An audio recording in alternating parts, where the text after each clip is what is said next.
All human beings have the desire to live. If it weren't for that, we wouldn't have had so much effort to get here. Will I finally be able to beat this game? System message. You do not meet the necessary requirements. The player will die in 5 seconds. If I could, I would stop time at this very moment. When she appeared, our world changed. She told us that we were about to start a new game. If we completed the missions, we could return to reality. What she didn't explain, it's that if you die in this other world, you'll die in the real world. I never thought I would return more than 100 times to this beginning. I have no other choice. I will have to play. All humans desire to live. If that weren't true, I wouldn't have made it this far, forcing myself to overcome all these difficulties. These words were spoken by the protagonist after leaving behind the wall of bodies and entering the tower that emitted a golden light. After 99 attempts, he finally arrived at this place. This time, he intended to see it through to the end.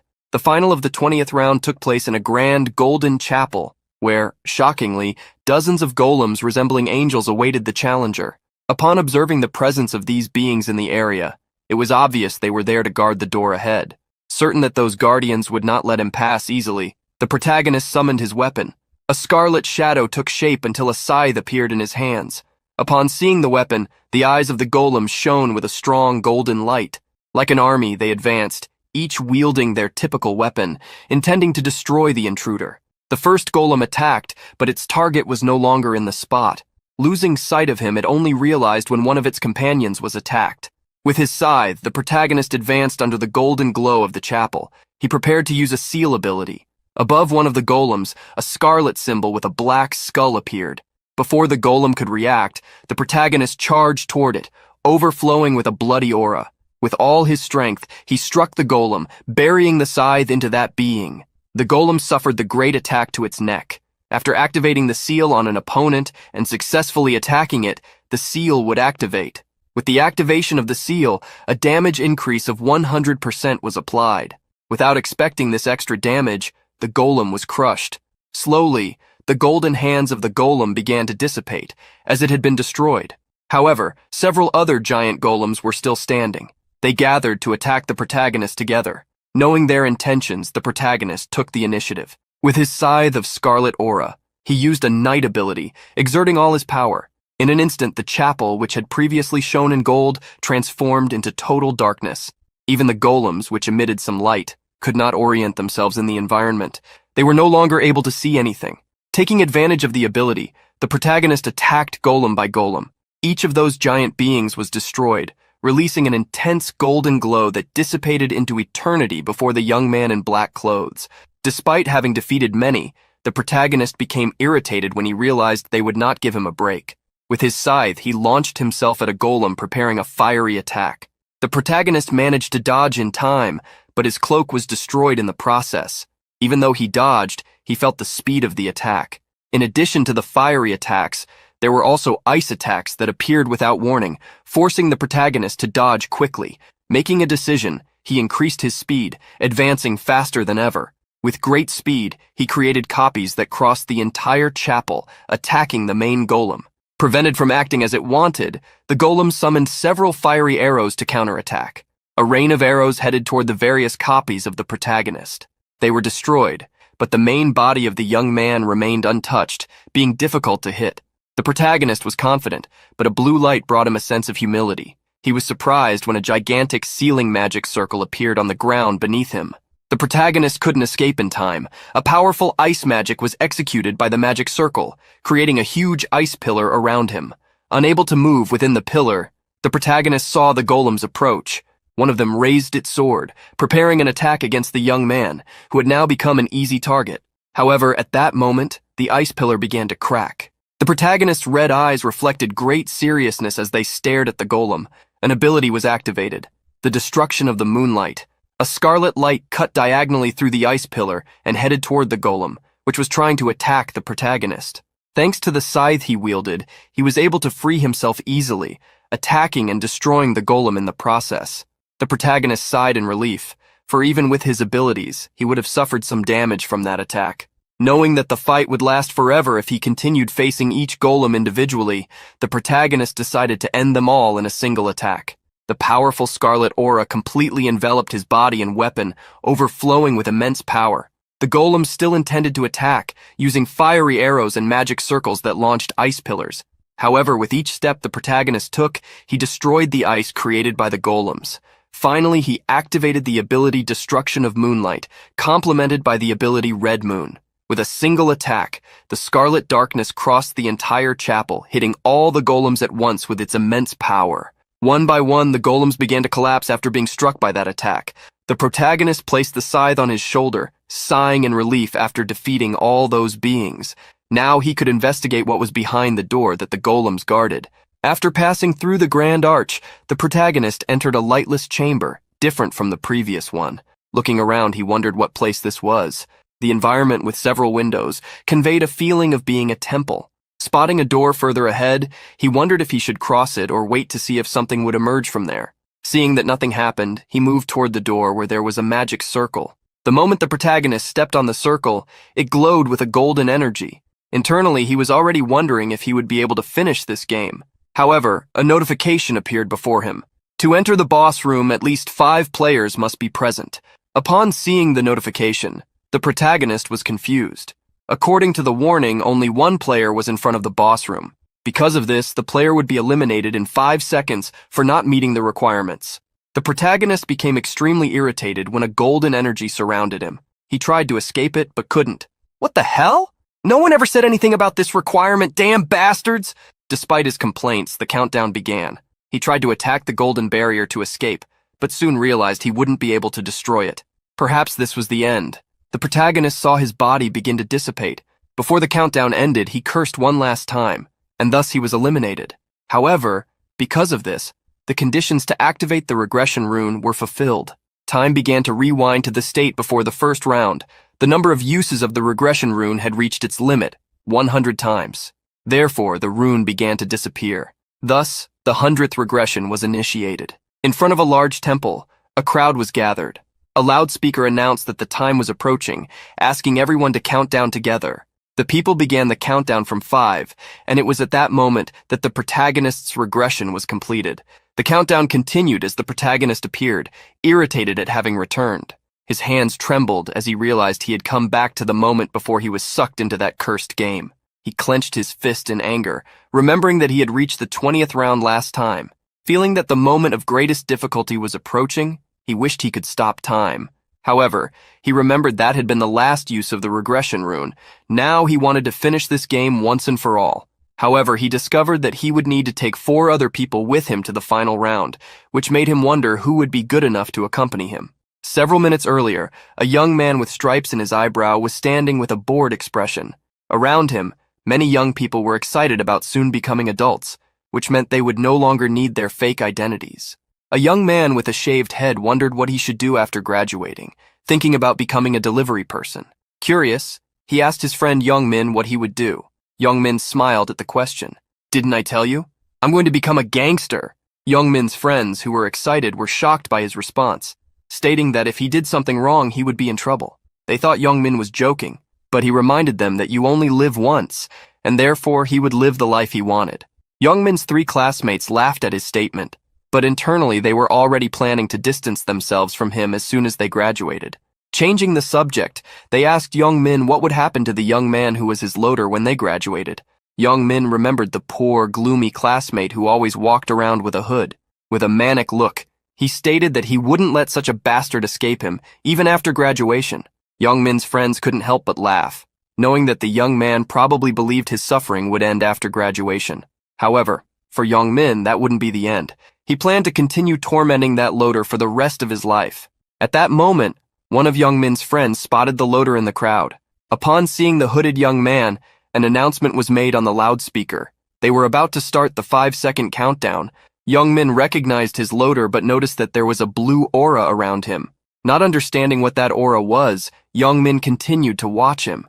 It was then that the protagonist took off his hood and looked back at Young Min. Young Min didn't understand what had happened. His loader was somehow different from before. Despite the crowd's cheers celebrating the new year, Youngmin was irritated that the loader kept staring at him. His friends, wanting to avoid trouble, urged him to leave the guy alone since it was the first day of the year. Convinced by his friends, Youngmin decided to let the young man go this time. With his decision made, the group gathered and wished each other a happy new year. It was at that moment that a powerful voice reverberated in their ears. Humans are interesting. They celebrate the new year without even knowing what situation they are in. Youngmin stared at one of his friends, asking what he had just said, but the friend defended himself, claiming he hadn't said anything.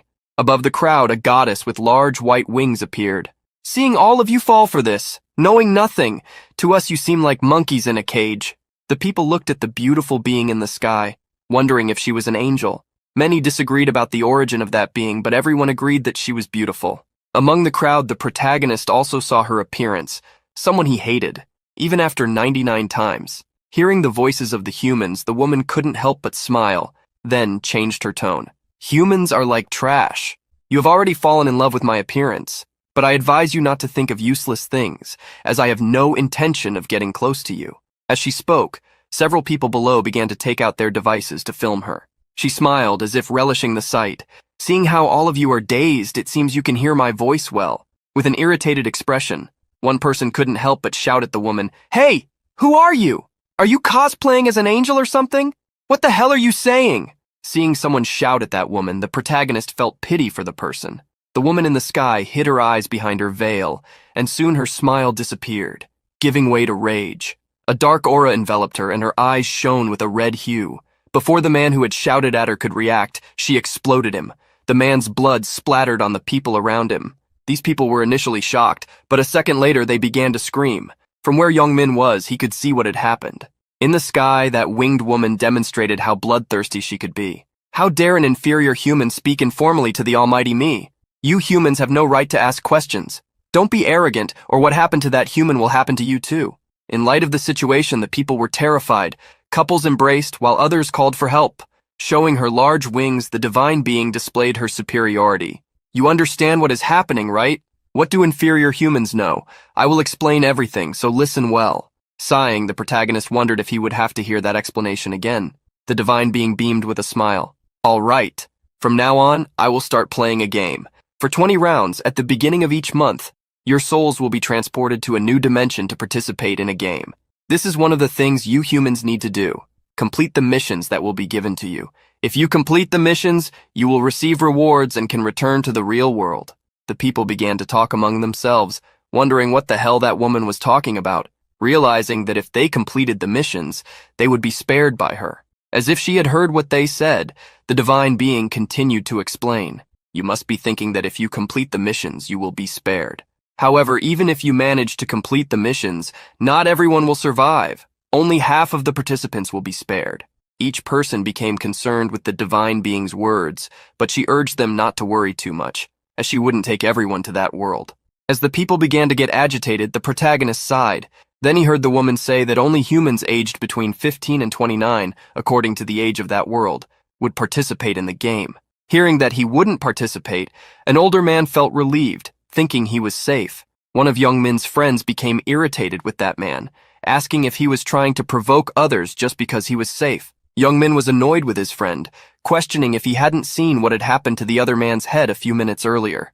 The woman began counting the number of participants, reaching just over 1,800,000. Finishing her explanation, she asked if they should start the game. At that moment, the protagonist found himself in a completely white place. The divine being explained that this was the individual space, where only they could see.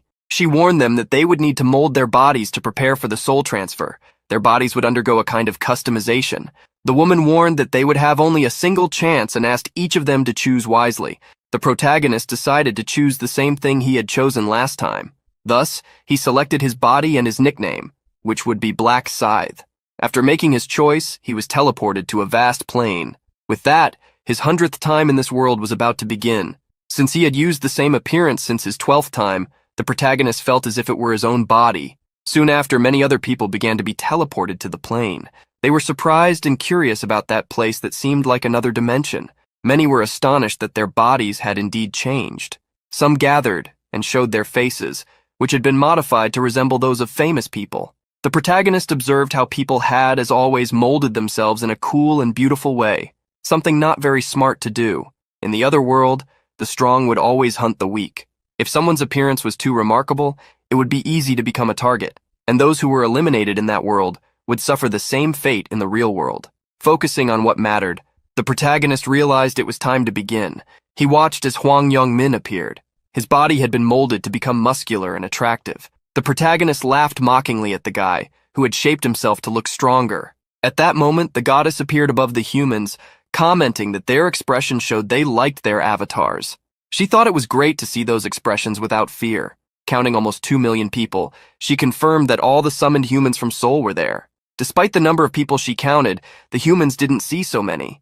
Seeing how they disagreed with her, the angel became irritated. "You insolent humans! Do you think this is the only space? It's none of your business how the angels organize the spaces and the rounds." After the brief complaint, she returned to give an explanation. She instructed them to say status window in their minds. The protagonist also did as she indicated, making a window appear in front of him. There were his name, Ryu Min, his rank, level, nickname, and statistics. Seeing such a thing made the protagonist feel a bit nostalgic. Asking if everyone had seen their status windows, the angel affirmed that if they had played any games before, they should already know how garbage they were. The angel advised them to become stronger, as that was the only way they could survive until the end and complete the 20 rounds. Thus, they would also become free from this game and have one of their wishes granted. Hearing that they could have a wish, the players became excited and surprised. The angel smiled devilishly. "Since you are the first to come here, I have prepared a gift for you." Youngmin was shocked to receive something in his inventory. He looked and took the random rune he had obtained. The divine being explained that this was a rune that could only be used once. They could only use it at level 1, and this would be the only item given to them at the start. She taught them how to use the rune, instructing them to hold it and mentally say use. Youngmin was one of the people who tested it immediately and saw the rune shatter, surprised by what he saw. The angel saw the expressions of some people and realized that they did not like what they had received, but she stated that they should accept the outcome anyway, as that was their luck. Finishing the topic of the runes, she wanted to move on to the main subject. With a snap of her fingers, the angel made new windows appear in front of the players. The windows gave them missions. They needed to defeat 100 goblins. One of the goblins appeared out of nowhere. Seeing that monster, the humans felt that they were truly inside a game. They wondered if they had been taken to a virtual reality game or if they were being kidnapped for a test or something like that. Seeing how they were starting to get excited, the angel warned them that it was too early for that. Warning that not all the goblins had been summoned yet, she proceeded to summon them all at once. The players began to feel scared as they saw the large number of goblins emerging. With a smile, the divine being revealed the battle numbers. 10,000 humans against 50,000 goblins in a fight for their lives. The furious goblins roared and charged at the damned humans. The players were terrified as the goblins advanced, brandishing their blades. However, one of the people stepped forward from the group, the protagonist.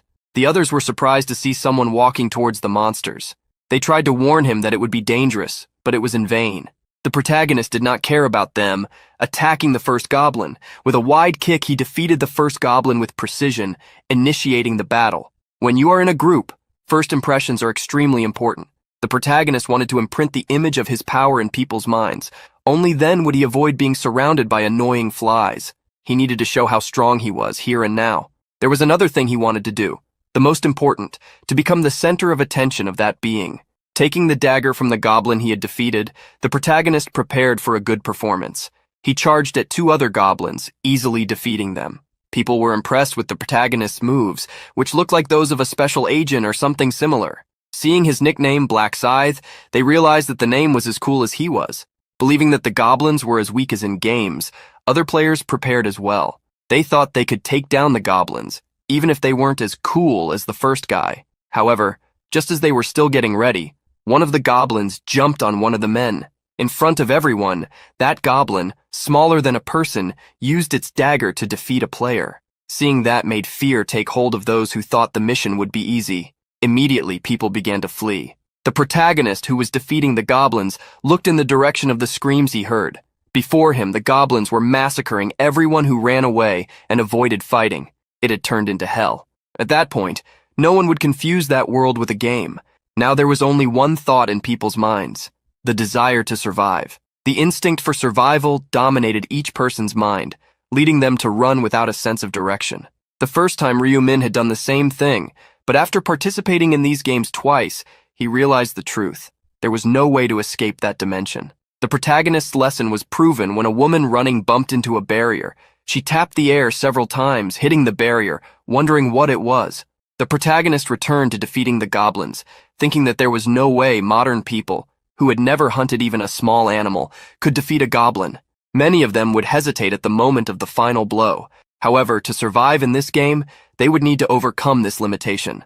Otherwise, the monsters would counterattack. The beautiful plain had turned into a scene of terror. People tried to flee from the goblins while others overcame their fears, confronting them. However, all the while, the angel watched the amusing struggle between the two species. She smiled while commenting that those humans had no chance against the goblins, even though they were the size of children, especially since they were armed with daggers. She, however, looked in another direction, seeing something out of the ordinary. Observing how Ryu-min acted, she wondered what was with him. She analyzed the player named Black Scythe, noting that he had already defeated 70 of the 100 goblins needed for the mission. She tried to analyze more about the player, but became irritated with the system that only allowed her to check his mission progress. Setting that aside, despite her pride being hurt by guiding such mortals, the angel noticed that some of them were peculiar, worth watching. Whenever a goblin was defeated, a bit of experience and gold was obtained, allowing the players to level up. The protagonist had already defeated 75 goblins, needing only 25 more to complete his mission. At that moment, a dagger was thrown at him, but he easily dodged it. Looking in the direction from which the dagger was thrown, he noticed several goblins running toward him. He quickly zigzagged between the goblins, defeating them at a speed they couldn't counterattack. After defeating a few more goblins, Ryu-min even played with the blade in his hand, preparing for the next goblin. Exerting powerful pressure, the protagonist brought the goblin to the ground, defeating it as well. He lifted his gaze, noticing that several goblins were already retreating. Rising, he let the blood of the goblins drip from the blade in his hand, causing the monsters before him to fear him. Seeing that they were not advancing, the protagonist realized he could rest for a second. He decided to check his status window, where he saw that he was already at level 4, with 6 stat points ready to be distributed. Noticing that he had gained 2 points for each level he advanced, the protagonist decided to allocate all 6 points to agility. Agility not only increased his evasion rate, but also his attack and movement speeds. There was nothing more important than this stat at the beginning. The protagonist already knew that his speed was enough to catch the angel's attention, so he wondered if he could end his mission now. The dagger in his hand flew toward the goblins, hitting one before it could react. The goblins were surprised, and with a challenging look, Ryu-min asked if they were not going to advance. Though irritated, the goblins were hesitant to fight against that human. The protagonist sighed upon seeing that they would not attack him. A second later, he charged at the goblin that had been struck by the dagger to retrieve it. He had decided to attack the goblins directly, since the reverse was not happening. The goblins became furious, but with the strength he currently possessed, the protagonist defeated several of them in a single attack. Experience continued to accumulate until Ryu-min leveled up again. Eventually, he defeated all 100 goblins, completing the mission of the first round. A golden light enveloped the protagonist after the mission's completion. He knew how easy the first round was to complete. He had indeed attacked the goblins like a madman to catch the angel's attention, but he did not expect to receive a reward for being the first to complete the mission in that zone. The most surprising part was that he also ranked number 1 across all zones. A ranking was displayed, showing the protagonist's time in first place, marking 10 minutes and 21 seconds. Achieving this brought a small smile to Ryu-min's face. He knew how the rewards were more favorable the faster players completed the round, as they were guaranteed based on their rankings, up to 3rd place. As a reward for being first in his zone, the protagonist received a rare weapon selection coupon of the lowest rank. As a reward for being first in all zones, he obtained an incredible special reward selection box. First, the protagonist used the weapon selection given by the zone reward. 3 weapon options were presented to him, of which he already had one in mind. Taking the knife he wanted, although it wasn't that great, he was grateful to have obtained it. The protagonist chose the stiletto, the best dagger available for beginners. With this new weapon, he could discard the goblin's dagger. Holding the new weapon, the protagonist decided to leave the selection box for later, closing his inventory. Protected by the barrier while the other humans fought, the protagonist opened his status window. Looking at his stats, He thought for a moment. He realized there was a title he had received earlier, the title of Regressor, a title he had never seen in the last 99 times in this game. Just over 10 minutes before, the protagonist had tried to use the rune he obtained. The random rune fragment caused him to acquire the regression rune again, but since he already had traces of such a rune in his body, the imprint of the new rune failed. For Ryu Min, the result was obvious. After all, a new imprint of this rune would mean he could go back in time infinitely. It was at that moment that the traces of the rune were analyzed and he obtained the title of Last Time Regressor. In this game, titles were concepts superior to runes. The power of this title was shown in its description. After losing his life, Ryu Min would remain in a ghost state for 1 minute. He could resurrect at any desired point in time, with all his health points restored. However, titles were powerful, and the harder they were to obtain, the stronger they became. Another characteristic of resurrection was that it existed only as a priest's ability, in addition to restoring the target with 30% of their health. Knowing that his resurrection restored 100% of his health points left the protagonist excited, as he had obtained something incredible. The protagonist decided to keep the title private. Although the title remained hidden, its effect would still be active. Stretching, Ryu Min hoped that more people were finishing their missions now. He was mainly curious about how Young Min was doing. Watching Young Min hide behind another person who was fighting, the protagonist realized that the guy had survived this time as well. Eventually, more lights fell from the sky, creating barriers around the players. The angel in the sky wondered why the show was becoming boring, and remembered it was because the number of goblins summoned for the first time was too low to match the number of humans. Deciding to make things more entertaining for her to watch, she spread her large white wings. One of the players, who was already shedding tears over the loss of a friend, noticed the angel's words. Suddenly, the friend in her lap began to disappear. Not just that player's friend, but all the others who had lost their lives started to vanish. As those bodies disappeared, a great light fell over the plain again. A new army of goblins had been summoned. Seeing the new monsters, the players gritted their teeth. That divine being smiled maliciously, warning that she had now summoned 50,000 more monsters, enough for them to complete their missions and for her to watch a more entertaining scene. The remaining humans advanced together, trying to survive as they confronted the goblins. The battle became even more intense. With the number of goblins being much larger, they gained the upper hand. The battle followed a terrible pace for the humans, who gave their all to overcome the difficulty. At this point, just over 1,000 people, out of the more than 5,000 who would be saved by the angel, had completed the mission. Young Min, who had not yet completed the mission, did everything he could to survive, even using people as shields. Others fought as best they could, even using their own hands to defeat the goblins. Slowly, the number of people who had completed the mission surpassed 2,000. The protagonist inside the protective circle began to rest. Others in the same situation as him wanted to go out and help, but could only watch as their friends perished. The number of saved humans rose to over 3,000. All the while, that divine being delighted in watching the inferior species fight amongst themselves, unaware that Ryu Min was watching her from where he was. Sometime later, the number of saved people reached 5,143. At that moment, those who had not managed to defeat 100 of the goblins saw the monsters disappear. The angel then announced that half of the players had passed, which meant that the mission had been completed. She apologized but warned that the remaining participants would be eliminated, as that was the rule. The humans who had not completed the mission began to feel the influence of a light. Even those who only needed one goblin to complete the mission suffered such punishment. Several players inside the barriers were frightened to see what was happening to the people outside. This led the angel to ask if they were not happy to have survived.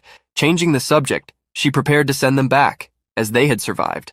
She congratulated them for passing the first round, wishing them well in the second round, which would happen soon. Before leaving, the angel decided to check the results of the tests. She found that Black Scythe had come in first place, with about 10 minutes, while the second place in all areas had taken almost 6 minutes longer than him. In the same area as Black Scythe, the second place had more than doubled their time. Most of the rewards had already been given to the protagonist, except for a reward of 1,000 gold coins that he could still collect. He did so, but could only use them when he reached level 10. The protagonist looked around and saw the shocked looks directed at him. This made him realize that everyone knew he had achieved first place. The angel delighted in the impressive fact that someone in her area was in first place among all areas. Looking at the protagonist, she asked him to respond. Curious, she asked how he could be so strong, wondering if he had obtained a good rune. However, in the middle of her question, she realized she had made a mistake. The protagonist responded to the angel with another question, asking if she couldn't see which rune he had in his stats window. The angel stammered, trying to hide the truth. Of course I know. I know everything. I'm an angel, so of course I know. I was just asking. The protagonist smiled in response, but knew she was lying. To the angel's surprise, the protagonist asked if he could make a request. Curious, she asked what that favor would be. The protagonist shocked her with his next words. I think the reward for getting first place is very petty. Everyone turned to the protagonist, shocked. The angel was furious, unable to believe what he had just said, demanding that he repeat his words. The protagonist crossed his arms, stating that he wanted a better reward. The angel still couldn't believe what the protagonist had said, but he repeated his words again. Speechless, the angel stared at him, saying nothing. In the next instant, she smiled psychotically. Did this damn human just demand something from me? I kept an eye on him because he had done well at the beginning, but does he think he can underestimate me just because he managed to defeat a few goblins? The angel raised her hand, preparing to explode his head, but it was then that she realized she had already used that authority before. This made her even angrier for not being able to destroy that insolent being. Then she had an idea. With a mischievous smile, she formulated her plan. She asked if he really wanted a better reward. Finally, she descended to the ground, stating that normally a request like that would be rejected, but she would think about it. So they should talk privately while the other humans waited for their return. Hearing that the angel might give a better reward to Black Scythe, many wondered if negotiating with her worked.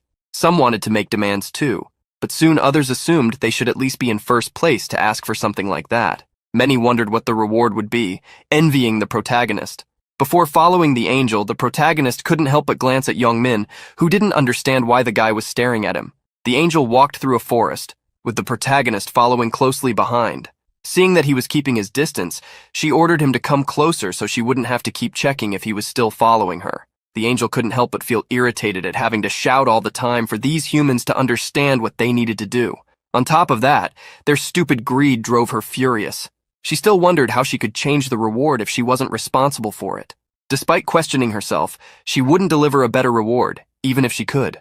After taking the protagonist into the forest, the angel was already planning to teach him a lesson for being so greedy. She noticed a specific spot in the forest where she could eliminate the player as soon as they passed by. She knew she would have problems if she eliminated a player for personal reasons, especially if the players cried out for justice later, which could make her superiors blame her for ruining the game. Therefore, she wanted to make sure there would be no witnesses. She couldn't help but laugh maliciously, blaming the human for not keeping quiet. She then turned to the protagonist, asking what kind of reward he wanted. However, as soon as she turned around, she saw a fist coming toward her. The protagonist struck the angel with a punch, using all his strength. Being hit, the angel staggered back. Before she understood what had happened, she fell. Falling to the ground, the angel propped herself up to stand. Seeing the golden liquid coming from her nose, she wondered what was happening, if a human had really hit her. Fury appeared in her eyes as she turned, cursing the protagonist. However, upon turning around, she realized the human was nowhere to be found. She didn't understand how the human had disappeared. However, the protagonist was already behind her, attacking again. This time, the protagonist grabbed her wings. The angel was surprised to see her wing being seized. As she felt it being pulled, she began to scream. Even though she pleaded for the human to stop, he did not. The angel fell to the ground after being plucked. The protagonist threw her wing away, causing golden blood to spread across the forest, staining the white feathers as well. Looking down at the angel, Ryu Min told her to stop being a whiny baby. After tearing off the first wing, the protagonist moved on to the second. He ripped it off as well, making the angel now incapable of escaping. Seeing her grit her teeth, the protagonist asked if that hurt. She couldn't help but scream, affirming that of course it hurt. However, the protagonist felt no remorse, stating that it should be her laughing and asking him obvious questions. The angel couldn't understand what the protagonist meant, thinking he was insane. However, as he lifted one of her wings, the protagonist revealed how she hid a dagger there, something she intended to use to eliminate him. Seeing the angel fall silent, the protagonist realized he was right. She quickly tried to deny it, claiming it was nothing, that she wasn't planning anything.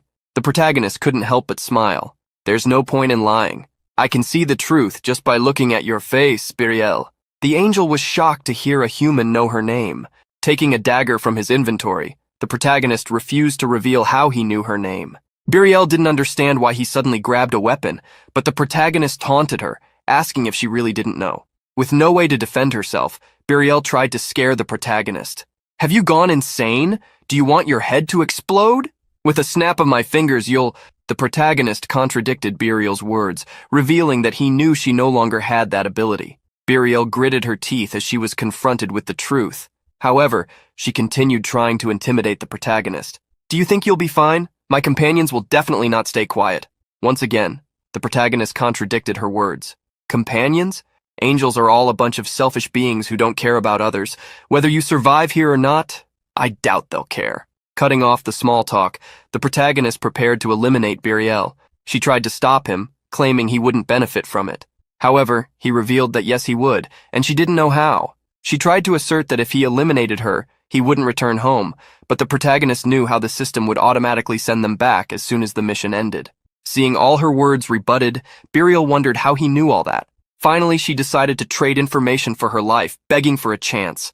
However, the protagonist didn't need that. As if he needed information, he could just rip it from her. Both the ecosystem and her purpose, along with the fact that she was just a chess piece executing a programmed function, he revealed he knew all of this. Seeing how much the human knew about her and them, Buriel was shocked. Scared, she tried to back away quickly. However, before Buriel could escape, the protagonist caught her with his stiletto. Buriel fell to the ground after the attack, no longer moving. A notification appeared for the protagonist, revealing that an angel had been defeated. Confirming that Black Scythe was the first player to defeat an angel, the title of First Angel Slayer was awarded to him as a reward. In addition to the title, the protagonist also received Angel Blood as a reward, along with a kill rune. The rune obtained by the protagonist was used automatically, breaking apart and releasing a golden energy that enveloped him. The title given to the protagonist this time conferred a passive effect. When facing a holy being, all his attributes would be doubled. The protagonist had learned about such rewards when he took revenge on an angel during his 13th resurrection. Observing the information about the kill rune, the protagonist checked that every time he eliminated a target, all his attributes would increase by 1%, with a maximum cap of 100%. Each reward he had obtained this time was compared to a unique item. However, he knew that if the angels discovered he had already obtained this rune, they would be shocked. There was another reason, the biggest one for Ryu Min having eliminated an angel: its blood. Angel blood could change the player's class to Reaper, the class that was the natural enemy of angels. This item could only be used starting at level 10. It was at this level that players began to obtain their classes. There were 30 different classes in total, and the transition to them was simple. It was necessary to obtain a class change item, usually acquired through hunting monsters or fulfilling simple conditions, although there were exceptions. The exceptions occurred for unique classes, which were given only to players who met certain special circumstances. As it was obvious, unique classes were on a completely different level than normal classes. They had bonus statistics, advanced runes, skill compositions, among other things. With his thoughts aligned, the protagonist opened his inventory. Now he was ready to claim the reward for obtaining first place in all areas. The rewards appeared before Ryu Min: a triple experience buff, 2,000 gold, or information about the second round. For the protagonist, the most important thing now was to reach level 10 as quickly as possible to change classes. Therefore, he selected the triple experience buff for the second round. Since this was his last attempt, the protagonist had no way to back down. He was determined to become stronger by any means necessary. Thus, he watched as Buriel's body turned into golden light and began to disappear. As soon as Buriel vanished, the first round ended. With half of the players surviving, their souls would return to their bodies, so they could wait for the second round on the first day of the following month. When Young Min woke back on Earth, he breathed heavily. He looked around, realizing he was with many other people in the same place where they had celebrated the new year. He couldn't help but wonder what had happened there, if everyone had collapsed just like he did. Young Min, like many others, thought he had experienced a strange dream. Checking his phone, the delinquent saw that it was already past 5 in the morning. It seemed that the same time he had spent in his dream had also passed in reality. The people around Young Min were suffering from headaches, as well as pain all over their bodies. Looking at a colleague, Young Min asked if he was okay. Hearing the question, the guy asked if Young Min had also passed out, and quickly they talked about how everyone had gone through the same thing. They soon began to discuss their dreams, curious to know if Young Min had also had the same dream. Responding with short answers, Young Min looked around. Everyone around was talking about having dreamed of the same thing, with goblins, and the competition in that round. Aligning their dreams, they wondered if it was real, and if they would return for the second round on the first day of the following month. Leaving aside the topic of whether the dream was real or not, Youngmin nudged a colleague with his foot, asking why he wasn't waking up. They approached Kim Tae-shik, trying to wake him at all costs, shaking him to do so. However, when they turned their friend, they realized he was already cold. Incredulous, they tried to check his breathing. However, the one who tested it began to tremble upon not feeling any air coming from their friend's nose. Seeing that there was no breath, he tried to check the pulse, but felt nothing there either. Youngmin was shocked, asking if Tae-shik was really not alive. His other friends turned pale, wondering if this had happened because Tae-shik couldn't survive in the game of their dreams. Looking around, they noticed that several other people were not waking up either. Finally, they realized that all those around them who hadn't woken up were corpses. Discovering that such a thing was real left the group in shock. Only half of the people had survived. Moreover, there would be a new round soon, which could be just like this one. Youngmin began to tremble and sweat as he realized that all of this was real. He couldn't help but think that this was complete insanity. However, Youngmin began to feel excited. In that game, even if others were born with a silver spoon, their lives were the same and there was no need to cry about life being unfair. He quickly told his remaining friends to calm down, asserting that they just needed to survive, so there was no reason to worry. He stated that they were not alone in this situation. Others were also involved, so there was no reason to feel wronged. Seeing how Youngmin acted, the bald guy internally cursed him as crazy. He couldn't help but turn away, remembering how Youngmin always lived like a thug. Therefore, he wouldn't feel fear, even if he lost his life at that moment. However, he was different because he had many things he wanted to do. At that moment, he noticed Youngmin looking around. When he asked what he was looking for, Youngmin replied that he couldn't find the damn charger. Youngmin didn't understand where Ryu-min could be. He was sure he had seen him before passing out. Not finding him standing anywhere, Youngmin wondered if he hadn't made it through the first round. To Youngmin, this assumption made sense. He didn't think a weakling could survive. At that moment, Youngmin looked in one direction, noticing a guy ahead wearing a chest plate of armor. He wondered what was up with that guy, and where he had gotten those clothes. A thought crossed Youngmin's mind. At that moment, he called up the status window. Just like in the dream, the status window appeared in front of Youngmin. He was shocked to see the window actually open before him. Youngmin's friends couldn't believe it was possible to see the status window, but when they tried, they were equally shocked. Youngmin was surprised because his friends were just looking at an empty space, but they also saw it that way, which led them to assume that the owners could see their own windows. They quickly began to realize that they could use what they had in their dreams in reality, as well as their stats and items. Youngmin bent down to pick up a small stone. Squeezing the stone, he made it shatter instantly. Seeing the stone turn to dust in his hand, Youngmin proved his strength. The incredible fact brought a cheerful smile to his face. As time passed, newspapers began to announce what had happened that morning, about how 10,000 civilians had lost consciousness in one place. Footage showed a woman dressed in angel clothes, appearing above the location and speaking to the civilians below her. The footage continued with a mysterious explosion after a civilian pointed at the woman, losing his life after asking her questions. Finally, the footage showed how the woman had opened her arms, and in the next instant, more than 10,000 people had collapsed. According to the police, those who had collapsed were civilians between the ages of 15 and 29, and similar events had occurred worldwide. On the internet, many comments discredited the news reported by the newspapers, criticizing the reporters for spreading fake news. Looking at the news and comments, the protagonist saw how what was just the beginning had already started. The spreading news revealed that half of the fainted individuals had awakened, while the other half remained in a coma, with brain function halted. During this episode, 11% of the country's population had suffered such a crisis. As the news began to spread, the protagonist prepared for the real problem that was hidden elsewhere. The fact that the player's abilities had been transferred to reality. There were no people with high stats for now, so the effects wouldn't be significant, but as the player's levels increased, they would begin to become transcendent entities. It wouldn't matter what modern weapons were used. Even if all military power was employed, the players would not be suppressed. Thus, uncontrollable human weapons would be born. Ryu-min did not plan to just watch the world face such chaotic events. If he left things as they were, the Earth could crumble before the 20th round arrived. To resolve this issue, there was only one solution. He would need to control all the players using overwhelming power. The protagonist knew he would have to use methods different from those used in his previous attempts, especially since he needed 4 more players for the last round. Thinking of a few people, He considered some methods he could use to recruit them. However, it was not yet time to act, as there was something more important to do. The protagonist returned home, entering quietly. Looking around, he noticed that the person he lived with had eaten instant noodles for dinner again. Then he opened the door to a room to take a peek. Entering the room, he saw a young man who looked like him sleeping. Ryu-min couldn't help but smile slightly upon seeing his younger brother asleep, not even knowing if his older brother had come home. Ryu-wan, that was the protagonist's younger brother, who had now become a third-year student. The protagonist's family used to be quite ordinary. However, after their parents passed away in a car accident, many things changed overnight. One of the most drastic changes was that Ryu-min became the guardian of his younger brother. Seeing a bandage coming loose from a wound on his brother's hand, the protagonist fixed the bandage back in place. Observing his younger brother, the protagonist made a decision. Ryu-wan eventually woke up with the light in his face.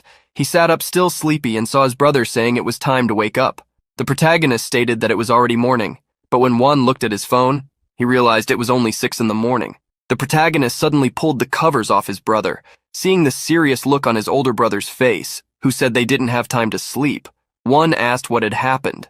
The protagonist told him to get dressed first, as he would explain once they were outside. Not understanding where they were going, Wan said he preferred to sleep rather than see the sunrise.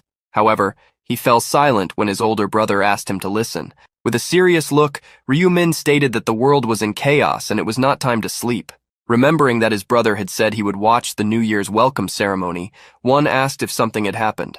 Preparing to leave, the protagonist told his brother to follow him, as he would explain while they walked. The two brothers stepped out into the street as the sun rose. Worried, Wan kept looking at his older brother. Seeing the serious look on Ryu-min's face, Wan wondered what had happened.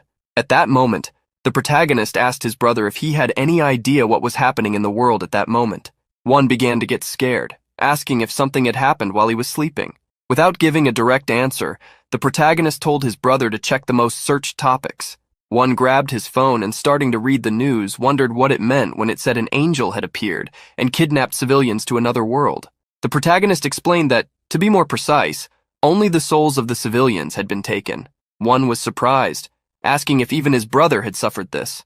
Soon, the protagonist confirmed, revealing that only after hunting 100 goblins had he been able to return safely. Ryu-wan became extremely worried, asking if his brother was hurt anywhere. The protagonist told his brother not to worry, but he couldn't. "How can I not worry about you?"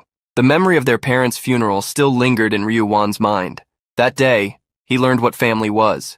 In the empty ceremony, he learned that the only person left in his life was his older brother. One clearly knew that to fill the void their parents had left, his older brother had to become the strongest mentally of all time. However, being mentally strong and defeating 100 goblins were completely different things. One knew that his brother must also have a weakness, which is why he worried about him. The protagonist smiled, revealing that he knew what his brother was thinking. Stopping to look at his brother, he revealed that in that world, they had a statistics system, like in games, so his physical abilities were not a problem. One was surprised, but still couldn't help but worry. The protagonist warned that when Wan saw him later, he wouldn't need to worry anymore. The younger brother didn't understand what he meant, but the protagonist didn't want to reveal it, telling him only to follow if he wanted to find out. However, Wan stopped, refusing to take another step until he was told where they were going. Ryu-wan sincerely asked his brother to tell him where they were headed.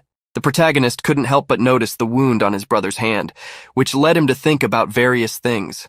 In the end, the protagonist surprised his brother by stating that they were going after Bang Taegyu. "We're going to Bang Taegyu's hideout, the hideout of the leader of the delinquents in your class." Upon hearing that his brother knew Bang Taegyu was after him, One was surprised. The protagonist couldn't help but question whether One thought he didn't know this. One never wanted to show his problems so that his brother wouldn't have to worry about one more thing. The protagonist internally apologized to his brother. In fact, he didn't know about it. He only discovered the truth a few hours after returning from his first round. That day, his brother had gone somewhere. A few hours later, Ryu-min received a call. When he answered, the person on the other end asked him, Ryu-wan's guardian, to go to the hospital. The protagonist rushed desperately to the hospital, where he brought his younger brother, who had gone blind after being beaten by Bang Taegyu. Ryu-min blamed himself for being a weak fool who couldn't protect his brother. However, this time, he wouldn't allow anyone to disturb Ryu-wan. No one. Outside a warehouse, the commotion happening inside could be heard. Earlier that morning, a blonde man was beating a group of young people, angry that they hadn't brought the money he had asked for. Seeing that no one was responding to him made him even more furious. Using his body weight, he continued to kick the group that was on the ground. In a corner of the warehouse, a group was laughing at how Bang Taegyu was acting, being ruthless with his lackeys. Knowing that even the older students from other schools didn't dare to go against Bang Taegyu, this group didn't want to irritate him. After beating the group, Taegyu approached the peaceful group, complaining that he hadn't received the money he would use to buy a motorcycle. Joining the group, Taegyu asked if they knew any place where they could get money. The guys were unsure, but Bang Taegyu told them to think of some way. Finally, one of the guys had an idea. He remembered the man Taegyu always used to carry his things, the curly-haired guy whose name he couldn't recall. Taegyu realized that the partner was talking about Ryu Wan, and revealed that he had already planned to call him anyway, to beat him up and celebrate the new year.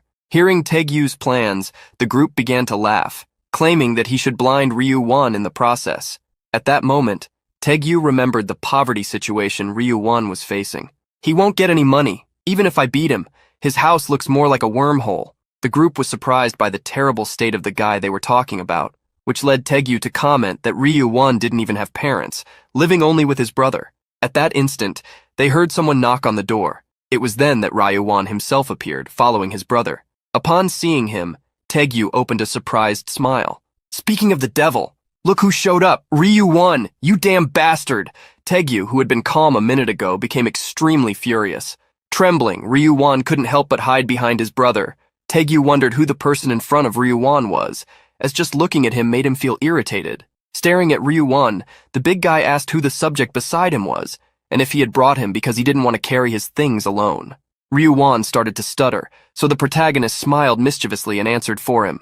I am Wan's older brother. Seeing how Wan's brother had spoken without him asking, Taegyu snapped his fingers, determined to turn him into a punching bag, just like his younger brother. Looking to the side, Taegyu signaled one of his henchmen. The group following him moved forward, ready to deal with the guy who dared to go against Taegyu. As they approached, they taunted the protagonist, asking if he was good at fighting. One of the troublemakers came face to face with him, mocking the height difference between the two. However, before the troublemaker could react, the protagonist hit him with a punch right in the middle of his face. The other troublemakers were surprised to see their partner suddenly fall. One of them rushed in hopes of avenging his companion, but his punch was easily dodged, and the protagonist gave him the same blow as before. With that punch, the second troublemaker was sent flying, landing on a pile of debris. Two more troublemakers joined forces to attack him together, but received the same response. They were instantly taken down. In a matter of seconds, Taegyu's entire group was on the ground. However, this only made Taegyu even more excited, breaking into a big smile. The brute believed that Ryu Wan's brother had learned a bit of boxing. Perhaps thinking he could defeat him just with some skill, Taegyu walked towards the protagonist. Hey, it seems you think you're something just because you learned a bit of boxing somewhere. But don't you know that physical strength is very important in boxing? The protagonist smiled while the big guy stared at him and asked, Haven't you seen the latest news? Taegyu became curious about what news he was talking about, which led the protagonist to sigh. Seeing his opponent dismissing him, Taegyu attacked to get a response. His punch whizzed past the protagonist, who dodged effortlessly. Taegyu followed up with a series of strikes, but none of them hit the target. After 1, 2, 3, 4 attacks, Taegyu began to tire. His vision started to blur. He gritted his teeth, wondering what was wrong. Why couldn't he land even one hit? It was then that a blue aura appeared around the protagonist's fist, who finally decided to respond. If you had seen the news, you wouldn't have dared to attack a player like me. With his fist enveloped in aura, he struck Taegyu with all his might, shaking that wall of flesh. Taegyu staggered back but held his ground. Recovering, he attacked Ryu Min with all his fury. However, his punch missed the enemy, just like him, who didn't know where Ryu Min had vanished to. When he turned his face, he was surprised. A clenched fist was already before him, hitting him squarely. Taegyu brought his hand to his face while trying to curse. You're no match for me! However, when he removed his hand from his face, he realized he was bleeding. Seeing his own blood ignited his murderous intent. His large hands lunged at the protagonist, but just like before, he dodged. Ryu Min grabbed Taegyu's arm, pulling him down. With the big guy off balance, he unleashed a flurry of punches to his face. Taegyu's henchmen watched, incredulous, as their boss was made a fool of right before their eyes. Taegyu gritted his teeth. Seeing that only his face was being hit, he wondered if the bastard was aiming there on purpose. He cursed that cunning bastard, wishing he could land at least one hit. He lunged again, hoping to land a blow.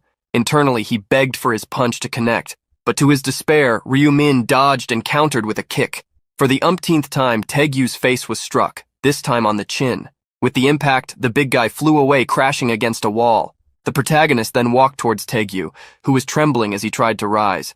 Disparaging the big guy, he asked coldly, "Are you feeling the pain?" Despite having regressed 100 times, Ryu-min couldn't forget what he felt the day he found his brother in that deplorable state. Therefore, he would ensure that it never happened again. Taegyu begged Ryu-min not to come closer. The big guy trembled, pleading for him to stop. It was at that moment that the protagonist held his hand with a smile. "That's why you shouldn't have messed with my little brother." In the next second, the sound of bones breaking echoed through the warehouse. Taegyu screamed in despair as he saw what had happened to his fingers, overwhelmed by uncontrollable pain. At that moment, Ryu-min grabbed his other hand. Seeing what was about to happen, Taegyu tried to plead for him not to do it. However, the sound of bones breaking echoed through the warehouse again, causing all of Taegyu's henchmen to flee in terror. Even Ryu-wan turned his face away to avoid seeing what his brother was doing to the guy who had tormented him for so long. Finishing the job, the protagonist gave a warning to the big guy. "If you mess with him again, you know what will happen, right, Bang Taegyu?" Trembling with fear, Taegyu swore he would never touch Ryu-wan again. The protagonist smiled, satisfied with the response. "Very well, but I'll have to ensure this properly since you might change your mind, right?" Then he grabbed Taegyu's hand again.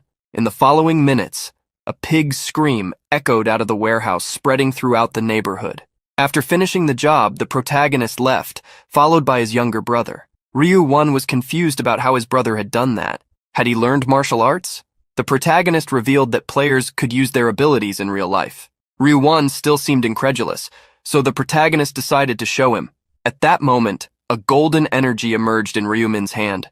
Gradually it took shape, materializing the stiletto he had obtained. Ryu-wan was excited to see his brother's knife, which he explained meant they could summon weapons like that. Curious, Ryu-wan wanted to know more. How did his brother manage to move so fast, dodging all the blows? The protagonist explained that this was possible because he had 11 points in dexterity stats. Upon hearing this, Ryu-wan remembered what his brother had said about that other world being represented as a game. Giving more details, the protagonist explained that ordinary humans had 3 points in stats, while professional athletes had 10. One was intrigued and asked what would happen upon reaching the highest level. The protagonist claimed he didn't know, as he had never reached that point. Obviously, this was a lie, but he didn't plan to reveal that he was a regressor. There was a time when Ryu-min decided to tell the truth to his brother during his 11th regression, but that led to Ryu-wan's kidnapping. Although he had taken revenge back then, the protagonist didn't want his brother to suffer humiliation because of him. Now, he was willing to prepare to protect Ryu-wan from the battles that would soon begin among the players. There was still much to be done. Remembering that they hadn't had breakfast, the protagonist called his brother to eat at a convenience store. They headed to a market where there were several tables for customers. Seeing his brother going to the opposite side of where the ramen was, one asked what he was going to do. The protagonist inserted his card into the ATM to check a few things. He had saved some money up to that point, just over 130,000 won. Seeing his brother withdraw 100,000 won at once, Ryu-wan was surprised. What surprised one even more was seeing his brother go to the shelf where there were several more expensive foods. One was worried because the cheapest of those dishes cost at least 5,000 won, but the protagonist reassured him, telling him to eat whatever he wanted. Smiling, the protagonist asked his brother if he would really only eat ramen on New Year's. Still, one was concerned that they might face difficulties by spending so much money, but the protagonist insisted he should get something. Ryu-wan was excited to choose a tray of pork belly with chili. His eyes sparkled at the sight of the packaging, and his mouth watered just thinking about the flavor. Smiling, the protagonist approached his younger brother and commented that one day they should go to a restaurant and order hanwoo beef. However, holding his tray of pork belly, one awkwardly smiled and stated that this was already more than enough for him. Seeing his brother so happy to eat something better, the protagonist wished he would wait just a few more days. Soon, he would fill him with so much meat that he would get tired of it. After heating up the pork belly dish, the brothers ate it accompanied by rice. As soon as he took the first bite, Ryu-wan nearly melted from the taste. The protagonist couldn't help but notice the sparkle in his brother's eyes as he savored that delicious meat. Ryu-wan thanked him immensely but was surprised to see him get up to go somewhere. The protagonist grabbed a pen from the counter. Curious, Ryu-wan approached and was even more surprised to see him take several lottery tickets. At that moment, he realized that this was the reason his brother had withdrawn so much money. Ryu Wan's eyes widened at the number of tickets his brother had picked up. The protagonist then revealed that he had bought 20 tickets, each with 5 entries. Shock took over Ryu Wan, as he understood that his brother had spent the rest of the 100,000 won on the lottery. However, the protagonist simply asked him to be patient and wait to see. Ryu Wan was even more shocked to notice that his brother had chosen the same numbers on all the tickets. Smiling, the protagonist revealed that he had chosen them because they were the winning numbers. At home, the duo of brothers sat down to watch the lottery draw. Ryu Wan couldn't stop shaking as he watched the broadcast on his phone, remembering that they had spent 100,000 won. When the draw began, Wan started to bite his nails, immediately reprimanded by his brother. As soon as the first number was drawn, Wan's worried expression began to change. He watched closely, seeing each number being drawn one by one. Looking at the numbers on the screen, Wan checked the ticket that was on the table. Picking it up with trembling hands, he was amazed. This is insane! Did we win the first prize? Wan started to cry with emotion and asked his brother to pinch his cheeks. Looking at the drawn numbers and then at his brother, Ryu Wan wanted to know if he was dreaming. Seeing his reaction, the protagonist asked with a smile, "Would you prefer it to be a dream?" Wan shook his head vigorously. Even so, he struggled to believe it. His dazed expression made the protagonist laugh. This is real. After finally processing the news, Wan stood up excitedly, celebrating that they had won the first prize. Quickly, the protagonist told his brother to be quiet so that the neighbors wouldn't hear them. He appreciated Wan's reaction and asked if he liked winning. Obviously, Wan loved it. The protagonist remembered when he reacted the same way the first time he won, even shouting like his brother. However, after going through that process dozens of times, it had become just a mandatory annual event, a necessity to gather resources after each regression. Due to the number of people eliminated each month, the economy was continuously weakening. Moreover, item exchanges among players, which would become much more frequent in the future, would be made with money. Seeing that all the tickets were for the first prize, Ryu Wan wondered how much money they would receive. The protagonist had no idea of the exact amount, but deep down he knew it would be a sum capable of shaking the world. Outside the Nongyup Bank, everything was calm. The protagonist arrived to collect the prize, something he was already used to dealing with. Approaching the counter, he revealed his intention to withdraw the money. The clerk was surprised and immediately congratulated him on his win. Although he heard the young man say he had won the first prize, the employee thought he was very young, probably just a student.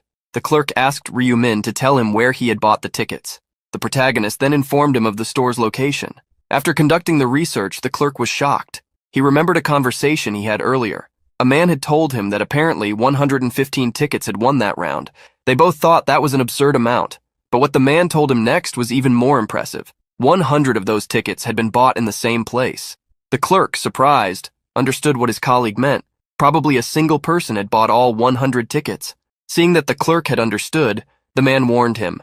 If anyone claimed to have bought the ticket at that store, he should immediately call the bank president, as that person would be a VIP guest. Noticing that the clerk was lost in thought, the protagonist woke him up. The clerk apologized and asked Ryu Min to wait a moment. Sometime later, an older man dressed in a suit approached to greet Ryu Min.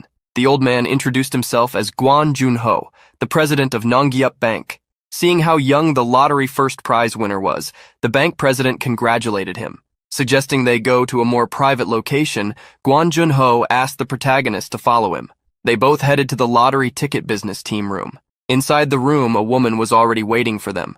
She couldn't help but wonder if the young man next to the president was his son. Without her needing to ask, Guan Junho introduced Ryu Min as a super VIP who had come to collect his prize and asked her to assist him. Surprised by the treatment given to the young man, the woman wondered if he was the winner who had bought the 100 tickets.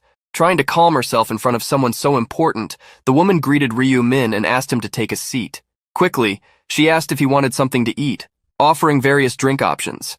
However, the protagonist said he was fine and just wanted to receive his reward as quickly as possible. Seeing his urgency, the woman asked if she could check the lottery tickets. Ryu Min then pulled out a stack of tickets and handed them over. She checked each one, still incredulous. She couldn't believe he had bought all the tickets with the same number. She couldn't help but wonder if he had some kind of special ability, like seeing the future. After finishing checking the tickets, she confirmed that all 100 were winners of the first prize. Ryu Min then made the woman nervous by asking how much he would receive. Doing the calculations, the woman began to stammer upon seeing the amount. "Sir, your gross reward is 22.5 billion won." After taxes were deducted, the protagonist was left with 15 billion won. After collecting the reward, the protagonist acted quickly. First, he found a place to move to, and then opened a stock account. One of the cryptocurrencies was expected to rise about 500% the following month, so the protagonist planned to invest in stocks and then make money with the cryptocurrency. Returning home, the protagonist asked his brother what he thought of the new residence. As expected, Ryu Won thought it was amazing. He had never seen such a big house, not even in pictures. The protagonist explained that this was the best house they could choose to move into immediately. Plus, it had good security. Although he was happy, Ryu Won was still curious why his brother decided to rent the house instead of buying it, since they now had so much money. However, Ryu Min contradicted his brother, stating that he had no money at all. Calmly, the protagonist revealed that he had put most of the money into cryptocurrencies. Ryu Won couldn't believe what he had just heard and showed a confused expression. Seeing how pale his brother was, the protagonist assured him that he hadn't done it without thinking, so he could relax. Putting his arm over his brother's shoulder, the protagonist revealed that he could make more money with the lotteries because, after all, he had seen 4 groups of numbers in his dreams. Ryu Won's eyes sparkled as he believed his brother's lie. He, who had heard of people dreaming about lottery numbers, easily fell for the story. Desperate, Ryu Won grabbed the protagonist, shaking him back and forth, asking him to never forget the numbers he had dreamed of. Despite his brother's concern, there was no way Ryu Min would forget those numbers, as he had used them to win the lottery dozens of times. Changing the subject, Ryu Min called his brother to eat and prepare to go out. Ryu Won was curious about where they were going. Realizing he hadn't told his brother, the protagonist smiled and said they would be moving that very day. In a location far from the protagonist's house, someone punched the wall. In the spot where Yeonming punched, the wall caved in with large cracks. He couldn't help but smile like a maniac, believing that putting all his points into strength had been a good idea. Continuing to punch the wall, Yeonming became even more excited, remembering that he had obtained the strength rune, which doubled his strength points. Seeing the marks of his punches on the wall, Yeonming believed that even Tyson would be jealous of the power of his punches. Clenching his fist even tighter, Yeonming believed that the tests of his strength had been sufficient. Now, he should use it in a real fight. Yeonming went straight to the protagonist's house, repeatedly banging on the door with his fists. Not getting a response, Yeonming wondered what had happened. He was sure Ryu Min was alive, but even his calls were going unanswered. Fury flashed in his eyes as he recalled the defiant look Ryu Min had given him a few days ago. He longed to make the protagonist regret looking at him that way. Yeonming hammered on the protagonist's door again and again with his fist. He was eager to teach Ryu Min a lesson. Even though they were both players, Yeonming was confident he was superior to a loser who would remain a loser until the end. Yeonming was sure Ryu Min was hiding inside the house, but he didn't understand why he wouldn't come out. Suddenly, an idea struck him on how to lure the protagonist out. Leaning against the door, he began to speak loudly. "I guess Ryu Min isn't home. No way, I think I'll just leave now." Yeonming tried to listen to what was happening inside. If he heard even a sound of breathing, he would break down the door and invade the place. At that moment, an elderly man's voice called out to Yeonming. He looked up the stairs to see a bald old man asking what he was doing in front of someone else's door. Staring at the old man, Yeonming asked if he was the landlord of the house. Adjusting his glasses, the old man confirmed that he was the landlord, surprising Yeonming. Yeonming was confused for a moment until he heard the old man ask if he was there to meet a friend. Quickly, he jumped into the conversation, claiming that the person living there was his friend, and asking the old man to open the door since he had lost contact with him. The old man was surprised by Yeonming's words. "My God, it seems like you were left behind by your friend." Yeonming was taken aback by the old man's words, who explained the situation. "This is now an empty room. The student who used to live there moved somewhere else." Yeonming was stunned and desperately asked where Ryu Min had moved to, but the landlord didn't have that information. Yeonming clenched his fists in anger. He firmly believed that Ryu Min had run away without saying anything. Elsewhere in the city, there was a multi-story building. Seeing the building up close, Ryu Won was impressed by its height. He marveled at every detail of the place, starting with the large revolving door. When they picked up the cards to enter the apartment, Ryu Won was also amazed. He was even impressed by a security guard checking the resident's identification. Inside the elevator, Ryu Won revealed to his brother how impressed he was. Arriving on the 43rd floor, the protagonist called his brother to exit the elevator. Upon entering the apartment, they were greeted by a huge living room. Ryu-won couldn't help but ask about the size of the place. Without being overly impressed, the protagonist revealed that the space was 330 square meters, shocking his brother. Ryu-won believed that perhaps the place was too big for just the two of them, but the protagonist reminded him that they had a lot of money, so they could afford a place as large as that. Exploring the place, Won asked how much the apartment cost. Trying to recall the contract, the protagonist revealed that the deposit was 500 million plus 22 million per month. Won was overwhelmed just hearing that the rent was 22 million. Not long ago, he had been worried about paying 5,000 won for lunch, and now the amount had skyrocketed. Won thought the place was very expensive, which led him to ask if they shouldn't choose something cheaper. However, the protagonist insisted that they should spend at least that amount, because the more expensive it was, the better the security would be. On the first day of each month, all players fell into a state of narcolepsy. This period would be the most vulnerable for all players. They would be vulnerable to fire, earthquakes, and above all, to hired assassins from other players. Therefore, when that time came, players needed to prepare for the crossing to the other world from the safest place possible. It didn't matter how impressive a player was in the other world. Everything would end if they lost their life in the real world. After exploring the rooms, the protagonist asked if his brother liked the house. Obviously, Won liked it. That wasn't even a valid question. Seeing how happy his brother was, the protagonist smiled in relief, pleased by this.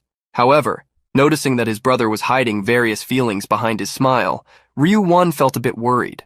To the protagonist's surprise, Won ended up apologizing. Ryu-won expressed his regret, saying that Ryu-min would be dragged into a fight in the other world next month, while he would be enjoying everything he had achieved without any problems. The protagonist suddenly grabbed his brother's shoulder. "Why do you look so sad? Do you think I won't come back after the next round?" After the comforting words, Ryu-min told his brother to stop thinking nonsense and go eat, revealing that he had heard the Korean food on the second floor was great. At that moment, the protagonist received a notification on his phone. He discovered that Yeon-ming had noticed he had moved, however he would ignore him. Ryu-min didn't want to encounter him in the real world again, but the story would be different if it were in the other world. The day after the move, the protagonist was already showing his lazy side. However, upon leaving his room, he saw his brother getting ready to go somewhere. Ryu-won revealed that he had ordered rice cakes and was going downstairs to pick them up. The protagonist couldn't understand why his brother had ordered rice cakes. Ryu-min didn't remember his brother asking for rice cakes before. Obviously, going back in time didn't guarantee that everything would happen the same way, but it was the first time Ryu-won was going to buy the rice cakes. The protagonist was curious about why his brother was buying them, and Won revealed that he would deliver them to the neighbors since they had just moved in. The protagonist nodded, realizing it was good to show they were good neighbors. Seeing that his older brother agreed, Won informed him that he would deliver the cakes and that his brother could rest. However, the protagonist wanted to go along to meet the neighbors. After Ryu-min changed his clothes, they went to the first neighbor's door and rang the bell. Inside, the resident asked who it was. Appearing in the peephole, Ryu-won introduced himself as the neighbor who had moved in next door, stating he wanted to say hello. An elderly lady came out of the apartment to greet them. Looking at the two, she quickly realized they were brothers. Won then showed the rice cake he had bought for her, handing it over so she could eat it while it was still warm. The lady accepted the cake, saying she would eat it. Thus, Won bowed, thanking and greeting her before moving on. The next neighbor was greeted by the protagonist, and so the brother duo took turns greeting all the residents. When there was only one place left to visit, Won was already tired. The protagonist was too, wanting to finish the greetings so they could rest at home. When they reached the 44th floor, the protagonist revealed to his brother that this was the penthouse, and that the owners used both the 44th and the 45th floors. Won was impressed, believing these people were extremely rich. The protagonist didn't know the details but thought it could indeed be a wealthy family or some celebrity. After ringing the bell and hearing no response, Won suspected that no one was home. Pressing the bell again and still not getting an answer, Won thought it would be better to come back another time. It was at that moment that they noticed someone walking toward them. Ryu-won was surprised to see the person approaching, even stuttering. Before them stood the young actress Seo Erin. Won was enchanted to see the actress. To him, she was as beautiful as an angel. At that moment, a security guard stepped in front of the two, blocking their way. Positioning himself in front of the actress, the guard questioned the two brothers about who they were, asking if they were fans. The protagonist crossed his arms, stating that they were the neighbors from the floor below. The guard was surprised and then noticed the rice cake in Ryu Wan's hands.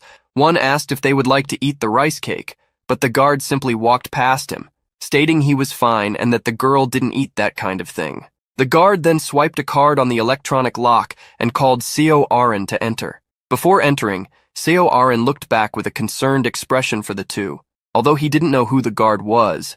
The protagonist sensed that he was rude. Seeing how his brother was on cloud 9, Ryu Min told him not to pay attention to them. However, Ryu Wan was focused on something more important. Did you see how beautiful she was? Oh my god! The protagonist was surprised by his brother's excitement. Noticing Ryu Min's indifference, the younger brother scolded him, stating that he had also seen the girl, who was as beautiful as a mermaid. Across the country, reports of various celebrities' deaths were spreading in the news. Seeing the headlines, Seo Arin sighed, wondering how the world was still functioning. At that moment, while reading the news, Arin received a message from someone named Hong Seon, asking if she had seen the news. She opened the chat and saw her colleague talking about what had happened to Gong Seo-jin. While chatting with her colleague, they arranged to go together to the funeral. Witnessing someone much more successful than her being eliminated in the first round was hard to believe. She was grateful for having secured a good rune, otherwise she could also be in the news. Sighing, Arin realized she had grown a lot. She couldn't believe she was thinking there would definitely be news about her. All she could do was be thankful for the company and for having come this far. Even the penthouse had been prepared by them. The guard suddenly approached Arin, asking what she was thinking about. Surprised, she stated that she wasn't thinking about anything. The guard sat next to her, assuring her that she could talk about anything with him. Arin wore a melancholic expression, revealing that she wondered how the world had become like this, and if she would survive the next round. The guard acted confidently to support the actress. Don't worry about the next round. Would you worry when I'm here? You worry too much. Just trust me and relax. Arin couldn't help but smile at the guard, asking who else she could trust if not him. She observed him with deep thoughts. When he had been assigned to be her bodyguard, she had been cautious, feeling that he had been placed in that position to watch her. But if it weren't for him, she might not have survived the first round. The guard offered to protect her above all else, so he asked her not to give up. With a smile, Arin thanked the guard for helping her.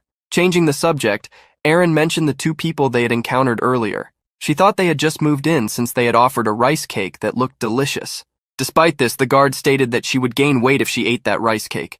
She became worried that the brothers would be upset since they had made a great effort, but he urged her to forget that concern. He was sure that the two wanted something from her and that they would pursue her forever if she gave them her hand. Despite what the guard said, Arin didn't think the two seemed like bad people, but she kept that information to herself. Thinking about the two, she revealed to the guard that they looked to be over 15 years old, asking if they had defeated 100 goblins to survive as well. With the guard's confirmation, she found it fascinating that people who had gone through the same ordeal still acted as if it were no big deal. The guard scoffed dismissively, stating that only fools would fail the mission of defeating 100 goblins. Arin didn't like the guard's remark, realizing that he had only succeeded in helping her because his skills were good. Still, she remembered that the guard's abilities weren't as impressive as those of someone she had seen, the player Black Scythe, who had almost made her feel pity for the goblins. Arin was curious about Black Scythe, wondering what he did in real life. Thinking of him, she believed she could survive the second round if she joined him. The concern was evident in the actress's eyes. She believed she had only survived by luck and doubted she could do the same next time. On the morning of January 31st, a Tuesday, Ryu Wan began cleaning the house. At that moment, the protagonist returned, receiving a warm welcome from his cleaning brother. One was curious to know if he had received the prize. The protagonist confirmed, revealing that it wasn't much this time, around 15 billion, 2 billion less than last time. One wanted to know if the bank had said anything, since this was his fourth time winning the lottery. The protagonist still remembered that Guan Junho had been surprised to see him back. He was curious about the secret behind winning so many times, but the protagonist reminded him that he had already told him. He had received a divine message in his dream. The bank president was frustrated, saddened that he didn't have such dreams as well. Hearing the story, one showed a vacant smile. Changing the subject, the younger brother asked if he was going to invest all the money in crypto again. The protagonist confirmed his intention, revealing that his price had risen to 150 billion. One asked if they shouldn't start withdrawing the investment. He was afraid the price would plummet and they would lose money. However, the protagonist wasn't going to withdraw just yet.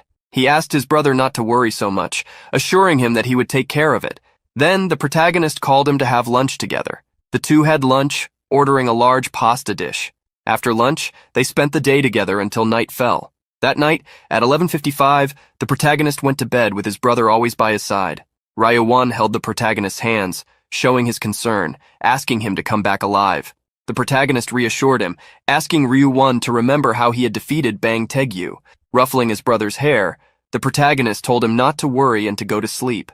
Seeing that it was already time, the protagonist stated that he would be up before Won woke up. Thus, the protagonist was taken to another world, materialized by a golden light. Just like him, the other players also appeared at the same time. Seeing that they had returned to this world, many were afraid. However, they began to look around, trying to figure out where they were, as it didn't seem like the same place from the first round. At that moment, a girl was surprised to see someone. She had spotted none other than the top player from the first round, Black Scythe. Many people began to whisper.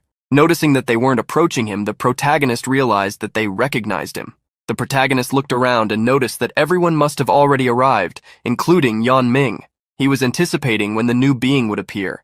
At that moment, an angel appeared above them, asking if everyone was all right.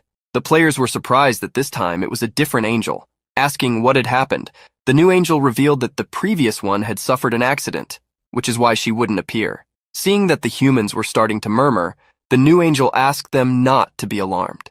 This angel was no different from Duriel. Her wicked smile was as wide as her companions. From now on, I will be the one to guide you.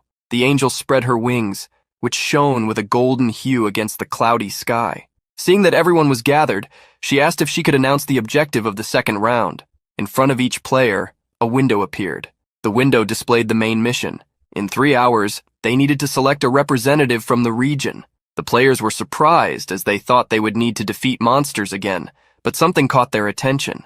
The number of participants and eligible players to win the second round was equal, which meant that everyone could survive. Seeing how doubts were spreading, the angel decided to give an explanation. As you can see, there is no fight in this round. I will conclude it as soon as you choose a representative. When someone becomes the representative of the region, they will be able to use the authority of command to enforce commands over other humans. They will kneel if ordered, and will eliminate themselves if commanded. Isn't that a great power? In 3 hours, everyone will receive a ticket to vote. With that, you just need to select someone to become the representative of the region. A player raised his hand, asking if the round would end after that, if nothing else needed to be done. The angel confirmed his doubt, stating that once they voted, they would complete the mission and be able to return home. The players began to feel relieved that they wouldn't have to fight. Now, they would be safe. This round would be much easier than the last. With that, the angel instructed them to talk among themselves for the next 3 hours to decide who would be the representative of the region. The players still thought this was a very easy mission, as they just needed to wait those 3 hours to survive. Yan Ming, unlike the others who were excited, was very irritated that he had prepared to fight but couldn't. One of Yan Ming's friends told him to relax, as there would be no problem surviving just with a vote. Yan Ming was very upset, as above all, he wanted to show his strength. Discovering that Yan Ming had put all his points into strength, the protagonist wondered if he had also obtained a strength rune this time. Including Yan Ming's rune, everything was going according to what the protagonist remembered. The protagonist watched everyone debating about who should become the representative for 3 hours, but for him, that wasn't the important thing at the moment. Ryu Nim knew that if there was a main mission, there must also be side missions. The protagonist entered the forest to look for the secret mission, the promotion mission, the one that would grant the right to obtain a class. The protagonist took his knife to hunt monsters. As to obtain a class, he needed to reach level 10 as quickly as possible. After a hobgoblin emerged from the forest, the protagonist challenged it. Seeing how the hobgoblin advanced, the protagonist used his speed to get closer faster than it. Before the hobgoblin could attack him, the protagonist finished it off as if it were nothing. The protagonist defeated the first of 100 monsters for the mission. Thanks to the triple experience bonus, he gained 9% towards leveling up. All his statistics also increased by 1% due to his rune. Ryu Nim realized that entering the forest to hunt had been the right choice. Moreover, he knew that where there was one goblin, there would be a group of them further ahead. As he ventured deeper into the forest, a group of armed hobgoblins appeared. The protagonist couldn't help but smile upon seeing them. With goblins and hobgoblins coming out from the bushes, he prepared to face them. The protagonist's hunt continued for the next several minutes. He defeated countless hobgoblins until he reached the mark of 50 monsters defeated. It was at that moment that the protagonist leveled up. Checking the time, only 30 minutes had passed. Reaching the halfway point of the mission, the protagonist opened the status window. In 30 minutes, the protagonist reached level 9. Aiming for dexterity for the lower levels, the protagonist invested all the points gained into that attribute. If he had obtained a strength rune like Yan Ming, it would have been more efficient to increase his strength, but it would be very difficult to survive if he allocated all his points into that attribute for now.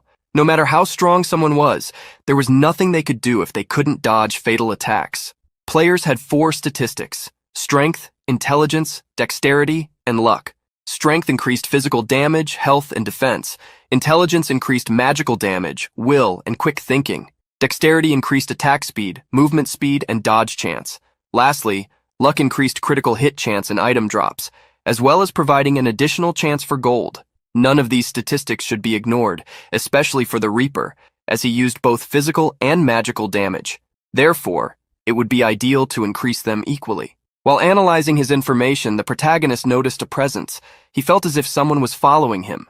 He hadn't paid attention before as he was hunting, but now he had picked up their trail. What intrigued the protagonist was that no one had followed him in any of his attempts before. Raising his knife, the protagonist commanded whoever was there to show themselves, or else they would need to leave their will if they didn't declare their intentions. At the protagonist's command, someone stepped out from behind a tree. To his surprise, it was none other than the actress he had met, Seo Aren. The protagonist was shocked to see her. The girl approached, hands raised, apologizing for following him. At that moment, another person appeared behind the actress, also apologizing. The man stated that they were not following Black Scythe with bad intentions, asking him not to be angry with them. The protagonist stared at the player named An Sang-chul with a question in mind. Thinking of An Sang-chul, the protagonist remembered that he was Ma Gyunlok's right-hand man. Ma Gyunlok was the eldest son of one of the largest companies in the country, and his player name was Celestial Demon. He was one of Ryu Min's targets. If he could have him by his side, it would strengthen his growth in many aspects. However, what Ryu Min really wanted to do was recruit the priestess connected to Ma Gyunlok for round 20. The protagonist did not expect to encounter Ma Gyunlok's right-hand man so soon. She also couldn't understand why An Sang-chul was with Seo Aren. It was at that moment that Ryu Min had an idea of who Ma Gyunlok really was, the guard who was with the actress during the cover-up. Thinking about this possibility, the protagonist recalled a story about Ma Gyunlok sponsoring a celebrity as part of his business. So this must be Seo Aren. The future changing had been quite unpleasant, so he wanted to investigate, asking since when the duo had been following him. Seo Aren revealed the truth, stating that they had been following him since he entered the forest. She had seen him and decided to follow. The protagonist continued the questions, asking why she had followed him. Seo Aren tried to explain that it wasn't for bad reasons. She just wanted to make an offer to him. Seo Aren remembered how Black Scythe had placed first in the first round, which is why she wanted to know if he would like to cooperate or something like that. The protagonist frowned at the actress's offer. He sighed, smiling at the proposal. Cooperate? That word isn't used when both need each other's help? Seo Aren confirmed her intentions. However, the protagonist shrugged. What do I need you for? I'm doing just fine on my own. Don't waste my time with useless talk and go away. I have no intention of forming a team with you. The protagonist turned and walked away after finishing his words. Seeing Black Scythe walk away, the guard wondered what was wrong with him, how big his ego could be. Seo Aren suddenly fell to her knees, surprising An Sang-chul. Looking up, Aren stated that she believed Black Scythe deserved first place. The pressure she felt from him was very intense.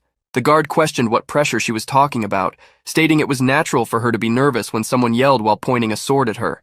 Aren wanted to form a team with the number 1, but things hadn't gone as she had thought. The guard recalled what he had already told her about how people like him were too proud to even consider allies. Aren regretted the attempt a little, but the guard advised her not to feel that way. However, they had only wasted time trying to follow the player. Remembering how they had followed the protagonist, Aren revealed that she didn't think there were so many monsters in the forest like those. Thoughtfully, she asked if they should also hunt during the remaining time. The guard didn't think it would be a bad idea, so the actress invited him to go with her. The deeper the area of the forest, the denser and darker it became. Amidst some trees, a hobgoblin heard a noise. Before the goblin could react, the protagonist attacked it. Ryu Min was still thinking about the cooperation request at the moment he was busy. All he cared about at that moment was leveling up, not forming a team. With that goblin defeated, the protagonist reached the mark of 60. At that moment, another type of monster appeared. With a wolf's head and walking like a human, it carried a large axe. The protagonist recognized the monster as a gnoll, surprised that they had finally shown up. Not just one gnoll emerged, but many others as well, all carrying their own weapons. Like a pack, they advanced, leaping to hunt the human they had encountered. However, they did not expect that this human would be powerfully fast. Before they had a chance to touch him, the protagonist used his blade to eliminate each of them. The bodies of the 5 gnolls fell to the ground, increasing the protagonist's mission counter and providing him with the experience needed to reach level 10, thus fulfilling the conditions for obtaining a class. The protagonist not only advanced, but also gained permission to use the shop. A secondary mission appeared before him. If he could advance his class before the voting ended, he could acquire a daily ticket for a 50% discount on purchases. People seeing this secondary mission for the first time would usually be confused. Everyone knew that obtaining a class was good, but the problem was that no one knew how to get the class advancement item. This item was typically obtained by fulfilling special conditions. Warriors needed to increase their strength to 10 points and defeat 30 monsters within an hour. Berserkers needed to hunt for a period of time while bleeding. Assassins needed to defeat several monsters with back attacks. This meant they had to perform actions related to their classes to obtain them. Initially, Ryu Min had repeatedly tracked monsters in the forest and fled from them, which granted him the Hunter class. However, after learning about the Reaper class, the protagonist proceeded with it. With angel blood in hand, the protagonist used the item. As a golden light enveloped him, a notification confirming the class acquisition appeared. The protagonist clicked yes without even thinking. The golden blood was consumed, releasing a great amount of power. Thus, he advanced to the Reaper class. As a reward, Ryu Min obtained the Reaper rune.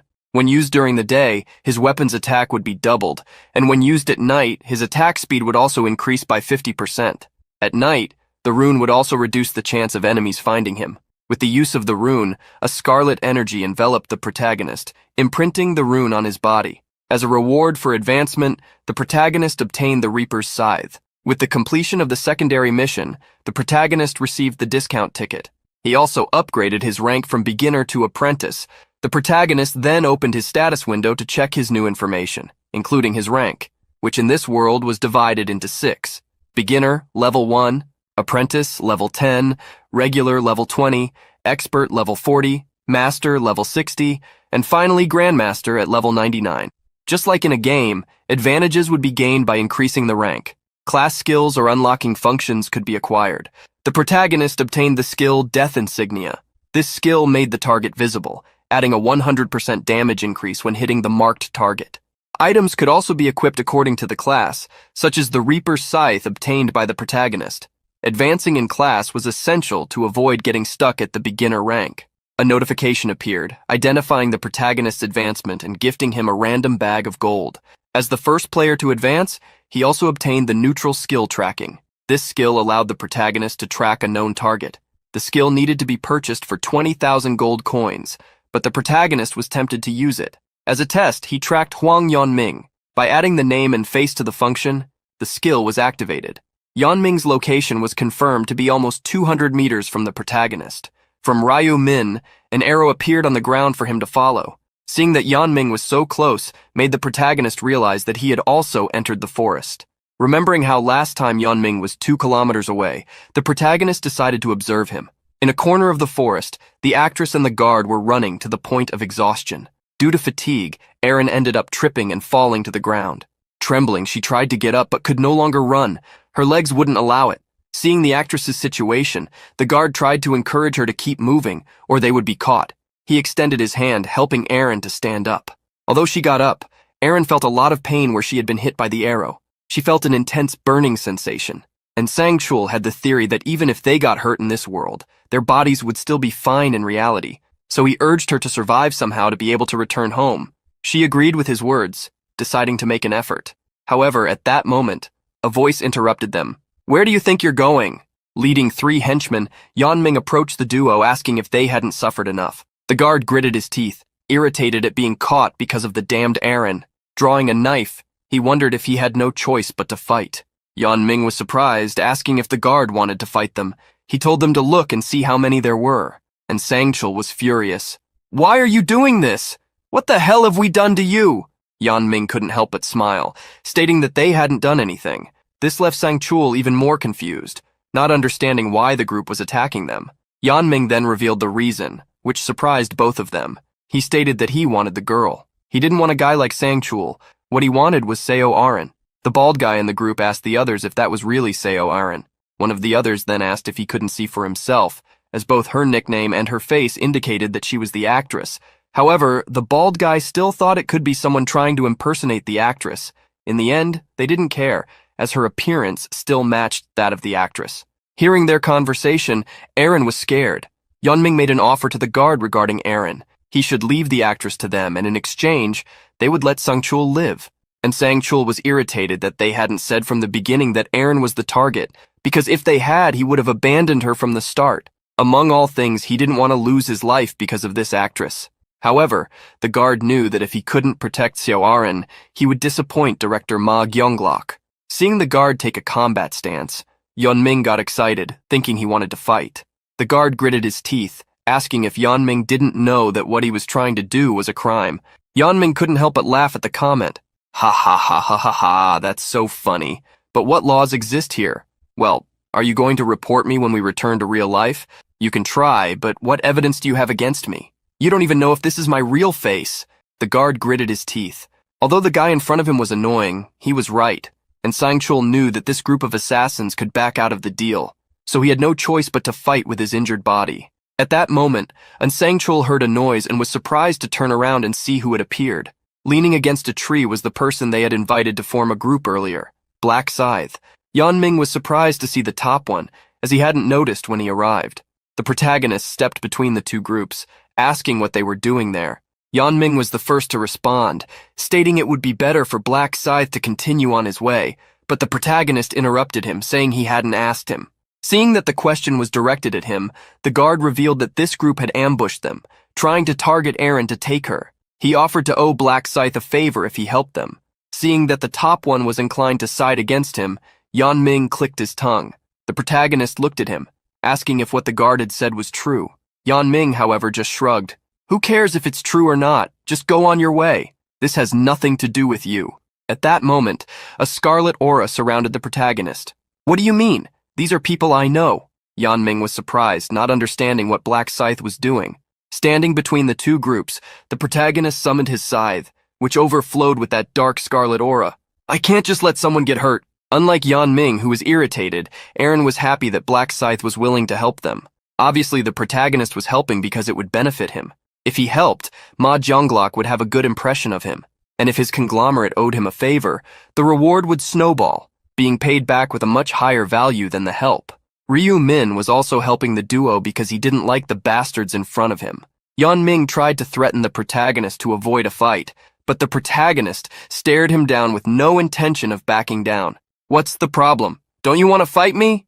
Yeonming gritted his teeth. Obviously, he didn't want to fight against the monster that had crushed the goblins and achieved the ranking in the shortest time. The protagonist leaned his scythe on the ground and told Yeonming to be honest about whether he wanted to fight or not. Yeonming was surprised, thinking that the protagonist would let him go if he was honest. Crossing his arms, the protagonist smiled. I'll consider it if you kneel and beg for your life. Yeonming realized what Black Scythe was trying to do, humiliate him in front of his friends and also Aaron. Despite not wanting to fight, the guy in front of him was starting to irritate him. But at that moment, Yeonming remembered he was strong enough to knock down a wall with his bare hands. He believed that if he were lucky, he could send this Black Scythe, or whoever he was, flying with just one punch. Yeonming smiled maliciously as he made his decision. You've crossed a line you shouldn't have, bastard. What do you want me to do, kneel and beg? You don't value your life anymore, do you? Yeonming took a few steps forward to shorten the distance, planning to attack by surprise. He was confident that even the top one wouldn't survive this. When he was preparing to throw the punch, he stopped. He was surprised to see that Black Scythe had dropped his weapon. The protagonist smiled, provoking the bastard in front of him. It would be unfair if I used a weapon. Besides, it would be a very boring victory. Yeonming felt deeply insulted, but his anger turned to surprise when he saw the guy in front of him disappear. With impressive speed, the protagonist lunged at Yeonming. The big guy's hand aimed at the protagonist's face with all his murderous intent. However, Yeonming's punch hit nothing as the protagonist dodged at the last moment. When Yeonming realized he had already been hit by a low knee strike, he couldn't defend himself and was sent flying several meters away. Pulling back his leg, the protagonist observed the scene he had caused. Yeonming trembled in pain, cursing the bastard who had hit him. When he lifted his head, the protagonist was already in front of him again. "Stop cursing! My ears are tired of it!" The protagonist delivered another kick, making Yeonming roll on the ground. Sitting up, Yeonming placed his hand on the wound on his face. However, the protagonist grabbed his collar, pulling him up. While holding him, Ryo-min unleashed a barrage of punches, leaving him unable to defend himself. Being hit countless times, Yeonming didn't feel the blows as punches, but as hammers falling on his face. He could only wonder if the demonic bastard in front of him was really stronger than him. He couldn't understand how someone could be stronger than him, who possessed a strength rune. After all the blows, Yeonming's vision became blurry. At that moment, several of his companions raised their weapons and arrows, aiming at the protagonist. Aaron became worried upon seeing that Black Scythe would be attacked from behind and shouted for him to dodge. The protagonist dodged the arrows and advanced against the henchman. Countless arrows were shot, but zigzagging, the protagonist continued advancing toward the archer. Quickly, the protagonist reached his side. "Looks like you got lucky finding a bow after encountering some monsters, right? But unlucky for you, you ended up meeting me." Summoning his scythe, the protagonist confronted the weapon against the archers. His scythe made a long arc, hitting the player and creating a rain of blood that splattered on the others. Having lost an arm, the archer fell to the ground, screaming. The other henchmen quickly drew their daggers. "You bastard!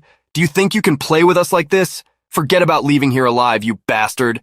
With the dagger in hand, the bald guy advanced toward the protagonist. The protagonist couldn't help but smile at the comment he heard. Using the insignia skill, Ryo-min created a scarlet symbol with a skull over the bald guy. In the next moment, his scythe released a powerful scarlet aura as it was wielded. With a great arc, the protagonist attacked the bald guy, using all the power of his weapon. With a swing of the scythe, an aura was unleashed, hitting the legs of that Yeonming henchman. The bald guy fell to the ground after the damage he suffered, unable to walk anymore. The last remaining henchman couldn't help but tremble in fear at what had happened to his friend's legs, but the protagonist wouldn't let this last one get away. "If you're going to attack me with a weapon, it means you have at least a little determination, right?" The protagonist swung his scythe, cutting through what the henchman was holding on to. The henchman screamed in pain as he lost his arm. Leaving him alive, the protagonist observed the insignia that gave a 100% damage bonus, doubling the damage dealt. With it, he was able to cut through armor as well. After those brief minutes, the protagonist saw how easily he had defeated that group of bandits, but he didn't want to stop there. He would instill as much fear as possible so they would never approach him again.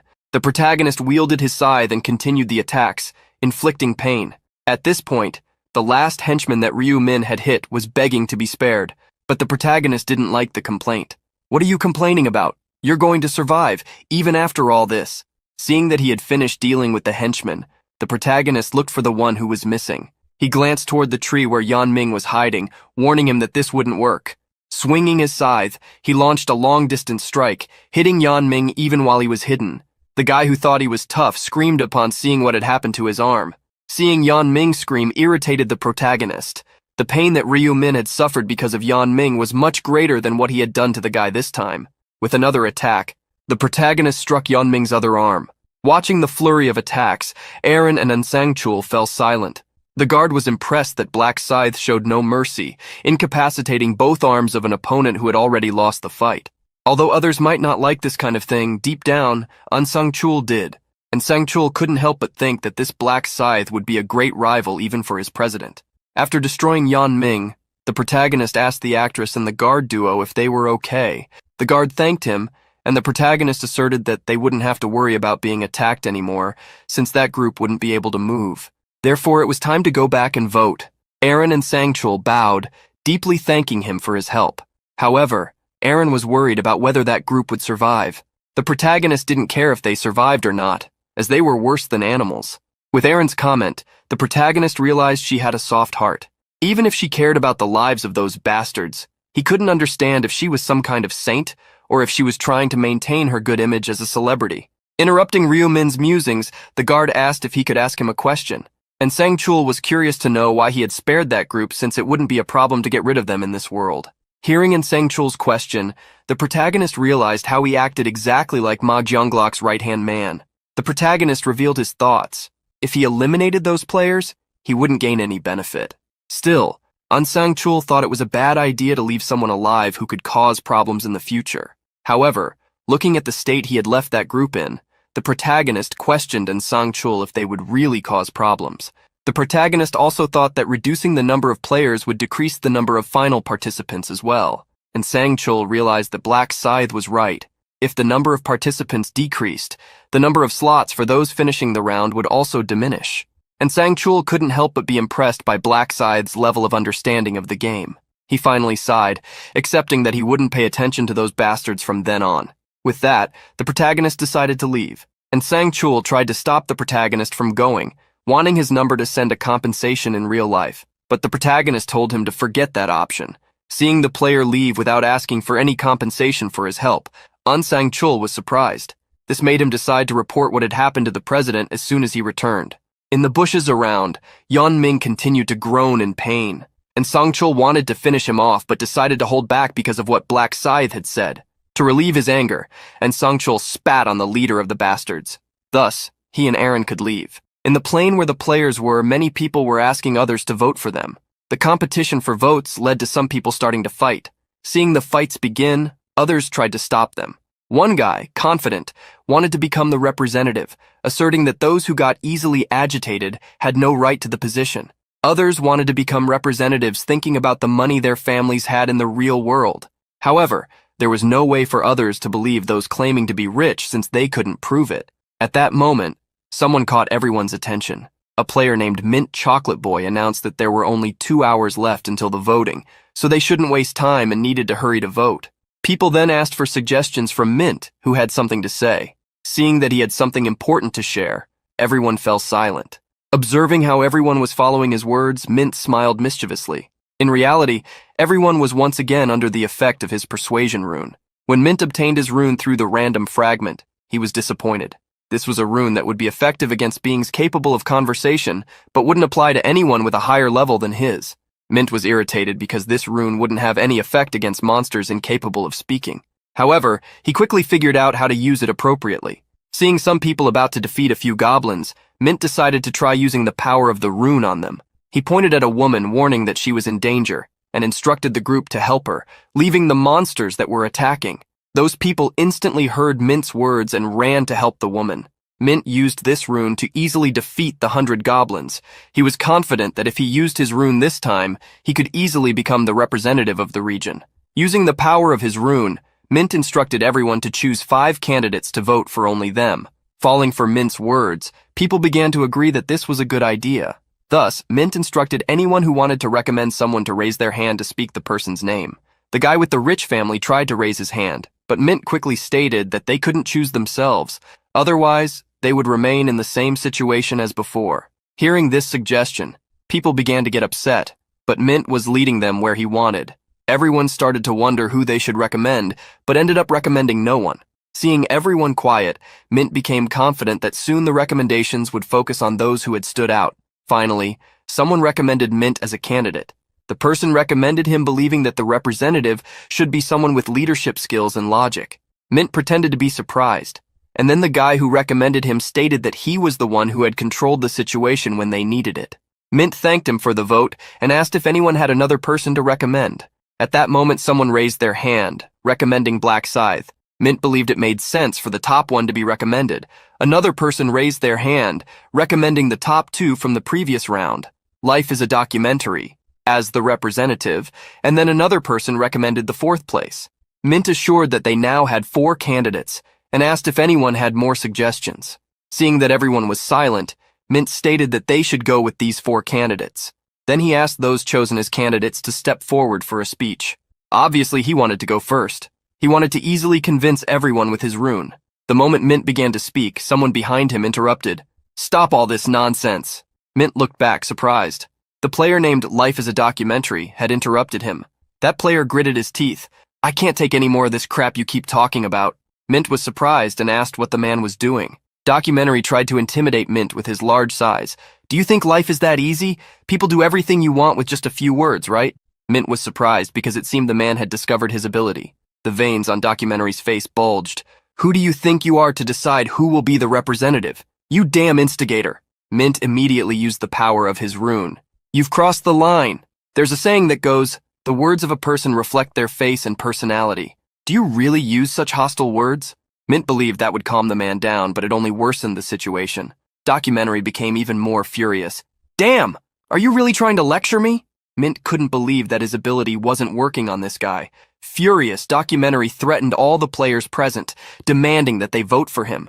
Mint seized the opportunity to humiliate the man in front of others. This guy is really an idiot. Do you think anyone will listen to you like this? Stop embarrassing yourself and go away. It was at that moment that Documentary pulled out a dagger and attacked Mint before he could react. Mint placed his hands on his neck, trying to stop the bleeding, but it was in vain. He slowly lost consciousness.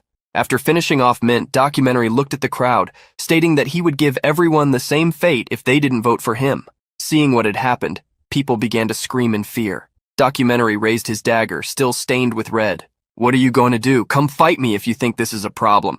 The guy who had recommended Mint Chocolate Boy became furious, calling Documentary a madman. Seeing everyone insult him but no one attacking, Documentary decided to attack them instead. As a great assassin, he rushed toward each of the players, using his dagger to finish them off. The expression on Documentary's face showed the ecstasy he felt. There were no police, cameras, or reporters there. He could do whatever he wanted with those people.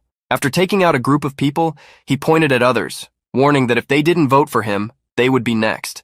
People were tremendously scared by the threat, not knowing what to do. Documentary believed that everyone would vote for him out of fear, and as soon as he became the representative of the region, he would go after Black Scythe to take him out first, thus becoming the top one. While Documentary was creating a great chaos, the protagonist was defeating nulls. He had already defeated over 260 monsters, now reaching level 16. Seeing that his level was already high, Ryumin realized that he would evolve more slowly. Even after defeating monsters for the last 2 hours, he had only leveled up. Despite this, the hunt had been easy, thanks to his Reaper rune and Assassin rune. One of the runes doubled his damage, while the other doubled his stats. After hunting so much, the protagonist realized it was time to return. A golden light fell upon the protagonist. A summoning was being made to take all players back to the starting point. All the players were summoned back to the starting point, along with Yunming's group. When the players who had been in the forest returned, they were surprised by what had happened. Seeing all those bodies, they wondered what had occurred. Arin covered her mouth, incredulous at the scene. Noticing her reaction, the protagonist realized that Cho Jung-sik had once again gained the upper hand. Cho Jung-sik was the leader of the Jung-sik gang, and the second most talented fighter in that district, which was a shame because his personality was horrible. The protagonist had already planned to disarm this bomb before it exploded, but that wasn't the exact moment for it. Documentary walked toward the protagonist, asking where he had been since he hadn't seen him until then. The protagonist was not intimidated and asked what he wanted. Cho Jung-sik replied with a smile on his face, "It's not a big deal, just getting straight to the point. Be my servant." The sudden request caught the protagonist by surprise. Playing with his dagger, Cho Jung-sik offered his clemency in exchange for servitude, but this only made the protagonist laugh. Likewise, he went straight to the point. "Do you want to fight? Then kneel. If you do that, I'll let you go unharmed." Cho Jung-sik became irritated, believing that Black Scythe still hadn't understood the situation he was in. The protagonist interrupted his complaints, releasing the Reaper's aura to summon his scythe. "Is it so hard to understand? Or do you want to be eliminated this round to get it?" Cho Jung-sik gritted his teeth, realizing he had messed with the wrong guy. Looking at that large scythe, he couldn't understand where Black Scythe had gotten such a weapon. Seeing Cho Jung-sik silent, the protagonist couldn't help but provoke him. "What happened? Did the cat eat your tongue?" Cho Jung-sik tried to use his identity to intimidate the protagonist. "I am Cho Jung-sik, the leader of the Jung-sik gang. Do you think I'm going to kneel before you? Try to attack me with that weapon if you can, you bastard." The protagonist couldn't help but mock how temperamental Cho Jung-sik was, but now, enough with the jokes. He didn't want to confront Cho Jung-sik at that moment because if he revealed his strength, he wouldn't be able to use that gangster in the third round, but he wouldn't need to fight, as the angel was about to appear. Surprising everyone, the angel emerged, asking if everyone was gathered. Seeing the angel, the protagonist sent a message to Cho Jung-sik. "You were lucky. Make sure to check who you're challenging next time if you want to stay alive." Cho Jung-sik gritted his teeth. He had almost had a heart attack from fear, but still harbored feelings of revenge for next time. He longed to become the representative so he could repay the humiliation many times over. The angel asked if they had decided who would be the representative. At that moment, she saw the bodies and smiled upon realizing they had done more than just talk. But of course, she didn't care what the trash did. Wishing to continue with the voting session, the angel made windows appear in front of the players. There, they could vote for one person, and the one with the most votes would become the representative. They needed to look at the person they wanted to vote for and then confirm their vote. Players who didn't vote within the next 5 minutes would be eliminated as punishment. Instantly, several people looked at Cho Jung-sik, who became confident seeing that he was the center of attention. Looking around, Cho Jung-sik became irritated when he noticed a girl wasn't looking at him. She then quickly stated she would vote for him to avoid being attacked. Cho Jung-sik kept looking around constantly, threatening everyone who wasn't looking at him. And so, the 5 minutes passed. Announcing that time was up, the angel thanked everyone for not leaving any idiot without voting. Clapping her hands, she asked if they should see the votes. Life is a Documentary came in first place, with 2,400 votes. Right behind him, Black Scythe had just over 2,000 votes. Cho Jung-sik became irritated seeing that, even though he was in first place, he had only a few more votes than Black Scythe. He looked around, trying to figure out who those 2,000 people were who had voted for Black Scythe, even after his threats. Concluding the vote viewing, the angel announced Life is a Documentary as the representative of the region. She then granted him the authority of command, as he had been elected the representative. Receiving the blessing, Cho Jung-sik already imagined how he would punish Black Scythe, who hadn't eliminated him when he could, perhaps ordering everyone to attack him. However, Cho Jung-sik found a problem with this ability. It would only have 10 uses, affecting only one person at a time, and not working on people who had already acquired their classes. Cho Jung-sik was shocked to read the rules for using the ability. At that moment, the angel began to laugh. "Dear humans, did you think we would finish after the voting session? That's not the case. There's a hidden mission in this round." The people were surprised by what the angel said.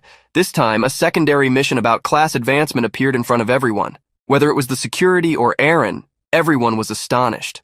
The angel revealed that this message window should have appeared only at level 10, which is why they hadn't noticed it before. A player scratched his head, asking how they were supposed to level up if there were no monsters around. This comment irritated the angel. "What do you mean? The forest is full of monsters." "Oh, but don't be sad. Only 80 people were able to advance their classes in this round. Speaking of which, one person in this region received an advanced class." Each statement from the angel left the players more confused and curious. She then snapped her fingers, asking if they should look at the results of the secondary mission. In first place for the secondary mission across all regions was Black Scythe, who obtained the Reaper class in 40 minutes. Behind him was Celestial Demon with the Dark Knight class in 2 hours and 36 minutes. With 1 minute more, Stupid Idiots obtained the Shaman class. To everyone's surprise, Black Scythe was the only person in the region to obtain a class. This left everyone stunned, and what impressed them even more was the name of the class he had acquired, Reaper.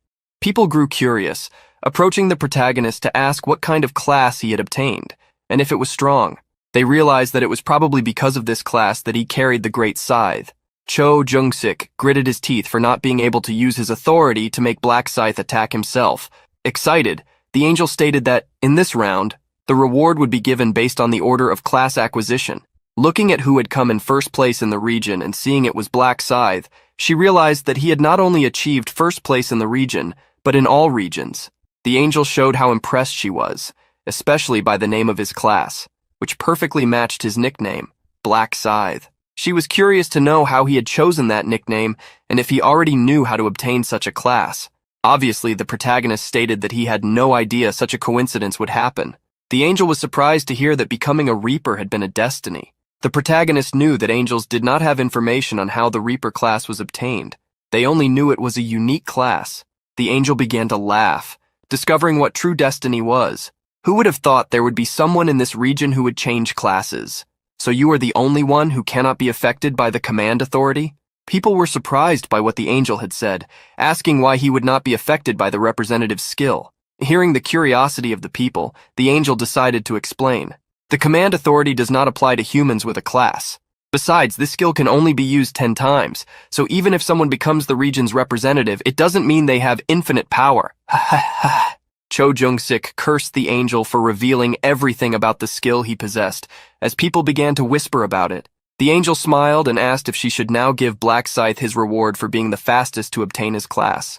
Then, she handed the rewards to the protagonist, a card for armor choice and a chest for special reward selection. With the armor ticket, the protagonist could choose between heavy armor, light armor, or a mage's outfit. Since the first option was too heavy and the last offered little defense, the protagonist chose the light armor. In the choice chest, the same options appeared as in the previous round's chest. Triple experience for the next round, gold, or information about the next round. Since there were many monsters in the third round, the protagonist chose the experience buff. Now that the angel had distributed the rewards, she cast a light over the players to send them back, warning that the third round would be quite fun. She smiled, assuring them it would be. This time, only a small number of people had not returned from the second round. The next round would take place in a month. Yang Ming woke up in despair. He looked at his arms, realizing they were in place. Relief appeared on his face as he noticed they were fine. Despite the relief, concern quickly returned to his face. Remembering what had happened, he decided to never mess with Black Scythe again or get involved with heartless people. Inside the apartment, Sang-chul praised Aaron for doing a good job.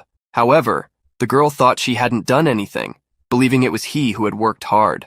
The actress couldn't help but thank the security guard for protecting her. And Sang-chul cleared his throat, stating that he had only done his job.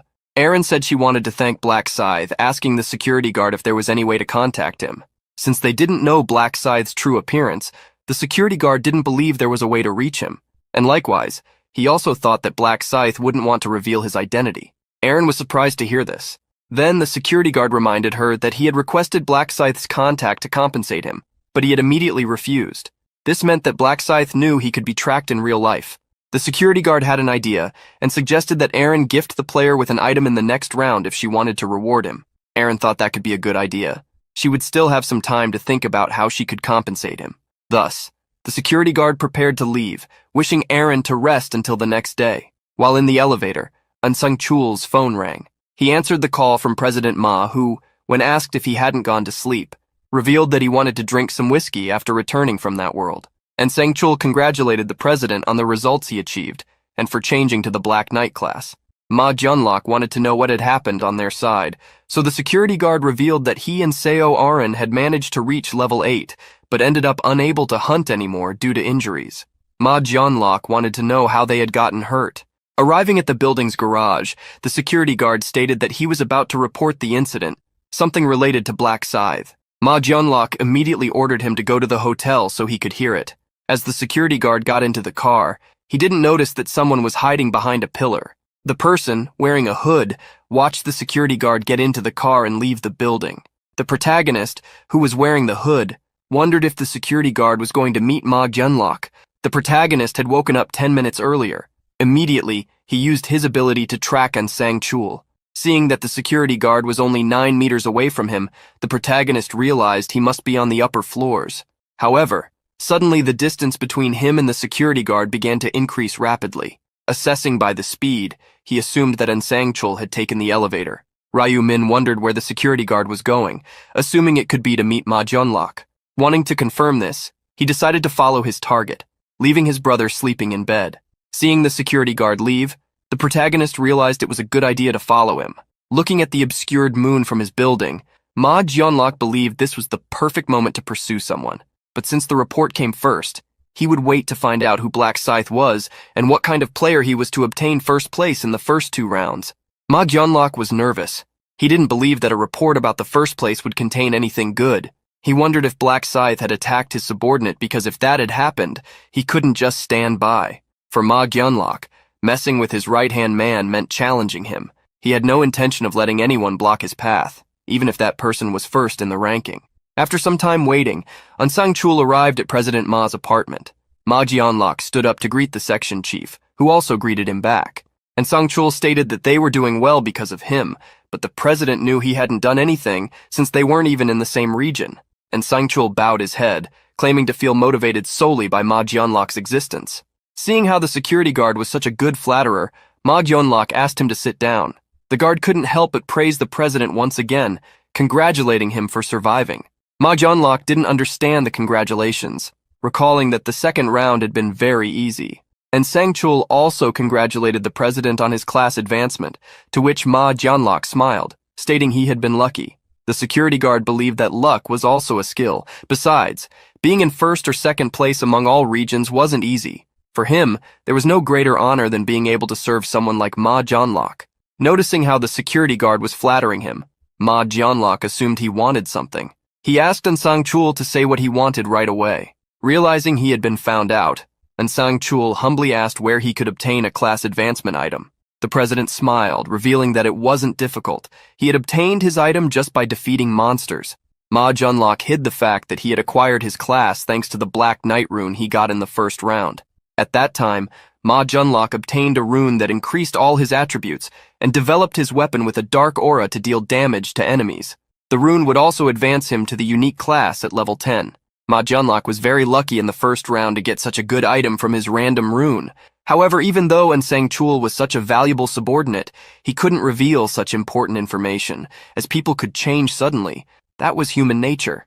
Getting to the main topic, Ma Junlok asked the security guard what had hurt him, wondering if it had been Black Scythe, and Sang Chul quickly denied it. What? Absolutely not. In fact, he was the one who saved my life. Ma Junlok was surprised and ordered his subordinate to tell him the details.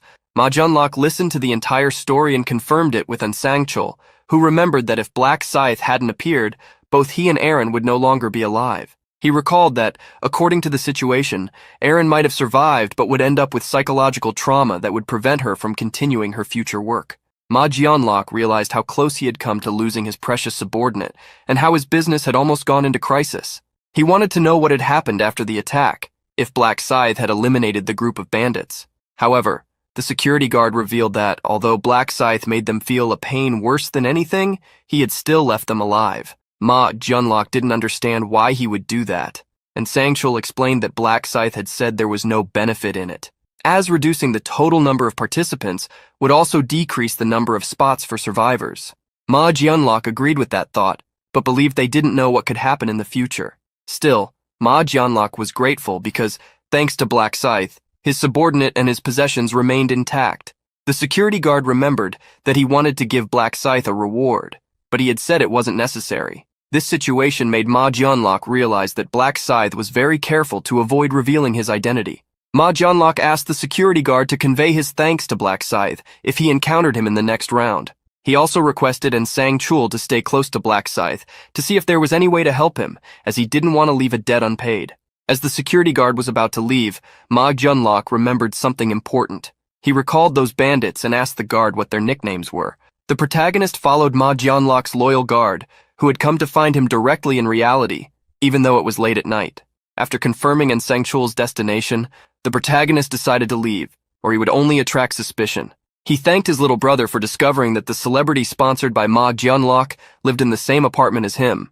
If Ryu 1 hadn't delivered the cakes, he would never have found Aaron and wouldn't have discovered that she and Sang Chul were connected. Ryu Min was aware that if he leveraged the connections between the neighbors, he could gain Ma Junlok's trust, which would allow him to try to bring him to his side in round 20. The protagonist recalled that Ma Junlok's Black Knight rune was so powerful it seemed like a cheat. The problem with it was that it had weaknesses, such as the lack of runes as advancement rewards and the need to be forced to advance to that class. However, there were even worse problems. To use the Dark Aura, a power of the Black Knights, it would require a unique mana called Dark Mana. This mana could not be obtained through normal means. However, this ability fit perfectly with a psychopath like Ma Junlok. The protagonist smiled, a bit worried about having a psychopath as an ally. Therefore, he would keep him only as a potential candidate to be used in the future. Ryu Min had met many individual talents as good as Ma Junlok, so he would start working as soon as the sun rose. In the small shop where the protagonist had bought lottery tickets for the first time, the owner sighed. He was worried that the store's revenue was almost down by half. At that moment, an excited girl entered the store looking for her father. The store owner smiled upon seeing his daughter, Julie, who wanted to know why he was sighing so loudly. The owner revealed that he was worried because the lottery ticket sales had been suspended by the government, which claimed the reason was the players. Julie remembered a news story she had read about someone winning the lottery 4 times and saying they had seen the result in a dream. The store owner was concerned about how he would pay the rent, in addition to the employees, but his daughter urged him not to worry. With a smile, she stated that she would graduate soon and start helping him. Pausing to think, Julie asked if it would be better to get a part-time job to help with household expenses. Seeing his daughter's thoughts, the store owner asked her to leave those worries to him and focus on her studies. He remembered that she had good grades, so he encouraged her to go to college and pursue her dream of becoming a doctor. However, Julie contradicted her father. The girl had already given up on that dream. College didn't matter anymore considering the current state of the world. Julie's father realized she was right. Money was no longer important. Her survival in the next round was what mattered. The man couldn't help but cover his face with his hands, realizing how he had been thinking about what he should have done lately, apologizing to his daughter. Julie held her father's hands, trying to console him, affirming that he wasn't to blame. Smiling, Julie revealed that, in addition to surviving the second round, she had also obtained a class. Extending her hand, Julie released a green light. The aura quickly spread over her father as the girl used the powers of her class. Julie's father was surprised, asking what had happened. Julie explained about the ability she had obtained. This is the Bless ability, which I got from a class called Buffer. It blesses the target, increasing all of their stats. Apparently, when used on ordinary people, this ability has a revitalizing effect. Julie's father was amazed by this incredible ability, feeling his body energized. Seeing how much her father liked it, Julie smiled, warning him that she would use this ability on him more often. Julie encouraged her father to cheer up, and he promised that he would. At that moment, the shop owner saw someone entering and welcomed them. Upon seeing Ryu-min enter his store, the owner remembered the protagonist. Seeing that her father recognized the young man, Julie asked who he was. Whispering, her father told her that he was the first winner who chose the same number on 100 tickets. The protagonist approached the counter, asking the owner if he remembered him. The shop owner, who did remember, asked what he wanted. Suddenly, the protagonist bowed, starting the conversation with an apology, surprising the man. Ryu-min revealed that he had seen the news that the lottery ticket sales had been halted. Next to the cash register, Julie watched the young man apologize for causing losses to the store. Her father eased the situation, not wanting to blame the young man for what had happened. Putting his hand in a bag, the protagonist stated that he didn't think it was right for the old man to be harmed by his actions, which is why he was there. He handed an envelope to the shop owner as a small compensation. The shop owner didn't understand what it was, and was shocked to hear that it contained 10 million won. The shop owner refused to accept the money, thinking it wasn't right, but Ryu-min insisted. Leaving the envelope on the table, the protagonist walked away. The shop owner scratched his head, wondering how he could accept such a large sum of money. Seeing her father's concern, Julie took the envelope, intending to return it. When the protagonist was already far from the shop, he heard a girl's voice calling him. When he turned around, the shop owner's daughter had caught up, although she was tired. She asked if he was Ryu-min, and then he asked her to introduce herself. The girl was surprised that Ryu-min didn't recognize her, trying to remind him that her name was Julie and that they were in the same class. The protagonist was confused, which disappointed the girl that he didn't remember who was in the same class as him. He apologized for not remembering her, giving the excuse that he wasn't very good with faces. In truth, Ryu-min remembered Min Julie. She was in the same class as him, and was the daughter of the convenience store owner. Moreover, she had the unique Buffer class. When the protagonist discovered, a few regressions ago, that Julie was in the same class as him, he was truly surprised. It was as if fate had brought them back together. The reason Ryu-min encountered Min Julie for the first time, under the pretense of coincidence, was to have her by his side. Introducing herself, Min Julie asked if they should talk. Not wanting to miss the opportunity, the protagonist agreed. The two headed to a square where the trees had lost their leaves. Sitting on a bench, Julie returned the envelope with the money. The protagonist was surprised, asking if that wasn't the money he had given to her father. Not wanting to accept that amount of money, she asked him to take it back. By giving that money, the protagonist knew they wouldn't accept it, as it didn't matter what kind of circumstances they faced. Julie wasn't the type of person who liked to owe favors. Seeing that Ryu-min still hadn't taken the envelope, Julie asked him to hurry as her arm was already hurting. Leaning against the bench, the protagonist refused to take the money back. Julie was surprised by his attitude, remembering that he had told the shop owner earlier that the money was like an apology for the damages caused. At least that could ease his conscience. Julie was worried that this was a large sum, but the protagonist insisted that they keep the money, using psychological pressure by stating that he would be sad if they didn't accept it. Julie still tried to insist as that amount was too high, but in reality it was the perfect amount to attract her. Ryu-min asked the girl to repeat his words to her father, saying that the amount wasn't much for him, so they could keep the money without feeling guilty. Julie was irritated by the protagonist's insistence, which made him laugh. Before the girl could refuse the money again, the protagonist stood up, stating that he would leave since the matter was settled. The girl prevented him from escaping. Opening the envelope, she stated that she would only keep 1 million won, as 10 million was too much money. But the protagonist rejected her negotiation. Do you have the power to decide that? You should ask the shop owner. Julie countered that her father would definitely feel uncomfortable with such a large sum of money, which led Ryu-min to ask, pretending not to know, if she was the daughter of the convenience store owner. Seeing the girl confirm, the protagonist stated that this was a fascinating coincidence. Julie used the same words to express herself, not believing that the lottery winner was a friend from her class. Being called friend by the girl stirred some feelings in the protagonist. Unaware of this, she asked if he really didn't know they were in the same class, as she recognized him the moment he entered the convenience store. The protagonist couldn't help but apologize again, with an awkward laugh. Changing the subject, he asked if this wasn't the first time they had talked so much, surprising Julie, who felt upset realizing that this was the first time he had discovered her name. Seeing the girl look away, upset, the protagonist felt bad for pretending not to know her, but he knew he needed to do that for her to take an interest in him. Julie made a decision as she stood up and pointed to her own face while approaching the protagonist. "My name is Min Julie, and this is my face. Will you remember now?" The protagonist couldn't hold back his laughter at the girl's actions, who blushed upon realizing how close their faces were to each other. Julie quickly turned away, avoiding Ryu Min's gaze as she was hit by reality, wondering what she was doing introducing herself to a classmate when graduation was just around the corner. The protagonist smiled warmly in response.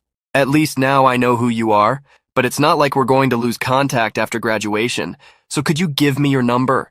Upon hearing Ryu Min ask for her number, Julie was surprised, her cheeks flushing even more. The protagonist, noticing her surprise, asked if there was something wrong with asking for a classmate's number. Realizing he was right, Julie asked for his phone to write down her number. After jotting down her contact, Julie returned his phone. Once they exchanged contacts, the protagonist suggested they keep in touch. "It was fate that brought us together like this, so let's stay in touch frequently from now on." With that, the protagonist said goodbye, claiming he had something urgent to do. As Ryu Min walked away, Julie realized she hadn't handed the envelope to him. She felt upset for not delivering the envelope, but was super excited about something else. "Who would have thought he would ask for my number so suddenly? I'm so happy my heart feels like it's about to burst. Even though I know he asked for my number as a friend, I still like Ryu Min." Julie still remembered the first time she encountered the protagonist. At that time, he was being beaten up for not bringing money to Yeonming. Seeing that, Julie immediately called the police. She didn't know if it was out of pity for him or a sense of responsibility, but she followed him to ensure he got home safely. However, upon seeing how Ryu Min worked at his part-time job as if nothing had happened, Julie realized how much stronger he was than he seemed. From then on, Julie became interested in Ryu Min, following him with her eyes wherever he went. Yet she never had the courage to talk to him. After she began observing him, Julie's feelings grew immensely, even without being able to approach him. She had never imagined they would meet again after so long. Julie decided to be brave and seize this chance that fate had given her. Since she could no longer pretend not to know Ryu Min after the incident with the 10 million won, Julie wondered if she should invite him to eat together. When the protagonist returned home, he chatted with Julie through messages. The girl had really taken the initiative to invite him to lunch together, offering to pay. With him accepting, she wanted to know what he liked to eat. Thus, the conversation between the two flowed. The protagonist was already expecting her message but thought she had invited him to lunch because she felt she owed him a favor. He could only think of using this opportunity to turn her into an ally by becoming her friend. With a focus on the goal he was trying to achieve for the 100th time, the protagonist made the decision to save Julie and take her with him to the 20th round. Seeing his brother so well dressed, Ryu-won was surprised to see that he was going out. Noticing Ryu-won's curiosity, the protagonist informed him that he was going to meet someone he knew. Ryu-won was curious to know if this person would be a girl. Ignoring his brother's jealousy, the protagonist mentioned that he would be eating out, so Ryu-won didn't need to wait for him and could have lunch. Hearing that Ryu Min was going out to meet a girl, Ryu-won couldn't believe he was going on a date. The protagonist met Julie at a barbecue restaurant. Seeing the girl so excited while eating, the protagonist asked if she liked meat. Julie blushed to her ears, quietly affirming that she liked meat. Julie couldn't believe she was eating alone with Ryu Min. This day would be marked in her memories forever. While they were eating, the two talked, letting time pass. However, at a certain moment, when the conversation paused, Julie felt that the atmosphere was strange and thought of something to say. Remembering the news, the girl asked how he had won so many times in the lottery. The protagonist used the same answer as always, claiming to have seen the results in his dreams. Thinking of a dream god who delivered winning numbers, Julie asked how much Ryu Min had won with the 4 drawings. The protagonist thought for a moment before answering. "I don't think I'll have to worry about money for the rest of my life, although now I need to worry about my life." Julie realized this was a topic they hadn't talked about yet, so she asked how his first round had been, wondering if defeating the goblins hadn't been difficult. Pretending humility, the protagonist claimed he spent a lot of time on that mission. Julie asked which region he was in, and to avoid revealing it, He stated he only remembered that it ended with the number 5. Revealing that the end of her region ended with a 7, Julie sighed, saying it was a shame they couldn't meet. The protagonist smiled at her disappointed comment, knowing they would meet soon since the regions would unite when the number of survivors decreased.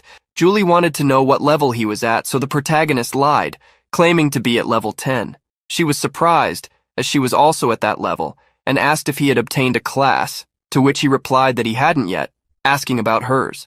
Excited, Julie didn't hide that she had obtained a class change item, and her class was called Buffer. Hearing the name of the class, the protagonist felt relieved that she was also a buffer in this life. Continuing the conversation, he asked if her class was like in the games.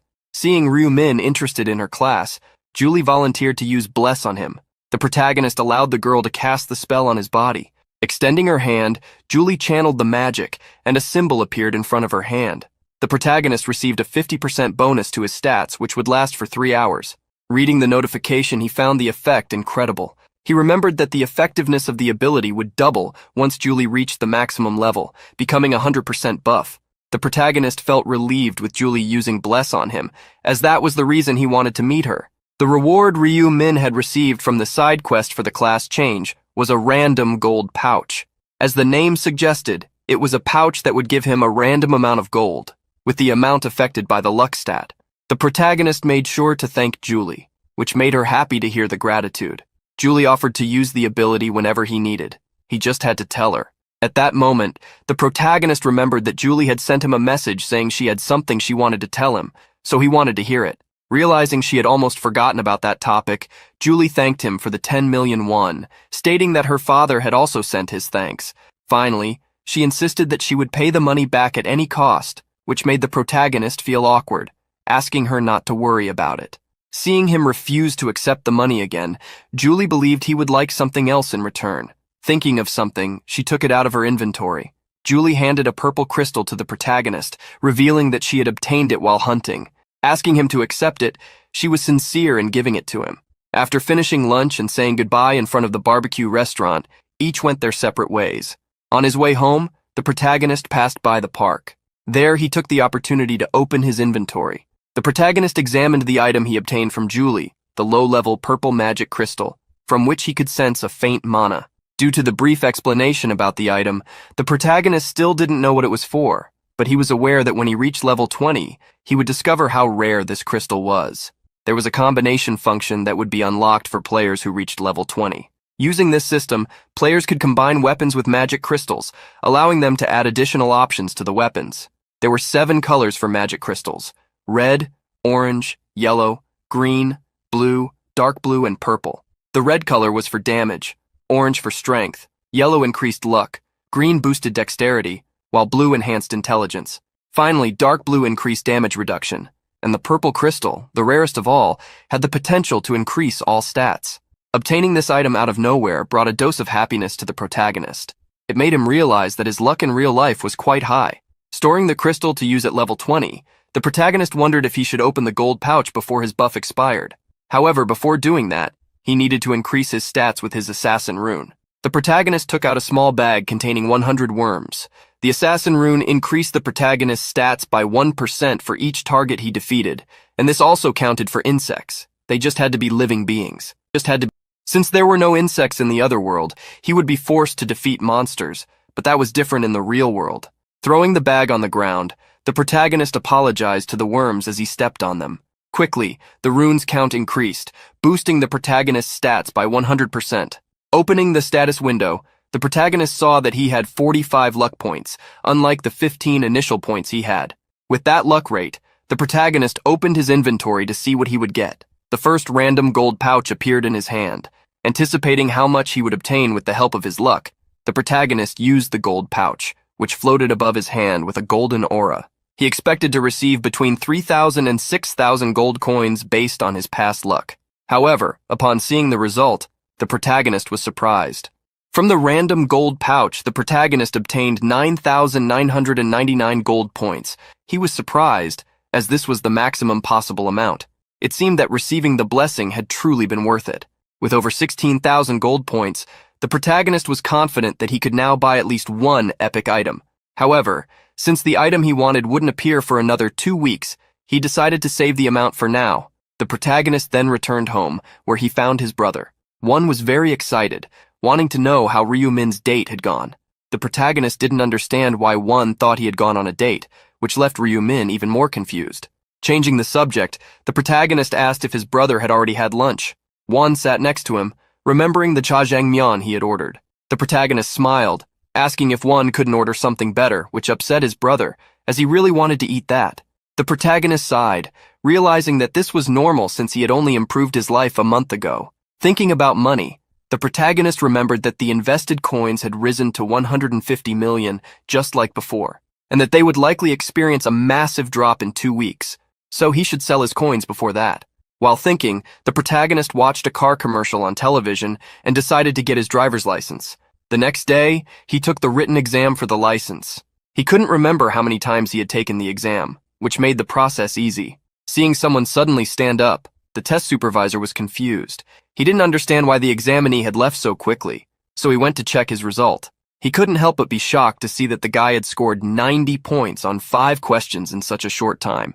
That was an obvious result, but the protagonist got his license in just 4 days, thanks to his long experience. Thinking about his experience as a driver caused an existential crisis in the protagonist, who no longer remembered his real age or how many years had passed. After obtaining his license, Ryu Min bought a supercar, a Lamborghini Aventador. He had no trouble getting used to the car, as it had also been his choice in previous regressions. At the dealership, he asked how long it would take for the car to be imported, and the salesperson revealed that it would be available in about a month after the order. Making the sale of the Lamborghini, the employee was extremely happy, obviously because he would earn a commission. 2 weeks passed, and the day to sell the bitcoins arrived. Seeing how his brother was grinning from ear to ear, Ryu One wanted to know what had happened. Hearing that he had sold the coins, One wanted to know how much his brother had made. Revealing that he had sold for 300 million, the protagonist left his younger brother speechless. 300 million? Your total lottery winnings were 60 million and you turned them into 300? Ryu One remembered when he almost stopped his brother from investing in cryptocurrencies. Feeling relieved that he hadn't done so since Ryu Min earned so much. Despite telling his brother that 300 million wasn't that much, the protagonist had never made that much money in previous times. Ryu One asked if his brother was going to withdraw the money, and upon hearing that he was, he took a sip from his bear cup. However, he spat out all the hot chocolate upon hearing that Ryu Min was now going to invest in stocks. Ryu One almost cried, reminding his brother that investing in stocks was dangerous. However, the protagonist asked him not to worry, as he saw in his dreams which stocks he should buy. Ryu One was even more surprised after this story. Unable to stop his brother, Ryu One told him to do whatever he wanted. The protagonist didn't blame his brother for worrying, but he couldn't reveal that he knew the future. The company the protagonist would invest in was ranked 85 on the Korean Stock Exchange, valued at approximately 900 million. The corporation consulted the Celestial Demon. This was a company under the leadership of Gyeonglok. Although it hadn't grown yet, it would formulate a special system after the 4th round, experiencing explosive growth. Therefore, there was no reason not to invest in this company while it was ranked low. If it was possible to acquire a large share of its stock and gain operational control, Ryu Min would be greatly benefited by exercising his influence as a majority shareholder. The protagonist initially invested 280 million to obtain 31% of the shares.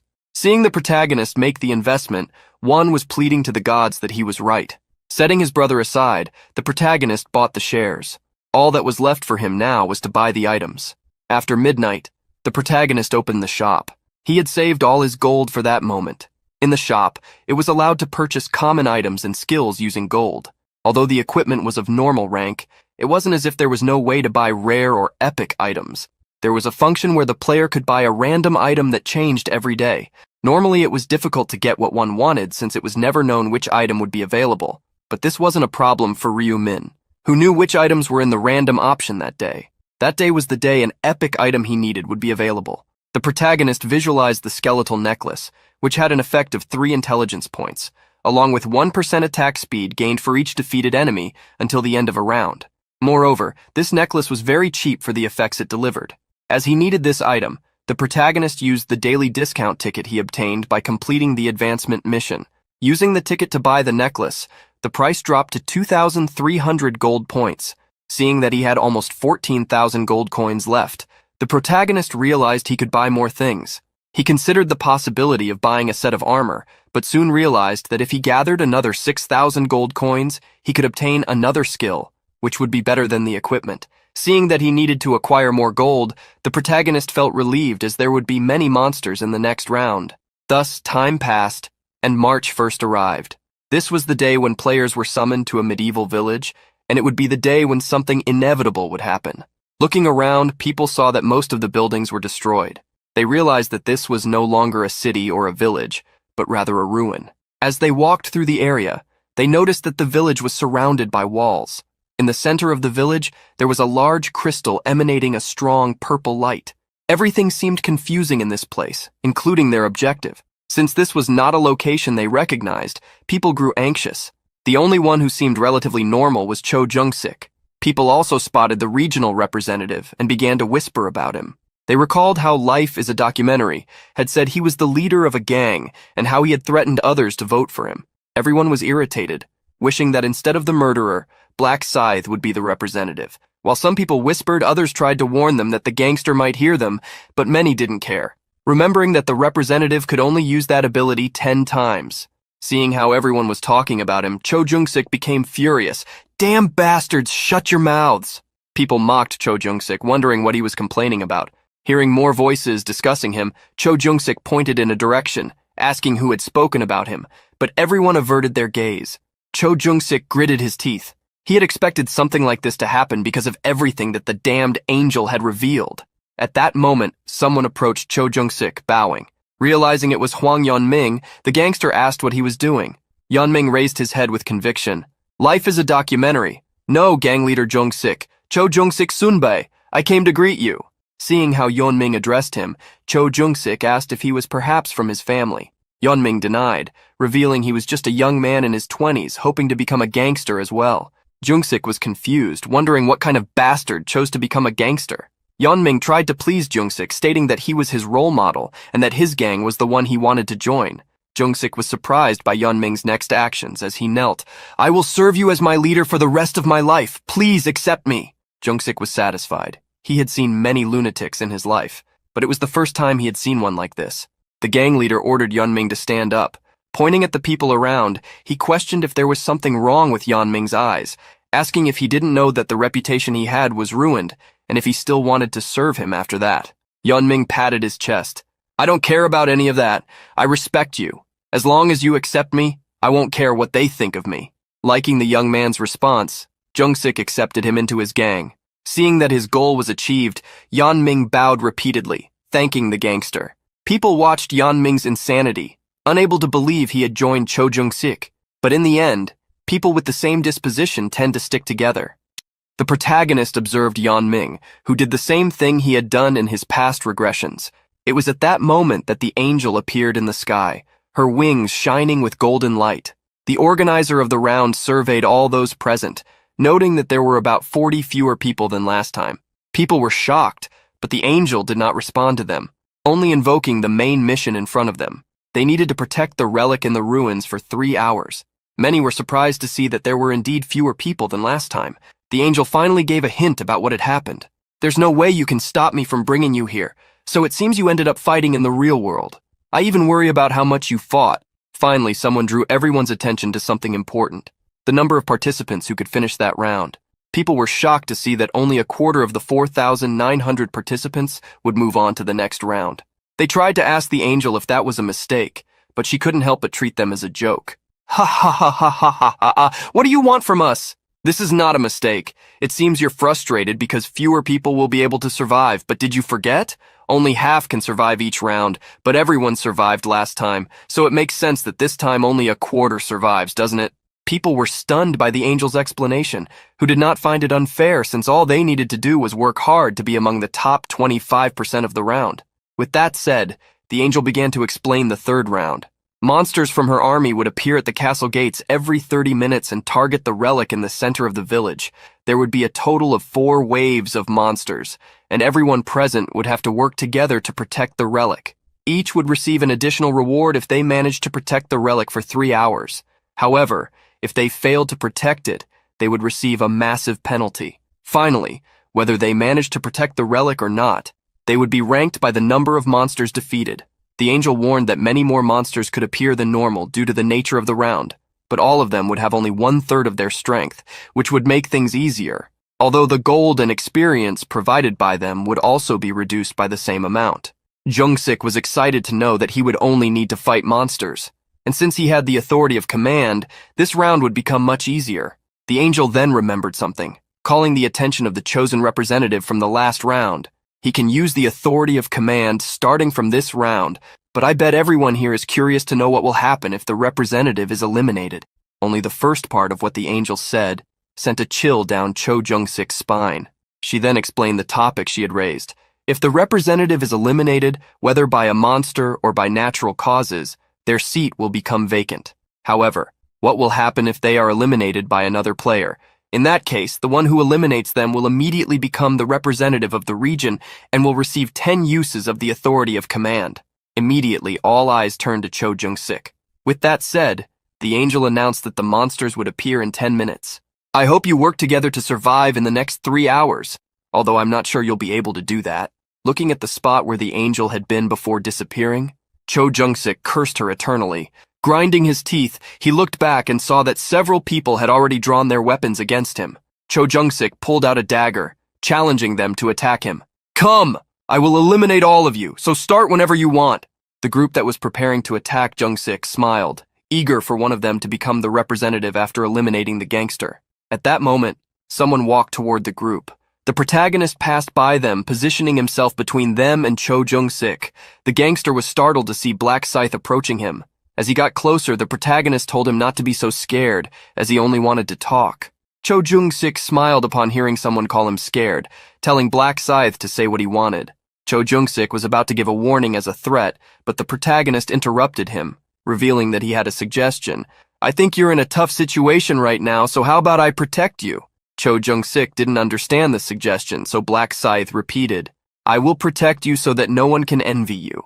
This means I will be responsible for escorting you one by one. The players were confused upon hearing Black Scythe's words, as this meant they would have to face him as well if they wanted to become the representative. Thanks to the protagonist's actions, people began to give up on attacking Cho Jung-sik, who, noticing the reactions of the crowd, was tempted to accept the offer. However, knowing that everything has a price, he asked what Black Scythe wanted in return.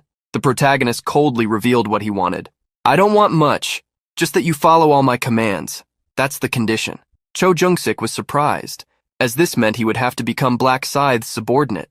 The gangster wanted to know why Black Scythe was making that offer, but the protagonist refused to answer. Cho Jung-sik then asked what kind of commands he would give him, but the protagonist again refused to speak, only repeating that he would have to follow his orders unconditionally. Cho Jung-sik gritted his teeth.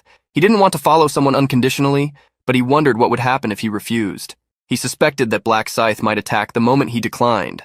The protagonist urged him to respond quickly, as others were waiting for his answer. Cho Jung-sik gritted his teeth, thinking about the response he would give, and then he refused the offer. The protagonist had already expected the gangster to do this. There was no way such a bastard would set aside his pride so easily. Hearing Cho Jung-sik refuse the offer, many people became excited and surprised that he hadn't accepted the offer that would bring him safety. Many realized that the reason was pride. Some believed that the gangster valued pride more than his own life, while others thought he was looking down on them. The comments progressed exactly as they had in the protagonist's last regression. Who knew what he should do next? Fine, since you rejected, there's nothing I can do. Now that you've rejected, I won't get involved in this matter. Whether you are eliminated or not, it has nothing to do with me anymore. People watched as Black Scythe turned his back on the gangster, hearing everything he said. They felt they now had free rein to attack the damn gangster whenever they wanted. Cho Jung-sik gritted his teeth, practically regretting refusing the offer.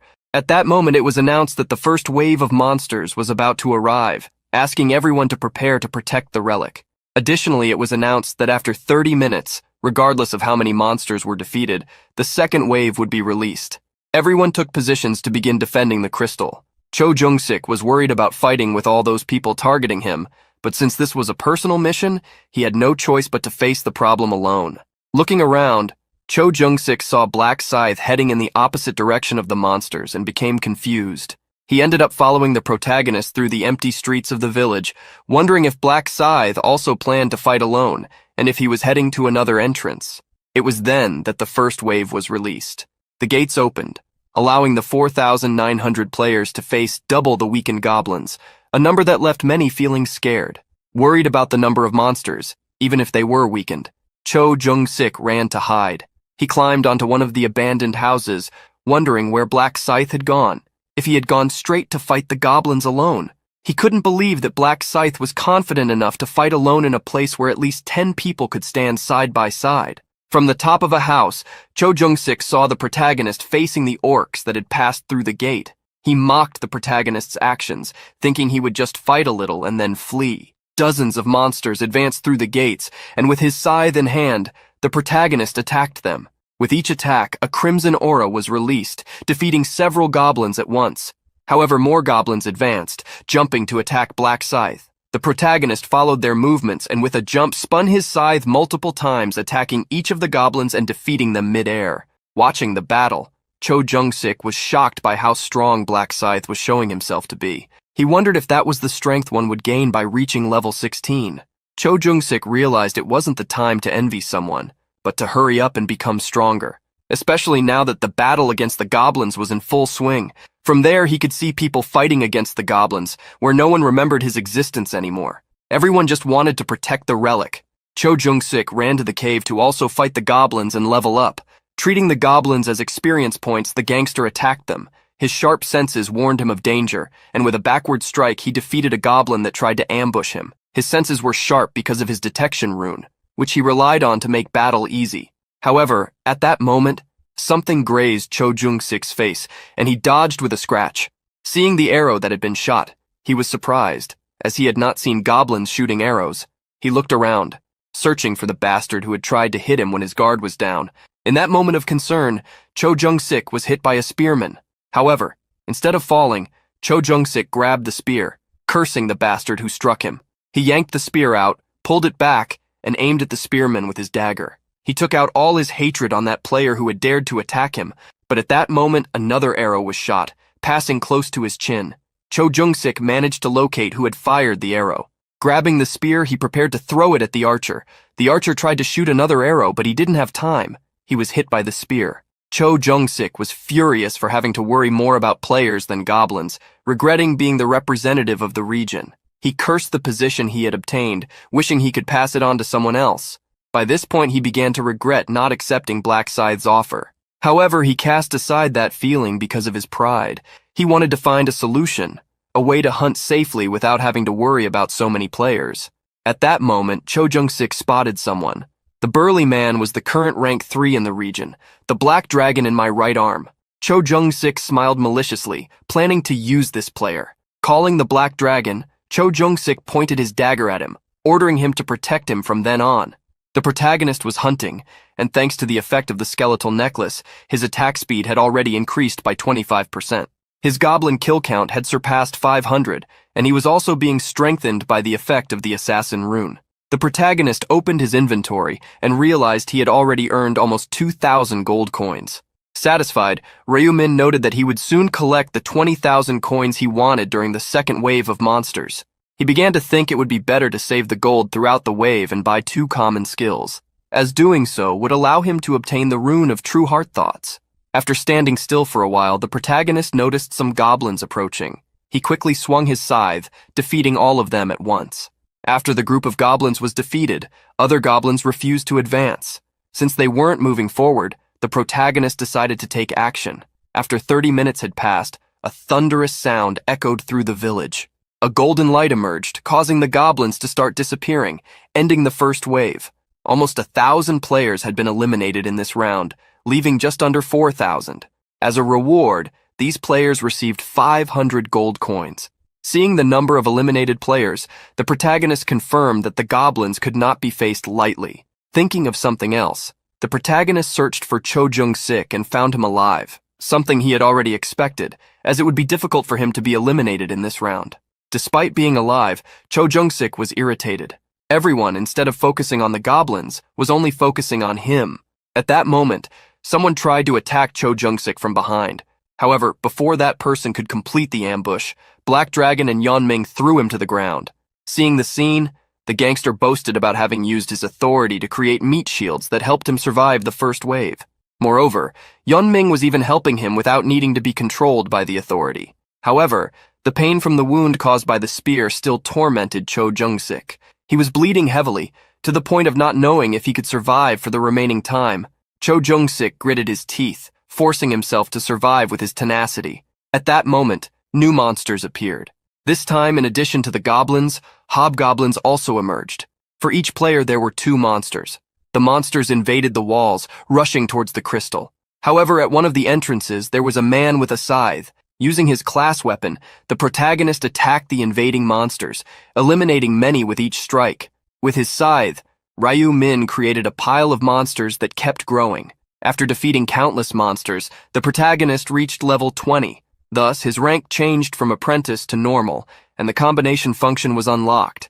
The protagonist was satisfied, as he could now use the combination function to create unique items that could not be obtained in the store. Thanks to the evolution, the death insignia of the Reaper class was strengthened, gaining an additional 10% damage bonus. Additionally, the skill Knight of Death was acquired. This skill unleashed dark energy in a radius of 500 meters, creating an artificial night. The protagonist was pleased, especially with the acquired skill that complemented the Reaper rune, which increased his attack speed by 50% during the night. At that moment, more monsters breached the gate again. The protagonist welcomed them with his new skill. With the entire area becoming completely dark, the protagonist hunted each of the goblins and hobgoblins with ease. The crimson aura of his scythe was the only thing visible in the second before each monster was defeated, along with the sound of their screams. Before he could be noticed, a new pile of monster bodies had formed. At that moment, the advance of the second wave of monsters ended. This time, 590 players had been eliminated. Seeing the second wave end, the protagonist wondered if he should buy some skills while resting. The first skill the protagonist decided to purchase was called Presence Detection. With this skill, he could identify all targets within 30 meters. When he used the skill to test, the protagonist only discovered goblins. As he pondered whether he should gather another 20,000 gold coins, the third wave began. This time there would be no goblins, only hobgoblins, 2 for each player. Taking the initiative at the gate, the protagonist attacked the monsters. At the same time, Cho Jung-sik was hunting with those he had controlled. The third wave passed smoothly until the arrival of the fourth wave, where more hobgoblins were summoned. All remaining players worked hard to defeat as many monsters as possible, protect the crystal, and climb the rankings. Thus, the fourth wave ended. Tired from so many battles, Cho Jung-sik tried to hold on for 1 more hour to survive. He had already used all his authorities but hoped that while all the bastards protected him, his life would not be in danger. The fifth wave arrived, and to everyone's surprise, there were 4 gnolls for each of the 2,700 players, which even frightened Cho Jung-sik. The monsters, which were even larger than humans, invaded the city, creating an intense battle for survival. However, Cho Jung-sik mustered the courage to use this chance to achieve the best ranking. Cho Jung-sik wanted to become stronger to take down all those who had humiliated and belittled him. At that moment, Cho Jung-sik heard someone scream. To his surprise, 2 of his subordinates had been attacked by other players who were targeting him. A group had gathered to try to steal his representative title. Cho Jung-sik pulled his other subordinates to use them as shields. He would do anything to prevent them from attacking him. Thus, those subordinates that the gangster pulled were eliminated by the group of players. Cho Jung-sik began to be cornered. With less than half of his subordinates still standing, he needed to retreat. However, before he could be hunted down, Cho Jung-sik started to flee, being pursued immediately. Cho Jung-sik just wanted to survive, at least until the next wave of monsters, to stay alive. After running so much, Cho Jung-sik arrived at the place where the protagonist was fighting against the monsters. He ran towards the protagonist instantly. "Black Scythe! I accept your offer. Protect me. I will do whatever you want." However, the protagonist looked at Cho Jung-sik with a threatening gaze, rejecting the offer. "I told you before that I wouldn't pay attention to this matter anymore, whether you live or die." Cho Jung-sik became desperate. "Wait, but you were the one who made the offer. I will become your subordinate, so why are you refusing?" The protagonist turned his back on the gangster, stating that he did not want a subordinate who didn't even have command authority. Cho Jung-sik gritted his teeth upon realizing that Black Scythe was saying he was useless, and regretted not accepting the offer at the moment it was made. At that moment, the people chasing Cho Jung-sik talked among themselves, commenting on what they had just seen. They were relieved, as they were worried that Black Scythe would help him. Now they were excited because they could attack the gangster at will. With a dagger in hand, Cho Jung-sik prepared to fight for his life, wishing to take as many as he could to the grave with him. At that moment, Yeon-ming appeared in the crowd to join the gangster. Cho Jung-sik was excited to see his subordinate, but before he could say anything, Yeon-ming attacked him. With the attack, Yeon-ming threw the gang leader to the ground. He approached Cho Jung-sik with a wicked look. "Boss, I will finish you off comfortably." Before Cho Jung-sik could complain, Yeon-ming grabbed him by the collar and began to beat him. Using all his strength, Yeon-ming attacked mercilessly. Cho Jung-sik couldn't defend himself due to the exhaustion and pain he felt, and with each passing moment his vision grew blurrier. He could only curse the bastard who betrayed him. A warning sounded, announcing that the representative had been eliminated, and the power of the representative had passed on, with the new representative being Hwang Yeon-ming. Upon becoming the representative, Yeon-ming declared himself a king. With the command authority in his hands, Yeon-ming instantly thought of controlling Seo Arin. He asked his former boss not to blame him, as he would make good use of the authority, also blaming him for losing such power since he had only been running around. Yeon-ming called his henchmen, asking if they had seen how he defeated Cho Jung-sik. Everyone quickly agreed that he had done well. However, inside, Yeon-ming's henchmen were afraid of the psychopath who had eliminated a person with his own hands. Several people approached the scene, and upon seeing Yeon-ming, wondered if he wasn't the guy who had allied with the gang leader, surprised that he was now betraying him. Everyone gritted their teeth miserably, hating the fact that Yeon-ming had become the new representative. Yeon-ming smiled proudly. Seeing that everyone was behind him, he thought of something that could get him out of a bad situation. Quickly, Yeon-ming ran toward the protagonist. As he approached, he asked Black Scythe if he had seen the message that he had become the new representative of the region, claiming that he now had command authority.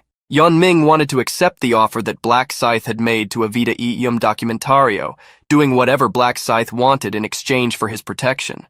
Yeon-ming was confident that the reason the gangster had been abandoned was that he had exhausted all command authorities, so Black Scythe would accept the offer since he had all of them. However, the protagonist frowned. "I don't like your attitude." Hearing that left Yeon-ming confused.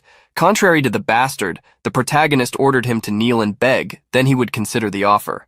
Desperate, Yeon-ming asked if Black Scythe hadn't heard him say that he had command authority. However, the protagonist treated it as if it were nothing, as if it had nothing to do with him. "It seems you misunderstood, but you were the one who asked for this. So if you want my protection, kneel and beg." Yeon-ming gritted his teeth, but seeing the people behind him, he considered kneeling.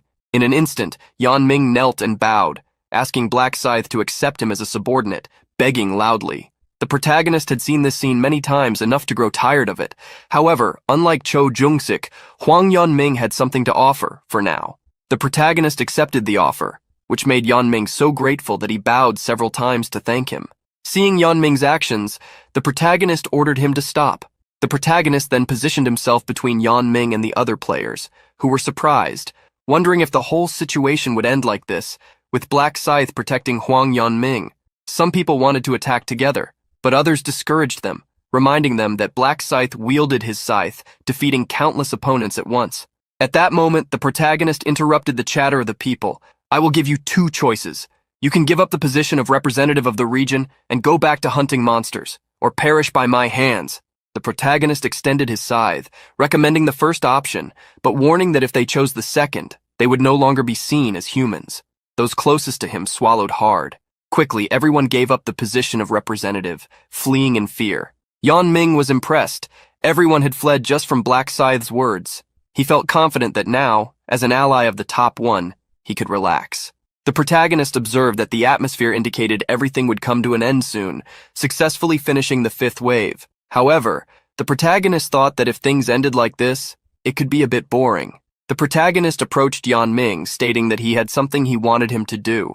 Promptly, Yeon-ming asked what he wanted him to do. The protagonist ordered him to use both commands to break the relic. Yeon-ming was confused by the request. He remembered that Anya had said that if they failed to protect the relic, they would face severe punishment. He didn't understand why Black Scythe wanted them to break it. Furthermore, if he used the 10 commands, he wouldn't be able to make Seo Arin his slave. Yeon-ming tried to ask why Black Scythe wanted to break the relic, but the protagonist ordered him to shut up and obey. The bastard tried to negotiate to use only 9 commands, but the protagonist refused to negotiate. In the end, Yeon-ming decided to accept using the 10 commands, but before he did, the protagonist stated that he would tell him whom to use the authority on. Thus, the protagonist named 10 people, ordering Yanming to control them to break the relic. Yanming was surprised as all his friends were on the list. He wondered if this was intentional. Yanming's friends were scared to see him walking toward them, but Yanming apologized, stating that it was an order from Black Scythe. So Yanming used his authority over his friends and the other people mentioned by the protagonist, commanding them to break the relic. A warning suddenly appeared for everyone, alerting that the relic was under attack. When everyone looked at the relic, they realized several players were attacking it. Quickly, they ran toward the relic to try to stop the group from breaking it. Some people managed to arrive in time to grab the destroyers, trying to stop them, but seeing that they couldn't stop them, they attacked them fiercely. However, it was too late. After so many strikes, the relic cracked and shattered. Because of the destruction of the relic, the main mission failed. As a penalty, the divine retribution writ would be invoked. Everyone was confused, especially with the suggestion that they should survive, as until the time ran out, the round would not end. The divine retribution writ was a secret mission. As a reward, they would receive 3,000 gold if they managed to survive for 30 minutes. When the people saw the reward of 3,000 gold coins, they became excited, as it was much better than the previous reward. Getting a greater reward than that from the waves was the reason the protagonist made Yanming break the relic. However, there was a reason why Ryu Min himself didn't break the relic. Confirming that the players attacked the relic, the 10 suffered a significant punishment from the system. 50% of their stats were permanently reduced. Seeing their stats drop, they became desperately angry. They tried to blame Yanming, who could only apologize, claiming he didn't know they would be punished like this. However, at that moment, the region's representative was also penalized for failing to protect the relic. Like the others, he had a 50% reduction in his stats. Yanming was furious, kicking the wall to vent his anger. Putting the matter aside, the protagonist began to prepare for the divine retribution writ. Opening the shop, he bought items with the extra gold, starting with a hood that increased agility and boots with the same effect, in addition to an increase in movement speed. Next, the protagonist opened the combination feature. He placed the skeletal necklace in one slot and the mana stone, the purple crystal he obtained from Julie, in the other. The combination was successful, and the necklace received a point in all stats. Since the protagonist could only place one mana stone in each item, he proceeded to place the other stones he had on his other equipment, putting a damage reduction stone in his light armor and a strength stone in his scythe. The low-level mana stone wasn't very helpful, but it was better than nothing. A dark mist emerged in the center of the village, sending chills down many players' spines. Some tried to motivate themselves, warning that they only needed to hold on for another 30 minutes. They didn't need to fight, just run if necessary. However, the protagonist knew it wouldn't be easy to run from the divine punishment agent. He remembered his last life, where only 500 of nearly 3,000 players survived. Just trying to survive was difficult. Originally, the divine punishment agent was a monster that could force at least 5 level 40 players to attack her. However, Ryu Min had a plan to defeat her. In the sky, lightning began to strike to summon the monster. Ryu Min planned to defeat it using the title he had obtained by defeating an angel. This title doubled his stats when fighting against divine-type monsters, and that was the type of the divine punishment agent. Seeing the angel that appeared, the people wondered if he was the divine punishment agent. Noticing that he wasn't that big, they thought they could just run and dodge the attacks, believing it would be an easy mission. Yanming also felt relieved, thinking he had been scared for nothing. The agent carried a staff adorned with a circle with a bell in the middle. Raising his staff, he prepared for an attack. The agent struck the staff on the ground, generating a wave that spread across the town square. The wave created a restrictive field that prevented anyone from passing through until the ability was deactivated. The people tried to pass through the barrier, but became worried when they couldn't. At that moment, everyone inside the field had their stats reduced by 50%. Realizing it wouldn't be easy, the people began to hit the barrier, trying to escape. The protagonist observed that about 300 people had been caught within the range of the ability. It was a shame, but he couldn't save them. The agent extended his shining wings to the sky, and upon flapping his wings, a multitude of light spears were generated and launched at the players. The protagonist averted his gaze, refusing to watch those 300 players being struck by the divine spears. The players inside the field were terrified, trying to run or hide, all to dodge the difficult spears that were already hard to follow with their eyes. After the first spears were thrown, the angel conjured another set, making them rain down on the players inside the restriction field. It was almost impossible to dodge the light spears, but those who managed to evade them wouldn't face significant problems. Now that everyone was distracted, the protagonist moved. Paying attention to the humans, the agent didn't notice what was behind him, allowing the protagonist to slip past him. Ryu Min had devised a plan to attack the agent as soon as the barrier was lowered. After a few minutes, the barrier began to dissipate. The protagonist charged at the agent, unafraid that he would turn around, as he wouldn't hear him due to not having ears. Arriving within 5 meters, the protagonist jumped and then used the death seal, marking the agent. The protagonist aimed for a fatal blow in a single attack. The spear descended upon the agent, but before it could be struck, the divine being looked up, revealing its eyes on a face surrounded by feathers. However, despite noticing Black Scythe's presence, it was too late for him. Hit with all the protagonist's power, the divine punishment agent screamed in pain. The protagonist had struck the eye of that being with a perfect blow. After the strike, the protagonist returned to the ground, checking that, thanks to his seal's assistance, he had dealt significant damage, leaving the boss monster with only 60% of its stamina. Eliminating 40% with one attack wasn't too bad. The protagonist knew that the agent would use the restriction field to try to find him, so he fled. Just as he predicted, the agent used the ability, sending a wave of energy through the square. However, realizing that he hadn't caught the one who attacked him, the agent released the field. The protagonist seized this opportunity to advance again. Now he wanted to attack the other eye of the monster. The protagonist repeated the attack he executed last time, hitting the divine punishment agent squarely. Struck in his other eye, the monster screamed in pain. Having succeeded in his attack, the protagonist was able to relax. The agent used the restriction field again, but even though Ryu Min was caught by the ability, he didn't mind, as without vision, the agent was like a glorious punching bag.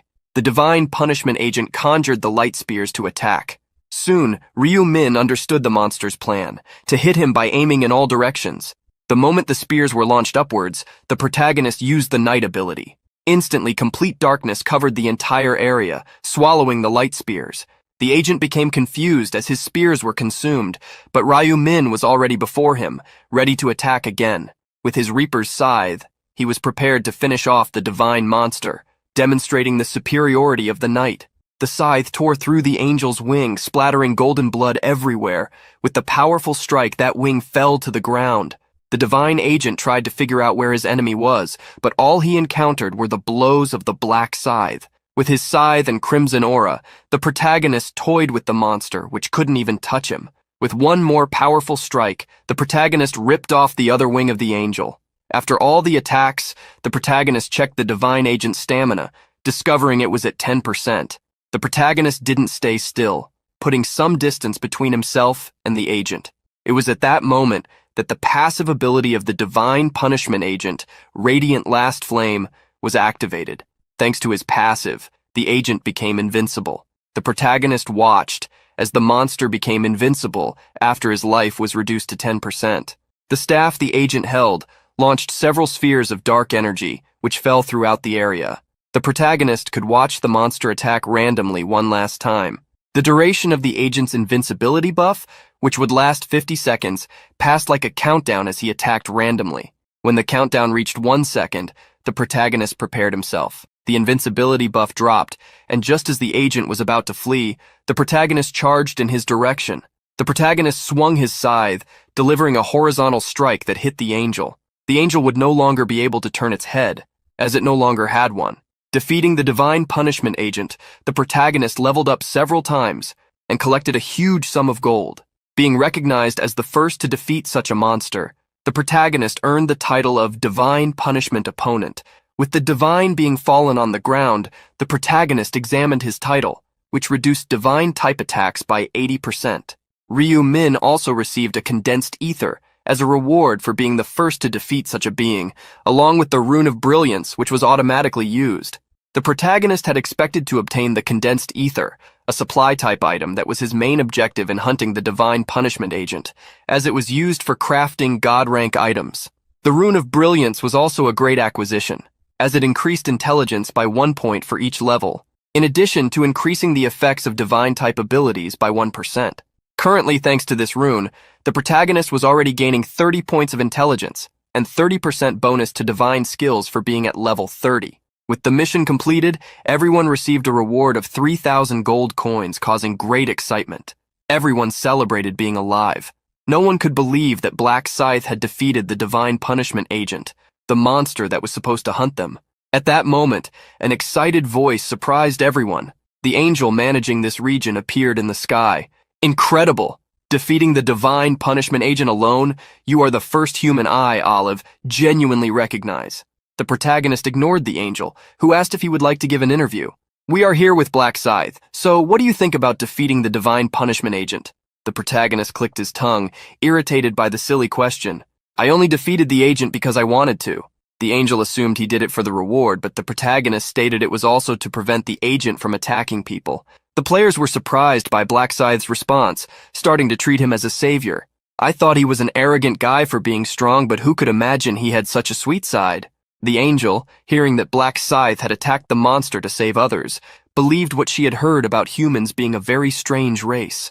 In 1 hour, they attacked each other. In another, they fought together in harmony to survive, as if what they had done before had never happened. Hearing that the angel didn't understand, the protagonist expected nothing better from her or any other narcissistic angel. Putting the topic of the agent aside, the angel congratulated everyone for staying alive, but warned that it wasn't time to relax. Smiling, she reminded them that, depending on the outcome, they could still be eliminated. Anticipating that moment, Olive wanted to see the overall results. Among all the zones, Black Scythe, the level 30 player, had defeated over 3,600 monsters. Behind him were the stupid idiots, with just under 1,000 kills, and in third place, the celestial demon. Obviously, the protagonist took first place in his area, and surprisingly, Onsang Chul and Seo Arin followed closely behind him, each with around 600 kills. People were shocked by the protagonist's kill count and the gap between him and the second place. What impressed them the most was his level 30. Many suspected he had somehow obtained experience bonuses because of this. The protagonist had indeed received experience bonuses, but he didn't know if there was a way to obtain them other than becoming the top rank across all zones. He was congratulated and received the rewards for his 2 first places. The first prize he opened would grant him a mid-rank ring. Among the possible options, he chose the Ring of Resistance, even though the name wasn't as flashy as the other two. The ring granted him 4 luck points and an incredible 35% resistance. The most shocking was the extra effect, which provided resistance against status effects. Even if someone was very powerful, they could still be taken down by status effects. Moreover, resistance couldn't be obtained through stats, making this the best option among the rings, even if he wouldn't use it at that moment. The protagonist moved on to the next reward, where he could choose between a 50% status bonus in the next round, 4,000 gold coins, or information about the next round. This time, there was no triple experience bonus, as the next round wasn't about monster hunting. Ryu Min then chose the 4,000 gold coins option. After the reward choices, the angel asked everyone to check the ranking in the message they had received, as rank 1,225 would be the cutoff line. Those below the cutoff line were scared. Many tried to plead for a review, while others begged for mercy. However, the angel ignored them, showing a pleased smile. So, now we will begin eliminating the insects that couldn't even make it into the top 1,225. As soon as the angel snapped her fingers, a golden energy enveloped hundreds of people, consuming their bodies while they screamed. Thus, the number of survivors in round 3 became only 1,225, and the round was concluded, with the next one scheduled for the 1st of the following month. Arin, upon returning to the real world, found herself in her room. She touched her face, checked her hands, and confirmed that she had survived. She got out of bed, remembering that not only had she survived, but she had also received the summoner class. Using her fairy summoning ability, a small being resembling a moth appeared above the actress. The small, cute creature, which acted as a shield, landed on her shoulder, rubbing its face against that of its conjurer. These beings also served as guards, distracting monsters to assist. Thanks to this, Arin managed to get through the 3rd round safely. Arin still couldn't believe she had made it into the top 3. Looking at her inventory, she removed an item from it. That monostone had been given to her as a reward for her placement. She couldn't help but wonder if Black Scythe would like the gift if she gave him that item. In another house, someone grabbed a lamp and, filled with great rage, smashed it against a wall. Yan Ming cursed Black Scythe for his stat reduction. He regretted following his order and destroying the artifact. In that moment of anger, Yan Ming heard a notification from his cell phone. Picking up the device and reading the message he received, he realized he was in even deeper trouble. Yan Ming was being contacted by Kim Seung-han. He answered the call as if nothing had happened, but all he heard were screams and insults. "Are you crazy? Don't dare to play innocent." Don't you know you've screwed us all over? How can you use your authority over your friends? Do you dare to call yourself human after this? Yeonming tried to defend himself, stating that if he hadn't done that, he could have been eliminated by Black Scythe.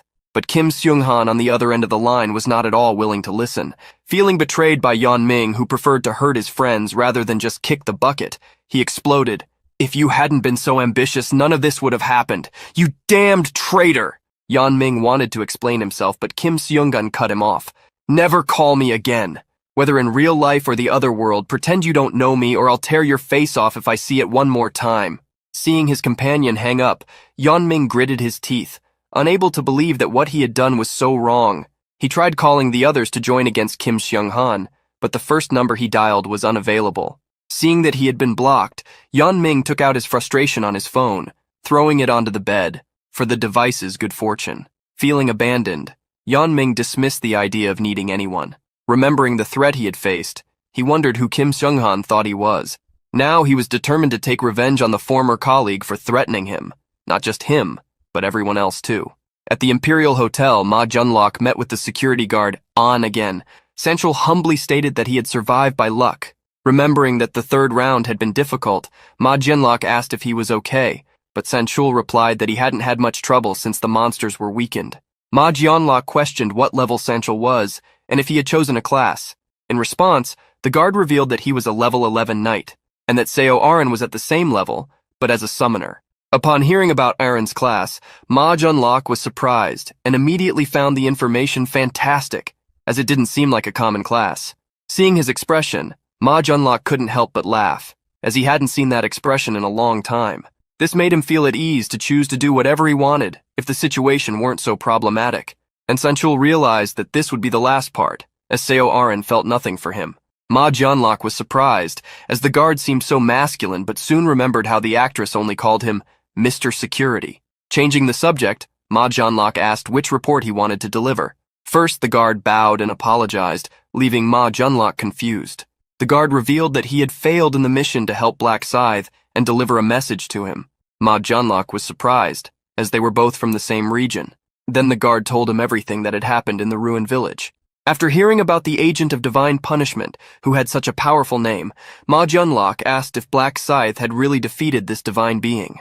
Ma Junlok explained that Black Scythe had defeated the divine being with overwhelming abilities, as if he already knew exactly what to do to defeat it, and Sanchul believed that Black Scythe was so strong that he didn't seem to need help. Realizing that the protagonist had stats beyond his imagination, Ma Junlok felt embarrassed for thinking he was strong just because he had the rune of the Black Knight. Hearing the stories about Black Scythe made the businessman even more curious to meet him. Ma Junlok didn't blame the guard, as there was nothing to be done. Changing the subject again, he asked what the result of the search for the bandits had been. The guard started with Huang Yeonming and, assuming that this was the player's real name, said that there were dozens of people with the same name in the country. However, filtering by age, he found 5 suspects. Ma Junlok wanted to know the locations of the 5, but the guard stated that the investigator would only find their addresses in a month. Upon hearing how long it would take, Ma Junlok noted that this would take until the end of the 4th round. Serving the boss's drink, the guard stated that there was no rush as they had time. Curious, Ma Junlok asked how much gold An Sanchul had collected. When the guard replied that he had 10,000, Ma Junlok commented that he was still halfway to buying the tracking skill, which cost 20,000 gold coins. Before the conversation ended, An Sanchul remembered another topic, revealing that in the last month, someone had bought a large amount of shares from his company. Ma Junlok did not suspect which company the guard was talking about until he revealed that it was the Celestial Demon Consulting, the company that was currently receiving total attention. Hearing the boss ask what percentage was bought, the guard asked him not to be surprised. It had been 31%. Ma Junlok couldn't help but be shocked to hear that a single person had bought such a large amount of shares, something that also surprised the guard. Ma Junlok did some quick calculations and discovered that the person must have invested 280 billion gold coins to acquire 31% of the company. He couldn't believe that someone had that amount of money to invest, thinking it must be some wealthy individual he didn't know. At that moment, Ma Junlok suspected that one of his brothers might be involved. Knowing that the person had bought the 31% to be part of the management, Ma Junlok picked up his phone to contact someone. Meanwhile, he asked department head Anne for the contact information of this buyer. The protagonist, lying in his bed, awaited contact from Ma Junlok. He didn't want to call the man first to maintain his pride as the majority shareholder. It was at that moment that the protagonist accidentally dropped his phone on his face, startled by the sudden entrance of his brother, who shouted, "Brother, what level are you at?" The protagonist sat up and asked why he wanted to know that all of a sudden. One was talking about a kid who boasted about his brother's high level. This irritated the protagonist's brother, remembering how the friend kept saying that the brother was already level 11 and had a class. Hearing that the friend's brother was at level 11, the protagonist sighed and asked him not to worry, as his level was higher than that. One then asked what level Ryu Min was, which made the protagonist hesitate.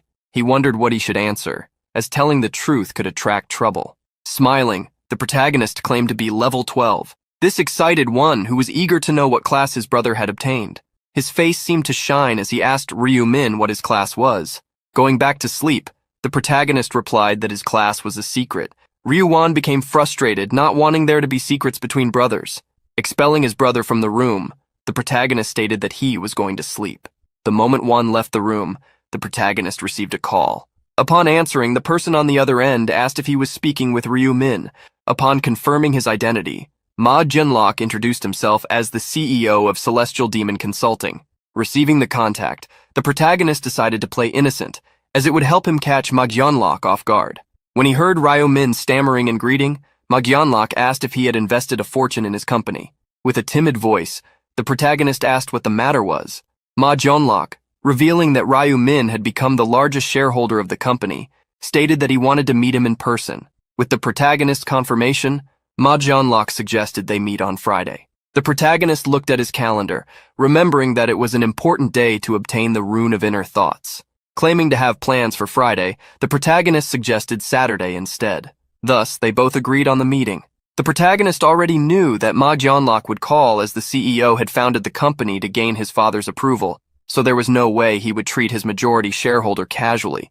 Thinking about the meeting, the protagonist prepared to get the rune he needed before that day. There were many ways to obtain runes, such as going to certain places during specific rounds, receiving them as special rewards, or defeating boss monsters. In extreme cases, even defeating common monsters could yield runes. One of the things that few people discovered was that it was also possible to obtain runes in real life. But of course, the method for the appearance of runes was extremely restricted. Entering a warehouse, the protagonist hid on a staircase, waiting for Jang Seo-kyun to appear. The player using his real name had a name that Ryu Min would never forget, as he was the criminal who had kidnapped his brother. The protagonist clearly remembered the face and voice of that bastard. On that day, with one tied up, Jang Seo-kyun had ordered the protagonist to deliver what others did not have. The protagonist had been surprised at the time, claiming he didn't know what the thug wanted, which made Jang Seo-kyun laugh out loud, but he cut through the protagonist's lie, accusing him of being a regressor. Seeing the surprise in Ryu Min's eyes, Jang Seo-kyun revealed that he had the Rune of Inner Thoughts, which he used to probe Ryu Wan. Since that incident, the protagonist had sought revenge against Jang Seo-kyun since his 11th regression.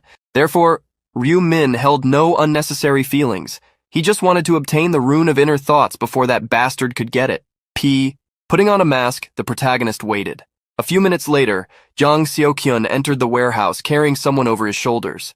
He threw the woman to the ground. Ripping off the tape that sealed her mouth, he ordered her not to scream. Immediately, the woman began to plead for her life, begging to be released. Jang Seo-kyun grew irritated upon hearing the same old lines telling her to try something different.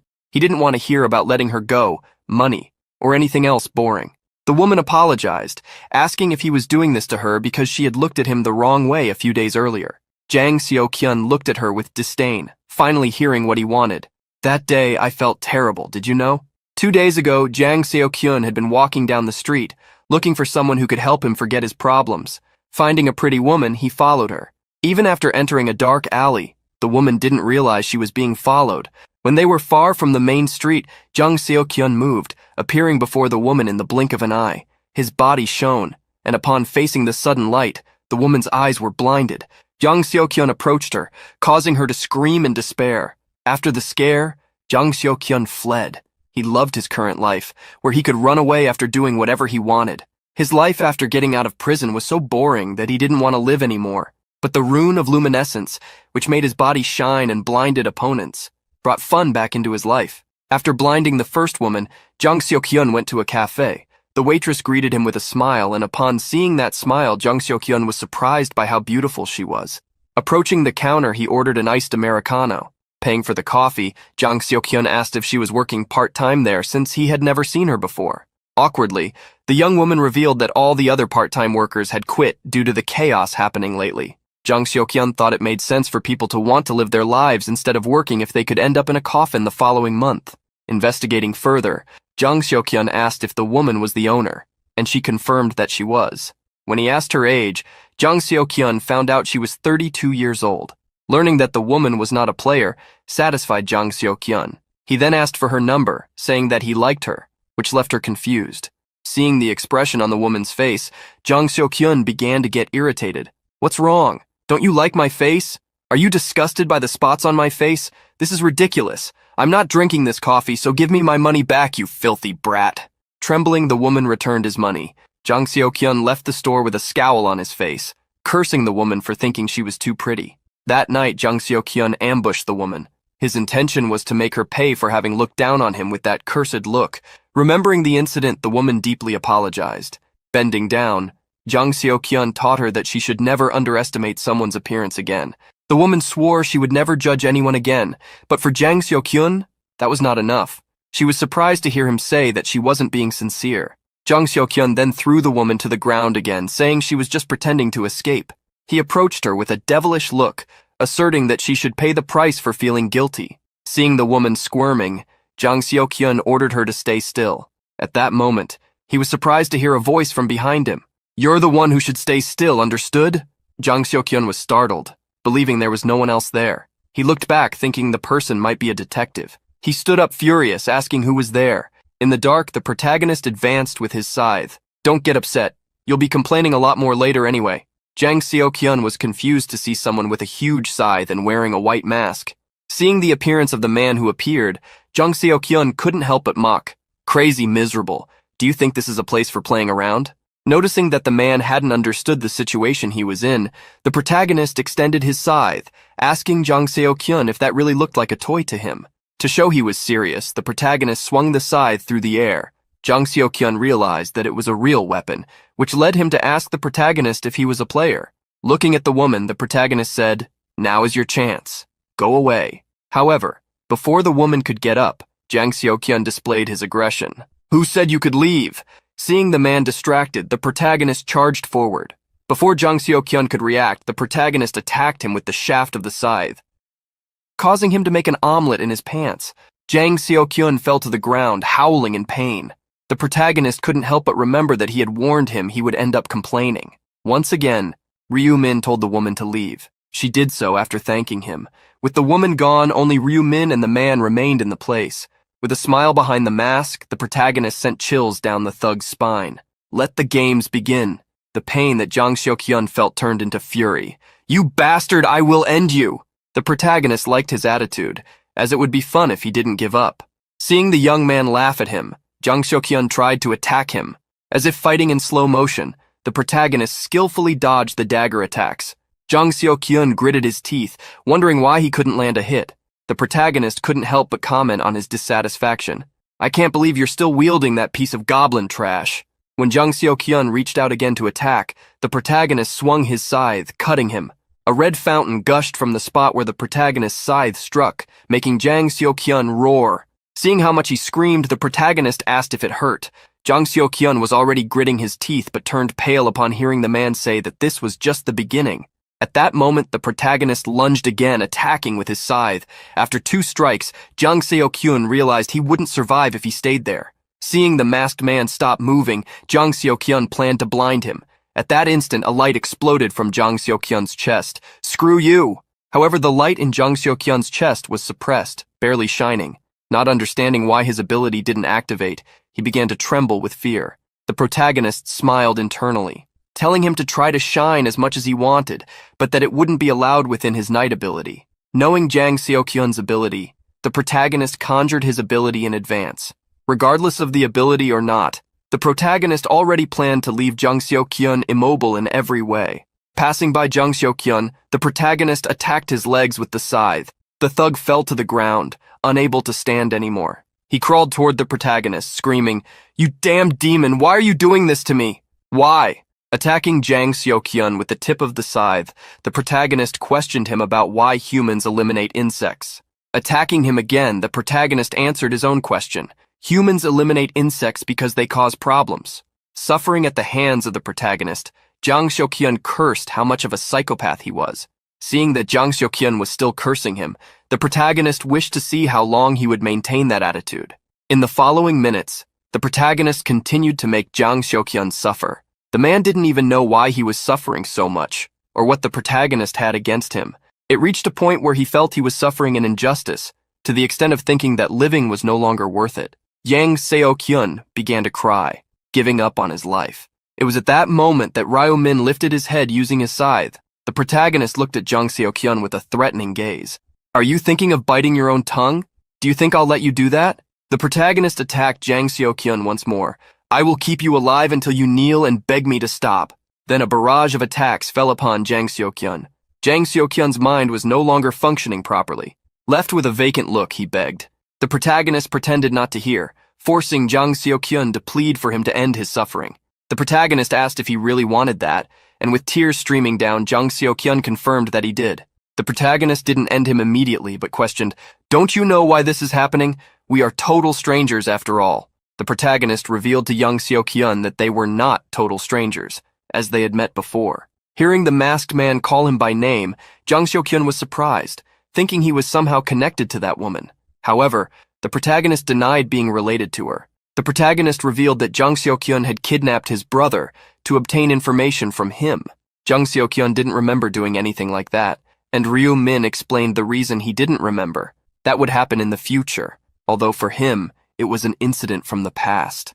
That's why he was intervening now, so Jang Seok-hyun wouldn't obtain the rune of inner thought. Hearing all this, Jang Seok-hyun didn't understand anything. Speaking about the rune of inner thought, the protagonist asked if he knew what condition needed to be met for it to be revealed, and that condition was to hear another person's true voice.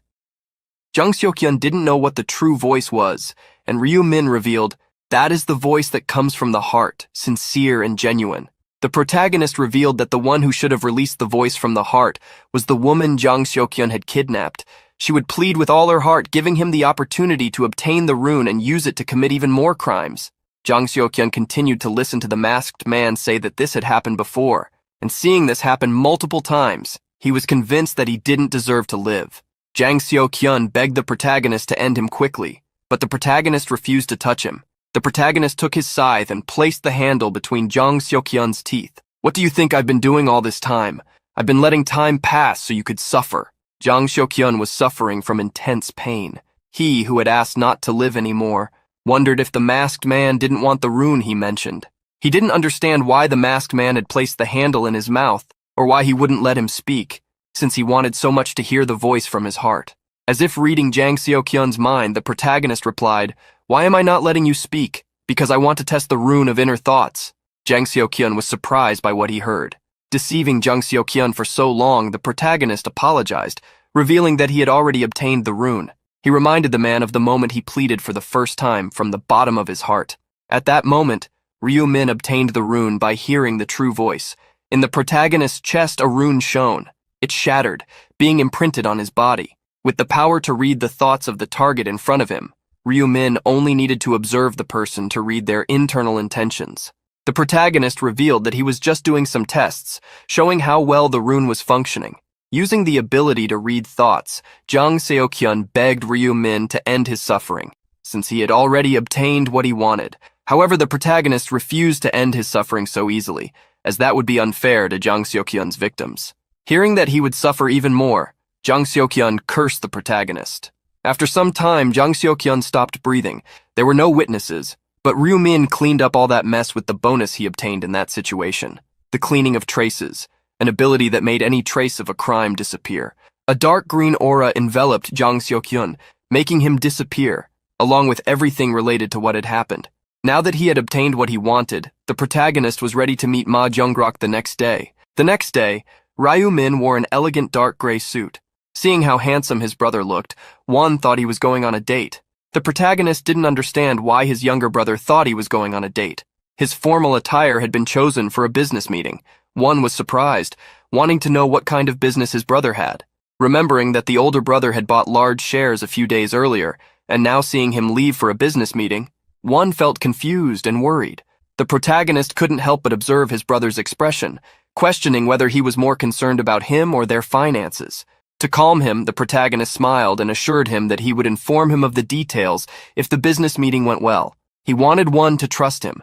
One was motivated by his brother's words, having no one else to rely on. Gathering his things, the protagonist asked his brother to stay home, as other players were making the world an unsafe place. One followed the protagonist, stating that he had already seen in the news that there were players using their abilities for crimes.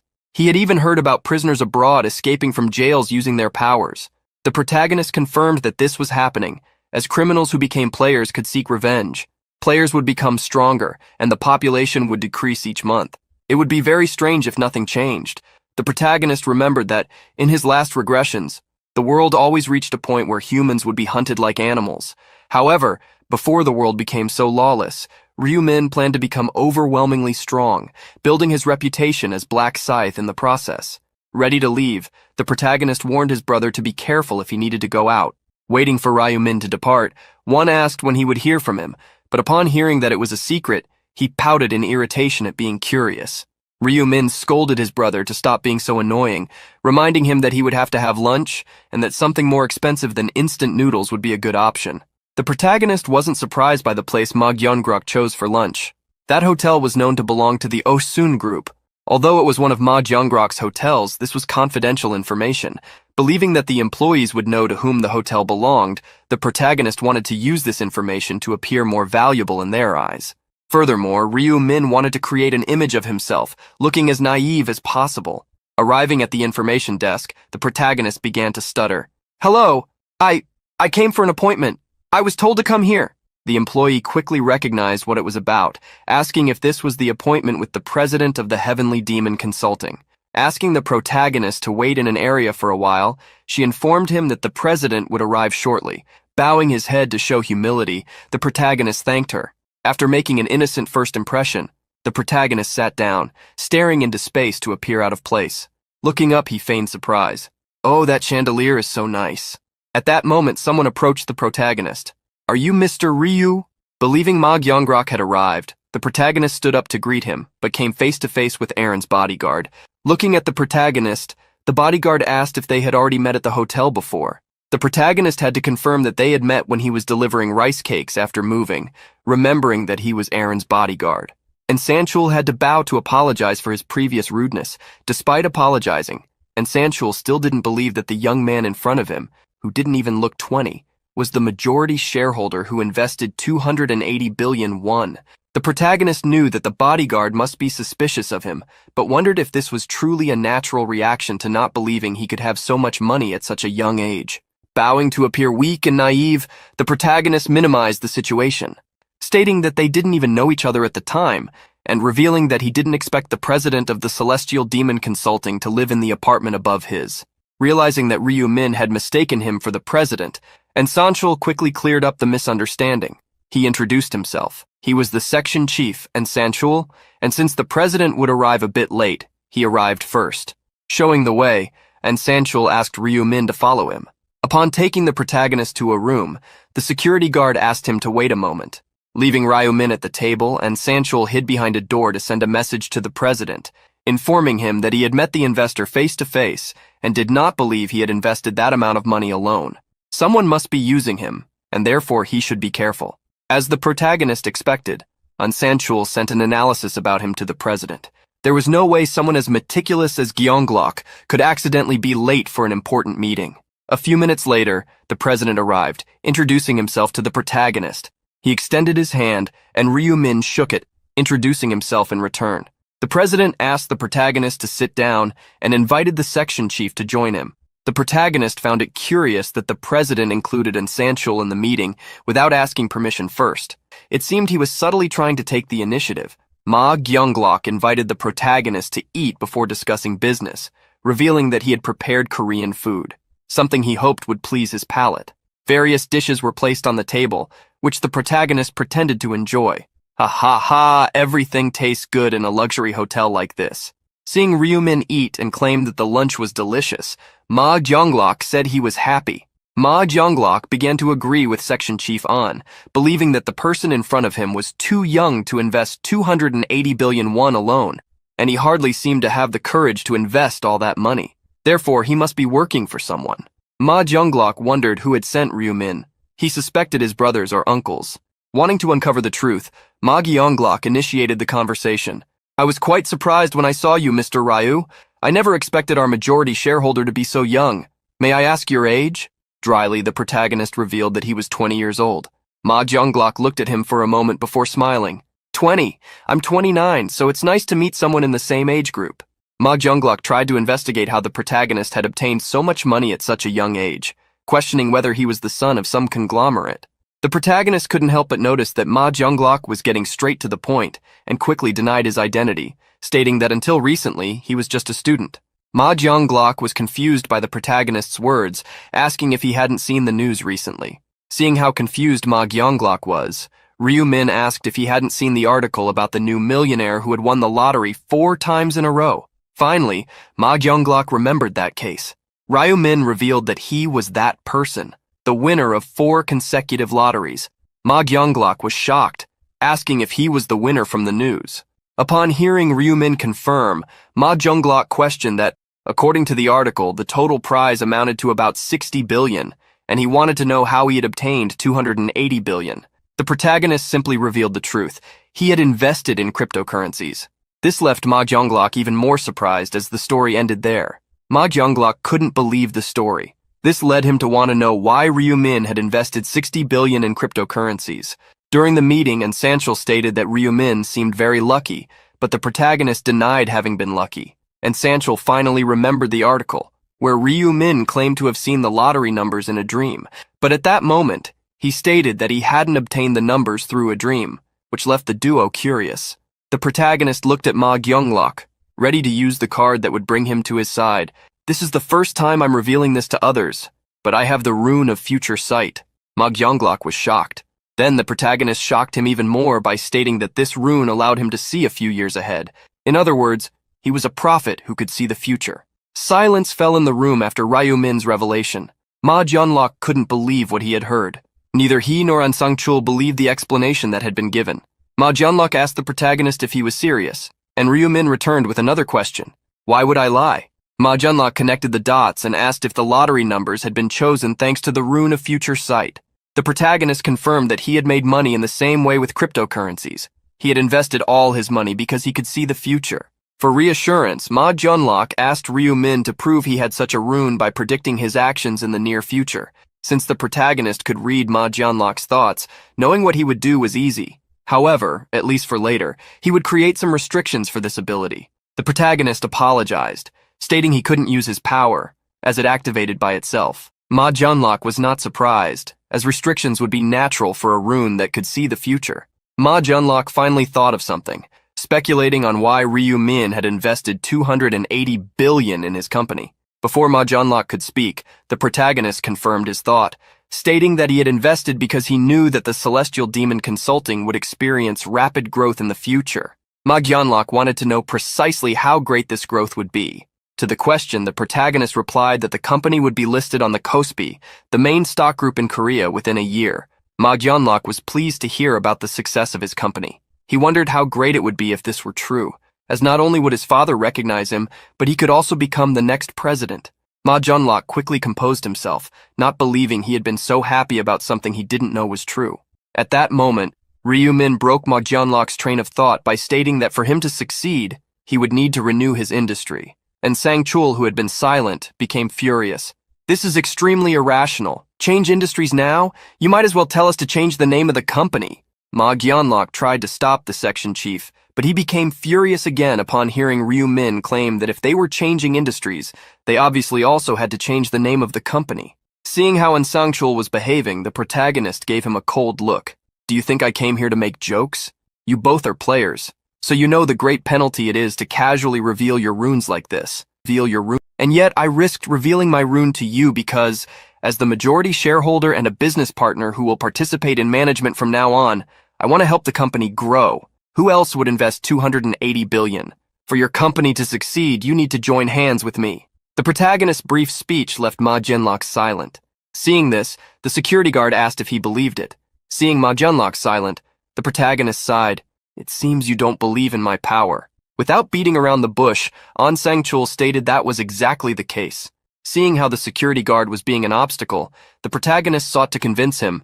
Department Chief An, have you ever considered why I moved to the floor below yours? Do you think it's pure coincidence? And Sang-chul was shocked by what those words meant. Ma Jianlok, who didn't know they lived one above the other, was surprised and questioned his right-hand man about what Ryu Min was talking about.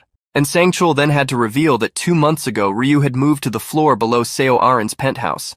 The protagonist confirmed this fact, stating that he had done so a few days after obtaining the rune of future sight. Ma Gyonlok became irritated to hear this from An Sang-chul only at that moment, and the security guard quickly apologized, revealing that he had only covered this that day. Putting the facts together, Ma Jianlok believed it wouldn't be possible for Ryu Min to move close to someone related to him and invest in cryptocurrencies without seeing the future, but he quickly changed that thought, assuming it could also be the work of someone who knew he was sponsoring Seo Aren. Reading Ma Jianlok's thoughts, the protagonist knew that what he had said so far wasn't enough. Your face says you still don't believe me, so how about this? The hotel we are in now, you own this place, don't you? You are, in fact, the eldest son of the Osung Group and created the Celestial Demon Consulting to have your father recognize your abilities. And Sang-chul stood up furiously. Who is behind all this? No one but Mr. Ma's family knows about this. Seeing his subordinate's actions, Ma Jianlok ordered him to calm down.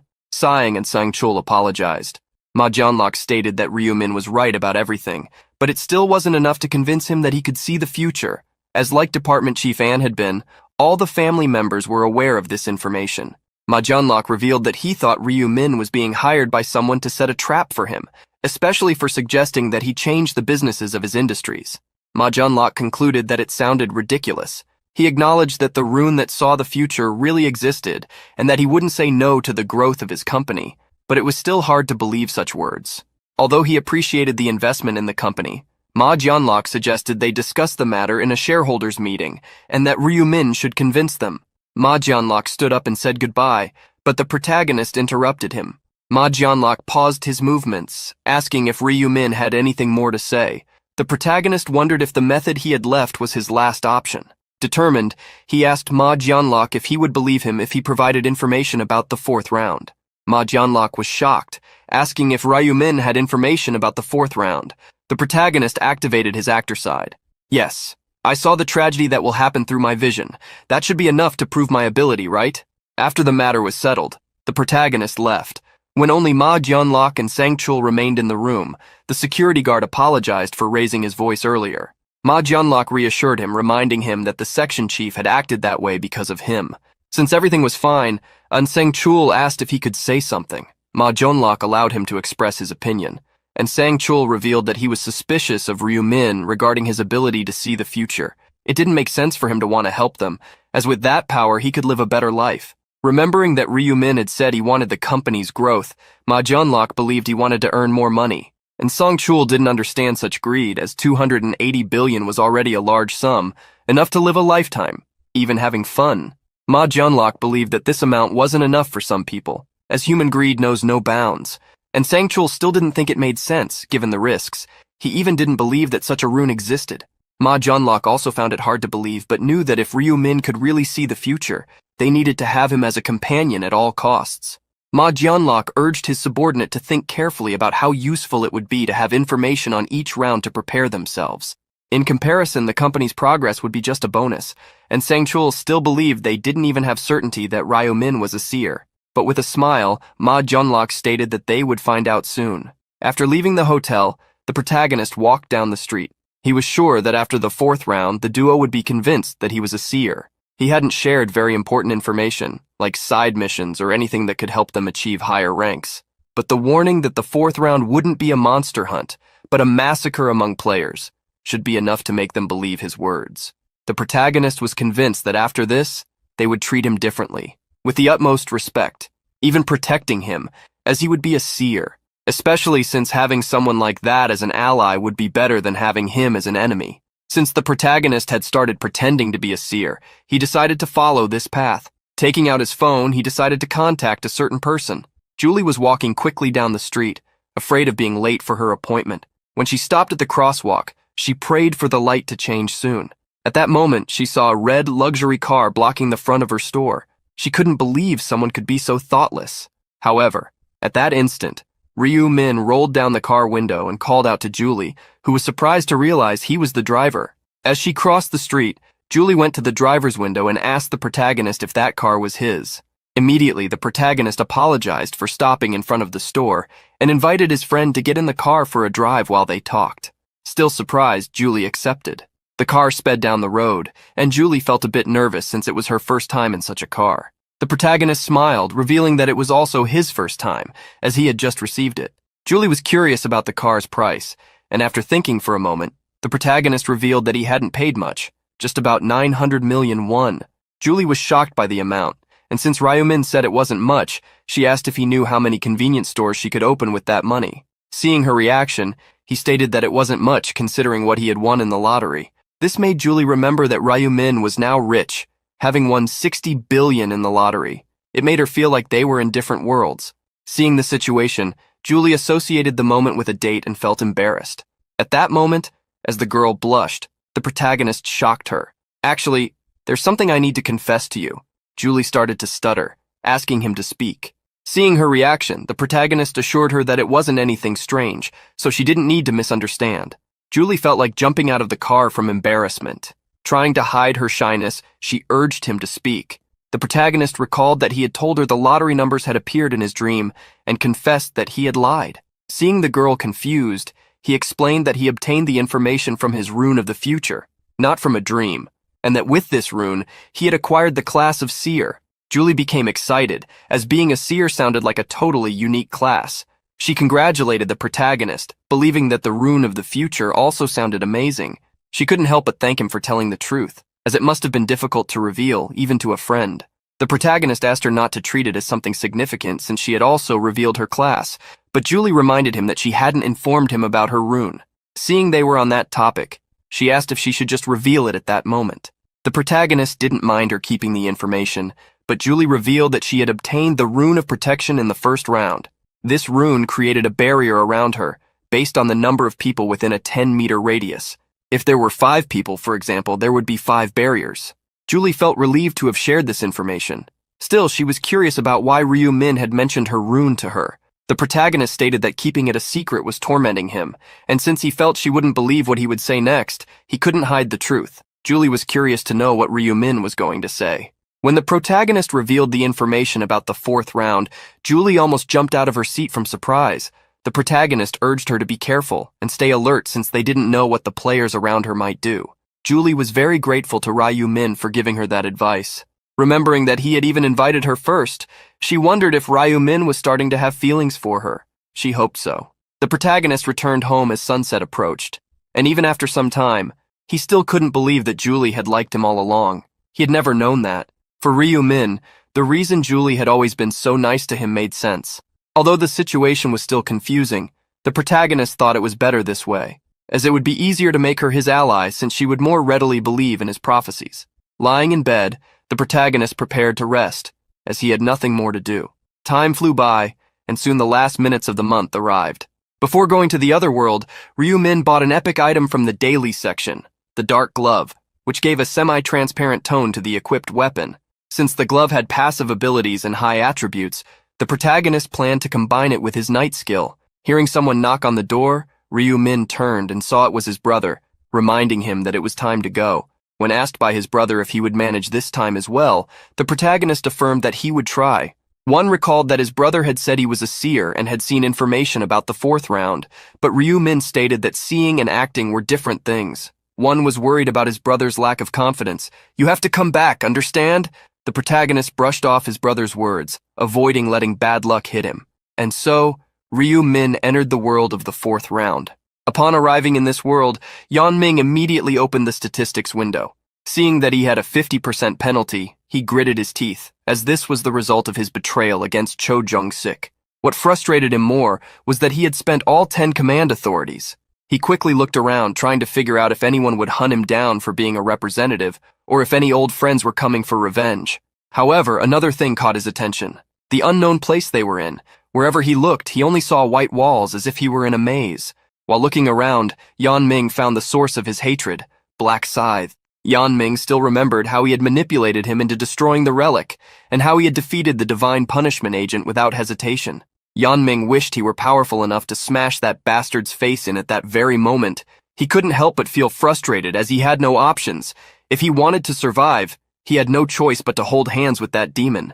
Immediately, Yan Ming walked toward the protagonist, calling out to him. With a smile on his face, Yan Ming asked if the agreement between them was still valid. The protagonist was confused about which agreement he meant, and Yan Ming reminded him how he had said he would protect him if he became his subordinate. The protagonist finally remembered, but stated that he no longer needed a subordinate like him. Yan Ming didn't understand why Black Scythe would abandon him, so the protagonist explained how the guy no longer had the command authorities, which made him useless. Moreover, since most players had already chosen their classes, the authority would no longer be of any use. The protagonist crushed Yan Ming's morale. You're no longer useful, you're just a walking target. Hearing how he was labeled, Yan Ming gritted his teeth. Quickly looking around, Yan Ming noticed that there were people nearby. The protagonist told him not to worry, as he would only be a target for a new period, since there wouldn't be many people trying to eliminate him. Yan Ming didn't understand why people wouldn't target him, and the protagonist reminded him of what the final fate of the region's representative would be, a position that wasn't all roses. Moreover, the number of potential targets to be controlled would decrease over time, so the reward wasn't worth the risk. Yan Ming realized that Black Scythe was right. Even he wanted to give up that position now. While the protagonist was talking to Yan Ming, Seo Arin and her bodyguard approached. Yan Ming nervously gritted his teeth upon seeing the two coming closer. As they approached, Seo Arin greeted the protagonist. More formally, An Sangchul asked if he remembered them. The protagonist confirmed that he did, asking what they wanted to discuss. And Sangchul wanted to thank him for saving them last time when they were near the bandit. Being called a bandit irritated Yan Ming. Raising his hand, the protagonist controlled him. The protagonist stated that one thank you was enough and that it wouldn't be necessary to meet again. Still, An Sangchul wanted to express his gratitude, stating that the president of their company also wanted to send his thanks. And Sangchul wanted to talk about his president, but Black Scythe interrupted him, saying he didn't care, Seo Arin tried to approach the protagonist, showing a purple crystal, which she called a gift to show her gratitude for being saved. She extended the crystal, asking him to accept it. The protagonist was surprised by the unexpected gift. Since Seo Arin didn't think that just her words were enough gratitude, she wanted to at least give him this. The protagonist took the crystal, thanking her. For him, there was no reason to refuse when such a good item was given for free. With this low-rank crystal, he would try to create an item of only low rank. Seeing that Black Scythe took the crystal, Arin wondered if he liked the gift. She didn't want Black Scythe to be upset thinking she was giving him a stone that seemed useless. Reading the girl's thoughts, the protagonist confirmed that she didn't know how magical crystals worked and how valuable they were. Yan Ming was next to the protagonist and, seeing the crystal, remembered that he also had one of those, which surprised Ryu Min upon reading such thought. Yan Ming recalled that the name of his item was Black Gold Strength Stone, or something like that. Seeing this thought, Ryu Min was surprised. The Black Gold Strength Stones were items that dropped from monsters at a very low rate. This was a rarer item than the magical crystal, being almost impossible to obtain intentionally. The protagonist wondered if it was good luck or bad luck to discover that Yan Ming had such a precious item. Breaking the silence, Arin shyly asked the protagonist if he needed a barrier. The protagonist appeared confused by the question, which made Arin reveal that she had advanced to summoner and could summon a fairy to conjure a barrier if necessary. The protagonist thanked her for the offer but stated that he didn't think he would need one. Arin felt a bit disappointed by having her offer declined. She then bowed, announcing that they would now part ways, wishing Black Scythe to give his best during this round. When Arin and An Sangchul left, Yan Ming headed in the opposite direction. However, before the bandit could leave, the protagonist stopped him, stating that he would regret going that way. Yan Ming didn't understand what Black Scythe meant, so the protagonist reminded him that he was a walking target. Yan Ming was confused since Black Scythe had said that no one would attack him. However, the protagonist asserted that he wouldn't be attacked by many, not that he wouldn't be attacked by anyone. The protagonist stated that the benefits of being the representative were not over yet. Although most were already at level 10, there were some who hadn't reached that level. The protagonist told Yan Ming to think carefully about whether no one would really attack him. Seeing that Black Scythe wanted to say something, Yan Ming asked what he should do. The protagonist offered to help him so that he wouldn't become an easy target. Yeonming was surprised and immediately thanked him, but the protagonist interrupted, stating that he wouldn't do it for free.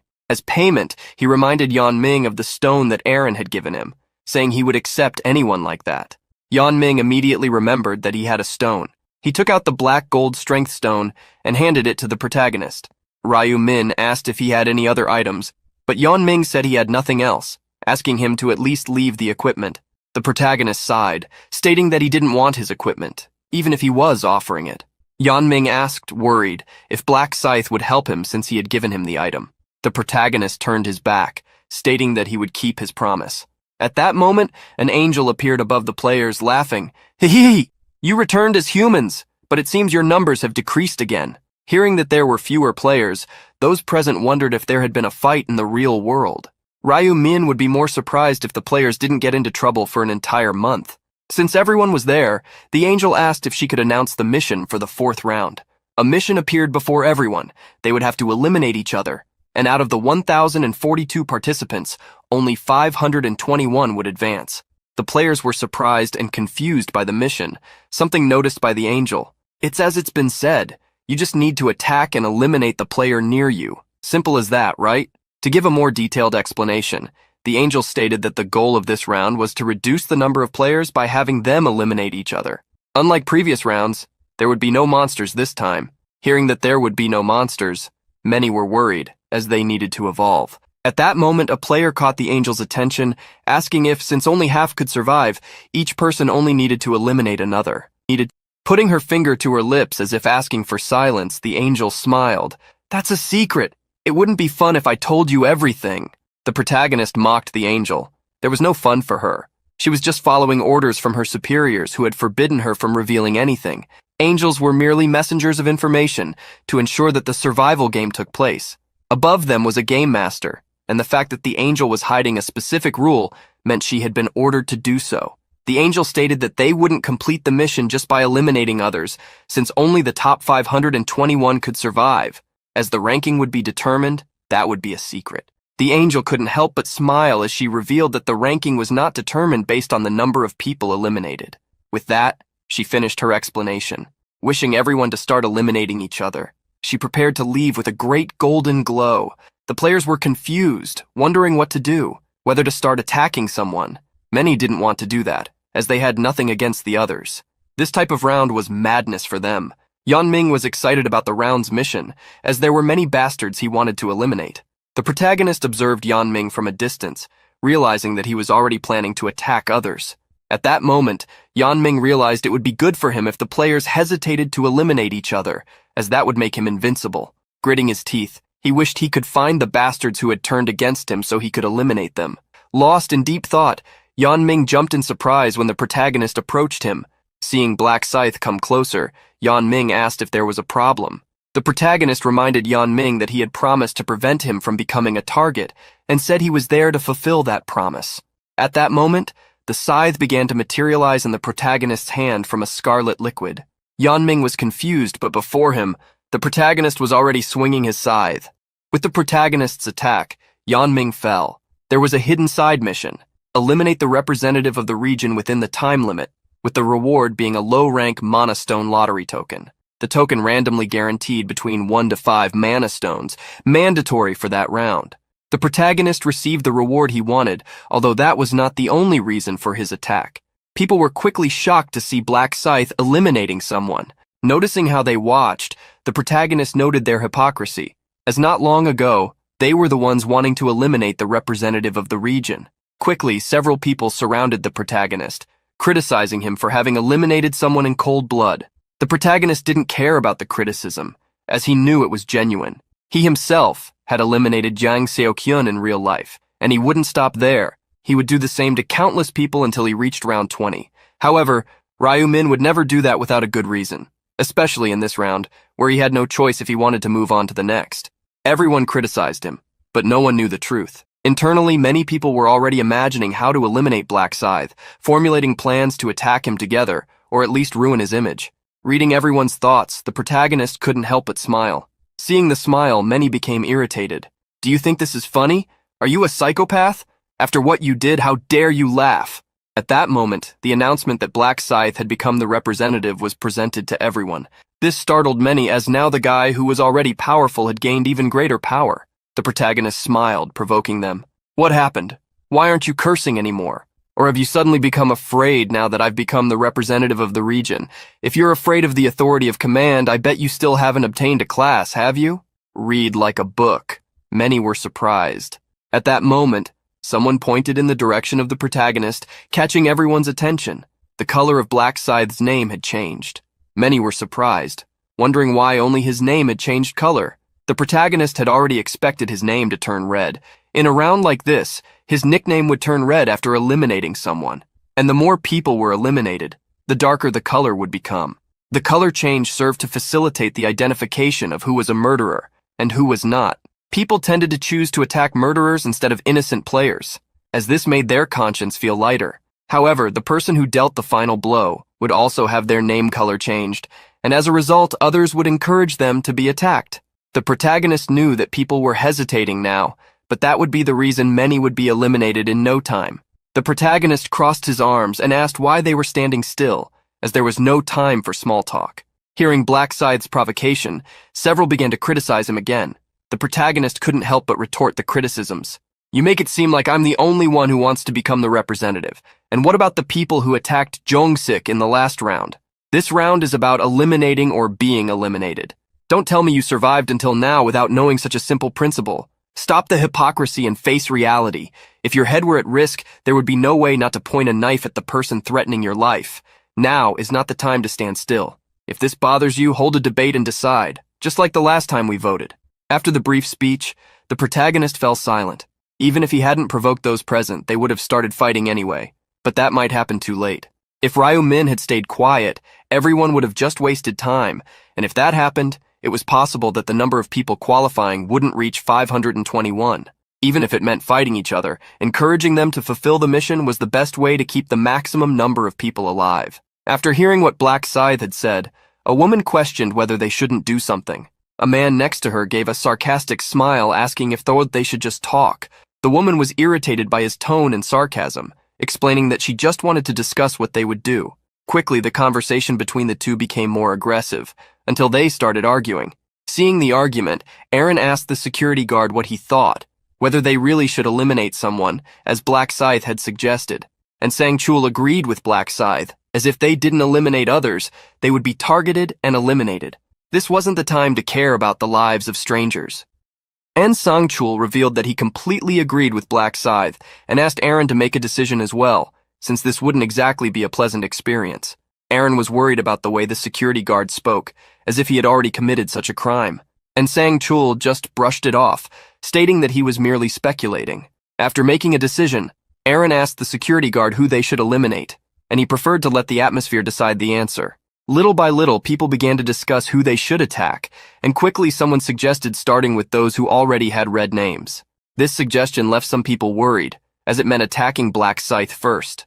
Thinking of him, someone considered it madness to attack him after all. The guy was already at level 30. At that moment, someone became concerned that Black Scythe was listening to the conversation and told the others to be quiet. But it was too late, as the protagonist had already heard everything. Then a good Samaritan stepped out of the crowd, stating that life was precious and they couldn't eliminate anyone, not even criminals. Seeing that some people disagreed, someone suggested that they give a proposal, as for someone to live, another would need to be eliminated. In fear, a girl asked them to stop discussing and focus on attacking the criminals. A woman mocked this comment, asking how they would identify the criminals and sarcastically wondering if they should just come forward voluntarily. Seeing the woman's sarcasm, a man became irritated. "Who asked for your opinion, bitch?" When insulted, the woman shot back, asking if she should eliminate him. Hearing this, the man laughed mockingly. "What? Go ahead and try, idiot." Nearby, a guy started encouraging the fight instead of the discussion. The man involved in the argument glared at this guy, grinding his teeth at seeing him trying to stir the pot. The woman did the same, criticizing him. With that, someone else got involved in the argument, and people began to display their magic. The protagonist was irritated. The discussion had escalated, but no one seemed willing to take the initiative to fight. Still, he wasn't worried, as he knew this would happen soon. At that moment, someone trying to calm the fight noticed something strange. He was shocked to see Yan Ming suddenly yawn, as if he had woken from the dead. In fact, This was the secret rule of this round. After 10 minutes, they would come back to life. Yanming stood up, not understanding why everyone was looking at him that way. He was surprised to realize they were staring at him as if he were an aberration or a zombie. Not comprehending the situation, Yanming remembered that a moment ago, he was talking to Black Scythe. A man began to tremble at the sight of Yanming coming back to life. Immediately, someone commented that the system had probably resurrected him. One person analyzed this information with curiosity, which made another think there would be no problem in eliminating others. Several people began to draw their weapons, convinced they could kill without consequences. A woman tried to prevent the fight from starting, stating that no one was sure they would be resurrected. However, at that moment, someone attacked her from behind. The person who attacked the woman continued to strike her repeatedly. After eliminating her, the man cursed at her, telling her to come back to life so he could attack her again. People were shocked by the scene before them and by the state of the woman. They waited for a moment, but seeing that the woman did not come back to life, some suggested waiting a bit longer. One person thought rationally and remembered that about 10 minutes had passed until Yanming was resurrected. Hearing this, someone shouted, suggesting they wait to see if she would also resurrect, and everyone agreed. 10 minutes later, a light enveloped the woman's body. Her wounds began to close, her body regenerated, and upon coming back to life, she stood up. The woman stretched, as if she had just awakened from a deep sleep. However, right after stretching, she remembered what had happened. Immediately getting up, she asked who the hell had attacked her. At that moment, the same guy who had attacked her before repeated the blow, but before he could even touch her, a man struck him with an axe. The man saved the woman, knocking the assassin to the ground. He smiled maliciously and asked if everyone would indeed come back to life after 10 minutes. People were frightened by the scene but began to reflect on it. Even with the resurrection confirmed, there were still those who considered eliminating someone to be unpleasant. However, people tended to change when the atmosphere shifted, revealing their true madness. As the first attacks were launched, many others began to confront each other. Chaos ensued, creating an atmosphere of insanity. Even while attacking others, some apologized, trying to pretend they had no choice. When attacked, few hesitated to retaliate, as they saw no problem in fighting if they believed they would come back to life afterward. Over 1,000 people began to fight each other like wild dogs. The entire place transformed into a true battlefield. The protagonist conjured his scythe, wondering if he should also start acting. A man was surprised to see Black Scythe approaching. With a wide attack, the protagonist not only eliminated him, but also the entire group that was with him. Seeing Black Scythe joining the battle, people made a decision to attack him, thinking they would have a chance. However, the protagonist eliminated them too. There was no way he could be ambushed, as he possessed the ability to detect presence. The protagonist observed others fighting. Watching Black Flame Dragon enjoy himself, he didn't think it was an exaggeration to believe that the 4th round had been made for him. With the absorption rune, that situation felt like a party. Considering how dark his name color was, the protagonist assumed that Black Flame Dragon had already eliminated 10 people, which meant he would soon gain a new ability. Black Flame Dragon was excited about the increase in his statistics with each player eliminated. He already knew that his stats grew by defeating monsters, but he hadn't expected the same to happen by eliminating players. Like a maniac, he resumed attacking without hesitation, causing the absorption rune bar to fill rapidly. The speed at which the bar filled seemed greater than normal, so Black Flame Dragon wondered if this was due to the high level of the players he was defeating. It was then that an idea crossed his mind. What would happen if he defeated Black Scythe? However, he was worried about the disaster he would face if he messed with such a big shot. Giving up on attacking the protagonist for now, he decided to start with the small fish. Despite his sinister smile, Black Flame apologized, saying he had nothing personal against those he attacked. Brutally striking with his axe, he relieved his stress, taking it out on the players around him.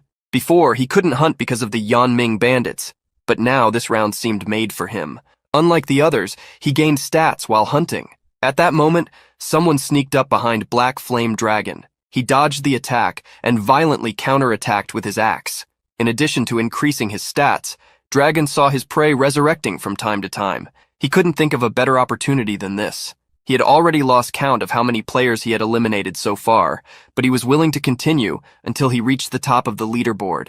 Black Flame Dragon wanted to go in one direction, but was surprised to see Black Scythe walking towards him. Suddenly, the protagonist used night magic. The people around were scared, not understanding why everything suddenly went dark. Black Flame was surprised to realize that Black Scythe's scythe was becoming more transparent. However, he didn't worry, believing he just needed to be as careful as possible. But at the moment the protagonist attacked, Black Flame started to see him upside down. Upon spotting his own fallen body below him, Black Flame Dragon realized he had been eliminated. He understood his mistake and regretted facing that opponent. Swords clashed everywhere as a true carnage unfolded. Yeonming, observing the battles around him, saw someone resurrect right beside him. He was surprised, as he still didn't fully understand how the round worked, but upon noticing the pattern, he became excited. If the round required some to eliminate others, then this was his chance to take revenge on those who betrayed him. Walking through the battlefield, he searched for Kim Seung-han and smiled widely upon finding his former friend. Kim Seung-han held his bow, anxious, fearing he would be attacked for having lost some stats. Yeonming eagerly ran towards him. However, as he got closer, his smile turned malicious as he attacked Seung-han.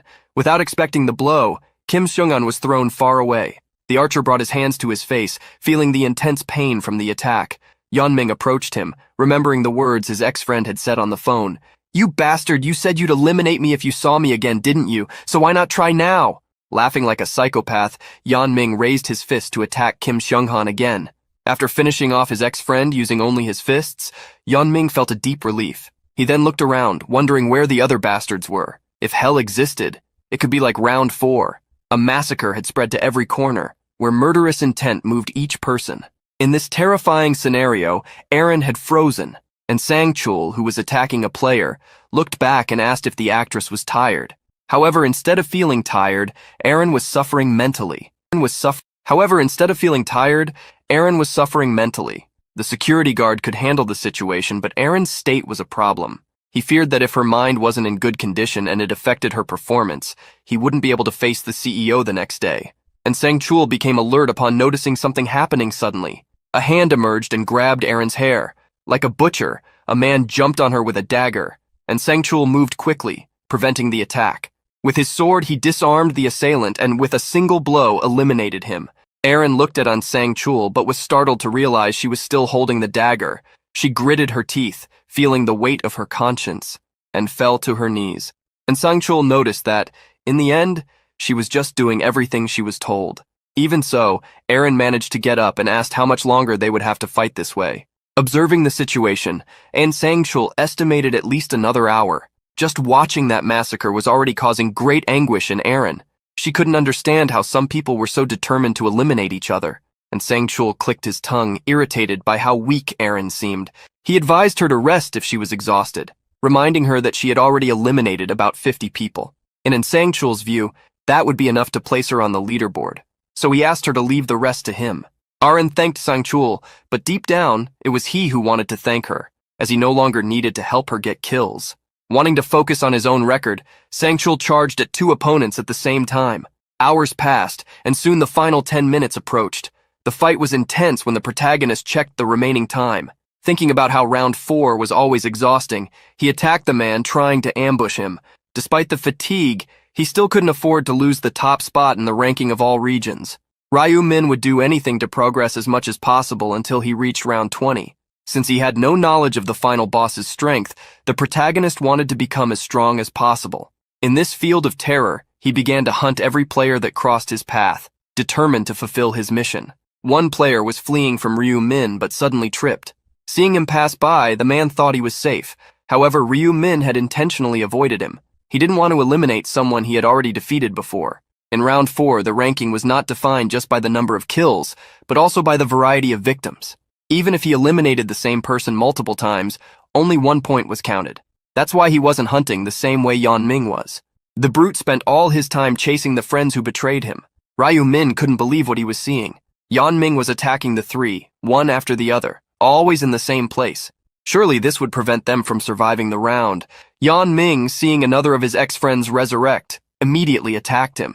As he attacked them every time they resurrected, none of the 3 could score points, while Yeonming's points remained the same forever. In the final minutes, the protagonist hurried to accumulate as many points as possible. He analyzed the battlefield, observing each of the people he had already eliminated, until a new face entered his line of sight. Not remembering having attacked that player before and with little time left, the protagonist charged at him quickly. In the last minute of the round, a golden light fell upon the players, forming barriers around each one. With the players trapped in their individual barriers, the angel appeared, smiling as she looked at them. Did you have fun attacking each other? The angel's words irritated the protagonist, who didn't find anything fun about it. Looking at the blood-soaked ground, the angel made a disgusted expression. Just look at this bloody floor. It seems like the place has turned into a mess, hasn't it? Anyway, good job attacking each other. Before showing the results, the angel decided to bring everyone back to life. To the protagonist, it seemed like she wanted to sound as if she was saving them, but in reality, it was the system doing all the work. Golden energies fell upon each human, healing their wounds and resurrecting those who had been eliminated. When they came back to life, Yan Ming's former friends were furious. They pounded on their barriers, shouting threats against the bastard who had hunted them the whole time. Hearing the insults, Yan Ming smiled with pleasure, while the angel ordered everyone to be quiet. She cast a dark look at those who were yelling and said, "Any human who speaks from now on will be punished." Immediately, everyone fell silent, fearing the consequences. With silence restored and everyone resurrected, the angel decided to show the results. However, before that, she reminded them that they needed to find out what the secondary mission for that round was. The revelation surprised everyone. Seeing the humans' reactions, the angel mocked them. Of course there was one. Did you think there wasn't? A bunch of fools. The secondary mission was revealed. To complete it, they needed to eliminate the representative of the region within the time limit. The players were shocked by the discovery. Looking at the mission results, the angel revealed that in that region, only Black Scythe had managed to complete it. It was then that people finally remembered that Black Scythe had eliminated Huang Yanming at the beginning of the round. Black Flame Dragon gritted his teeth. If he had known about the secondary mission earlier, he would have eliminated Yanming from the start, becoming the new representative of the region and receiving the mission reward. Finally, Yanming discovered that he had been eliminated by Black Scythe. Upon opening his inventory, he realized he no longer had the command authority, which had previously been a temporary ability. It was then that Yanming remembered that Black Scythe had promised to help him not be a target anymore. Now, he realized that Black Scythe had fulfilled that mission by taking his title. Setting the secondary mission aside, the angel moved on to the final score. But before revealing the results, she asked if they were curious to know how the ranking had been decided. You were ranked based on the number of unique individuals you eliminated. Even if you eliminated the same person multiple times, it only counts as one. Upon hearing the explanation, many were surprised, as it had never crossed their minds that it would be this way. The angel shook her head in disgust, and changing the subject, snapped her fingers to display the results. At the top of all regions, first place belonged to Black Scythe. Seeing this surprised the angel, who showed sudden interest in him, something that elicited no reaction from Black Scythe. Many were surprised to discover that Black Scythe had eliminated over 700 people, while they, combined, had eliminated around 1,000. The angel couldn't help but applaud upon seeing that Black Scythe had eliminated over 700 people, which called for a reward. The protagonist received the rewards for both ranks. For his regional rank, he received a chest of rare intermediate rank armor, and for the all regions rank, he received a special selection box of intermediate rank. The protagonist was pleased as he wanted to swap his armor. He selected the blood-red assassin suit as his choice. The armor set provided agility, as well as attack and movement speed. For the next reward, the all regions one, the protagonist saw that he could obtain a statistic boost for the next round, gold, or information about the next round. The protagonist analyzed what he knew about the 5th round, which had a difficult side mission. Considering this, he chose the 50% statistic boost. The angel asked if everyone had checked their ranks. Everyone ranked below position 521 will be swept away. Now, shall we begin the annihilation? The golden light fell upon the players who did not meet the target. As their bodies dissipated into golden dust, they screamed, not in pain but in despair. They begged the angel to spare them, but there was nothing she could do to help. The screams spread, and Yan Ming, who narrowly made it onto the leaderboard, smiled in relief. Erin couldn't help but cover her ears. The girl trembled, trying to muffle the screams echoing beside her. Even Ryu Min closed his eyes, avoiding witnessing what was happening. Only after the silence reverberated did he open his eyes again. Round 4 ended, and now everyone would be transferred back to the real world. At the Imperial Hotel, and Sangchul rushed to see his boss. Ma Junlok groaned as he woke up, surprised to see the department head. The boss did not understand what his subordinate was doing, as he hadn't called him, and Sangchul sighed in relief, revealing the worry he felt when he couldn't contact his boss. Ma Junlok couldn't help but laugh, asking his subordinate if he really thought he would be eliminated in round 4, and Sangchul was asked if he hadn't seen the results. Scratching the back of his neck, the security guard confirmed that he had indeed seen them, but he was still worried. especially because that round had been very crazy. Ma Junlok rubbed his face. Exactly why I fainted on the bed as soon as I returned. I was so mentally exhausted. And Sangchul believed his boss, especially remembering that he had defeated over 400 people. The CEO recalled that this number would be higher if they counted the repeated numbers. He thought he was so good, but still wondered what kind of monster Black Scythe could be. And Sangchul speculated that Black Scythe might be an active soldier in the special forces, but he wondered if there was anyone like that in Korea. The more Ma Junlok thought about Black Scythe, the more he admired him. No matter who this player was, Ma Junlok wanted him to join them so he could feel more at ease. Wanting to know more about Black Scythe, Ma Junlok thought about asking the seer about him. The security guard changed the subject, finding it fascinating that round 4 had indeed been exactly as the seer had said. Both had doubted that Ryu Min was a seer. When he had said that the 4th round would not be a monster hunt, but rather a massacre among players, Ma Junlok had doubted. But Ryu Min advised him to stay on guard. The security guard wanted to know what the boss would do about the seer, if he really planned to let him be a business partner. Ma Junlok couldn't remind his right-hand man that Ryu Min held 31% of the shares. He couldn't do anything, and the company was now basically in Ryu Min's hands. The security guard questioned whether the CEO would really change the industries, as Ryu Min had advised him. Ma Junlok didn't even want to doubt that option, as it would make the company grow. Moreover, it would keep the seer on their side. The CEO advised his right-hand man not to underestimate Ryu Min, or pride himself just because he was against a young man. Even if he didn't like his behavior, they should dance to his rhythm, as that way they could reap all the sweets from this pot of honey. And Sangchul nodded at his boss's advice, affirming that he would be more careful. With the matter settled, Ma Junlok instructed his right-hand man to call Ryu Min. The CEO asked Sangchul to let Ryu Min know that they should throw a party to celebrate their survival, along with their families if he had any. Thinking about the party, Sangchul wondered if they should also invite Miss Seo, as they needed a celebrity with them during such moments. That morning, the protagonist waited by a cafe. Upon seeing the person he was waiting for, he waved at her. Seeing how well Ryu Min was dressed, Julie couldn't help but compliment him. The protagonist couldn't hold back and returned the compliment. Julie was surprised that Ryu Min was making lunch plans and everything. The protagonist just shrugged, stating that he thought they should celebrate. With Ryu Min insisting that he would pay, Julie revealed that she wouldn't hold back from taking advantage of her rich friend.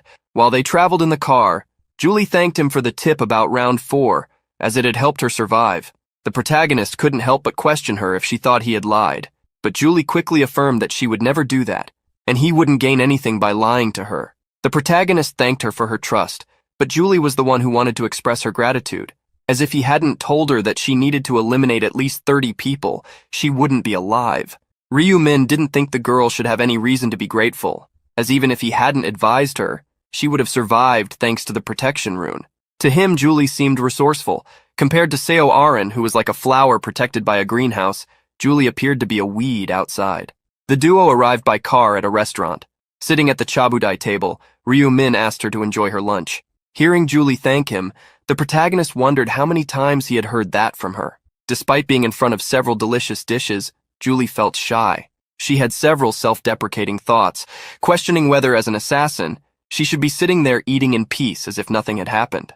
The protagonist encouraged his friend to eat, as she seemed to be feeling guilty. Revealing that she wasn't feeling very well, Julie made Ryu Min ask if she felt that way because she had eliminated someone. She ended up going silent, confirming it. The protagonist urged her not to blame herself, as she had to survive. Julie wanted to retort the protagonist's words, but he wouldn't let her. It wasn't just you. This was inevitable for others as well, and for me too. That's enough. So what? If something similar happens again in the future, should we just let it happen? What will happen to my family here if I don't wake up? We have families waiting for us. Julie lowered her head, thinking about her family. She imagined how sad her father would be if she didn't wake up. Clenching her hands, she realized that Ryu Min was right. She had forgotten about her family for a brief moment, not recognizing the reasons she had survived for so long. With a resolute look, Julie thanked him for the comfort. The protagonist asked her not to worry so much, and instead to enjoy the delicious food and cheer up. After tasting one of the dumplings, Julie felt it melt away all her exhaustion. After they ate, Julie thanked Ryu Min, who was surprised that this was the first time she had called him without using his surname. Realizing this was true, she asked if she could call him that from then on. Seeing Julie feel better, the protagonist wondered if he should get straight to the point now. Julie, I called you here today mainly because I would like to share information about round 5 with you. Julie was surprised, asking if he had seen the future again. The protagonist stated seriously that the 5th round would be harder than all the previous ones, and besides that, there would also be regional merges. Basically, the regions that were separate would form one. Julie became agitated with this information, as she wanted to know if they could meet. Drinking her tea, the protagonist stated that they wouldn't meet in the 5th round. In fact, that was a lie.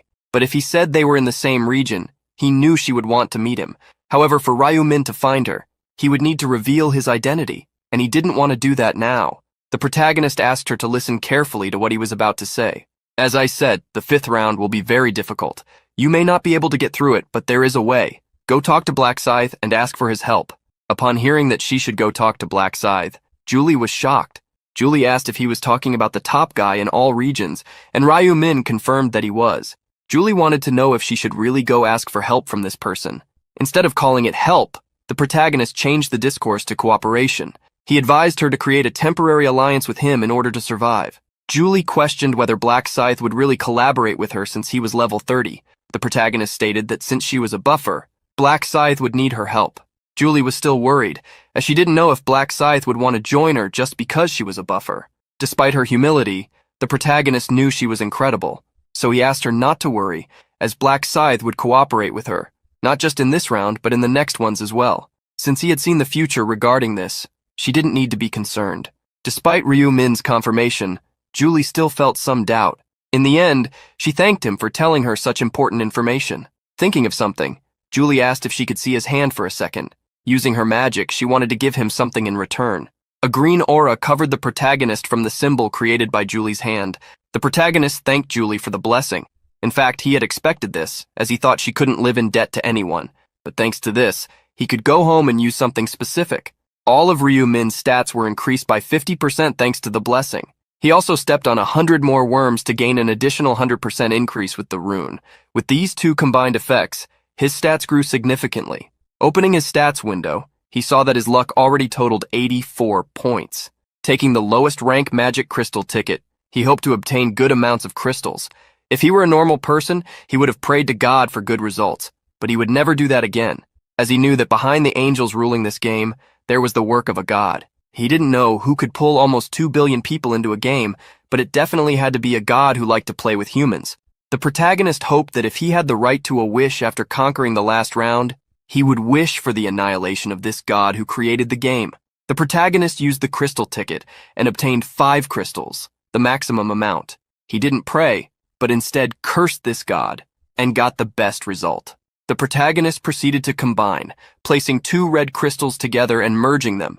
This transformed the 2 lowest rank crystals into 1 low rank crystal. This was the effect of combining crystals, to obtain one of the next rank. With the crystal he obtained from Seo Arin, and the one he just got from the ticket, the protagonist created a low rank purple crystal. Now, Ryu-min was ready to combine the crystal with an item, placing the red crystal in the hood and gaining 2% damage. He moved on to the next combinations, placing the crystal that gave 2 points to all attributes in the glove and 2 points of luck in the ring using a yellow crystal. Finally, he placed 2 points of dexterity in the boots and 1% damage reduction in the armor. With that, he used all the magic crystals, making the buff he gained by exchanging information with Julie worth it.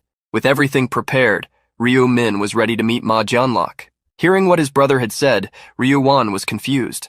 So, the company you invested in belongs to the successor of the Oh-sung group?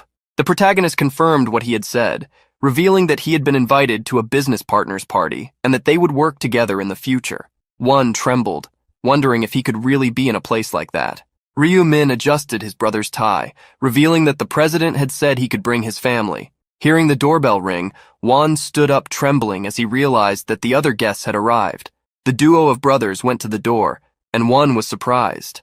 In front of them, An Sang-chul bowed, stating that he was there to escort them. Wan quickly hid behind his brother, remembering his last encounter with the security guard. And Sang-chul was curious to know who the boy hiding was, and the protagonist introduced him as his brother. The CEO apologized for the late introduction, handed over his business card and asked if they had met before, and Sang-chul apologized once again for his rude treatment last time. Surprising one, the security guard stated that this party also served as an excuse, so he hoped Ryu-wan didn't feel uncomfortable. With that said, he asked if they should go, as the limousine was ready. Thus, the duo of brothers followed the security guard to the Imperial Hotel.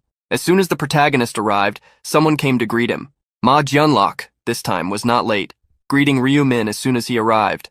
"It's great to see that you're well and alive." Approaching the protagonist, he asked if the boy beside him was his brother. This prompted Ryu Min to introduce his younger brother, Ryu Wan. Ma Jianlok introduced himself to Wan as the president of the Celestial Demon Consulting. In front of a CEO, Wan couldn't help but stutter when greeting him. Ma Jianlok asked if Wan was also a player, but the young boy shook his head, stating that he wasn't. Ryu Min revealed that his brother was only 14 years old, so he hadn't been summoned. Ma Jianlok believed it was divine luck to escape such a game by just 1 year. He stated that he felt envious of Wan for that. With the introductions made, Ma Jianlok showed them the way up. He mentioned that his party was a bit simple, but it had been prepared nonetheless. On the floor where the protagonist had dined, a table was set. On the table, there were various dishes that could be eaten with the eyes. Upon entering the room, one was impressed. Seeing the young boy's reaction, Ma Jianlok began the dinner. "You must be hungry. Although it wasn't prepared much, I believe everyone will be able to fill up." One thought the CEO was joking with him when he said that amount of food wasn't much. Seated at the table, Ma Jianlok invited them to eat freely. At that moment, the door was opened, and everyone turned to the entrance. The protagonist was left speechless upon seeing who had entered. Seo Aren. He was surprised, as the actress had also been invited. When the young woman wearing a beautiful black dress entered the dining room, she caught everyone's attention. Ma Jianlok stood up upon seeing her finally arrive. Seo Aren apologized for being late, revealing that she had attended the funeral of some actor friends. Ma Jianlok told her not to worry, as it was an understandable matter. Changing the subject, he introduced the major shareholder he had already mentioned to her. Seo Aren turned to the shareholder to introduce herself, but upon seeing him, she was surprised. "Aren't you the people who were delivering rice cakes after moving in?" Hearing the two brothers confirm her suspicion, Aren was excited to be neighbors with the shareholder. She was impressed and confused, wondering if the president was joking with her by saying that someone who looked younger than her was the major shareholder. One quickly nudged his brother, asking if the woman in front of them was really the actress Seo Aren. The protagonist realized that his brother didn't know about Ma Jianlok and Aren, which is why he was surprised to see her there. Noticing how his brother looked at the actress, he thought it was a natural reaction to see someone with her beautiful appearance, something he might also have shown. Seeing Ryu Min appear interested in Seo Aren, Ma Jianlok was pleased to have invited the actress. Once again, Ma Jianlok invited everyone to eat. The five gathered around the table, filled with food. While eating, one couldn't help but comment to his brother about the food. Wanting to flatter the shareholder and seer, Ma Jianlok asked the protagonist if he liked the food he had asked the chefs to prepare with special attention. Eating here and there, Ryu Min stated that the food was delicious, extending the question to his brother. Surprised by the question, one replied that it was his first time eating something so tasty. Ma Jianlok was pleased to hear that they enjoyed it. In fact, he had made the chefs redo the dishes several times until they were perfect. Ma Jianlok commented that he noticed Ryu Min hadn't brought any other relatives, asking why only his brother was with him. The protagonist showed a sad expression as he stated that his brother was his only family, as their parents had already passed away. Realizing the insensitivity, Ma Jianlok apologized. He internally blamed himself for asking such a question that completely ruined the mood. Seeing how the boy named One had been affected, he blamed himself even more, deciding to remain silent until the atmosphere improved in some way. However, until dessert arrived, the mood remained heavy. Ma Jianlok wanted to lighten the atmosphere and counted on Aren for that. He tried to call her several times with his gaze, but she never looked at him, so he ended up alone with his dilemma. Seeing that he couldn't attract her attention just with looks, Ma Jianlok stood up, asking Aren to follow him for a moment to talk. The two went to the hallway where Ma Jianlok began to speak with the actress. He asked if the food was good, and with a smile, she affirmed that it was very good. At that moment, Ma Jianlok turned to look at the actress with a cold gaze. "Oh, do you think I called you here to feed you? I called you here to lighten the mood. How can you be so stupid?" Being reprimanded, Aren lowered her head, apologizing and stating that she thought he had invited her to the party. Sighing, the CEO asked why he would invite her to such an event. Furrowing his brow, he asked Aren if Section Chief On hadn't told her who that person was. Aren believed he was the major shareholder, but Ma Jianlok shocked her in the next moment. "He is the major shareholder, but he is a prophet." Ma Jianlok explained that, as the name suggested, the young man had a unique class that could see the future. Aaron began to understand what that meant. Seeing that she had understood, Ma Jianlok stated that they needed to maintain a good atmosphere. What great help will we have by knowing the information of the next rounds in advance? That's why you need to use your pretty face. Agree with him, smile at him, and do whatever it takes to win the prophet's heart. Feeling pressured, Aaron disagreed with Ma Jianlok's thinking. With all due respect, I don't think something like that is... But before she could finish, he interrupted her. As president, I created an opportunity for you to become an actress. Shouldn't you repay that debt? No matter what methods you use, just make the atmosphere good for shareholder Ryu Min. Ma Jianlok's words left Aaron feeling sad. Seeing the girl with her head down, the CEO asked why she wasn't responding. Forcing herself to answer, she stated that she understood. Passing by her, Ma Jianlok walked toward the room, claiming he would be watching to see if she could handle it or not. In the room, where only the two brothers and An Sung-chul were present, a strange atmosphere permeated the air. When Aaron and Ma Jianlok returned, the latter asked if they had waited too long, apologizing for the delay as they had been dealing with a late business matter. Noticing that everyone had already eaten, the CEO asked if they should go somewhere else. As Ryu Min walked through the door, Ma Jianlok saw the actress hesitating to approach him, which irritated him, as he had already explained everything to her. Ryu Min passed through the door, but one stopped to talk to the actress. I'm a big fan. You're even more beautiful than in the photos. Seeing the boy blush, Aaron couldn't help but smile, thanking him. One asked if they could take a photo later, if it wasn't a bother, and Aaron agreed. Noticing that his younger brother was more interested in Aaron than Ryu Min, Ma Jianlok thought about changing his plans. He quickly sent a message to the actress, asking her to approach Ryu Min's brother first. Aaron felt upset about having to deceive a fan who approached her without hidden motives. Reading her thoughts, the protagonist noticed how uncomfortable she was. He took the opportunity to read Ma Jianlok's thoughts, who believed that if they could attract Ryu Min's brother to their side, the older brother would have no choice but to naturally join them as well, thus easily obtaining the information for the next round. Ma Jianlok showed a private room reserved only for super VIPs.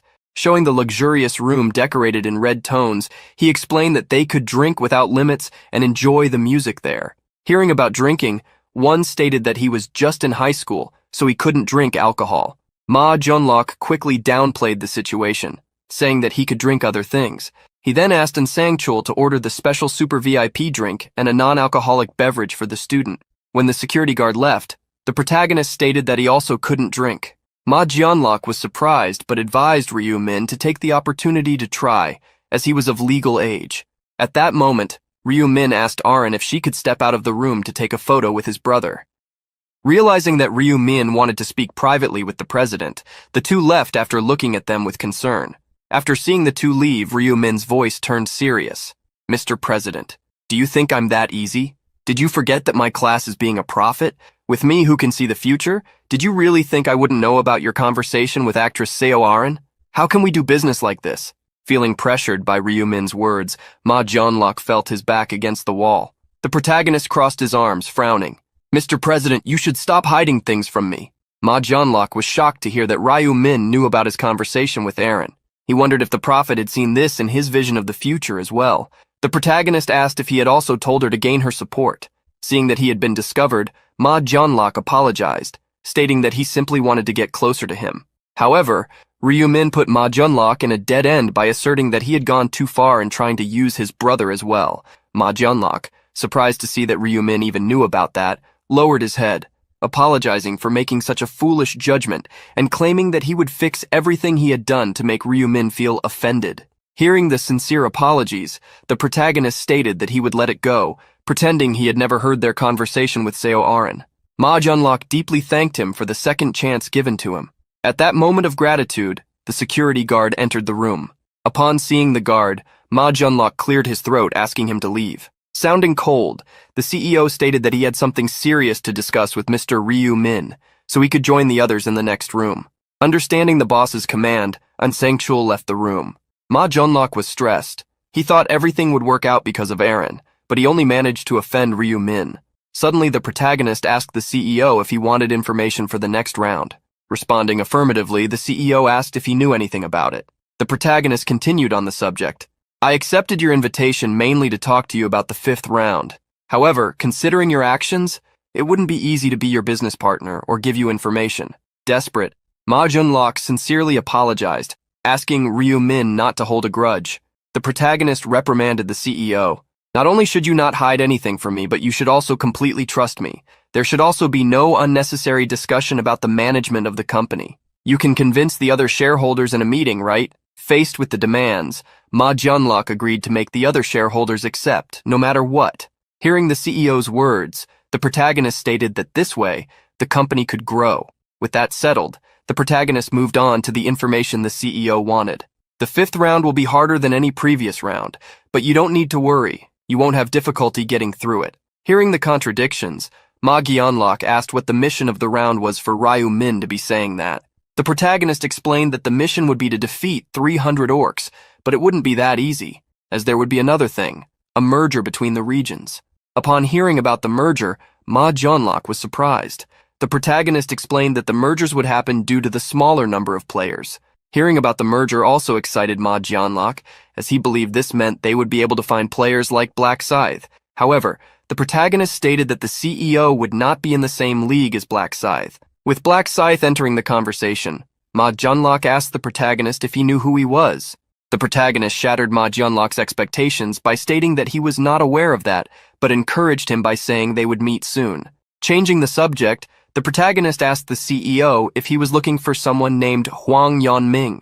Ma Jianlok was surprised to discover that the seer also knew about this. The protagonist scoffed, reminding the CEO that hiding things from him was useless. Ma Jianlok thought that the rune of the future was beyond his imagination. He was about to ask for information about Yanming, but the protagonist told him to stop tracking the criminal. Ma Jianlok didn't understand the request. In response, Ryu Min stated that if the CEO messed with the criminal, he would suffer greatly. Ma Jianlok wanted to know what would happen, but the protagonist refused to elaborate on the matter. Ma Jianlok couldn't help but be pensive. In fact, Ryu Min was only saving Yanming because he would be of some use. Ma Jianlok agreed with the protagonist not to try to locate the criminal anymore. With the conversation concluded, the CEO called Ryu Min to return to the party without any drinks. After the conversation, Ma Jianlok sighed, wishing he could relax after that night. Later that night, in a place distant from the hotel, a man was running through some alleys in the rain. The man who had lost an arm was looking for a place to escape, but realized he had reached a dead end. At that moment, footsteps were heard coming from the path the man had taken. The man trembled in fear as a sword was raised before him, and before he could defend himself, the attack struck him. The man, who continued to be attacked, fell to the ground. His screams echoed that night. However, Ma Jianlok, standing before the man, advised him to stay quiet, or he would never be able to speak again. The man crawled on the ground, asking why the young man was doing this to him when he had done nothing. Ma Jianlok couldn't help but scoff, revealing the crimes the man had committed against children, and now he was begging to be spared. The man pleaded, claiming he had already served his sentence, that his crimes were in the past. However, despite the plea for mercy, he was not spared by the sword. Ma Jianlok ordered the man to be quiet if he didn't want to suffer slowly, as if he continued screaming, he would only cause the witnesses to suffer the same fate as him. The man cried pitifully at the orders. Seeing the man quiet down, Ma Jianlok praised him. "Good boy. I'm glad your ears are working, old man. For a piece of trash like you, being alive is a sin, don't you agree?" From Ma Jianlok's sword, shadows emerged, spreading throughout the alley. The man became even more terrified upon seeing those shadows, which began to consume him. Not long after, the shadows spread all over the man's body, and before Ma Jianlok, they completely covered him. Ma Jianlok clicked his tongue. If it weren't for the fact that dark magic needed to be recharged, he would have finished off that man with a single attack. But there was nothing he could do, as he needed dark magic to use the shadow aura. And to recharge the dark magic, Ma Jianlok would need to take the life of living beings. After the shadows completely enveloped the man, Ma Jianlok waited for him to be consumed. In addition to being able to obtain magic this way, Ma Jianlok always enjoyed hunting criminals. He couldn't help but smile as he reveled in what he was doing. "I think being a dark knight really suits me." Now that he had dealt with the walking trash, the stress Ma Jianlok felt disappeared. After the shadow aura returned to his sword, he commanded it to consume. Ma Jianlok pointed the sword at the man on the ground and ordered it to devour him. Thus, the shadow aura present in the man was absorbed. Looking at the sword, Ma Jianlok did not feel completely satisfied, as it only consumed auras and not bodies. Just as Ma Jianlok was busy, he heard a noise coming from a trash can.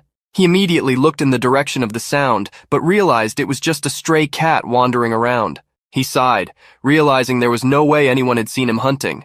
Ma Jianlok had deliberately lured the man into a deserted alley. Moreover, it was early morning. However, he realized there could be a witness, and that was the seer Ryu Min, who might have seen this scene with his rune of the future. Ma Jianlok assumed that Ryu Min had approached him even knowing what he was doing.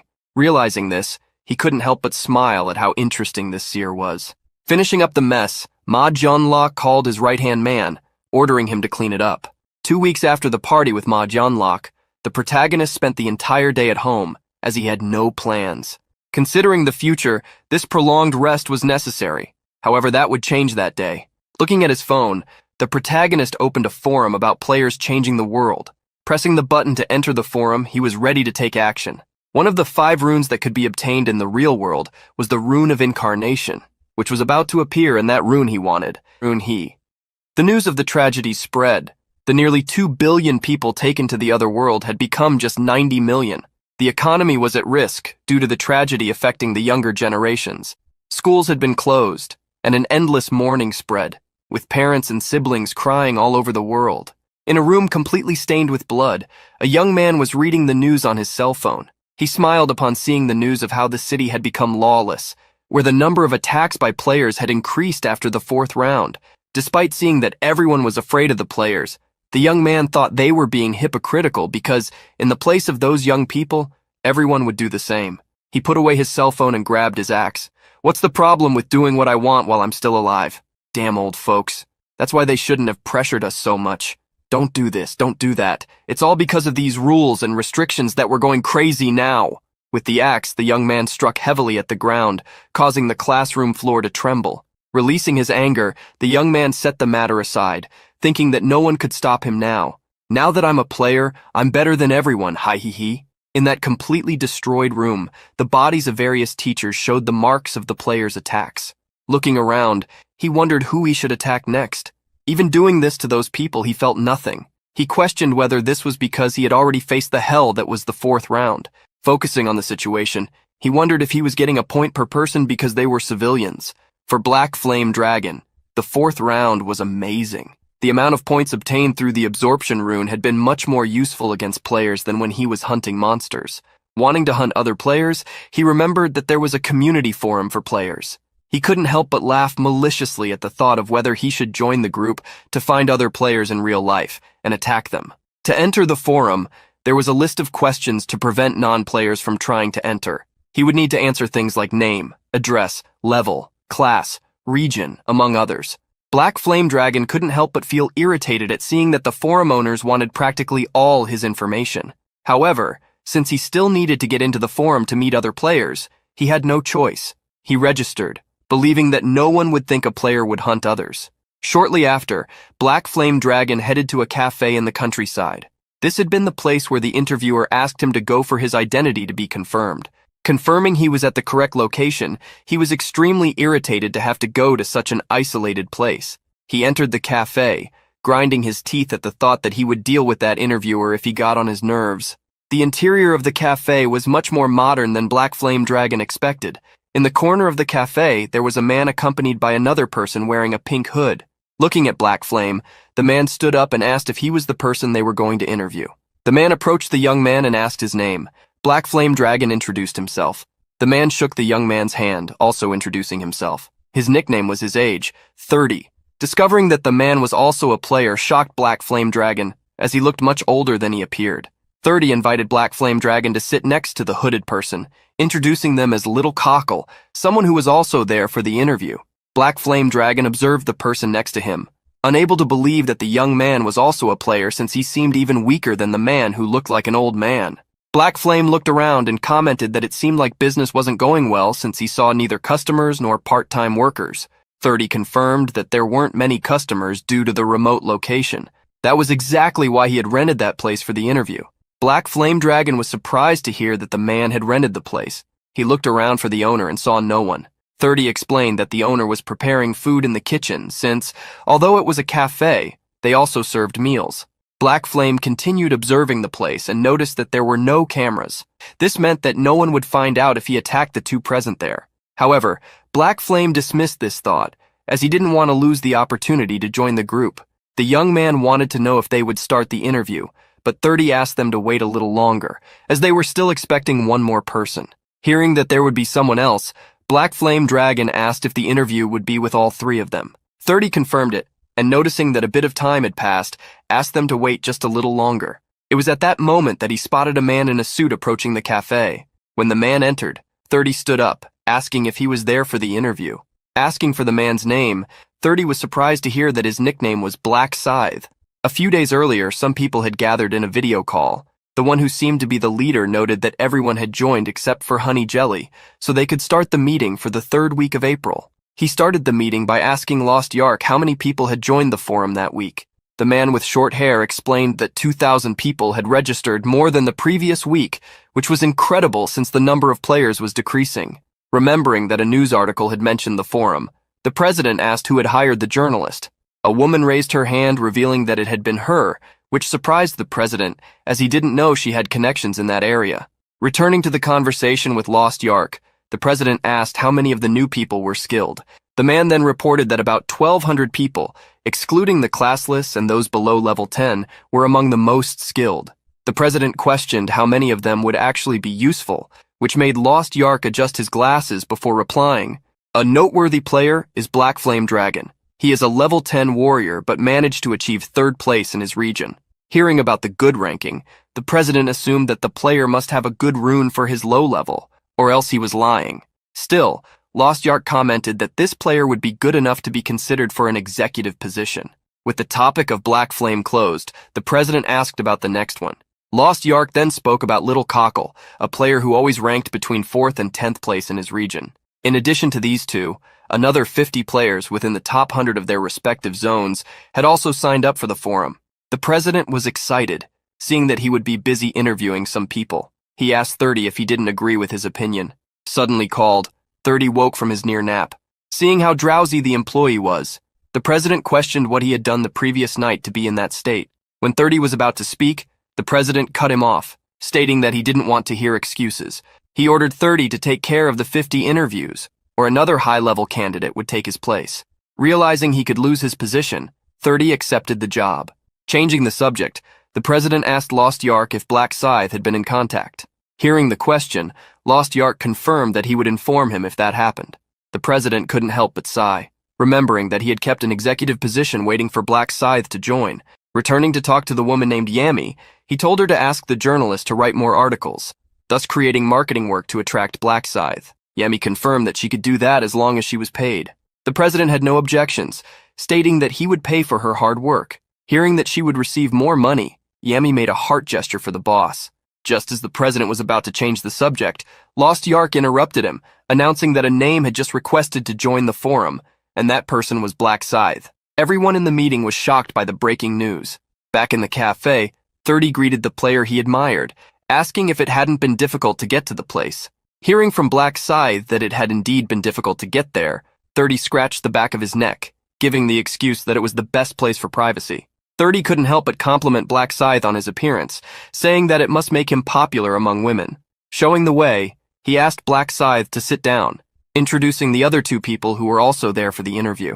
Black Flame Dragon gritted his teeth upon seeing Black Scythe, who had eliminated him in the last round. The young man in the pink hood with his head down greeted Black Scythe. With an arrogant look, the man in the suit introduced himself as Black Scythe. Meanwhile, the protagonist, the real Black Scythe, raised his head and introduced himself as Little Cockle. Black Flame Dragon began to sweat upon hearing the nickname Black Scythe, the one who had eliminated him 5 times. All this time, he wanted to ask the other player why he was so obsessed with attacking him. Seeing Black Flame Dragon in silence, 30 asked if something was wrong, as he wasn't introducing himself. Thus, with his head down, Black Flame Dragon introduced himself. The fake Black Scythe looked at him, giving only a nod. Seeing that Black Scythe refused to respond verbally, Black Flame Dragon believed that the man didn't even recognize him or remember his username, despite having eliminated him 5 times in the previous round. Reading Black Flame Dragon's thoughts, the protagonist took a sip of his strawberry drink, wondering if he had acted so arrogantly. The protagonist was also impressed, as the Black Scythe before him was a total fraud. His real nickname was Kukurubingbong. and he was a professional scammer who had committed all sorts of crimes to make money. He wasn't much at the moment, but in the future, he would obtain the clone rune and become very famous. This was because he would use the rune to commit all kinds of crimes. Reality became bitter when even criminals gained powers from another world. But Ryu Min was pleased to have found this guy as planned, as he would use him to obtain the clone rune for himself. With the introductions complete, 30 grabbed his laptop to confirm each person's personal information, starting with Little Cockle. The protagonist repeated the information he had given on the form. My name is Kim Seong-yeon. I am 20 years old and just graduated, so I don't have a job yet. Reading the information, 30 wanted to confirm if Little Cockle was a level 13 assassin, and Ryu Min confirmed that yes, and that he had reached 4th place in his region's ranking. Obviously, everything was a lie, except for the nickname used by Ryu Min. Little Cockle was a real nickname. In other words, Ryu Min was just stealing his identity. However, he needed to do this to meet the conditions to obtain the clone rune. This rune required the player to commit a fatal attack at the location where it was hidden while pretending to be someone else. In the past, the bastard Kukurubingbong had committed murders while pretending to be Black Scythe, thus obtaining the clone rune. 30 then moved on to Black Flame Dragon after finishing the interview with Little Cockle. Black Flame introduced himself as Sim Hung Tak, a 16-year-old high school student. 30 was surprised, noting that Black Flame was the youngest there. Internally, 30 was shocked to discover that the coconut piece of pork was actually a high school student. Hearing 30's thoughts, the protagonist wondered if the man would continue to underestimate Sim Hyung Taek if he knew what he had done to his classmates. 30 asked Black Flame if he was sure he was a level 10 warrior, as he had ranked 3rd in his region. Hearing the question, Black Flame became irritated. Are you doubting me? Do you think I'm lying? 30 cleared his throat and apologized, saying that the question was part of the process and he didn't want to offend. Moving on to the man in the suit, 30 asked for his name. The fake Black Scythe introduced himself. I am Kim In-hong. I am 28 years old, and I'm a fund investor. I have never lost 1st place in my region, and I am level 30. I'm sure you know my class is Reaper. What else do you need to verify? Feeling intimidated, 30 held the tablet in front of his body for protection, quickly thanking him and ending the identification. The protagonist couldn't help but internally mock. In-hong was a fraud, not a manager. He was still trying to use the name Black Scythe to steal money from players. After confirming everyone's identity, 30 was ready to start the interview. Everyone just needed to state why they wanted to join the forum. The protagonist was the first to respond with a frightened look. Oh, well, the world is dangerous these days. It's so scary to go out and do things. I thought it would be nice to be with other players. 30 nodded at the response and moved on to Black Flame Dragon. Obviously, Black Flame couldn't reveal his true intentions, so he decided to mimic the young man next to him. I'm just like Little Cockle. I can't even go to school. Besides, I'm worried about the next round. Agreeing with the student's response, 30 passed the question to the fake Black Scythe, who, with an irritated expression, stated that the forum had caught his interest. 30 suspected nothing of the fake Black Scythe. The protagonist couldn't help but notice that the fraudster had basically free reign due to the identity he had stolen.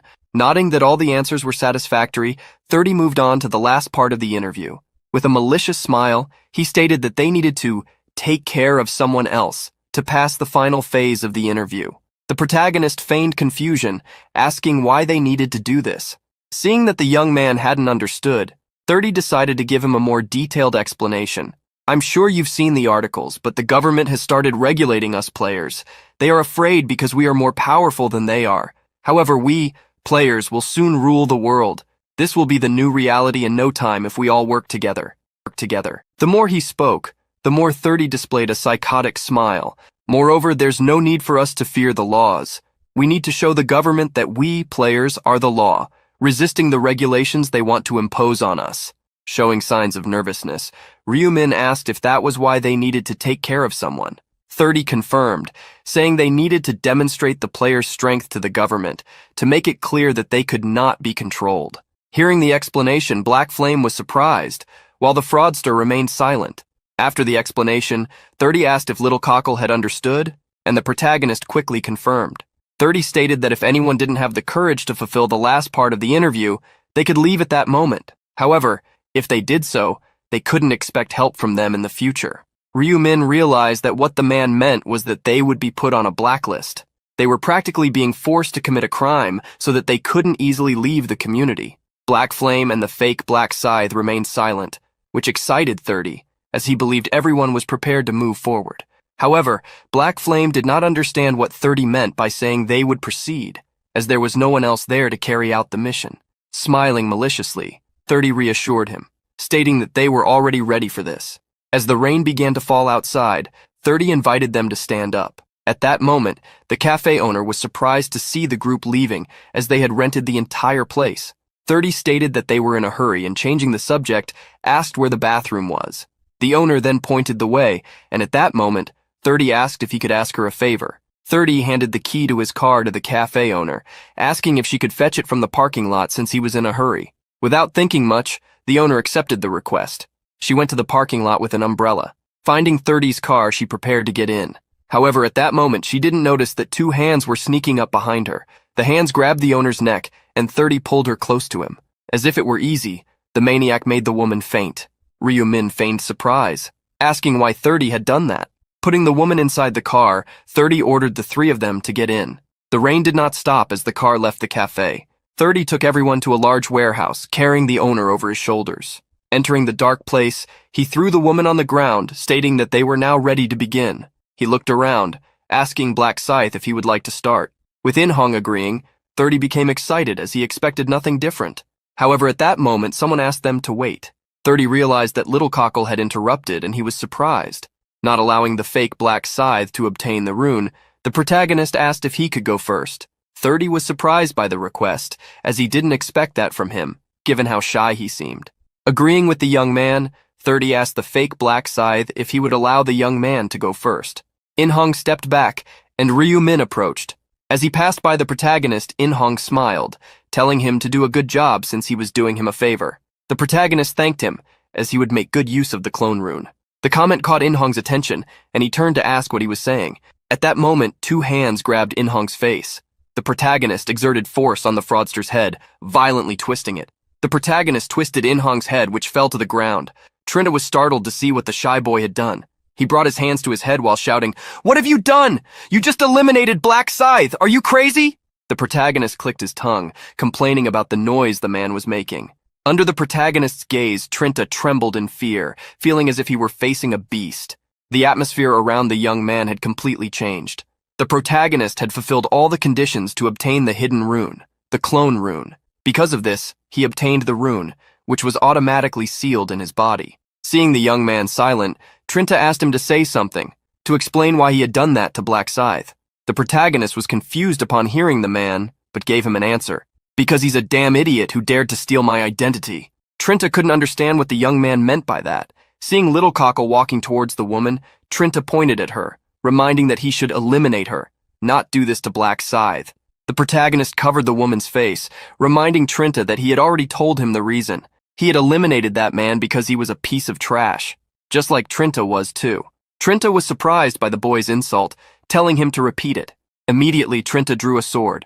However, before him, crimson shadows emerged as a scythe materialized. Holding the scythe, the protagonist repeated his words. "I said you were a piece of trash, so what, am I wrong?" Trinta couldn't help but wonder why a scythe was the boy's main weapon. He had never seen a player carrying a giant scythe like Black Scythe before. Trinta finally realized. A player using a large scythe and allied with what the young man had said about his stolen identity could only mean one thing. Trinta trembled when Ryu-min asked if he now understood who the real Black Scythe was. The protagonist didn't stop mocking the man as he apologized for lying. Trinta leaned his back against the wall. The boy was seriously saying he wasn't Little Cockle, but the real Black Scythe. Immediately, Trinta knelt. "Black Scythe! I'm sorry for not recognizing you. You were acting so convincingly. Please spare me." However, the protagonist refused to do so. Trinta wanted to apologize, but before he could, the protagonist swung the scythe at him. Like a soccer ball, the head rolled to Black Flame's feet. Seeing that sudden attack, Black Flame trembled in fear. Seeing the real Black Scythe, and in real life, Black Flame realized he was on another level. He didn't even manage to see the moment he swung his scythe. The protagonist suddenly pointed the scythe at Black Flame. "Now it's just the 2 of us. You can tell exactly what's going to happen, right? I'll give you some time to say your last words if you have any." Despite trembling, Black Flame stated that he would not beg for mercy, but instead wanted to ask the question he had always wanted to ask the day he met him. As if the protagonist had read his mind, he asked him a question. "You want to know why I eliminated you 5 times in the 4th round, right?"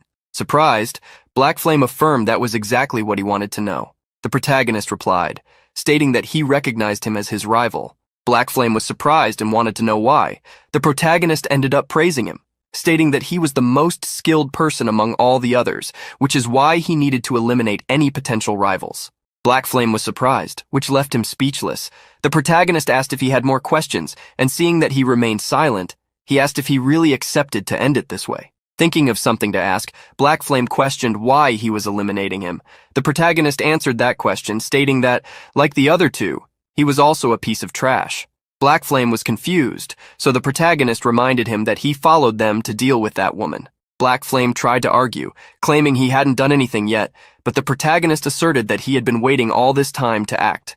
With Black Flame falling silent again, the protagonist sighed. As if he had made a decision, he stated that he would give Black Flame one more chance. This made the young man very excited, but the protagonist asked for something in return. Black Flame would have to give up everything he had. Black Flame took out all his items and placed them on the ground. Many of them seemed usable for the protagonist. Ryumin assessed that he could get at least 2,000 gold for those items at the store. Black Flame scratched his neck, stating that this was all he had. Really everything. The protagonist didn't doubt him, so he took some crystals. Seeing the protagonist take only a few crystals, Black Flame asked if he wasn't going to take anything else. But the protagonist told him to keep the rest, as he wouldn't have use for them. The protagonist watched Black Flame hurriedly reclaim the items due to his nervousness. After storing the items, Black Flame asked if Ryumin would let him live as promised. "A promise is a promise," the protagonist said. "I'll let you go." Immediately, Black Flame bowed, thanking him. The protagonist told Black Flame Dragon to be a better person from then on, and to take care of those bodies. The protagonist bent down to pick up the woman he had left aside. Black Flame approached to try to help the protagonist, but he told him to stay back. Ryumin didn't trust him. Seeing Black Scythe leave, Black Flame felt relieved. He saw his life flash before his eyes and didn't expect to be given a second chance. Even losing some items, nothing compared to being spared. Still, Black Flame felt restless. He wondered if he had really done something so bad. He didn't think it was fair to have his items taken just because he was a spectator. Seeing Black Scythe's back, Black Flame thought of something. Now, his target was vulnerable. He could attack him from behind. Black Flame wondered if he should do it. His stats would skyrocket if he defeated someone of high level like Black Scythe. For him, this was a once-in-a-lifetime chance that would never come again. Knowing he would never forgive himself for missing this opportunity, he drew an axe. He approached the protagonist slowly, praying not to be noticed. He walked slowly, getting closer to Ryumin. When he was close enough, he prepared his attack. Raising the axe, he brought it down with all his strength. Black Flame hit his target, causing Ryumin to fall to the ground along with the woman. He smiled confidently at having defeated Black Scythe so easily. His confident smile turned into laughter. He couldn't believe that the all-powerful Black Scythe had been defeated by him, a level 10. He began to stomp on the body of the one he attacked. "You idiot! Never turn your back on your enemies! What's the logic of having such a high level when you're so stupid? Thanks for the stats, you fool!" In that moment of joy, Black Flame realized something was wrong. No notification appeared before him, warning that his rune stacks had increased.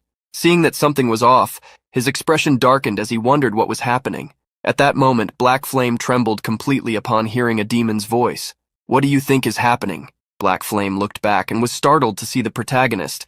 Ryumin couldn't help but mock him, asking if he had seen a ghost. Black Flame was frightened, wondering if Black Scythe had a resurrection ability. When he tried to step back to distance himself, Black Flame tripped over the woman's legs on the ground. Looking back, he saw that the Black Scythe he had hit was disappearing, leaving not even a drop of blood behind. The protagonist revealed that he had attacked a clone, a result of his clone rune, which allowed him to create a doppelganger exactly like him. This clone couldn't fight, but was very useful for deceiving people, as he had done with Black Flame now. Feeling deceived, Black Flame gritted his teeth. The protagonist found the young man's actions very strange. "Why are you pretending to be the victim when I'm the victim here? You almost hit me." Black Flame was irritated by Black Scythe calling himself a victim, but Ryumin didn't care. Drawing his scythe again, he advanced toward the bastard. As Black Flame's head fell forward, he could only wonder why he couldn't move his body. For Ryumin, it would be a waste of time to keep talking. Using the Erase Traces ability, he magically disposed of the bodies. Now, no one would be able to say that place was a crime scene, except for one person. The protagonist approached the woman, asking how long she would pretend to be unconscious, reminding her that she couldn't fool a player, especially since he could read her thoughts. With the bag over her head, the woman got up, apologizing. Placing her hands on the bag, she asked if she could remove it, but the protagonist told her to keep it on until he left.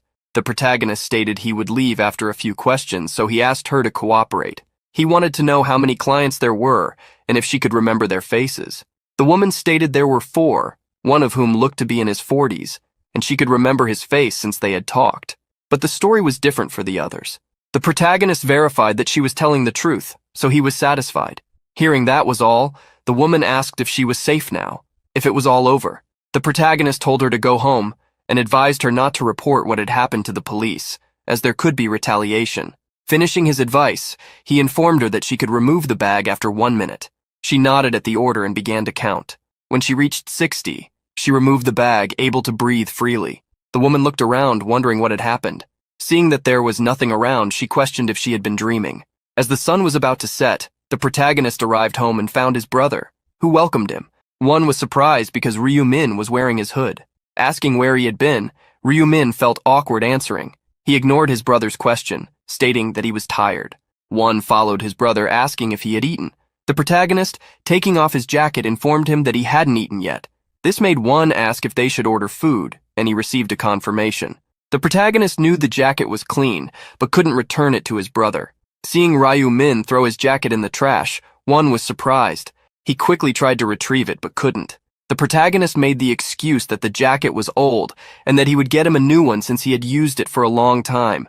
Seeing tears in his brother's eyes, the protagonist assured him he would buy a better one. One, however, stated that it was okay. Despite everything, school had closed, and he couldn't go out. The protagonist realized it must be boring to stay at home and not be able to go to school because of people like Sim Hyung-taek. Thinking a bit, the protagonist asked One if he wanted to go out, suggesting they go to Everland the next day. One got excited about the invitation to go to the amusement park. With the invitation, the protagonist called his brother to eat so they could sleep early. When they arrived at the amusement park, One was in awe. It had been a long time since they had been to the park. The protagonist hadn't been able to bring his brother to the park before because life had been tough in recent years. One looked around and noticed that there were more closed shops than open ones. Even so, people were still going to the place because hope was an important feeling in times like these. One stared at a child and their parents, who were wearing matching ears. Looking at his brother, he came up with a mischievous plan. Pulling his brother, One called him to go to that shop first. The shop was filled with panda plushies. Embarrassed, Ryu-min put on the panda ears and asked how he looked. One, holding tiaras with ears of various animals, was surprised by his brother's appearance and wanted him to try on the others too. The two walked around the store and One looked from side to side, enjoying every cute thing. After picking up some plushies and churros, the protagonist asked his brother what he wanted to do next. Wanting to do everything they could, One took his brother to the roller coaster. Then they went on a water ride, and finally, they went to see the baby pandas. Seeing the twin pandas, One couldn't believe how cute they were. He quickly took out his phone to take pictures of them. The protagonist observed how his brother had been so sad the day before and felt relieved to have brought him to the park. One remembered that the next day would be May 1st and asked if it was okay for Ryu-min to be out with him. He was happy, but worried. The protagonist told his brother not to worry, as everything was fine. He also informed him that it would take about 10 hours and asked One not to worry the next day, even if he slept a little longer. Hearing that the round would take 10 hours, One realized it would be dangerous and begged his brother to come back home safely. The protagonist gave his brother a small head pat, asking him not to worry. After all, Ryu-min had promised he would never leave him alone. Changing the subject, the protagonist asked if they should do something else, like a safari ride. With 10 minutes to midnight, the protagonist was already back home. However, almost expecting to be called to the other world, he received a message from Julie. The girl sent a tearful message stating that it was almost midnight. She urged him to do his best, encouraging him to strive harder. This showed how nervous Julie was. The protagonist set his phone aside. Julie didn't need to worry. From now on, he would be protecting her. As midnight arrived, the players were transported to the other world as usual. In that place with red grass, people looked around, wondering if that small number of people was really the total. Some assumed that the rest hadn't arrived yet, but a woman reminded them that there should be about 500 players in the last round. Many agreed with her, realizing that the place seemed somewhat empty. The protagonist knew that the reason the place felt empty was that there were about 10,000 people in the first round. However, that feeling of emptiness would soon fade. At that moment, the angel appeared in the sky with her golden wings. "It's good to see all of you. Congratulations on making it to the 5th round. The angel noticed the expressions on everyone's faces. Asking them to smile, she reminded them how fun the last round was, as they had worked hard to try to eliminate each other. Seeing that they were getting irritated, the angel decided to stop teasing them, recalling how boring their reactions were. The angel announced that a total of 442 survivors had been summoned. There should have been 521 of them, but the number had dropped by about 80. As people discovered that there were even fewer of them, they remembered how this happened every time.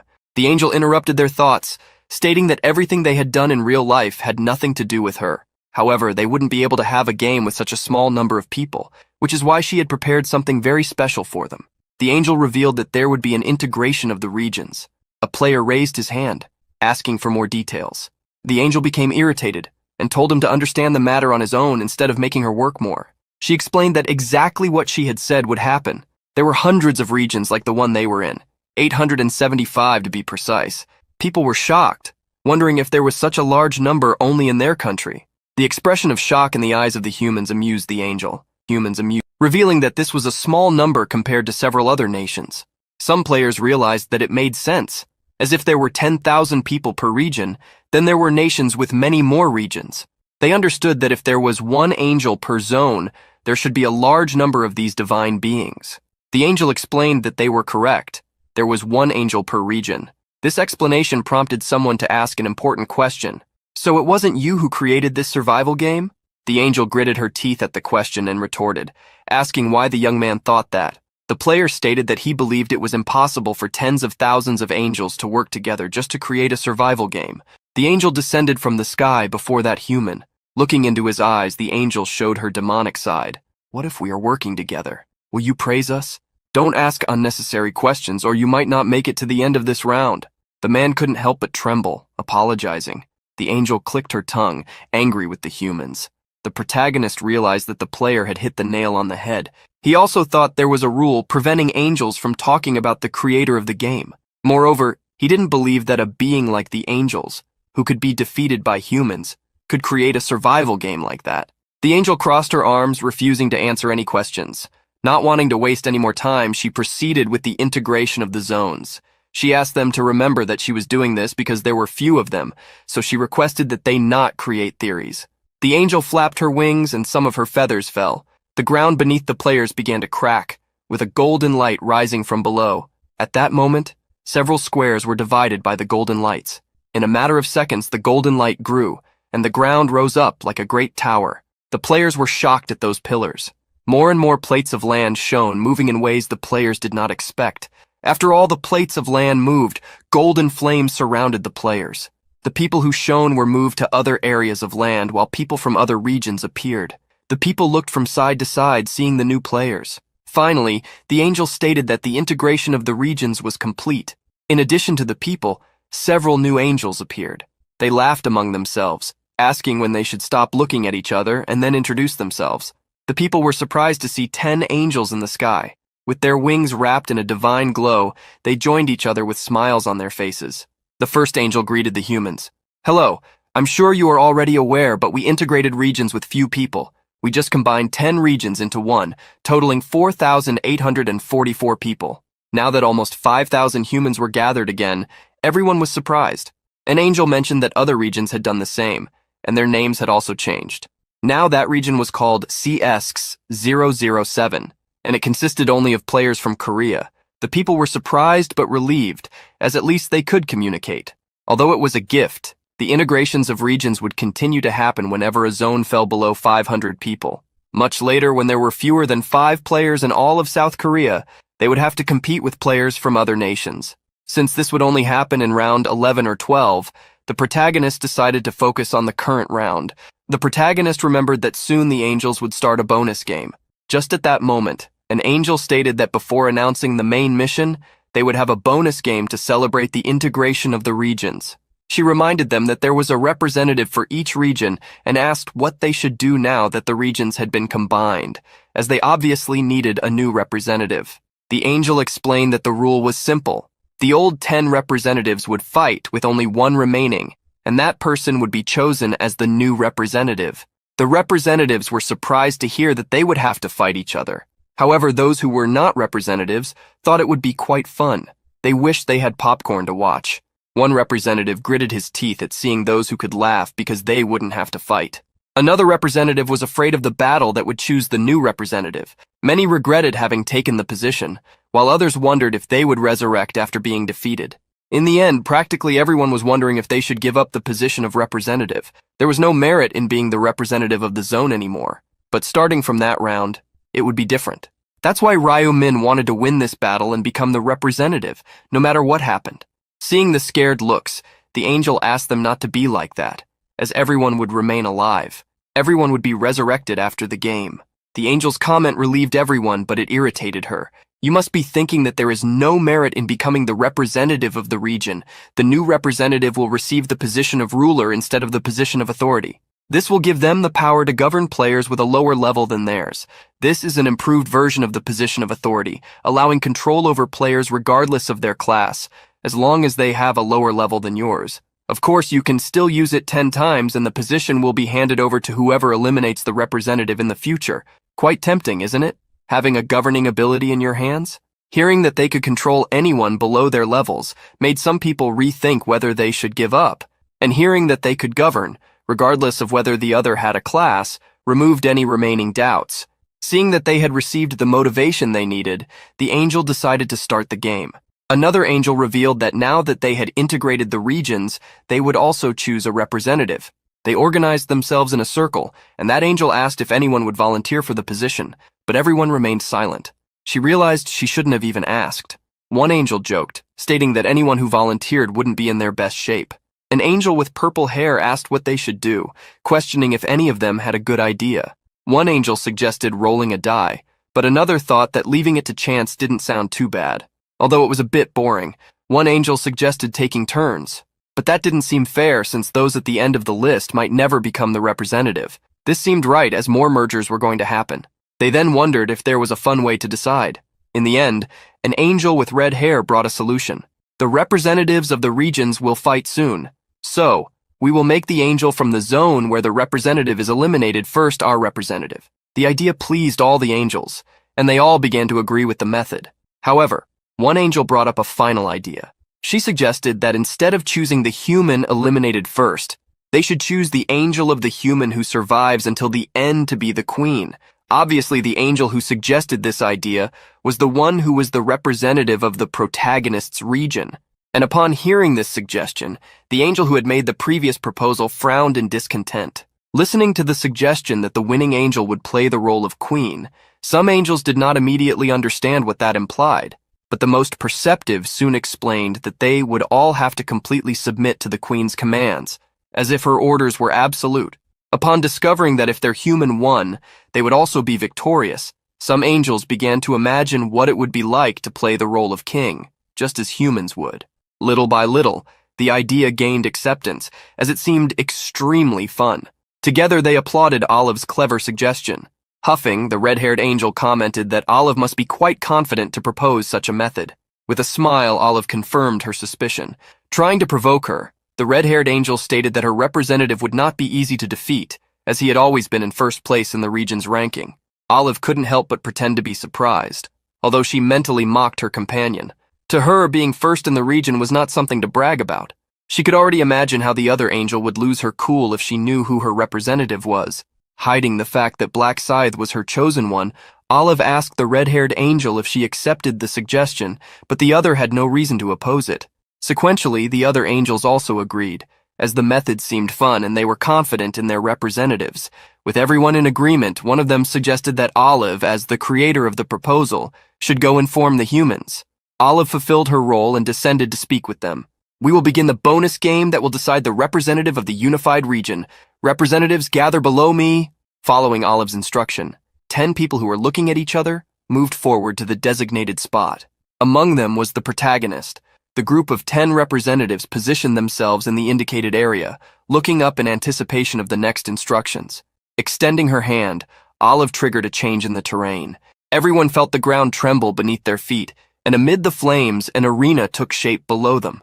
The transformation continued, and large pillars were erected around the circular arena until, in the center of that vast area, a small coliseum formed. Many of the representatives inside the arena were frightened, but that did not matter to Olive. With a beautiful smile, she continued, "We will now begin the mortal battle. You will face each other until only one person remains in this arena. You will not be reborn if you perish outside of it, so do not try to leave if you care about your lives. That said, let's begin." Immediately after Olive's command, the players drew their weapons. None of the representatives attacked immediately, but among them was a man with a sword, eager to become king by eliminating the other 9 in the arena. He analyzed the situation and, noticing that everyone was cautious, understood that this was due to their recognition of each other's skills. Still, he was confident that there was not a single bastard stronger than him. From the beginning, he had not left the number 1 ranking in his region. Moreover, he fully trusted his dismantling rune, which was absolutely incredible. With this rune, it only took a touch of his sword for his target to be destroyed by its effect. He felt as if his sword was possessed and knew exactly where to strike. Because of this, he had eliminated 312 people during the 4th round. One of the angels began to get bored upon noticing that the humans had not yet started fighting. Beside her, another angel was trying to motivate them, cheering for them. The owner of the dismantling rune looked at the anxious angels and wondered if they had placed any bets to be so impatient. Determined, he began to move, confident that no one there was stronger than him. Furthermore, this would also be a great opportunity to make a strong impression and make everyone fear him. Upon reaching the center of the arena, he looked around. He wanted to choose one of the participants to be the sacrifice that would lead him to a great performance. He remained in the center of the arena, waiting for someone to attack him, as he was ready to eliminate any of them. At that moment, Ryu Min stepped out from the group and walked towards the man. Carrying his scythe, he stopped in front of the other representative. The man gripped his sword, wondering if his first sacrifice had finally appeared. Still, he felt a slight fear in front of that immense scythe, knowing that such a large weapon could not be ordinary. He had seen several people with nicknames that contained the word scythe before, but the number of warriors who actually used one was practically 0.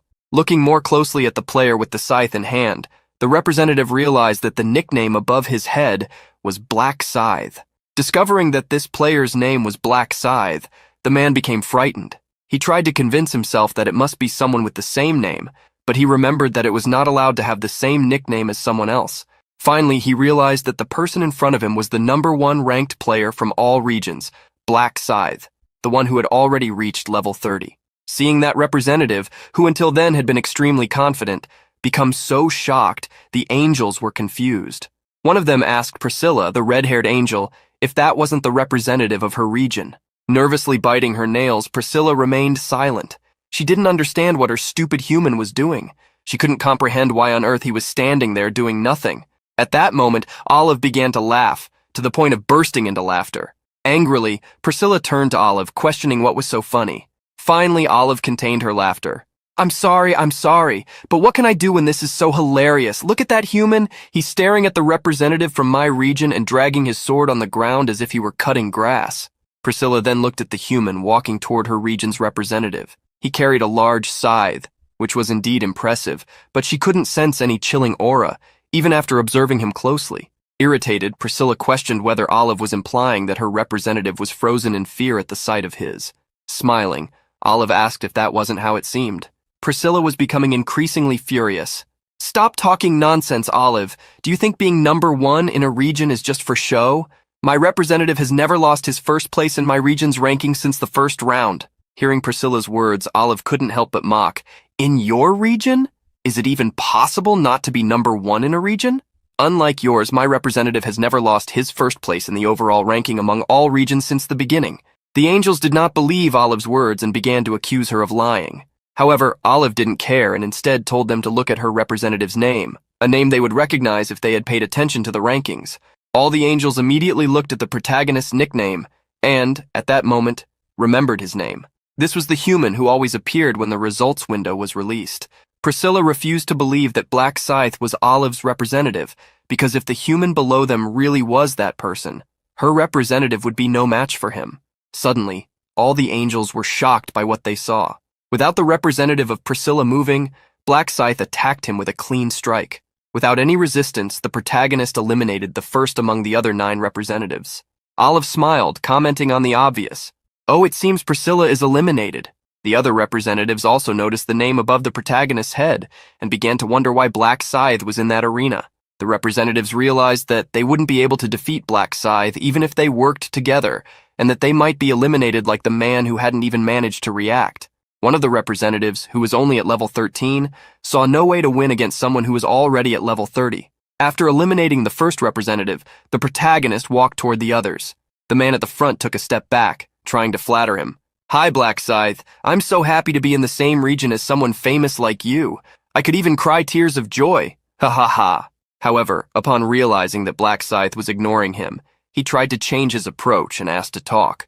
The woman behind him put her weapons away in her inventory, showing that she had no intention of fighting. With the flatterer raising his hand towards the angels to surrender, several other representatives followed his example. The angels could not believe what they were seeing. They could not accept the words of those humans. The fun of that game was being ripped away before their eyes. Irritated, one of them warned them. The head of anyone who surrendered would meet the same fate as an inflated balloon beyond its limit, and if that happened, they would not be revived. Faced with the threat, the representatives lowered their hands, fearful. The girl carrying a bow and arrows picked up her weapons again. One by one, they prepared to fight. Since there were 8 of them, they thought they might have a slim chance. Seeing the change in the player's attitude, the protagonist wondered if the angels were scarier than him. However, even if they planned to attack him together, defeating them would be no harder than crushing ants. Seeing Black Scythe smiling, the players were frightened by his confidence. Not wanting to be looked down upon and to show why they were the top ranked in their regions, they attacked together. All at once, the 8 charged with daggers, swords, and axes, while others prepared to shoot arrows. Without any warning, the protagonist crossed the arena in an instant with his scythe. Zigzagging among a group of representatives, he attacked them before they even noticed. The group that wasn't attacked was shocked to see how oppressive Black Scythe was, but in the next moment, they felt the power of that scythe firsthand as Ryu Min hunted one of them down. The angels flying in the sky fell silent, as they had no words to describe what they felt. After a brief moment of shock, they began to express their disbelief and surprise at seeing Black Scythe win the challenge. With that, they understood that they would now have to serve Olive, who was in charge of Black Scythe, as if she were the queen. Priscilla was furious with the new queen. "Olive, you knew this would happen, didn't you?" Irritating Priscilla even more, Olive confirmed that she had known Black Scythe would win. Immediately, Priscilla tried to rally the other angels to go against Olive, since it was she who had suggested the idea. Seeing Priscilla's actions, Olive reprimanded her. "Of course I knew. Isn't it obvious? I suggested it precisely because I knew it would be favorable for me. Why else would I have done it? Did I threaten any of you to accept the bet? No, not a single one. You all said it sounded fun and agreed. Now you want to backtrack?" Irritated, Priscilla clenched her fist. Seeing this, Olive challenged her to attack. "Angels fighting each other in front of humans? That's so undignified.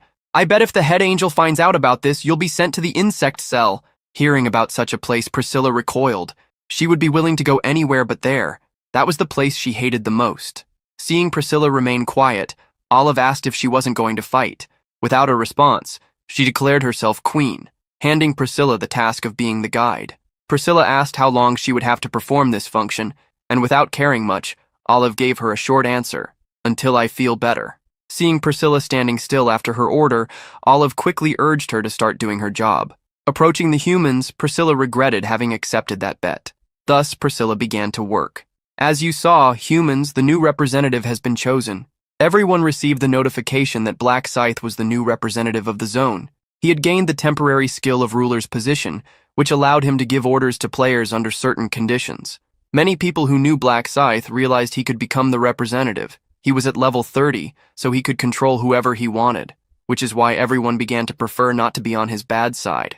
After declaring Black Scythe as the representative, Priscilla proceeded with the resurrection of the other representatives. Extending her wings, she dropped some of her feathers over them, making their bodies shine with a beautiful golden glow, restoring the vitality they originally had. One by one, the former representatives began to wake up.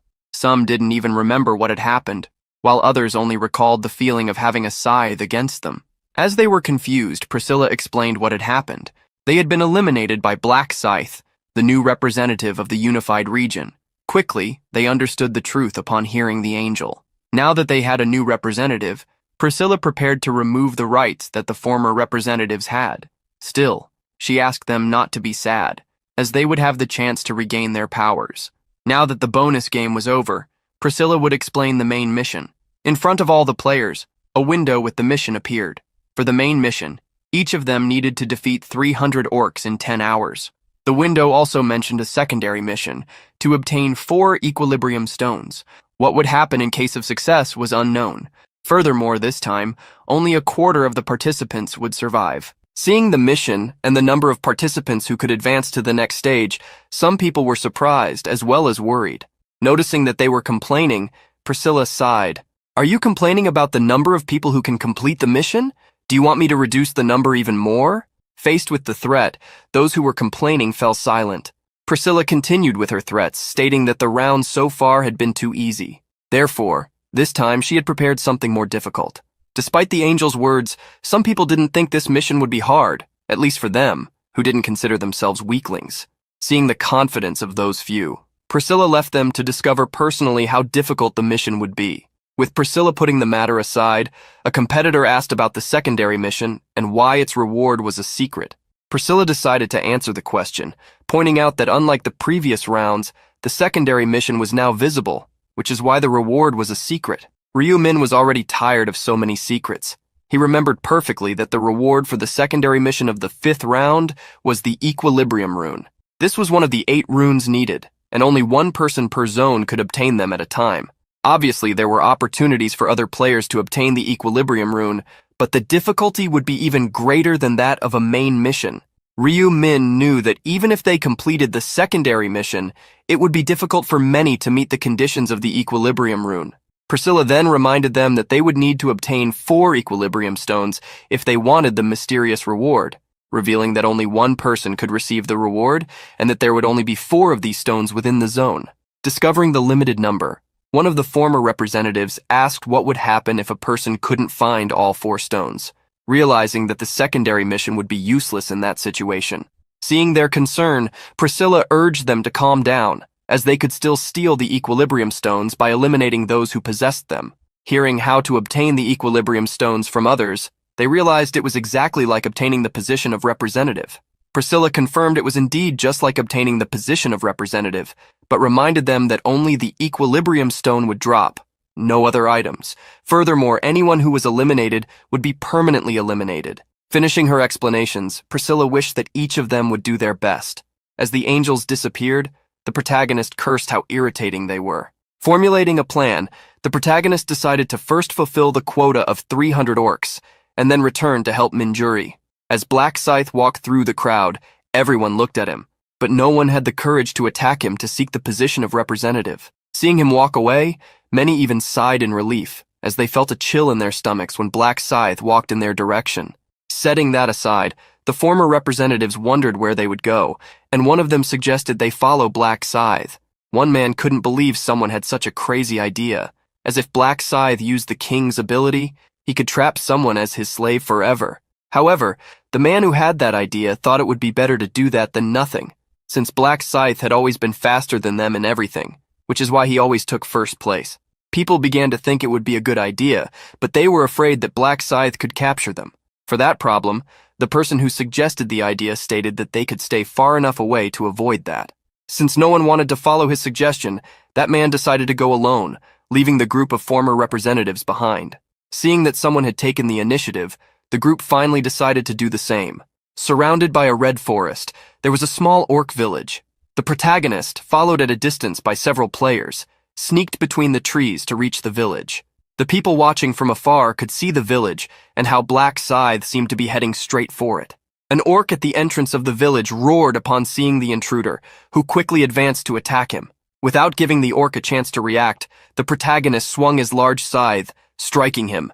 In a matter of seconds, the orc's body remained in place while his head followed the scythe. Thus, the orc fell to his knees, and the first enemy was eliminated by the protagonist. With his path clear, he entered the orc village.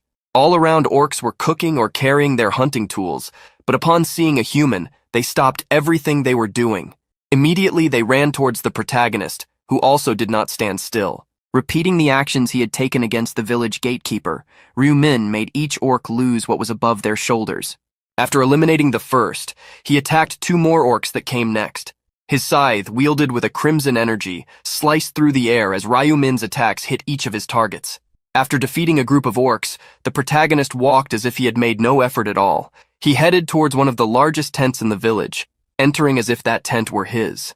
After some time, he exited the tent, as if his work there had already been completed. Not long after, the group that had followed the protagonist saw him coming out of the orc village. Seeing how Black Scythe had easily dealt with the orcs, some players believed they could defeat them easily as well, as they seemed as weak as the gnolls.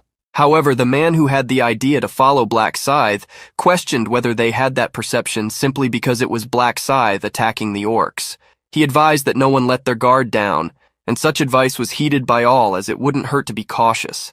Seeing how Black Scythe was already acting and it seemed easy, they decided to band together to attack a village as well. Despite being together, the players had diverse thoughts.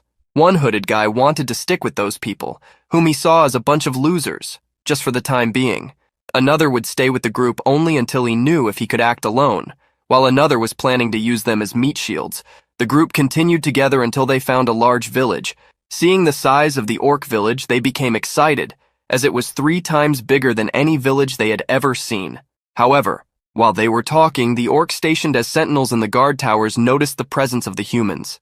Immediately, the guard orc pulled out a trumpet and blew it to alert of the intruder's arrival. The sound of the trumpet echoed throughout the village, where dozens, if not hundreds, of orcs lived. Hearing the trumpet, the group of players was surprised, realizing the intent of that orc. Immediately after the sound ended, dozens of armed orcs ran towards the exit of the village. With the crowd of orcs advancing, the ground trembled. In a matter of seconds, dozens of orcs surrounded the group of just over 10 players. Each orc had a sinister, terrifying gaze as they stared at their prey. Immediately, the group realized that the village was not just large, it was far too big, much more than they had imagined. The wizard who had suggested following Black Scythe asked the others what they would do, but the only plausible option they thought of was to fight. The orcs took the initiative and advanced toward the humans, immediately to prove they were not mere weaklings. The group of players also moved forward. One player's sword clashed with a spiked club wielded by one of the orcs, exploding in the air. With the force, the orc's arm was thrown back, creating an opening for the player's attack. Defeating the first orc, that player became confident, boosting the morale of the group, which realized that the orcs were not as fast. Wielding his sword, that player attacked a second orc. Hitting the attack and driving his sword in, he smiled, seeing that the fight would be easy. However, the orc he struck did not fall. Worse still, the orc counterattacked him, and to make matters worse, he couldn't retrieve his sword. With so many bad things happening at once, the player was hit by the large club the orc carried. In an instant, the orcs turned the fight, pressing the humans, who had nowhere to retreat. The orcs struck the players one by one, sparing no one. Being trampled by an orc, the player who had suggested following Black Scythe wondered if this would be his end, facing an orc. Thus, the orc attacked him mercilessly, while his scream turned silent. On the other hand, as the protagonist advanced through the forest, he realized that the group following him had disappeared. He had noticed the group of about 20 people as soon as they started to follow him, as it would be impossible for so many people to move silently together. Ryu Min did not plan to interfere with the group, as he also knew they would be fine, as long as they did not attack a large orc village. Even the protagonist thought it was better to stay away from orc villages that had watch posts, because the moment the guard orc sounded the trumpet, more than 50 orcs would advance. Moreover, there were over 200 such orc villages. The protagonist was used to hunting these orcs, who had a very different muscular structure from humans, which made it impossible to retrieve swords if they were stabbed into these monsters. That is why, throughout his journey, Ryu Min always aimed for the most vulnerable point of the orcs, their heads, even attacking several orcs at once as long as he aimed at the right spot. He could easily defeat them one by one with his scythe, which made the job easier. After defeating yet another orc village, the protagonist walked on, taking down the last one from that place, a large, burly orc who fell under his attack. After an hour had passed, the protagonist opened his progress window. He had already defeated the 300 orcs needed for the main quest, becoming the first player in the entire region to achieve such a feat. Seeing that it had only taken him an hour to complete the mission, the protagonist decided to return to help Minjuri. Immediately thinking of his friend, he used his tracking skill. Elsewhere, Choi Manji, a member of the Young Explorers Club, approached Cho Young-ho, the club leader, to check if everything was all right. Despite being quite tired, the leader was fine. Still, he didn't believe that the orcs were that strong. Even though these orcs seemed to walk like pigs, the club decided it would be better not to underestimate them. The club leader asked member Mankey how many orcs they had defeated so far. and the club member testified that it was around 50. Cho Young-ho realized they were behind schedule and would fail in their attempt to defeat 300 in 10 hours. Even though Cho Young-ho was worried, his group was confident they wouldn't fall behind. They needed to move forward if they wanted to survive. However, thinking realistically, Cho Young-ho believed they would need to attack a large village. Manki asked if it wouldn't be too dangerous to do that, and another member agreed with him, noting that if fighting 3 orcs at once was already difficult, fighting a larger village would be impossible. Another member also thought it would be safer to hunt smaller villages. Since everyone thought the same way, Cho Young-ho didn't want to argue with them or force them to do anything. However, he reminded them that at this pace, they wouldn't meet their goal. Therefore, he stated that even if it was difficult, they had no other choice. With a stern look, he asked his club to keep one thing in mind: there was no future for a sinking ship. Hearing Cho Young-ho, his club entered the forest of red leaves. In the distance, they could see the large village they had spotted earlier. Manki immediately noticed the village's guard post and alerted the leader, who instructed them to approach from the side of the village. The group followed a narrow path, avoiding detection by the orc in the watchtower. Once they reached the village's fence, they found a small opening through which they could enter. Manki peeked through the gap in the fence and, looking inside the village, couldn't find any orcs. With Manki leading the way, the club entered the village. Exploring the village stealthily, Cho Young-ho asked the others if the orcs would be in their tents. Manki thought so and believed there should be at least 5 orcs in each tent. With Cho Young-ho worried because the size of the village was larger than he had imagined, one of the club members asked if they should ambush each tent one at a time. Cho Young-ho thought it was a good plan. Manki also agreed, believing it would be safe to attack 5 orcs if they ambushed them. The group then moved toward one of the huts, with Cho Young-ho asking them to wait for his signal. Slowly, the group, led by Cho Young-ho, entered the tent. Further inside, they found a wooden door leading to the interior. In an instant, they broke down that door, entering the tent to confront the orcs. However, they were surprised. Inside the tent, there were many more orcs than they expected, about 10 of them. The orcs, upon seeing the humans, stood up. Counting the number of enemies, one of the club members asked what they should do, and the leader suggested they defeat the orcs one by one. With the orcs advancing, Cho Young-ho also moved forward, commanding them to attack the orc on the left first. The orc in front attacked with his club, but the blow was blocked by a shield. Cho Young-ho seized the opportunity to advance toward him. Cho Young-ho managed to strike the orc's leg, causing him to lose strength and fall. Manki attacked next with a sharp sword, aiming above the orc's shoulders. Teamwork paid off, and in an instant the group managed to defeat the first of the 10 orcs while the others watched. Seeing one of their companions fall, a blonde-haired orc became furious. Like a giant boar, he charged toward the explorers' club. In an instant, the bloodthirsty orc reached one of the club members, swinging his mace and hitting Manki, who fell to his knees, worrying the leader of the group. Furious, Cho Young-ho charged at the orc. His attack was precise, hitting the orc's weak point as it prepared for a new attack. Thanks to Cho Young-ho's quick movement, Manki was saved, and a second orc was defeated. The orcs who had not entered the fight remained on alert. On the other hand, the small group of players now had an injured member. In light of the situation, both groups felt pressured. Cho Young-ho faced the 8 remaining orcs and wondered if they could defeat them. Another member of the group no longer believed they could, so he suggested they retreat. Cho Young-ho was thinking the same thing and was about to suggest it. Quickly, the group beat a hasty retreat, surprising the orcs. Immediately, the group of monsters chased after the players, who were slower because they had to carry Manki. As soon as they exited the tent, the group was taken aback. The area that had previously been free of orcs was now filled with them, all heading in their direction. Looking around, one of the group members asked how many new enemies there were, and quickly, another member counted about 10 new orcs. Faced with so many enemies, the companion carrying Manki thought they were doomed. Manki wondered if this would be the end for the group, but Cho Young-ho was still ready to fight. Coldly, he asked everyone to raise their weapons. The group looked toward their captain, asserting that they had no chances. Accepting defeat, they began to say their goodbyes to one another. Seeing the group's reaction, Cho Young-ho questioned them if they knew why the orcs weren't attacking them immediately. To deliver the answer, Cho Young-ho told them to look at the faces of the orcs. The group quickly realized that the orcs were maliciously laughing at them.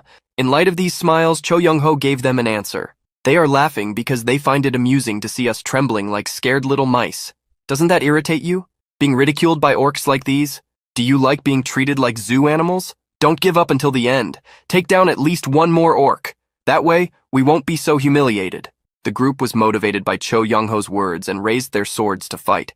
Even the injured Mankey joined them, deciding to fight until his last breath. Seeing the humans' actions, the orcs decided to stop playing and slowly walked closer to them. In response, Cho Young-ho instructed them to attack the same orc as soon as he gave the signal. At the moment Cho Young-ho gave the signal, the orcs surrounding the group were alerted by a loud noise. Several of them began to ignore the group of players, running toward the sound they had heard. Seeing where the orcs had run, the club saw a large flame spreading. They didn't quite understand what was happening, or why the orcs had left them behind at that critical moment. Although some of the orcs ran in that direction, Cho Young-ho drew the group's attention, as other orcs were still focused on them, the original 8 that were in the tent. Noticing that the number of enemies was smaller and feeling motivated, Cho Young-ho encouraged his companions to fight. Trusting their captain, everyone united to attack the group of orcs, starting the battle. Sometime later, the group, surprisingly still standing, panting but victorious against the 8 orcs. Seeing that they had succeeded, one of the team members credited the merit to Cho Young-ho. Everyone knew they were alive only because of him. However, Cho Young-ho did not want to accept all the credit, as they had all decided together to fight with everything they had. If it weren't for his companions, even he wouldn't have survived. Putting that aside, Cho Young-ho asked Mankey how he was feeling after getting hurt. With red eyes, Mankey revealed that he was in a lot of pain but could handle it well. Seeing that Mankey needed to rest, Cho Young-ho asked everyone to hide while he went to see what was happening. The team thought it would be dangerous for Cho Young-ho to go alone, but the leader asked them not to worry. Thus, Cho Young-ho left the group to head in the direction the orcs had run. Sneaking between the tents, Cho Young-ho noticed that the place was strangely quiet. He hadn't seen any orcs for some time. As it seemed safe, Cho Young-ho walked more calmly through the village, trying to explore it. Hearing some noise, Cho Young-ho looked in a certain direction. Immediately, his eyes widened. In that location, there were several fallen orcs. From their bodies, a golden power caused them to begin to dissipate. Cho Young-ho walked among the orcs, wondering what had happened and who had caused this. Suddenly, he noticed that there was a person standing further ahead, and that person was none other than Black Scythe. Seeing someone calling him, the protagonist looked back, realizing that there were people there before him. Looking at Cho Young-ho's nickname, the protagonist thought for a moment and remembered who owned that nickname: the famous Mercenary King.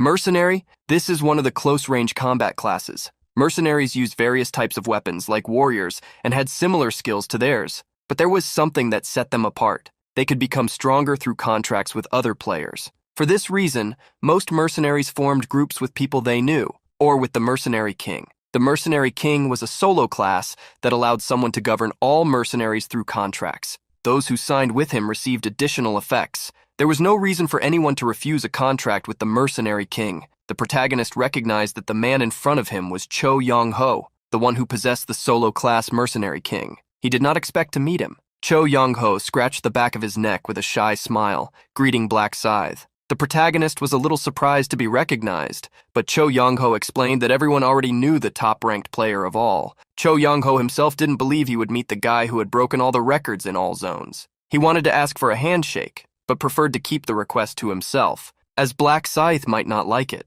Observing Cho Young-ho's behavior, the protagonist realized he was not the type to betray others. That was why he had so much success as the Mercenary King. It was necessary to have a leader's mentality and a good heart to qualify for such a class. After looking around, Cho Young-ho asked Black Scythe if he had defeated all the orcs. He was surprised by the confirmation, but that only reinforced how incredible Black Scythe was. Suddenly, Cho Young-ho bowed. "Thank you. I survived because you distracted them." Despite the thanks, the protagonist explained that he didn't even know Cho Young-ho was there. Even knowing that Black Scythe didn't intend to save him, Cho Young-ho stated that it was still a fact that they had been helped. Sighing at the persistent apologies, the protagonist told Cho Young-ho to gather his companions and leave, since all the orcs in the village had already been defeated, so they didn't need to worry. Cho Young-ho became curious about how Black Scythe knew he had a team. That was when he noticed Black Scythe was looking behind him and turned around. When he saw his team approaching, Cho Young-ho was surprised. "Guys, why are you here? I told you to wait." But his companions were afraid of being left behind. Cho Young-ho was shocked by such accusations, as he would never abandon them. The protagonist looked at the four approaching and concluded they must be mercenaries hired by Cho Young-ho. He assumed they had come to check the situation because they were worried. It was amazing that Cho Young-ho had already won companions who genuinely cared about him. Cho Young-ho's team was surprised to see Black Scythe and asked why he was there. Holding his scythe, The protagonist indicated the surroundings. "I'm here just for a quick hunt." The protagonist wanted to quickly get those 5 away. The mid-level boss would appear soon, and that would be dangerous for them. Immediately, one of Cho Young-ho's companions saluted. "See you around, Black Scythe," while another with shining eyes said, "It was an honor to meet you." Thus, they thanked the protagonist as the monsters continued to dissipate. It was at that moment that Cho Young-ho's companions heard something. Everyone looked around, trying to listen carefully. The protagonist explained what was happening. The mid-level boss was approaching, so it was better for them to leave. Cho Young-ho was surprised by what Black Scythe said. Then, with the crimson sky darkening, a giant orc appeared among the tents. Everyone turned, surprised to see the orc approaching in the distance. The orc, enveloped by an extremely dark energy, let out a deafening roar. He began running toward his prey, each step making the ground tremble beneath his feet. Alert, the protagonist faced the orc warrior, the reason he hadn't left yet after defeating all the other orcs in the village. It would be necessary to defeat that monster to obtain the balance stone, an item needed for the side quest. Black Scythe gave a slight smile. Once he defeated that orc as well as the bosses of the other 3 tribes, he would complete the mission. The orc warrior quickly advanced to the village courtyard wielding his swords. Cho Young-ho's team immediately noticed the monster seemed furious. Afraid, Cho Young-ho told everyone to run. However, that orc, with his teeth bared and thirst for blood, had already come too close. The great monster launched an attack with a speed Cho Young-ho couldn't keep up with. Looking up, Cho Young-ho faced the sword falling toward him. The blow came down hard, creating a large shockwave that destroyed the ground around it. Luckily, Cho Young-ho managed to dodge the blade, which fell right in front of him. He trembled, shocked by the strength of that attack. It was at that moment that Black Scythe ran to him, lifting him with the long handle of his scythe. In an instant, the protagonist threw Cho Young-ho away, out of the monster's reach. Facing the mercenary, the protagonist asked what was wrong with him. Seeing he had been saved, Cho Young-ho thanked him once again. While keeping his eyes fixed on the orc warrior, the protagonist warned, "Keep your distance, at least if you want to stay alive." The great orc, wearing a mask, walked toward the protagonist. Seeing the 2 humans before him, he let out a slight laugh. Noticing the provocation, the protagonist advanced, wielding his scythe. As he approached, he struck the orc's foot hard. The laughter stopped and gave way to a cry of pain. Furious, the orc raised his sword, releasing a powerful energy wave. The protagonist jumped back, dodging the attack that hit the spot where he had been seconds before. The orc didn't retreat and raised the other sword for a new strike. This time, he launched a horizontal attack, but once again the protagonist easily dodged. Black Scythe still had time to mock. "What's the use of having such strong attacks if I can dodge them all with ease?" The orc, frustrated for not landing his blows, became even more irritated. But before he could react, the protagonist changed his movement route and leapt toward the enemy. Jumping over the great monster, Ryu Min swung his scythe. Imbued with crimson energy, the blade struck the orc warrior hard. After the precise blow, the protagonist landed behind the orc. Without turning around, Black Scythe launched a new attack. His scythe, still enveloped by the same crimson energy, cut in a horizontal arc, hitting the monster just below the chin. Furious, the orc warrior swung his sword. The attack hit the ground hard, but thanks to his agility, Black Scythe managed to move in time and escape unharmed. The protagonist analyzed the effects of the attacks. In reality, he hadn't caused significant damage yet. The orc's neck was absurdly dense. Without wasting time, Black Scythe launched a new attack. Reaching the front of the orc, he swung his scythe and caught it on the monster's neck. Leaning on the weapon's handle, he pulled the orc down, and using the monster's own leg as leverage, spun his body and intensified the movement, delivering a powerful blow. For the first time, his attack was strong enough to pierce the enemy's defenses. Spinning his body once more, he released the crimson energy of the scythe, finishing the attack. Like a king losing his crown, the orc warrior lost what was above his neck. The monster's body fell heavily to the ground, while Black Scythe landed lightly on his back. With the red moon illuminating the battlefield, Black Scythe defeated the first of the 4 bosses on that floor. With the monster defeated, Cho Young-ho's group approached again. They could hardly believe that Black Scythe had actually defeated that giant monster. Slowly, the protagonist climbed down from the boss. He had gained a good amount of experience and gold, as well as the pommel ring sword, the orc heart, a mana stone, and the balance stone. Black Scythe concluded that defeating the boss had been much more rewarding than eliminating all the previous monsters. Moreover, the items obtained were excellent. The pommel ring sword had a higher attack than his current scythe, with the additional benefit of increasing attack speed with each strike. There was also the orc heart. Some might not understand its value and discard it, but that would be a grave mistake, as it was an essential ingredient for crafting a unique rank item. Cho Young-ho approached the protagonist now that the danger had passed. "Thank you for taking care of that monster, Mr. Black Scythe. You saved us." Grateful, they asked how he knew the monster would appear. The protagonist quickly thought of a good excuse. "A boss like that also appeared when I defeated all the orcs in other villages." Impressed, Cho Young-ho and his team understood why Black Scythe had insisted they stay away. Stating that he had already completed everything he wanted there, the protagonist warned that he would leave. As he said goodbye, Cho Young-ho and his team bowed, thanking him once again. Encouraged, Cho Young-ho urged his group to continue hunting. However, Mankey felt a sharp pain and fell to the ground, alarming everyone. Kneeling, Mankey confessed he could no longer continue. Cho Young-ho was shocked. Earlier, Mankey had said he was fine. Mankey's expression made clear how debilitated he was. "I only said that because I didn't want to worry you, but I've reached my limit." Cho Young-ho tried to help him up. "Come on, you have to hold on until the end if you want to survive in real life too." But Mankey reminded him that mere survival wasn't enough if they couldn't complete the mission. "Just leave me behind. I don't want to be a burden to you." Cho Young-ho gritted his teeth. He thought of alternatives, maybe weaken the orcs so Mankey could just finish them off. But Mankey knew that would only hinder the group's performance. And even with help, he wouldn't have the strength to continue for long. The whole group began to cry, which caught the protagonist's attention. He hadn't expected that. Cho Young-ho was destined to lead hundreds of mercenaries, but at that moment he acted with extreme kindness. It made sense if the group was very close, but still, it surprised Ryu-min. However, seeing how much they cared for each other reminded him of how he cared for his brother. Stopping his steps, he approached the group again. "I think I'll help you. I know how that feeling is." As he got closer, the protagonist asked to examine the injured man. Immediately, Cho Young-ho brightened, asking if there was any way to save Mankey. The protagonist found that Mankey's injuries were serious but still treatable. Black Scythe extended his hand, placing it on Mankey's wounded shoulder, activating a skill. A stream of magic flowed through Mankey's arm, restoring it little by little. Before Cho Young-ho and the others' eyes, the wound began to disappear. They couldn't believe what had happened and asked Black Scythe what he had done. The protagonist explained he had used the emergency care skill, something anyone could buy in the shop. Cho Young-ho's team recalled having seen the skill before, but that it cost an incredible 20,000 gold. They didn't know it was so powerful. The protagonist realized the misunderstanding. That skill wasn't that amazing. It could stop bleeding and heal light wounds, but normally wouldn't be enough to heal a severely injured shoulder. However, the healing power of emergency care varied according to the intelligence stat, as it was a divine-type skill. With his intelligence at 123 points,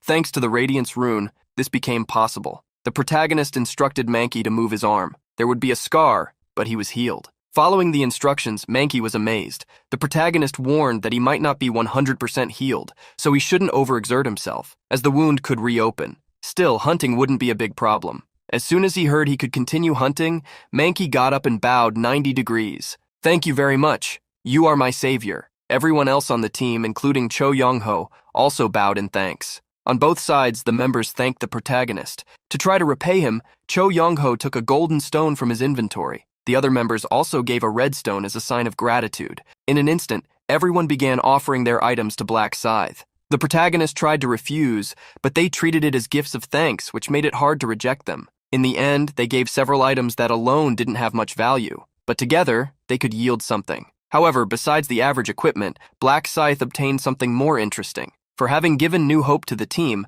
Cho Young-ho said they would return the favor one day. He treated Mankey like a brother, and that made Ryu-min realize who Cho Young-ho really was. The king of mercenaries was now indebted to him and saw him as an ally. For the protagonist, that was much more valuable than spending gold on a skill. Thus, they said their final goodbyes. Inside the Red Leaf Forest, a girl was in trouble. Looking at her mission, she was clearly worried. An hour had already passed and she still hadn't defeated any orcs. At this rate, she knew she wouldn't be able to hunt the required 300. She blamed herself intensely for having gotten scared and lost sight of Black Scythe. After the 5th round, finding him hadn't been difficult, as he had been one of the representatives in the bonus game. However, she couldn't follow him. She wondered what was happening. Remembering how Black Scythe had defeated those players made her afraid. When the game ended, she wanted to talk to him, but her feet wouldn't move. Julie tried to convince herself that Black Scythe wouldn't hunt her, that she didn't need to fear him. She told herself he wasn't a psychopath who would attack her at their first meeting. But while thinking that, she ended up losing sight of him.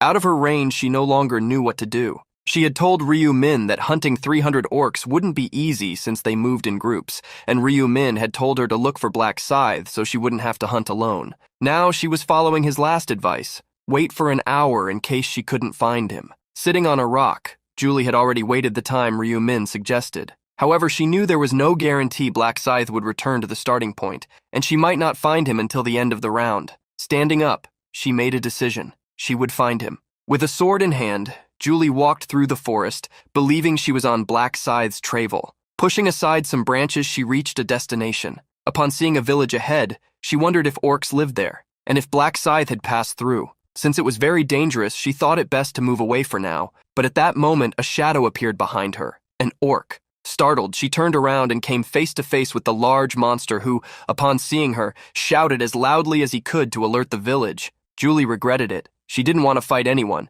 Immediately, she used her blessing magic, increasing all her attributes by 50%. She believed in two things. First, that there was only one orc to face. Second, that she knew its weak spot. As the orc attacked her, she dodged, trying to find an opening to strike the monster's neck, a way to minimize its flaw: low accuracy. Raising her sword, she launched the fastest and most precise strike she could. The blade's tip approached the orc quickly, but he was even faster, blocking the blow. With a simple block, the orc stared at the girl with red eyes full of fury. Julie gritted her teeth, realizing she had missed. She had only left a small cut on the monster and quickly retreated. She managed to avoid a counterattack and recover her sword, which luckily didn't get stuck in the enemy. However, the orc was fast and strong. He advanced with a series of violent attacks. Julie had to dodge them all while the blows hit the ground and trees, destroying everything around. After retreating several times, she found a new opening. Her second strike was more precise than the first,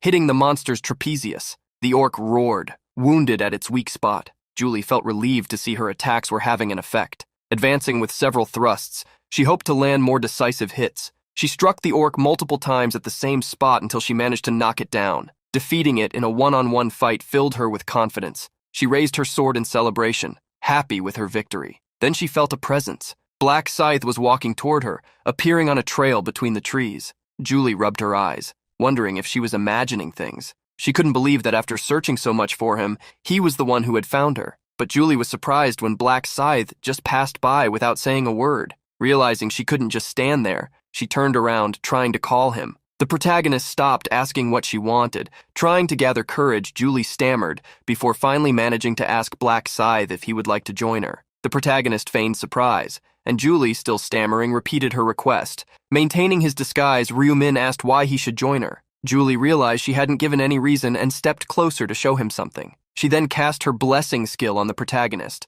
She explained that it was a healing skill called blessing, and that it could increase attributes by 50%. The protagonist opened his stats window, confirming what she said was true. Julie then asked if, with that demonstration, she had answered his question, since she could help him hunt. Black Scythe asked if he would have to join her group to receive the buff. Confidently, Julie replied that she wanted him to help her hunt. The protagonist thought for a moment. I don't know. I have the temporary ruler skill, so I could just use you as my assistant instead. Julie was shocked to hear that. However, she brightened when he asked if she could promise not to betray him. She immediately agreed. With her confirmation, Black Scythe extended his hand. The protagonist introduced himself as Black Scythe, a level 32 Reaper. Julie introduced herself as Democracy. At level 13, she had a support class. The protagonist showed curiosity, seeing that she needed help hunting since she had done well against the orc earlier. Smiling self-deprecatingly, Democracy revealed that had been her first orc defeated. The protagonist was truly surprised to learn that had been her first orc in 90 minutes. Seeing she didn't have much time left, Black Scythe offered to help her. Surprised, she asked how he would do that. Without answering, he just went ahead into the forest, and she followed him. The protagonist told her to stay close to him, as he wouldn't be able to protect her if she left his line of sight. Getting closer to Black Scythe, the girl realized he wasn't as cold as he seemed. She was glad she had followed Ryu Min's advice. Democracy's thoughts dissipated when they spotted monsters ahead. They had walked until they came face to face with 3 orcs. Democracy gritted her teeth, realizing she would have difficulty against 3 since she had barely managed to defeat one. With sword in hand, Black Scythe told her to stay back and wait. The next moment, he advanced against the 3 orcs. During the charge, he prepared his attack. With a powerful horizontal slash, the protagonist hit the legs of the 3 orcs with a wave of energy, making them unable to walk. With the blow, the 3 fell to the ground. That was when they realized the real danger ahead. The player attacking them didn't stop. He jumped toward one of them. With a second strike, the protagonist disabled one of the orc's arms, and soon after, the other. Seeing the scene, Democracy was incredulous. In an instant, Black Scythe had incapacitated the orcs from attacking or fleeing. Wiping his cheek, Black Scythe ordered her to finish the job. Seeing the girl standing still, the protagonist asked why she was lost in thought. Realizing her mistake, Democracy apologized. She cautiously approached the orcs just to be sure. Getting close, she attacked one of their weak points. With that, she managed to defeat her second orc, gaining experience and gold. She couldn't believe it had been so easy. At first, she thought it would be at least a little dangerous. Upon realizing how easy it had become to defeat the orcs because of Black Scythe, she understood that he must be really powerful. Seeing her start to attack the orcs, he called her to leave. Noticing that she hadn't defeated them all yet, Democracy hurried. Having defeated the 3 orcs, she ran toward Black Scythe, happy to have formed a team with him. Sometime later, Democracy was facing a new orc. Seeing how many Black Scythe had immobilized, she couldn't help but comment, "You really are skilled. I didn't expect hunting to be so easy because of you." Ignoring the compliment, the protagonist asked how many she had defeated. She replied that she had defeated 52 in 30 minutes, which she considered a pretty fast pace. The protagonist, however, didn't think that was a fast pace, at least not for him, although it was for ordinary players. The method they were using took time. However, he knew going to a village would be dangerous. He wouldn't be able to fully protect Julie if they were surrounded by 50 orcs at once. With that in mind, he realized they needed to find an orc shaman. Democracy then excitedly commented that she thought they could complete the 300 orcs in 3 hours, easily. However, Black Scythe said that was very slow and that they should finish in an hour. Surprised, Democracy asked how they could do that. Black Scythe then explained his plan, to find an orc shaman. The girl didn't understand why they needed to find that monster. The protagonist then explained, "That's a monster that can summon orcs. If he summons orcs for us, then we won't have to wander around looking for them." Democracy understood the plan. Instead of defeating the monster, they would make it keep summoning orcs. That was exactly Black Scythe's plan, to let the shaman summon orcs until they reached 300. Democracy then asked how he knew about that monster, questioning if it wasn't his first time on that map. As an excuse, the protagonist said he had fought a shaman before meeting her, so he knew about its existence. Democracy realized the explanation made sense. The protagonist reassured her even more. "Don't worry, I'll make it as safe as possible." Hearing Black Scythe's way of speaking, Julie stared at his back with something on her mind. With a slight smile, she realized he was much cooler than he seemed. Really, you can't judge a book by its cover. After some time walking, they arrived at a village with a large structure resembling an orc temple. Democracy was curious to know if there was a boss in that small village. The protagonist explained that yes, if they entered the village thinking it would be easy, they would end up facing a multitude of orcs summoned by the shaman. Ryu Min knew that trap very well, made to lure players. It was exactly like that, even in their past lives. If they really went to the back of the village, they would surely find a pile of players that the orcs had hidden. That was how the shaman showed his cleverness and wickedness. However, the protagonist knew that also showed the shaman was cowardly and lacked confidence to fight directly. The protagonist led the way. Following him, Democracy couldn't find any orcs. Black Scythe then explained that the outside was just decoration to attract players. The orc shaman was the only one living in the village. The protagonist pointed in a direction, toward the cabin where a trap awaited them. Seeing Democracy hesitate about the trap, Black Scythe explained how it worked. It's simple. When players enter the houses and step on the trap, orcs are summoned, from 10 to 20, enough to overwhelm surrounded players. Democracy gritted her teeth hearing how the trap worked, realizing it would be difficult to deal with so many monsters. The protagonist confirmed her thought, but explained there was a way to get around it. Surprising Julie, Ryu Min crouched to whisper in her ear. Hearing his plan, the girl, who blushed slightly, was surprised. "Really? He's really going to fall for that?" The protagonist reassured her, saying he had already tested his own plan. Trusting him, Julie volunteered, "Then leave it to me." The protagonist was surprised to see her trying to take responsibility alone. Democracy shouted with conviction, "That's right. We don't have to do everything together, right? I feel bad that you have to do all the hard work. I can do some things too." Seeing how confident and determined she was, Ryu Min let her act, warning he would be waiting outside. Democracy then approached the door of one of the houses. Carefully, she opened the door slowly. Looking into the dark hallway, she found only a small tray of embers serving as lighting. Alert, she entered the house, carefully observing her surroundings. After walking down the hallway, Democracy reached the central area, finding a large red carpet. Remembering that this was the trap Black Scythe had mentioned, Democracy realized she would need to act wisely from then on. The protagonist had explained to Democracy that the orc shaman was hiding inside the house. When she entered, she would see the red carpet. The moment she stepped on it, orcs would be summoned and the exit would be blocked. Black Scythe explained that she should step on the carpet and quickly retreat, so the orc shaman would send some scouts to look for her. That way, they could capture them. The strategy Black Scythe had taught her was simple. Democracy wanted to do as he said, step on the carpet and then run away. As soon as Democracy stepped on the carpet,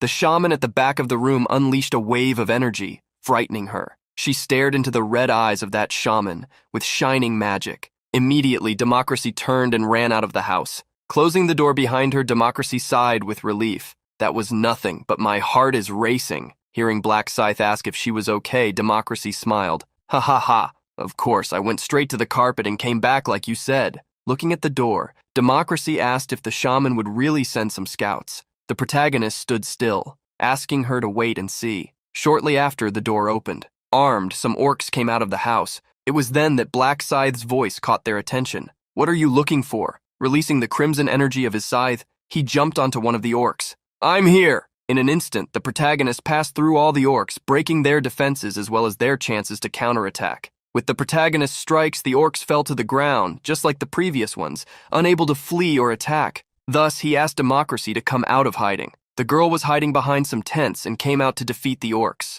After some time, she finally finished eliminating them all. The protagonist then ordered her to repeat the process. Democracy questioned if the shaman would fall for the same trick twice. The protagonist explained that although the shaman was smart, his memory was as good as a goldfish's. With a charming little smile, he asked her not to worry. With a bright smile, she listened to his advice. After some time, a considerable number of orcs lay on the village floor. The player Democracy was excited. Having counted the number of monsters she had defeated, she approached the protagonist. Black Scythe, I defeated all 300. Ryu Min was satisfied with the time spent completing the mission. Exactly 1 hour. Having taken so little time, Democracy continued to express her gratitude. Thanks to you, the hunt was quick and easy. I have so much to thank you for. Putting the thanks aside, the protagonist asked how many levels she had gained. Confidently, she punched the air, declaring, I'm already at level 19. The considerable level increase of the young woman meant she was only 1 level away from ranking up her class. As soon as Democracy evolved,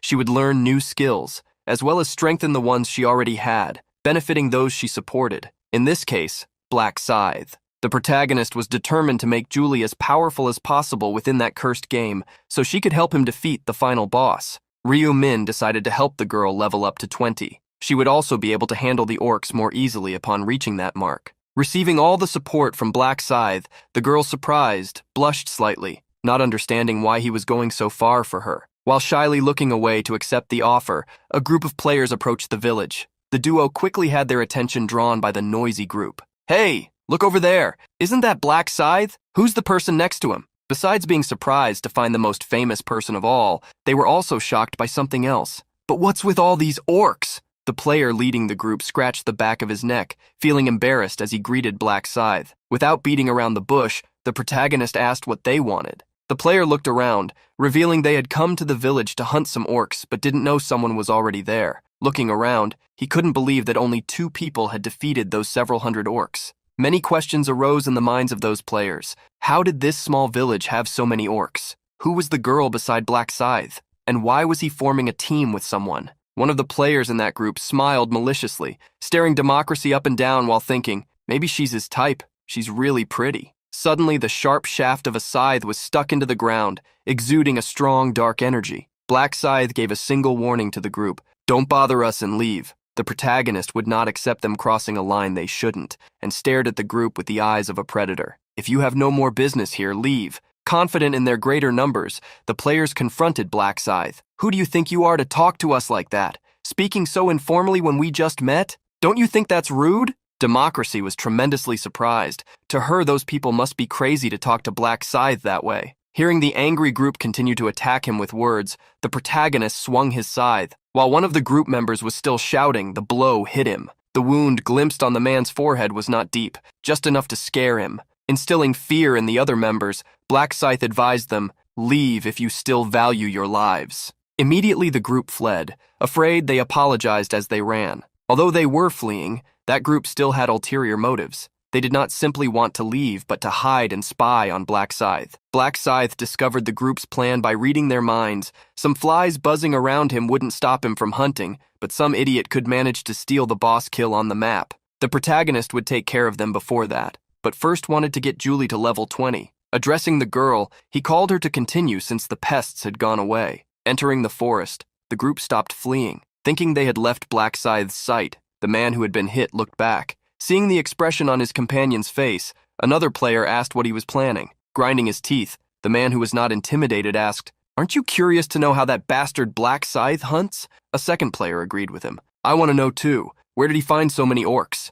Crossing his arms, the player who had introduced himself when they arrived at the village asked if they were going to spy on Black Scythe. The man who had been attacked confronted the other player, taunting him. "We won't be attacked if we stay at a safe distance. Don't be a coward." Being ridiculed, he ended up agreeing to participate in the spying. The group carefully sneaked back to the village, hiding behind some rocks near the entrance, a place where they could see Black Scythe. More orcs came out of the main house looking around. They soon spotted the man in black with a scythe in his hand. Aggressively, the orcs ran toward Black Scythe, raising their threatening clubs. With eyes sharp as an eagle's, Black Scythe raised his fist. Staring at the orc in front, he punched it with all his momentum. The orc was thrown back toward another, who had also come out of the shaman's house. Like in a bowling game, the first orc knocked down all the others, who barely understood what was happening. While the orcs were still falling, the protagonist advanced toward them. The scythe, as if cutting grass, swept what was in front, giving no chance to the two orcs. The remaining orcs were surprised by the humans' quick movement.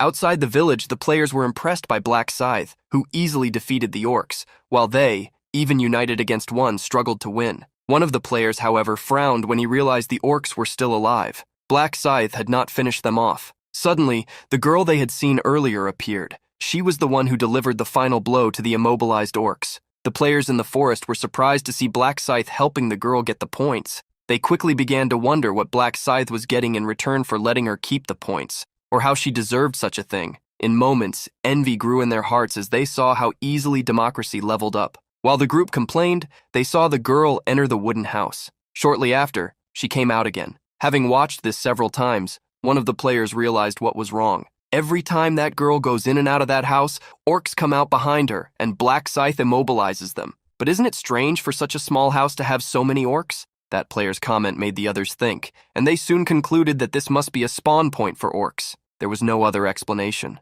The group became even more envious and angry. Black Scythe and the girl didn't need to make much effort for several monsters to fall into their laps. Now it made sense why Black Scythe had driven them away, to not lose the monster spawn point. One of the players asked if they should wait until Black Scythe and the girl left, so they could take the place for themselves. Another player thought this was a good idea, especially since they wouldn't be able to take the place by force. After a few rounds, Democracy received a notification that made her excited. She quickly told Black Scythe that she had reached level 20. Receiving congratulations from Black Scythe, the girl explained how much she had improved. "I gained a new skill, and my blessing buff went from 50% to 60%. To test the improvement in the blessing skill, Black Scythe asked if she could cast it immediately. Democracy did as he asked and extended her hand, using the skill. With a green energy like pure flowers enveloping both of them, the blessing skill increased their attributes by 60%, lasting for 3 hours. Having cast the enhanced blessing, the young woman excitedly announced that she would next cast the new skill she had learned. A faint cayenne energy ran through Black Scythe's body. The swift skill increased the protagonist's attack and movement speed by 60%, lasting for 30 minutes. Discovering the buff's effect, the protagonist thought it was not bad at all. Democracy shared his opinion and said she could cast the skill on him every 30 minutes. The protagonist thanked her for the consideration and called her to move forward. They were now going to defeat the orc shaman. Democracy quickly asked if she could help in any way, but Black Scythe coldly just asked her not to get in the way. Ryu Min looked toward the village gate and saw the group of players outside. Remembering their plan, the protagonist wanted to wait and see how things would unfold. Black Scythe entered the orc shaman's cabin alone. Democracy, on the other hand, stayed outside, keeping watch. The players outside the village were confused to see Black Scythe enter the house and tried to observe closely. Suddenly, several attacks hit the cabin door. Kicking down the wooden door, Black Scythe jumped out without any warning. Behind him, several orcs chased him. But this time, the protagonist did not intend to eliminate the orcs, but to lure them to a place. Democracy was surprised when Black Scythe came out of the house and wondered why he was running away. Outside the village, the group of players still didn't understand why the powerful Black Scythe was fleeing. Seconds later, the large orc with a staff came out of the cabin. The shaman raised his bone staff and unleashed a powerful spell while chasing the intruder. The The magic followed the direction Black Scythe had fled, passing over the orcs and striking an area in front of the village gates. Suddenly, from the places where the energy landed, ghost orcs rose up. In an instant, a new group of summons appeared, blocking Black Scythe's escape route. One of the players outside became afraid upon seeing the big orc. Seeing the ornaments the orc wore, as well as the staff, something no other orc possessed, one of the players guessed, "That must be the boss." Finally, the smartest player in the group understood what was happening. Ah, so the orcs weren't spawning, they were being summoned. Seeing Black Scythe surrounded by several orcs, Democracy became desperate,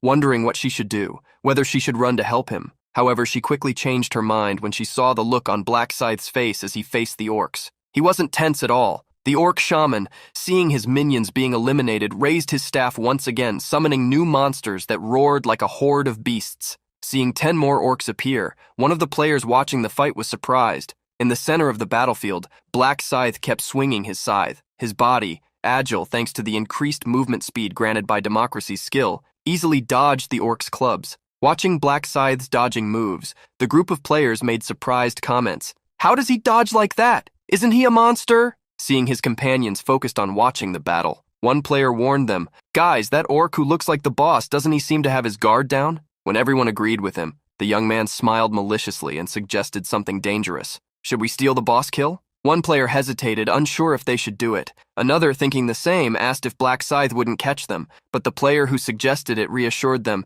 "He won't catch us. He's too busy dealing with the orcs. Even Black Scythe must have problems being surrounded like that." One player agreed with the plan and quickly stood up. "If he asked why we attacked the boss, we can say we wanted to help." While watching Black Scythe fight, everyone quickly agreed to follow the plan. The players sneaked around one side of the village and upon entering, ran toward the orc shaman's house. Democracy noticed the presence of the intruders and wondered what they were trying to do. A sudden realization came to Democracy's mind. She understood that the group was trying to eliminate the orc shaman while Black Scythe was busy. Earlier, while still heading toward the village, the young woman had asked if she was hindering Black Scythe's mission. Hearing the girl's concern, the protagonist revealed that he had already defeated his quota of monsters. He confidently revealed, "My goal is not the main quest, but the side quest. I've already secured one of the balance stones." Seeing Julie surprised, Ryu-min explained that he had obtained the stone by defeating a boss monster called the Orc Warrior. The other stones would also be obtained by defeating monsters like him.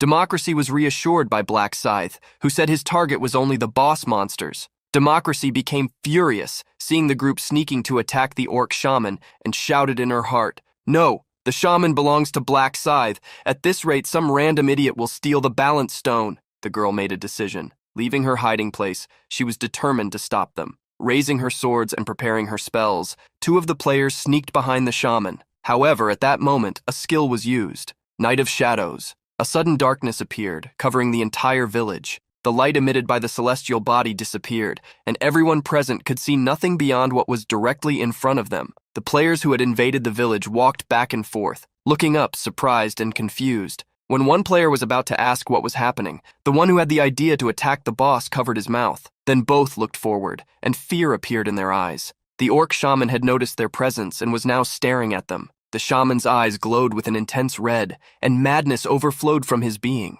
Discovered, the 2 players who had approached the shaman fled toward the other companions, who were frightened. The goblin shaman would not allow them to act freely. He cast a spell that chased the humans on the ground. Quickly, the summoning magic took effect, and 10 orcs appeared, surrounding the group of 5 players. With bloodshot eyes, the orcs raised their axes and clubs. Before the players could defend themselves, they were attacked. The first axe hit its target. On the other side, an orc lifted a player, while another was thrown to the ground. As they screamed, one of the players crawled away. However, he stopped and looked up when he faced 2 giant feet. The orc in front of him raised his foot, attacking with whatever was closest to the prey. The player screamed in fear, but his voice was not enough to stop the blow.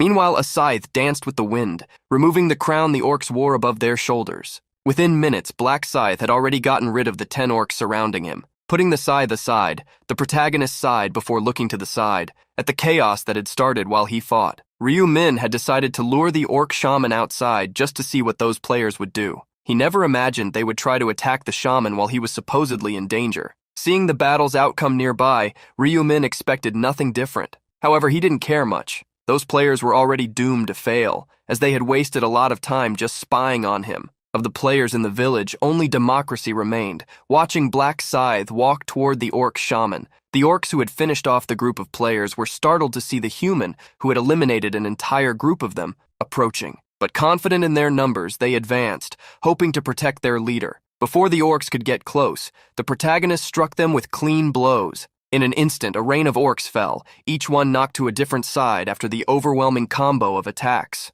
Ryu Min took advantage of the hunt. His attack speed had greatly increased, with the buffs from Blessing, Swift, and 50% from his Night skill. The combo made him attack incredibly fast. Besides these buffs, there was also the Reaper's Rune, the rune that doubled damage caused by scythes, and during the night, increased attack speed by another 50%. Dealing with the group of orcs, Black Scythe advanced toward the orc shaman. Hissing fiercely, the shaman moved his staff to cast a spell, but before he realized it, Black Scythe was already behind him, and the scythe was within reach. The orc tried to dodge, but Black Scythe said his goodbye, removing from the shaman the plume and mask he wore with such pride. After his farewell was delivered, the orc shaman fell to the ground. His movements had ceased. By defeating the orc shaman, Black Scythe gained more than 37% experience, enough to level up. He also obtained 4,000 gold coins and the Orb of Eternal Rest, along with other items like a mysterious wooden totem, mana stones, and most importantly, his second balance stone. Having reached level 33,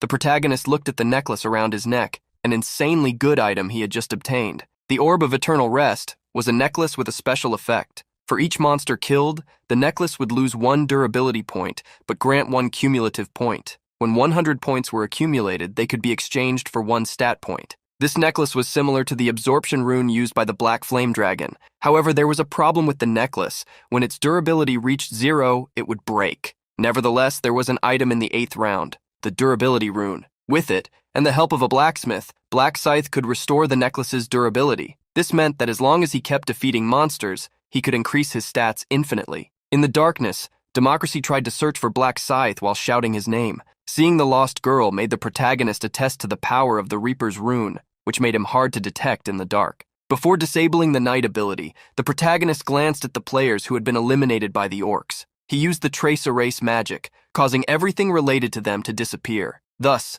the night ability was deactivated, and the red sky could be seen once again. Seeing how the sky darkened and brightened without any warning, Democracy was confused, but thanks to that, she managed to find who she was looking for. Quickly, she ran toward Black Scythe. "There you are, I've been looking for you everywhere." Showing the orc shaman to the girl, the protagonist indicated the reason he had been busy. Democracy was happy to learn the shaman had been eliminated by Black Scythe, but she was confused. "Could you see anything around you? There were some people trying to take the orc shaman from you." Feigning innocence, the protagonist calmly replied, "I didn't see anyone." Democracy, still confused, told what she had heard. Someone scream. Ryu Min preferred to keep the girl in doubt rather than show her the horrific scene. Waking Democracy from her thoughts, the protagonist called her. "Come on, we need to hunt the next boss." Sometime later, Black Scythe had already caused tremendous chaos in another orc village. From all sides, several orc archers had been eliminated, and their quivers still held the arrows they couldn't use. A large orc, holding a bow bigger than himself, shot powerful arrows at Black Scythe, who advanced toward him while dodging the shots. The orc was surprised by the sudden movement of the human, who crouched in front of him. Black Scythe cut the bowstring, which released along with what was holding it. In moments, new attacks rained down on the boss, with the ferocity and sharpness of a tiger's tooth. As if made of blocks, the orc archer was dismantled by Black Scythe, falling to the ground after becoming immobile. Quickly, the various parts of the archer, along with his bow, ended up on the ground. The protagonist gained the same amount of experience obtained against the orc shaman, plus gold. He also obtained rusty arrowheads and a low-grade green mana stone. Finally, he obtained the 3rd balance stone. Having acquired so many items, Black Scythe decided to check them out. The Agile Archer boots gave 60 defense points, plus 10 agility points. They were better than the ones Black Scythe was currently using, offering 4 times more defense. There was no reason not to swap them. He quickly tried to combine the boots with the green mana stone to make them even better. The combination was successful, and he gained 4 more agility points. Now Black Scythe felt ready for his final attack. He would set out in search of the superior orc, the final boss who, unlike the others, had a time limit for attacks. Therefore, he needed to be eliminated as quickly as possible. Knowing that the faster the kill, the better the reward, Ryu Min remembered the best record from the last round was 43 seconds. Having prepared, he called Julie to follow him. With the buffs from the smiling girl, the protagonist felt he could break that record this time. Wanting to minimize the kill time as much as possible, Black Scythe thought he should level up a bit before facing the boss and use the Orb of Eternal Rest to increase his stats. The protagonist continued hunting until there were just over 30 minutes left in the round. Clearing another orc village, he was impressed with the speed he had reached. With little time left, he decided it was time to face the boss. He was only one level away from reaching level 40, but time was very short. Still, there were no regrets, for he had achieved his goal, defeating 999 monsters. The durability of the Orb of Rest dropped to just 1 point, and 9 stat points were granted to Black Scythe. While following Black Scythe, Democracy asked if he would continue hunting. Upon hearing that Black Scythe had hunted enough, the girl questioned whether he would go after the final boss next. Confirming that he was heading for his final challenge, the protagonist said goodbye. "Let's part ways here, thanks for coming with me." Shaking Black Scythe's hand, Democracy asked if this was really the end. Internally, she felt a bit sad. She really wanted to ask if she could stay with Black Scythe until he defeated the last boss. However, she shook her head, pushing those thoughts away and said it was better to separate there. Discovering the girl's thoughts, who had grown attached to him in such a short time, Ryu Min wanted to take her with him, but since it was very dangerous, he preferred that she not be with him. As a farewell, Democracy raised her hand to give Black Scythe one last buff. While using the blessing skill, Julie overflowed. "Black Scythe, thank you for helping me hunt. It would have been very difficult to do all that alone." Thinking about how to reward Black Scythe, Julie opened her inventory. She took out a blue mana stone.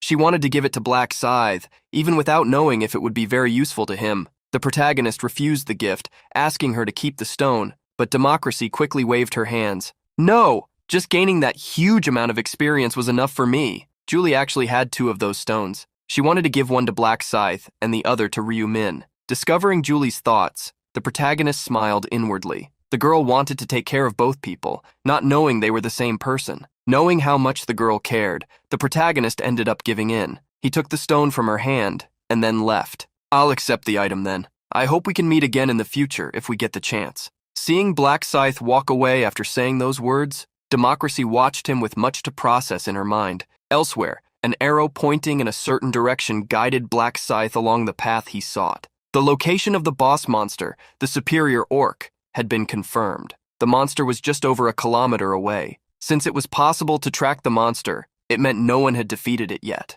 That was to be expected, as no one had managed to beat it in Ryu Min's previous regressions. Among the 4 boss monsters of the 5th round, the superior orc was the strongest. Its power was so great that the other 3 could be considered minions in comparison. According to Ryu Min's analysis, at least 100 level 20 players would need to risk their lives to defeat such a monster. Ordinary players would never be able to win against it. Even Ryu Min, with his extensive regression experience, had lost the battle 4 times against the superior orc. But, thanks to trial and error, he had recorded a record of 43 seconds. After advancing quickly through the darkened forest, only 300 meters remained for the protagonist to reach his target. At 160 meters away, the protagonist spotted the gigantic superior orc, taller than the trees, with a tail extending for dozens of meters, grabbing some players. The protagonist was surprised to see that there were actually people challenging such a monster. With a powerful grip, the superior orc was capable of crushing everything it held. The enormous 2-headed, 3-armed monster roared furiously, attacking everything around,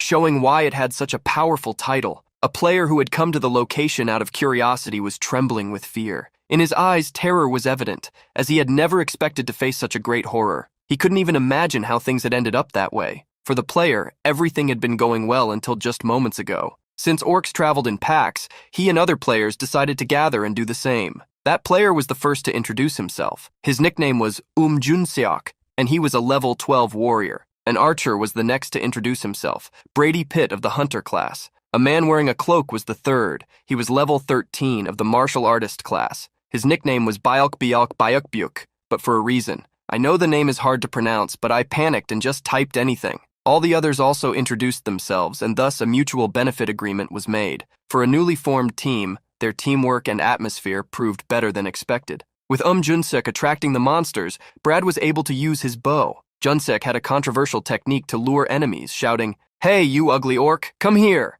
With good coordination, attacking small orc camps became easy. The young lancer in the group also helped immobilize orcs so that Brad, who attacked from a distance, could finish them off. The 5th team member helped in the rear, warning Byalk when a monster approached from behind. After nearly 6 hours of uninterrupted fighting, the entire group had reached their quota of 300 orcs. The main mission had been completed by all. Since there was still some time left, Junseok suggested, "Should we keep hunting?" Brad thought it was a good idea. The blonde hunter wanted to reach level 20. The hunt was restarted, and soon they reached level 20, advancing from apprentice rank to officer. They could now also use the combination function. Upon reaching level 20 and learning new skills, they became confident. They could easily trample the orcs now. They had become strong. Byalk suggested hunting one last large orc camp, but before they proceeded, Junseok glimpsed something through the trees. A gigantic monster was on the other side of the forest. Even the tallest trees didn't reach its waist. Since no one had seen an orc so large,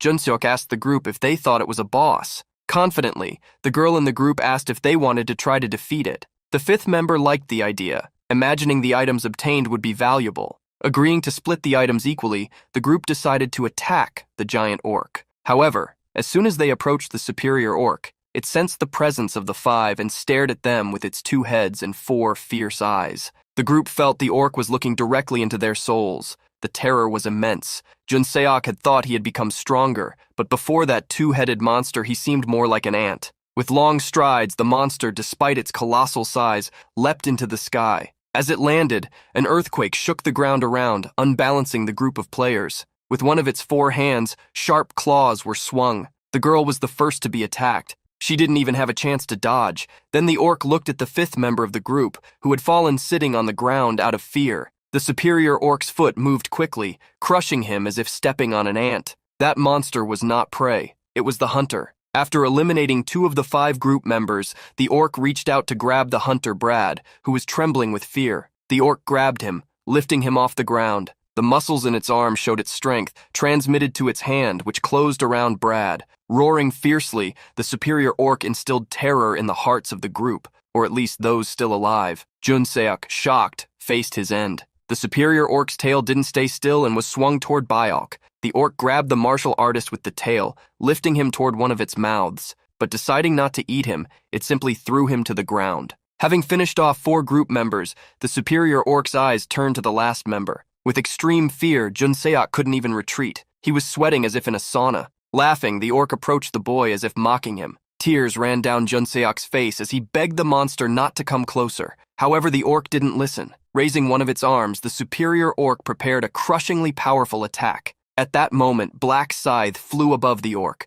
Without giving the monster a chance to perceive his attack, the protagonist swung his scythe. Of the 2 heads the orc had, one was hit. The orc's 2nd head slowly turned as it realized the human had landed on its shoulders. However, Black Scythe repeated his attack, now against it. In seconds, the great superior orc collapsed before Junseok. Incredulous, Junseok looked at the person in front of him. He recognized who had landed on the orc and was now staring at him. It was Black Scythe. Ignoring the boy, the protagonist focused on the orc. He hadn't expected the monster to fall with a single blow. Defeating the superior orc, Black Scythe gained a large amount of experience, enough to level up and reach level 40. He ranked up, moving from officer rank to expert rank. He could now also use the trade function. With the level up, Black Scythe's skills were enhanced. His mark skill had its damage multiplier increased from 120% to 140%. Additionally, the knight skill's range was expanded from 500 meters to 1 kilometer. He also learned the Reaper's exclusive skill, Moonlight Strike, and received a notification that the next skill would unlock at level 60. The protagonist felt relieved to finally have obtained the Reaper's only offensive skill. Moonlight Strike was a channeled skill. After 1 second of charging, it dealt 1,200% attack damage in a cone-shaped area. Possessing hybrid damage, half physical and half magical, it also gained a 50% damage bonus when used at night. In most cases, having only 1 offensive skill was a great risk if it missed the target. However, since Moonlight Strike covered a large area, it was easy to hit. Moreover, it was extremely useful for having hybrid damage, dealing damage even to monsters immune to one of the attributes. The current monsters were low level, but remembering that monsters in the following rounds would be ridiculously strong, obtaining such an essential skill put a smile on Black Scythe's face. When it was time to check the rewards, the protagonist discovered he had obtained the superior orc gauntlets, along with its fangs and a purple mana stone. Finally, he obtained the 4th balance stone. Completing the side quest, Black Scythe received the balance rune, the item that had been his goal from the beginning. Upon acquiring the rune, it was automatically engraved on Black Scythe's body. The balance rune possessed a tremendously powerful effect. If the difference between the highest and lowest of his attributes,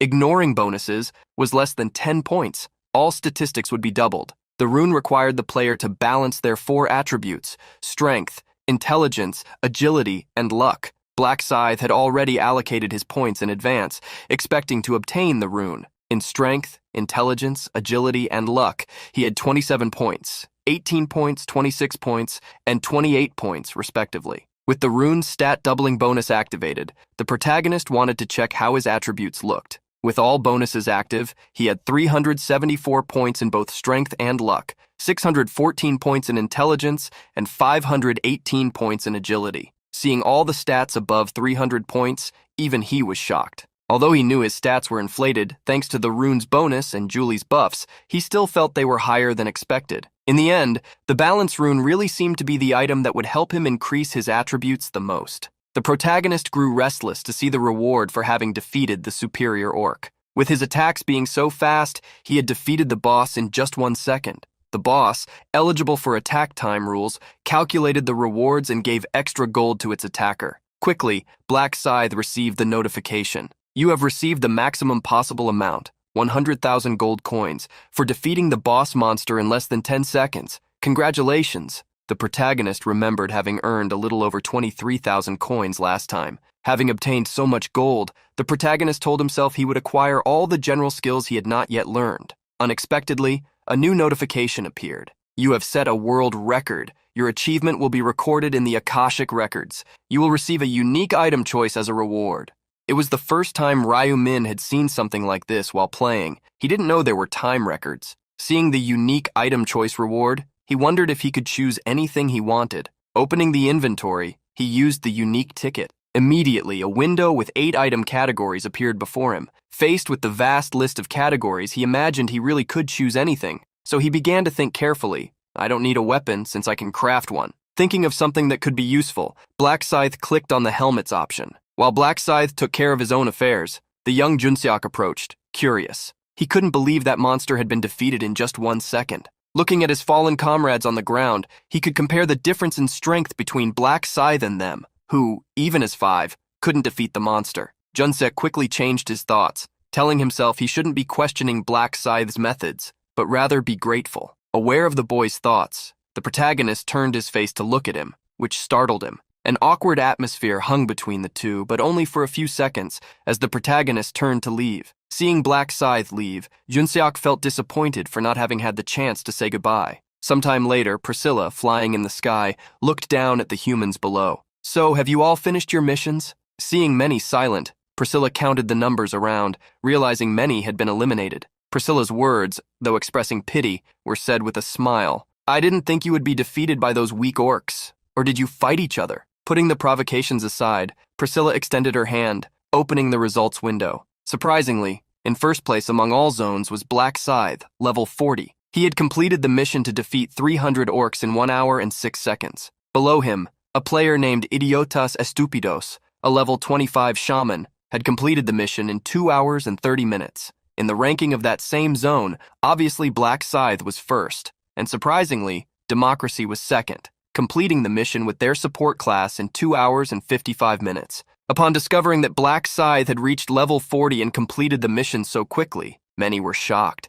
They wondered if it was even possible to defeat 300 orcs in such a short time. The protagonist scoffed, annoyed by the looks. He just wanted to get his reward quickly. As soon as he wished, 2 notifications appeared for him, delivering the zone's own reward, the choice of an epic necklace, and the first place reward for all zones, a special random reward box. Another notification hit the protagonist. It has been confirmed that you ranked first in all zones in the first 5 rounds. This is an incredible achievement. You have received the title the first ahead of all. This was a title that Ryu Min hoped to obtain, as it increased experience gain by 150%. Now he could become even stronger quickly. Next, he proceeded to choose a necklace. 3 options were given to him: the Skeleton Knight necklace, the Java necklace, and the Strength necklace. Anyone could randomly choose one of the 3, but having already used all of them in previous attempts, Ryu Min knew which was the best. He chose the Java necklace. The epic rank necklace increased all stats by 3 points, in addition to 35% resistance.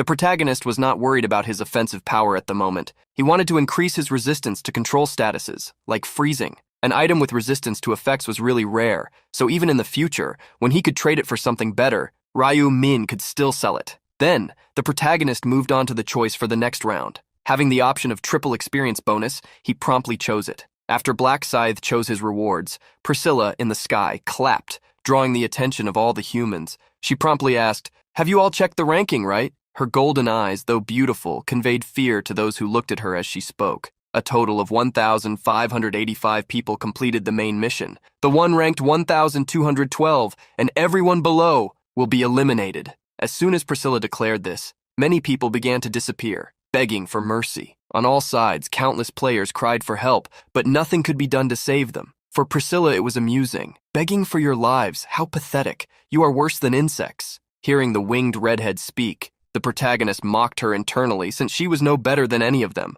Priscilla thought no one had completed the side mission, but was surprised to see she was wrong. Then, she looked at Black Scythe, who was not intimidated, but stared back at her. Not wanting to prolong it further, Priscilla said goodbye. "So humans, see you in the next round." Thus, the fifth round ended, with 1,211 survivors in the zone where Ryu Min was, and a little over 19,300,000 survivors overall. On the afternoon of the day Ryu Min woke up, he and his brother had a meal in the living room. Having finished eating, he leaned back on the sofa, ready to start his tasks. Opening the combination window, he placed his scythe as the primary ingredient. For the secondary items, he put the orc's heart, a mysterious wooden totem, the rusty arrowhead, and the orc's fang. Ryu Min hoped that his scythe would reach epic rank when combined with such items. Although he could only use these items for the combination, he still had the black diamond he obtained from Hwang Yong-min. If he used that item, it would be possible to advance his scythe to unique rank instead of just epic. He decided to use the diamond and clicked the combine button.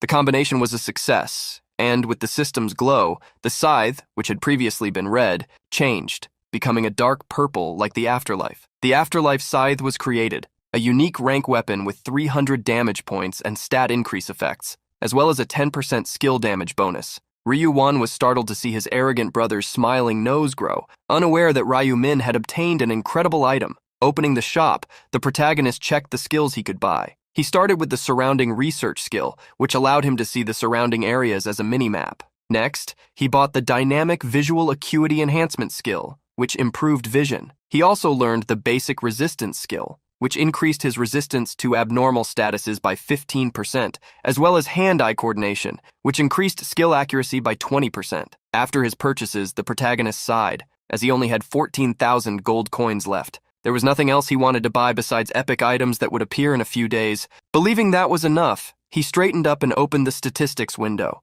Now, without the general bonuses from the round and the buffs given by Julie, he could see his stats. 106 points in strength and luck, 150 points in intelligence, 136 points in agility. He could also see his list of skills, runes, and additional abilities, those provided by the system, such as combination shop and negotiation. The stat points left Ryu Min satisfied. They had grown a lot with the balance rune. Moreover, everything would be doubled with the elimination rune. Becoming the strongest he could be so far, Ryu Min remembered that he should proceed with his dealings with Ma Jeonggrok. After that, he should also take care of Hwang Yong-min. As he was about to stand up, the protagonist wondered what had happened to Hwang Yong-min. Immediately, he used his tracking skill to check on him. Since he managed to track him, it meant Hwang Yong-min was alive. For Ryu Min, this was a good thing, as Yong-min would still be useful for some things. However, this would be the last time Hwang Yong-min escaped. This would be the last time Ryu Min used him, this time in reality, before discarding him. In the real world, the day was sunny, perfect for going to a cafe. At one of these cafes with a cozy garden beside it, a young woman sat alone at a table, waiting for someone. The girl was none other than Julie, who, frequently glancing at the door, wondered why Ryu Min had asked to meet. A fantasy formed in the girl's mind, imagining Ryu Min touching her hair, looking deep into her eyes and saying, "Julie, I missed you." Julie quickly shook her head, pushing away such fanciful thoughts. Trying to calm herself hastily, she didn't want to show her feelings. After waiting for some time, Ryu Min arrived at the cafe. Attracting attention as he entered, the protagonist walked to the table where his friend was. "Oh, you were already here. Did you wait long?" Startled for not noticing Ryu Min's presence, Julie hurriedly stood up. "No, I just got here too." Blushing, she said she was going to place an order and asked if Ryu Min wanted anything since she was willing to pay. Since she offered, Ryu-min chose an iced Americano. Sitting down after receiving his coffee, the protagonist smiled, thanking Julie for the refreshing drink. For some reason, Julie couldn't look Ryu-min in the eyes, feeling a strange emotion because of the earlier thoughts she had. Trying to stop the girl from having romantic feelings, Ryu-min started an important topic. How was the 5th round? Did you meet Black Scythe? Ryu-min's question made him look away, embarrassed for pretending. Julie, who hadn't noticed the change in Ryu-min's expression, promptly replied, Yes. It was just as you said. I met him and hunted with him. Seeing how excited Julie was for having passed the 5th round, Ryu-min reminded her, I told you, if he saw your buffs, even Black Scythe would want you by his side. Julie couldn't help but remember how easy hunting had been thanks to Black Scythe's help, revealing that she had even placed 2nd in the game zone for the first time. As if he already knew, Ryu-min looked excited and asked what reward she had obtained. Faced with the question, Julie offered to show what she got. In the girl's hands appeared a small, flower-shaped necklace, emitting golden energy like spring notes. Revealing that the necklace increased the user's agility, Julie asked if Ryu-min wanted to take a look at it. Seeing that Ryu-min found the necklace impressive,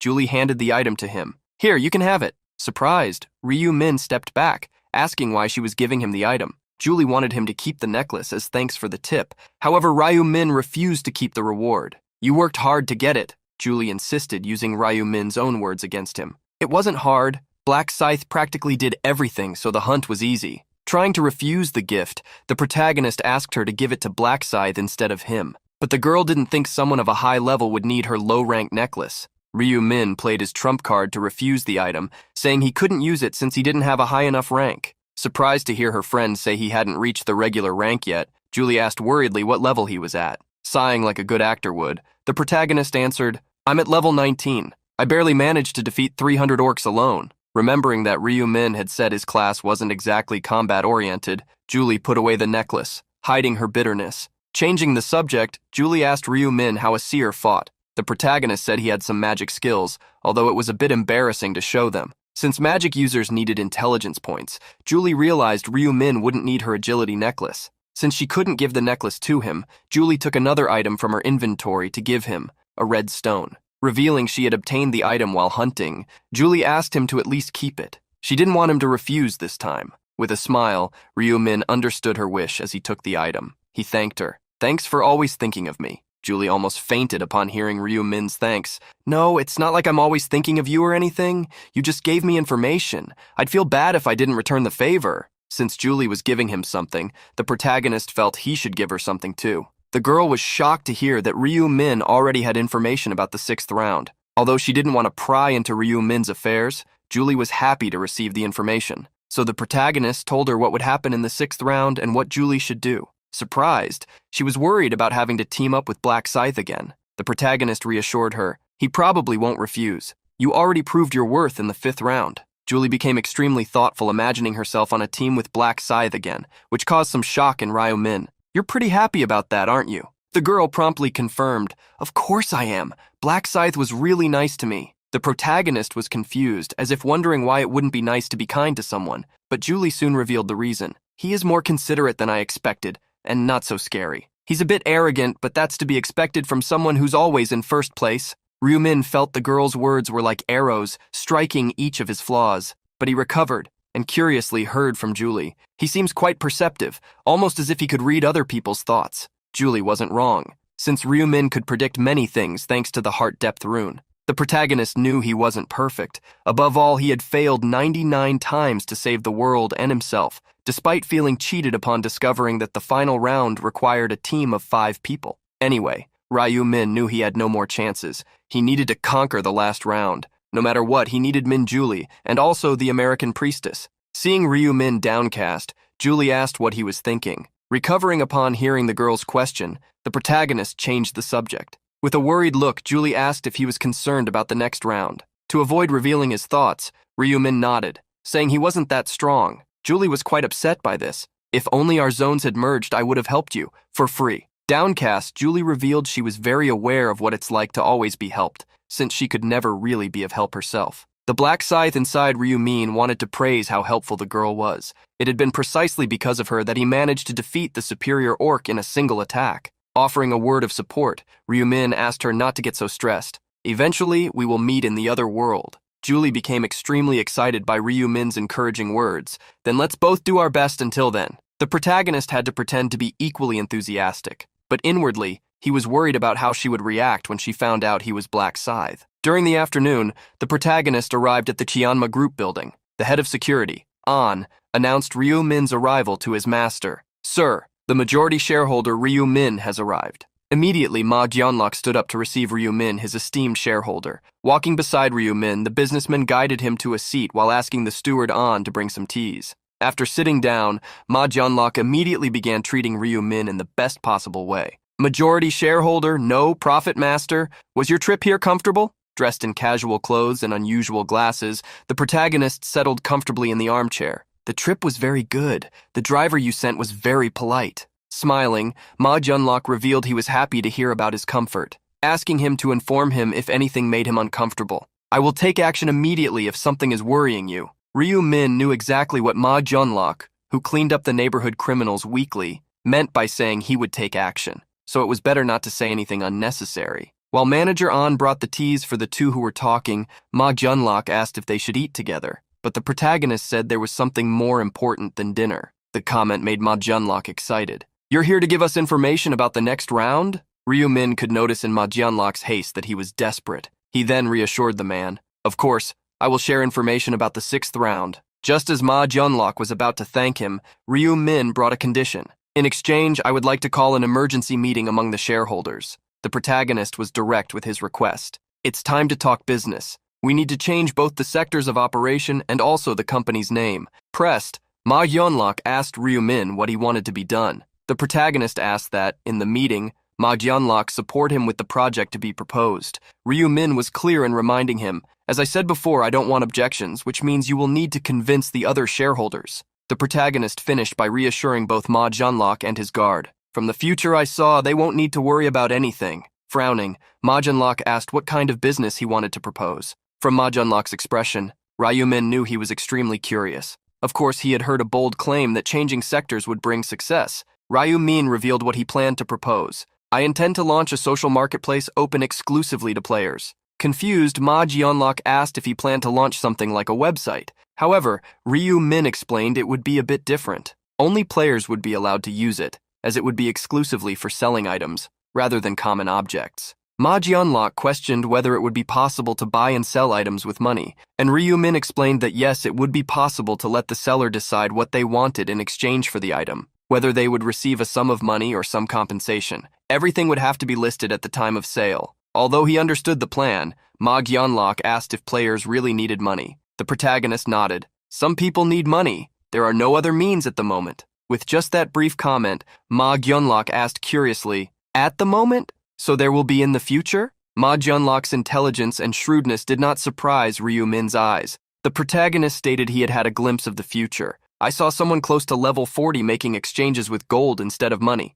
Since Ma Jianlok looked even more confused, Ryu Min explained that in the future, once they reached level 40, a trading function would be unlocked, allowing the exchange of gold between people. The plan was to create a system on the site to guarantee a safe gold exchange when that time came. Meanwhile, they could charge a small fee for using the service, either in money or gold. The idea of a marketplace among players caught Ma Jianlok's attention. It was a good idea, especially because no one had thought of it yet. If the bet succeeded, they would basically have a monopoly on purchases, but they would only succeed if players actually used the system, and that was what he questioned Ryu Min about. The protagonist explained why they would use it. Players have a good amount of items stored from previous rounds. As you probably know, it's not possible to sell items obtained from monsters to the shop, so I'm sure players want to get rid of them. Also, most are around level 20 now. I'm sure they're testing different item combinations. What if there was a new site that allowed them to easily buy items for these trades? Ma Jianlok understood why many players would use the site, and this was exactly the best time to create it. The businessman could see that, as Ryu Min said, it was a perfect opportunity. If such a thing was created, it would be a great success. It would even be possible to spread various articles about the store as a form of advertising. Ma Jianlok's investor side was triggered. He imagined they could create a mobile app to facilitate access, maybe even an auction system. Seeing Ma Jianlok's thoughts, the protagonist realized he had liked the idea. It made sense to trust a seer. The creation of the system would also benefit Ryu Min. Obtaining a monopoly on synthesis ingredients, which people still didn't know how to use, he would be able to create unique, legendary, and even divine items. Determined to change the company's style with Ryo Min, the businessman asked what name they should change to. Ryu Min asked if Ma Junlok had any ideas, but the businessman returned the offer. Don't think about my ideas. We should go with yours. You are the largest shareholder after all. The protagonist made a suggestion. How about using the name Player's Place to emphasize that we are a store for players? Ma Junlok liked the name. It would even be easy to abbreviate with the double P initials. Now that everything was defined, Ryu Min asked how long it would take to develop the idea. The businessman said about a month, which coincided with the start of the 6th round. Remembering the next round, the protagonist changed the subject. Since we're here, let me talk about the 6th round. Ma Junlok almost stood up from the sofa due to anxiety. In a thoughtful pose, Junlok reflected on the 6th round after learning they would need to work as a team again. Lowering his head, Ma Junlok deeply thanked Ryu Min. He really wanted to keep Ryu Min by his side. That was the wisest thing to do. The businessman felt everything was running more smoothly thanks to Ryu Min, both in reality and in the other world. With everything agreed upon, Ma Junlok said they would proceed with the company as Ryu Min had described. Soon he would share the meeting time with the investors to present the idea to everyone. Reminding Ryu Min that he would also need to be present, Ma Junlok asked if it was okay to do so. With Ryu Min's confirmation, the two greeted each other, with Ma Junlok saying he would soon announce the meeting date. Thus, the conversation ended, and the businessman asked his head of security to escort Ryu Min home safely, and to take the opportunity to inform Miss Seo Aran of everything. A few days later, when Ryu Min woke up, he checked the date. That would be the day of an epic item sale, something he had been eagerly awaiting. Opening the store, the protagonist went straight to the item of the day tab. He easily found what he was looking for, the ragged vagabond clothes. The item, an armor type, was classified as epic rank, restricted to players at regular stage or above. The outfit cost 20,000 gold coins to obtain. Although the armor had an extremely low protection value, only 1 point, it increased the player's attack and speed. For Ryu Min, who needed both stats, this was an item well worth it. The protagonist hoped that soon he would no longer depend on the system's store, being able to get everything he needed in the social marketplace. When that time came, diagrams would be sold at a high price. Possessing diagrams that explained how a specific item was created, players would no longer need to blindly combine materials. Since diagrams were items that could be resold, they were extremely popular. If Ryu Min used his points well, he could profit even more with the social marketplace. Returning to lie down on the bed, Ryu Min sighed, remembering that before thinking about the market, he needed to do well at the shareholders' meeting the next day. The long-awaited day arrived quickly, and the sun shone over the consulting building. As the shareholders entered the office where the meeting would be held, Manager An distributed some documents for them to read while taking their seats. With Ryu Min presiding over the meeting, everything went smoothly. As expected, there were people who disagreed with the idea, but being able to easily answer all questions, those people began to question less and less. In the end, everyone agreed with Ryu Min's proposal. After the meeting ended, Ma Junlok had to congratulate Ryu Min, who didn't even get nervous. The protagonist smiled, saying he had practiced beforehand, which wasn't exactly a lie, since he probably had attended that meeting many times in past lives. Saying he would take care of the rest, Ma Junlok allowed Ryu Min to rest and focus on surviving the next round. It was evident that the businessman was worried about Ryu Min's life. Even the protagonist could notice that. Asking if Ryu Min was hungry, Ma Junlok invited him to lunch. Having already finished all his tasks for the day, the protagonist accepted. With everything he had already done, there was only one task left on Ryu Min's to-do list: finish making use of Hwang Yong-min. At the same time, an online meeting was taking place. Yami greeted everyone cheerfully, but Poporing's weak response worried her. Did something happen? What's with this atmosphere? With vacant eyes, the man asked if she hadn't heard the news. Curious, Yami asked what had happened. Her expression soon turned frightened when she heard Poporing say, "We have no news about 30 years old or Honey Jelly. Since we couldn't contact them in the 5th round, I think they didn't survive." Yami understood why everyone seemed so down. She hadn't expected them to be so sad about what happened to their colleagues when they hadn't even met beyond video calls. However, she easily understood. Everyone was probably just pretending to seem like good people. The person who had created the institution was one of the most powerful figures in that place, so it was natural for everyone to flatter him. He always seemed genuinely sorry when someone was eliminated. Yami, pretending, hid her smile and decided to join the act. The woman pretended to cry, stammering, "Oh no, not those two." Immediately, all the other players on the call began to fake crying as well. Behind her fake look, Yami observed everyone copying her. To her, humans were incredibly easy to understand and manipulate. At that moment, another person joined the call. none other than the company president. Formally dressed in a suit, the president looked confused seeing everyone crying. Lost Yark sighed and told the president what had happened. After understanding the reason for the commotion, he, although sad, said he was glad the rest had survived. No round has been easy, and now we go to the sixth. Amid the president's display of feelings, a player asked, "President, can't we choose executives again?" The president revealed that, although he liked the idea, there was no one talented enough to be chosen as a new executive. Curious, he asked Lost Yark what had happened to the three they tried to recruit. The player, Lost Yark, revealed he had called the three multiple times, but no one answered. For the president, this meant all had been eliminated in the fifth round. Lost Yark disagreed in part. "I don't know about the other two, but Black Scythe is definitely still alive." Lost Yark asked if everyone hadn't seen the results of the fifth round. Someone as powerful as that wouldn't just survive the game. He believed Black Scythe was doing very well in real life too. The president was confused, asking why Black Scythe would apply to join their association and then simply ignore them afterward. Lost Yark had no answer for that, but another player guessed, maybe he was just messing with us? Manager Po Poring, worried, raised another possibility. Could that really have been the real Black Scythe? Maybe we didn't get a response from him because he didn't survive the fifth round. Po Poring's suggestion made sense. Perhaps that man had been an imposter. On the call, a skinny player mocked, "Yeah, a big shot like Black Scythe joining some random cafe like that would be strange." In the middle of his speech, the hunter realized his mistake. Everyone looked at his camera, incredulous at the disrespect. Coldly, the president questioned, "Myeokbang, you called the cafe a random cafe? Would you like to clarify what you meant by that?" Before the player could explain,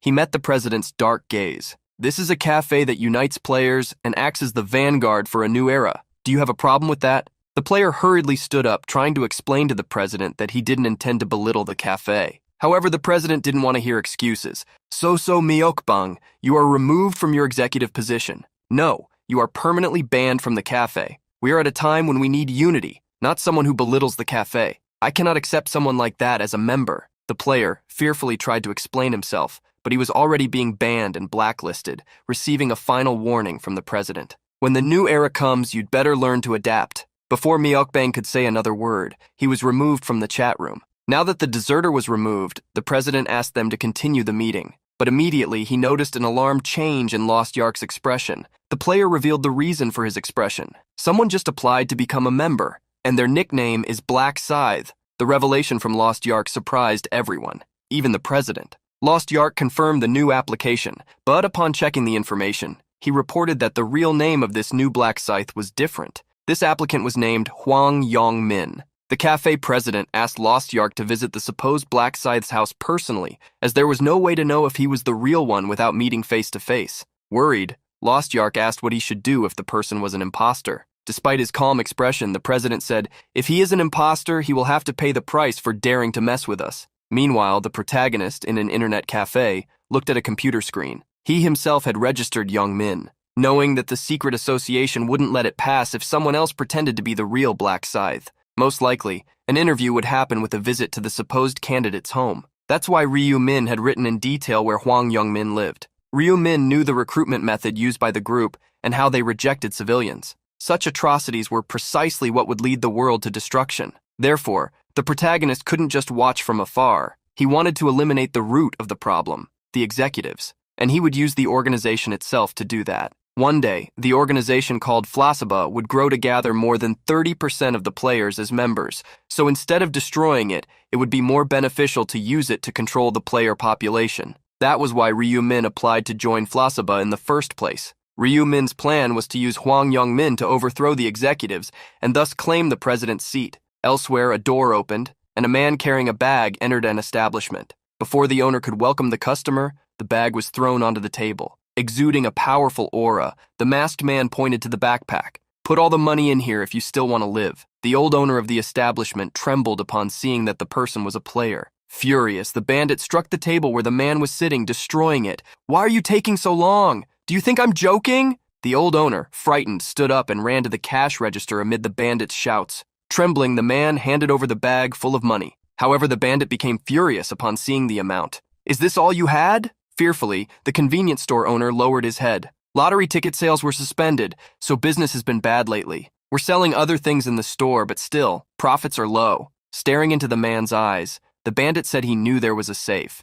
"Go get the money you have saved." Hurriedly, the store owner ran to the back of the shop, Sometime later, the man returned with a bag full of money. The bandit saw that there was about 10 million won, an amount that would last him a while. Leaving the convenience store, the bandit warned, "Try reporting this to the authorities. When I get out of jail, I'll come for you personally." The bandit quickly left the store. After running to a nearby corner, he removed his mask. If Ryu Min had been there, he would have immediately recognized Young Min. Young Min looked at the backpack and smiled. Today was quite fruitful. I can last a whole month with this amount. However, Young Min's happiness quickly turned to irritation. Although he could survive in the real world, the other world was on his mind. He worried if he would survive the next round. Clenching the mask in his hand, he cursed. "This is all that bastard Black Scythe's fault. Because of him, I lost a friend and my stats dropped." Furious, he began shouting, "It's all your fault, bastard." At that moment, Young Min was startled. A cat had jumped onto some trash bins in the alley behind him. Returning to his path,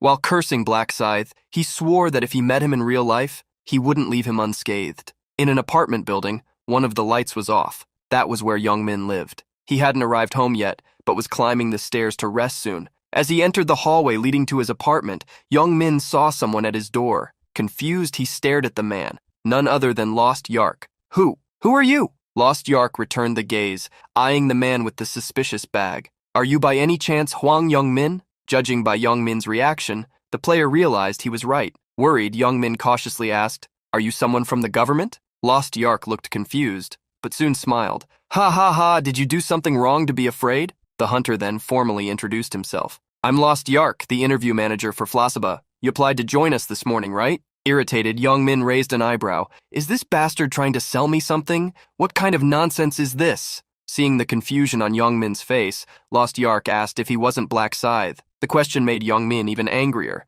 "Are you joking with me? And what's this nonsense about Flossaba?" Lost Yark realized he wouldn't get anything from this interview. Apologizing, he prepared to leave. However, Young Min was furious. "Hey, at least tell me what you want to talk about." Lost Yark, understanding the situation, explained, "It seems someone who knows your information decided to mess with you since both your name and address are real." This made Young Min even angrier. What kind of bastard would do that? At the end of the hallway, a voice answered the question. A person wearing a white mask said, "It was me. I used your name, Hwang Young Min."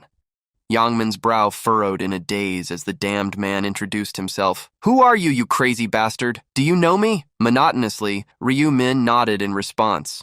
When asked who he was, the protagonist summoned a scythe that emanated a crimson dark energy. As he displayed his main weapon, he questioned back, "Does that answer your question?" Upon seeing the scythe, Lost Yak wondered if this could really be the Grim Reaper. However, upon observing who wielded it, he didn't feel much conviction. The man holding the scythe was short, barely seeming to be 5 feet 7 inches tall, and his body was extremely thin. To Lost Yak, Ryu Min was completely different from what he had imagined, with an appearance that seemed easy to deal with. However, Young Min was completely different. He was trembling, as he knew perfectly well that this was the Black Scythe Grim Reaper he knew. The body might be different, but the tone of voice and the aura were exactly the same. Above all, the eyes of the masked man in front of him penetrated him in the same intimidating way. Seeing that Black Scythe had come to meet him in real life, Young Min took a step back. A dark despair arose in his eyes, causing 1,000 questions to arise in his mind. Why did he come here? Why did he use my name? We shouldn't have business to discuss, right? Him showing his scythe can't mean anything good. Lost Yak looked back, seeing Young Min retreat while trembling, and wondered if he was acting that way because the man in front of them was really Black Scythe. Never having seen Black Scythe in person, Lost Yak was sure that being at level 20, he wouldn't stand a chance against him. Suddenly, Lost Yak heard Black Scythe call out to him. Ryu Min went straight to his order. "You didn't come alone. Tell the others to come out. I already know they're here." Lost Yak was surprised that they were discovered so easily. In the next instant, 2 more people came down the stairs. Having been found, one of them asked Black Scythe how he knew of their presence. Ryu Min responded by extending the scythe toward them and warning, "Don't come closer if you value your life." Behind the man in the suit who asked how Black Scythe knew of their presence, a man in a leather jacket didn't seem to have the same confidence and commented mockingly, "Huh? You talk too much for a skinny guy." The man in the suit quickly interrupted him, asking Ryu Min if he was really Black Scythe. Showing his scythe, the protagonist claimed that they should already know just by seeing it in his hands. Explaining that he had never seen the scythe in person, the man stated that he couldn't be convinced just with that. He asked the young man to confirm his identity with his own mouth. The protagonist agreed and affirmed, "All right, I am Black Scythe." Satisfied? Immediately, a notification popped up for that man. "The target you are observing is telling the truth. The man was surprised, as his truth rune confirmed the young man's words in front of him. Curiously, the man in the jacket asked him what the rune said, and for everyone, the information was confirmed. Lost Yak was startled, as he still didn't believe it, even though it was real. Immediately, the man in the jacket started trembling, cursing his own mouth. Afraid, he wondered if he should beg, but soon imagined that Black Scythe hadn't heard because he was so far away. He hurriedly reached out his hand, but Ryu Min interrupted him. Skip the greetings. Ryu Min pointed the scythe directly at him. You wanted to know if the skinny guy is really Black Scythe, didn't you? Then confirm it with your own eyes. The man, realizing he had been heard, trembled with fear. The only thing he could do was apologize, so he lowered his head, stammering, I sincerely apologize for what I said, sir. Ryu Min still pointed the scythe at him, asking if he didn't need any confirmations. The man in the suit hastily got involved, trying to defuse the situation. You don't need to show your skills. The confirmation is already done. Well, I have a rune related to verification. Ending the man in the suit's conversation, Ryu Min made a proposal to the one in the leather jacket. If you can block my attack, I'll pretend nothing happened. The man hurriedly pleaded, Please, Mr. Grim Reaper, just this once, spare me. However, Ryu Min didn't care about the words of fear and brandished his scythe. In the blink of an eye, what was above the shoulders of the man who dared to challenge him rolled on the ground. Upon seeing that on the ground, the recruiter and Youngmin were shocked. Lost Yak gritted his teeth, wondering who that damned person was. The people in the hallway couldn't even see when Black Scythe brandished his scythe. Immediately after eliminating the first one, Ryu Min stared at the man in the suit. Fearing for his companion, Lost Yak shouted irritably, Mr. Grim Reaper, what are you doing? As if confused, Ryu Min claimed to be proving his identity with skills. Lost Yak gritted his teeth, stating that he had already said it wouldn't be necessary. To the recruiter, a psychopath who eliminated people without any warning would be a dangerous being to recruit. The man with the truth rune shared the same thought. It was too dangerous to make Black Scythe an ally, so it would be better to eliminate him immediately. However, the two knew that it wouldn't be easy to face someone at level 40. The choice would be to feign surrender, make him lower his guard, and ambush him. Knowing the duo's intention, Ryu Min scoffed. Ridiculous. You are practically exuding your intentions. Do you think I wouldn't notice? Worried, the man in the suit tried to feign ignorance, but Ryu Min was direct. You are planning to attack me. The man hurriedly tried to deny it, but Ryu Min narrated their actions. You are just lowering your head to feign surrender, and then you plan to ambush me. Looking back at the recruiter Lost Yak, Black Scythe asked if there was anything wrong with his assumption. Thus, Ryu Min revealed the reason for using Huang Youngmin's name and address in the registration. I wanted to find you. Surprised, the recruiter asked what he wanted. Exuding the energy of his scythe, Ryu Min calmly revealed, It's simple. Today you will be punished by my hands. The man in the suit knew he needed to stop Black Scythe somehow, maybe by buying time. However, while he was thinking about how to do it, he was shocked. Before he realized it, Lost Yak had fallen to the ground. The man in the suit bit his lips as he somberly discovered the truth. They had been lured to be eliminated. He ranted, overcome with fear. Why? What grudge do you have against us? As soon as he finished speaking, he felt something touch his neck. Ryu Min questioned him coldly. So, what grudge would the people you eliminated under the excuse of recruitment test have? Trembling with fear, the man asked how Black Scythe knew about that. With a cold look, the protagonist revealed that he knew that in the interviews, they had forced players to eliminate innocent civilians. Trembling, the man tried to justify the organization's actions. They weren't innocent. They dared to insult players despite being inferior, all while secretly envying our skills. People who are two-faced deserve to be eliminated, don't they? Black Scythe's response was as sharp as his scythe. You, being harsh on others but lenient with yourselves, don't you become exactly what you accuse others of? Annoyed, the man stated that Black Scythe knew nothing about him. However, the man couldn't have been more wrong. Ryu Min could see everything with the true intention rune. Tired of the small talk, he brandished the scythe, eliminating the third recruiter, the third piece of trash that attacked innocent people. After eliminating the trio, Ryu Min looked at Youngmin. In front of Black Scythe. Youngmin couldn't even stand normally, trembling as if in an earthquake.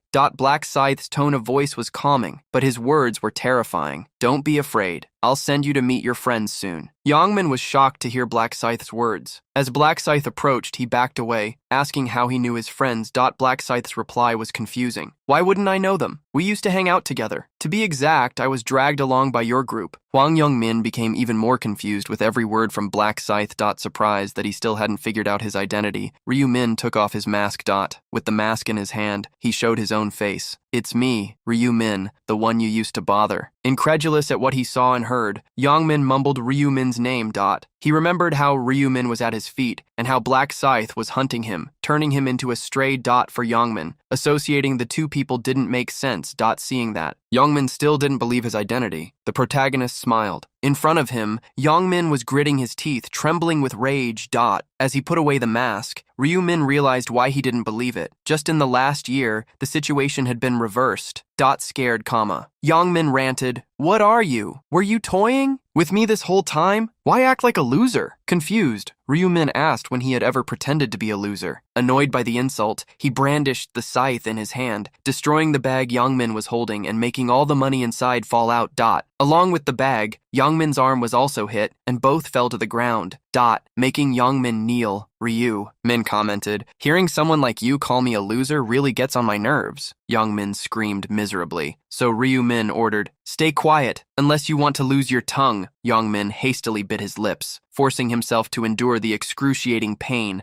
Satisfied with Young-min's obedience, the protagonist extended his hand, using first aid magic to keep him alive. Young-min had lost his left arm, but for Ryu-min that didn't matter so much, since he would be eliminated soon. Stuttering, Young-min asked, frightened, "Are you really the Ryu-min I used to know?" Coldly, the protagonist faced Young-min and replied, "No, that Ryu-min is gone." Saying goodbye to Young-min, the protagonist raised the scythe, preparing his final attack. Young-min hastily asked him to wait. Given a minute to speak, Young-min poured out while trembling, "I really messed with you a lot, didn't I? I was wrong. I truly regret it. Please let me live." With a slight smile, Ryu-min asked if he was being sincere. Young-min's expression was grim due to fear. Trying to save himself, he nodded and pointed to himself. "If you eliminate me, it won't be beneficial, right? You should use me instead." Curious, Ryu-min questioned how he could use him. Young-min hastily tried to think of something. "I can be your personal servant. Crawl when you order and run when you say to run. I can do anything. Run errands, become a decoy, anything you want." Ryu-min observed Young-min's expression, thinking about a few things until he gave his verdict. "No, I'm already good enough." Hearing such words, Young-min felt his world collapse, along with his last hope. The reason why Ryu-min wouldn't let him live was obvious. He knew very well that Young-min planned to betray him. "This whole servant thing is just to buy time, isn't it?" Being found out, Young-min's expression turned sour. He stammered, not knowing how to respond. In the end, Ryu-min's thought was clear. He didn't want a dog that bites its own owner. Raising the scythe, Ryu-min was ready to end Young-min's uselessness. Young-min screamed hastily, begging Ryu-min to reconsider. However, the scythe was lethal. Being brandished by the dark wielder, it tore the air in front of him with a violent energy. Thus, Young-min's body fell to the ground, being eliminated once and for all. As a farewell, Ryu-min reminded Young-min that his chance had already been given in the past rounds. In the regressions where Ryu-min didn't obtain the Inner Thoughts rune, he was deceived by Hwang Young-min's sharp tongue and let him live. The result was clear. During the matches, Young-min turned against him, attacking him from behind. This time, he said goodbye to such a bastard once and for all. The long, unpleasant connection they had was now over. This would be the last time Ryu-min would have to see Young-min's cursed face. Sighing, the protagonist remembered that he needed to clean up the mess. Extending his hand, he used trace cleanup to destroy all evidence of what had happened there. Soon, the bodies on the ground turned into a dark energy like a swamp and dissolved with the wind. Having done the cleanup, Ryu-min put away his scythe, ready to enter the house. Sometime later, Yami entered the coffee's chat room. The wavy-haired woman excitedly greeted the president. Chatting with the president, Yami asked where the other administrators were, since the interview with Black Scythe should have already ended. Sighing, the president revealed the truth. They had all been eliminated in the interview. Surprised, Yami asked the president who would have done such a thing. Shock appeared on the woman's face as she considered a possibility. The president confirmed her suspicion. "Black Scythe, he is hunting our coffee members." Yami didn't believe that Lost Yak, Sobaru, Jorma Teng, and even Pope Waring had been eliminated by Black Scythe, but this was confirmed by the president. She didn't understand why Black Scythe had done that to those people, but the president's questioning and thought were already formed. He probably did it just to satisfy himself. Or maybe he hated seeing us gaining influence. Yemi continuously clenched her hands. To her, some people always tried to take what was better than what they had. Did envy and greed make him intervene? With a grim look, Yemi formed a firm opinion. They needed to eliminate Black Scythe. Tapping her finger on the table, she asked the president if the request to join the coffee had been just to lure the officials, which he confirmed. Putting her coffee aside, she scratched her head irritably. Sighing, she remembered how they had been so eager to meet Black Scythe. The fact that he would become a hostile psychopath was not in their plans. At least the relief of avoiding making him an official was guaranteed. Even the president was relieved that they hadn't invited Black Scythe, afraid that he would lose his mind. Stating that Black Scythe had become an enemy, he ordered, "We need to find him and avenge our fallen members." Yami, however, had a doubt. "Are we sure it wasn't an imposter and that this wasn't done by the real Black Scythe?" The president then revealed that they had a witness and asked, "Please explain to Yami too, Lost Yak." Unexpectedly, the one who had been eliminated by Ryu Min appeared in the call. After a while of talking, the president said goodbye to Lost Yak and Yami. With that, the president left the call. With only Lost Yak and Yami remaining, the man said goodbye to the woman, who wished him a good rest because of what had happened. With his head down, Lost Yak accepted the advice and also left the call. With a smile on his face, Lost Yak seemed satisfied. Nobody had noticed his disguise. Using a command, Lost Yak's body began to change and the skin armor disappeared. Soon, Ryu Min's face was revealed, as the disguise was undone. With a contained smile, he commented to himself, "I think I have a talent as an actor." The reward from the 5th round chosen by Ryu Min had been the assassin's mask, probably the most useful item he could get at that moment. The item, a helmet category unique rank item, had the effect of allowing a perfect disguise as the last people eliminated. The best thing about the mask was precisely the disguise option, as the best way to eliminate someone was by posing as a reliable ally. Ryu Min would love to eliminate the president and disguise himself as him, but the mask wouldn't work in this case, since the president wasn't a player. It was quite ironic that the head of the organization, responsible for gathering players, wasn't one. Furthermore, Yami would get in the way. Ryu Min wasn't confident that he could do anything against her abilities at that moment. Many things were necessary. Avoiding contact with the executives until he found a way to work around these problems. It would be necessary to maintain the disguise as Lostark during the regular meetings and keep an eye on the situation. Since the organization wouldn't look for Lostark until the next meeting, he would have time to recover the durability of the Necklace of Eternal Sleep. Looking at the sky, Ryu Min thought, it's time to travel abroad. In Cotswold, England, a small 2-story wooden house could be seen in the oak forest. The house was in fact a forge, as a man continuously hammered on an anvil inside. After hundreds of hammer blows, he cooled the hot iron in a bucket of water. After the tempering, he lifted the blade, analyzing it. With the tempering completed, the man moved to the grinder, sharpening the blade's edge. Finally, he showed a satisfied smile. The dagger was ready. However, the smile soon disappeared from his eyes. Placing the dagger on the table, he sighed. "What's the point of making them if no one is going to buy them? I have even fewer customers since the appearance of the angels." As he looked at the dagger, the man thought about his finances. He wouldn't be able to survive, as he was broke. To that point, he questioned if he would need to find another job. Having dreamed of being a blacksmith his whole life, he wondered if he could still continue with that profession. However, he remembered something that cheered him up. "We can make a wish if we reach the 20th round. Excited, he hit the table, determined not to give up. "I am a young man. A man must have determination." Clenching his fists with confidence, he affirmed that he would reach the last round and guarantee his wish. Having obtained a blacksmith title in the other world, he had faith that this was his destiny. Although he wasn't very good at combat, due to the effect of his blacksmith skills, which increased the effectiveness of blades,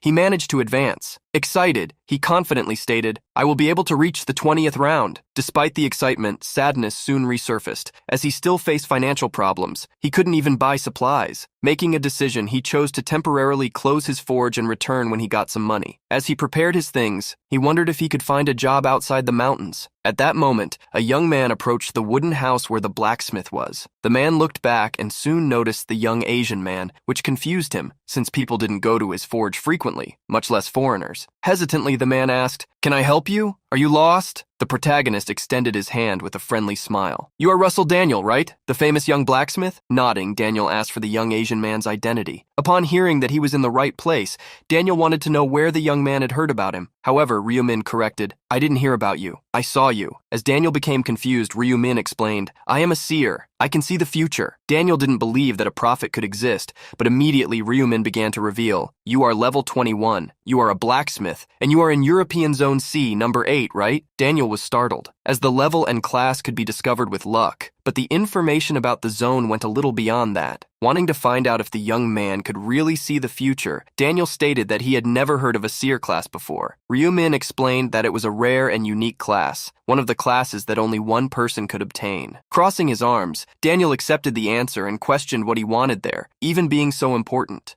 Smiling, the protagonist asked him to calm down, as he only wanted to make some negotiations. Ryu Min explained that he wanted the blacksmith to repair an item in exchange for useful information. As the blacksmith became confused, Ryu Min clarified, information about the 6th round. Upon hearing something so valuable, even the blacksmith couldn't remain calm. He looked away, immersed in thought. Obtaining information about the 6th round in advance could definitely help him. However, he didn't think it would make sense to receive such a great reward just for repairing a simple item. Suspiciously, Daniel asked Ryu Min if he didn't want anything other than the repair of an item's durability in exchange for the information. Ryu Min already expected some resistance. He himself would be disappointed if Daniel accepted the offer immediately. The young Asian man was direct. To tell the truth, I want to be your friend. This time, Russell Daniel was confused, not believing his own ears. Ryu Min stated something that Daniel didn't expect. I saw the future. You will become a master blacksmith and will be able to reach the 15th round alone. Looking away, Ryu Min added melancholically, but that's all. You won't have a future after the 15th round, tragically. Showing a smile again, Ryu Min offered, I can help you. If you work with me, you can become stronger quickly and go beyond the 15th round. You will also be able to achieve your dream of being a blacksmith forever. The last part of Ryu Min's offer greatly attracted the blacksmith Daniel. Moved by the young Asian man's words, Daniel asked what he wanted in return.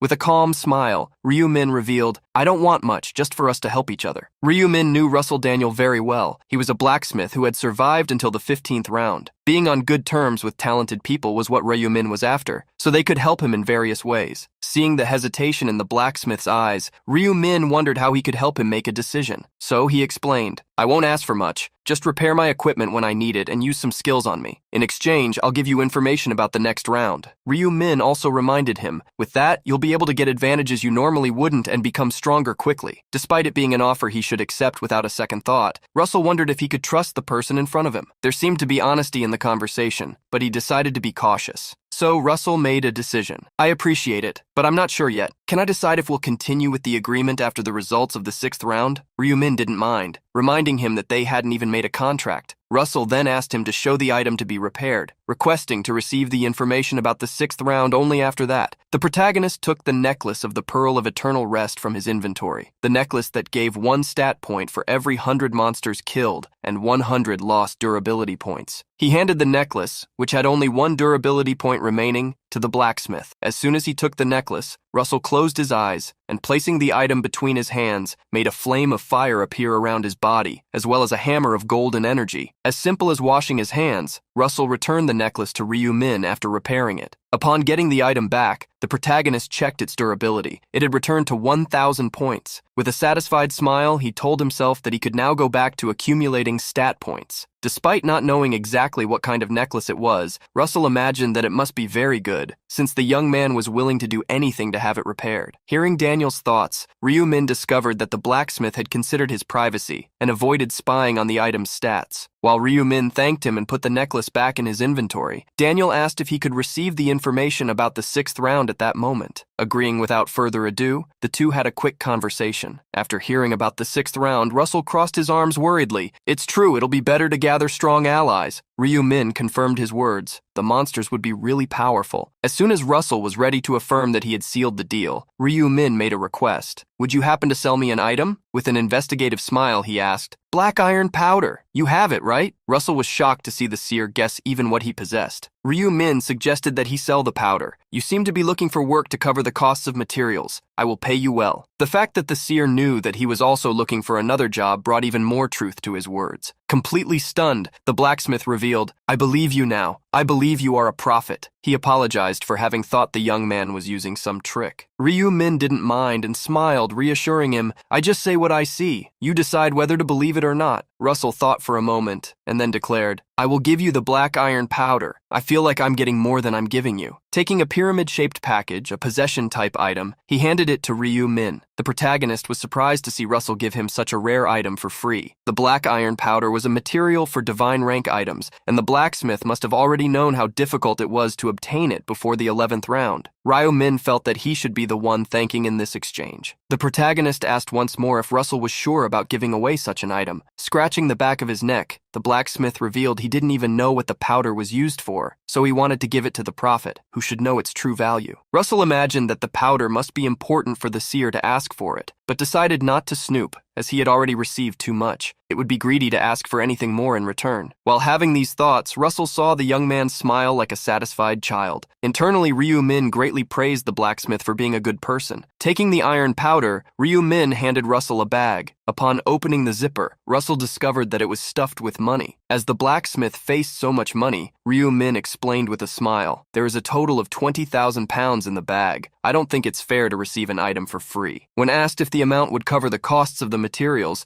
he answered hurriedly, "Of course." Russell Daniel was so happy that he was trying not to cry. With such a large amount of money, he wouldn't need to look for another job. After looking at the bag and noticing the smile on the Asian man's face, Russell realized how shameful his own expression was. He quickly changed the subject, asking if it was okay for the young man to give him that amount. Ryu Min reassured him, stating that he could keep the money without problems, and revealed, "It's not like I'm giving you this amount just for the materials." Russell was confused, but soon heard Ryu Min's suggestion. "Open a stock account abroad. Invest about half of the money I gave you in Korean stocks." The blacksmith was surprised, but Ryu Min instructed him to invest in Player Place. Not wanting to force him into anything, Ryu Min just warned that the company would grow quickly. Therefore, if the blacksmith invested in it, he would never be short on materials again. As this was a prophet's advice, Russell decided to believe it, also because he had earned the money without any effort. Thus, Ryu Min wished Russell good luck for the next round, and they exchanged contacts before saying goodbye. Finally, the blacksmith realized he hadn't asked for the young man's name. With his hands in his pockets, the protagonist asked, "Call me Mr. Ryu." When midnight on June 1st arrived in a vast desert, the first player, Black Scythe, arrived. After him, several other players began to appear. They looked around at the extensive deserted land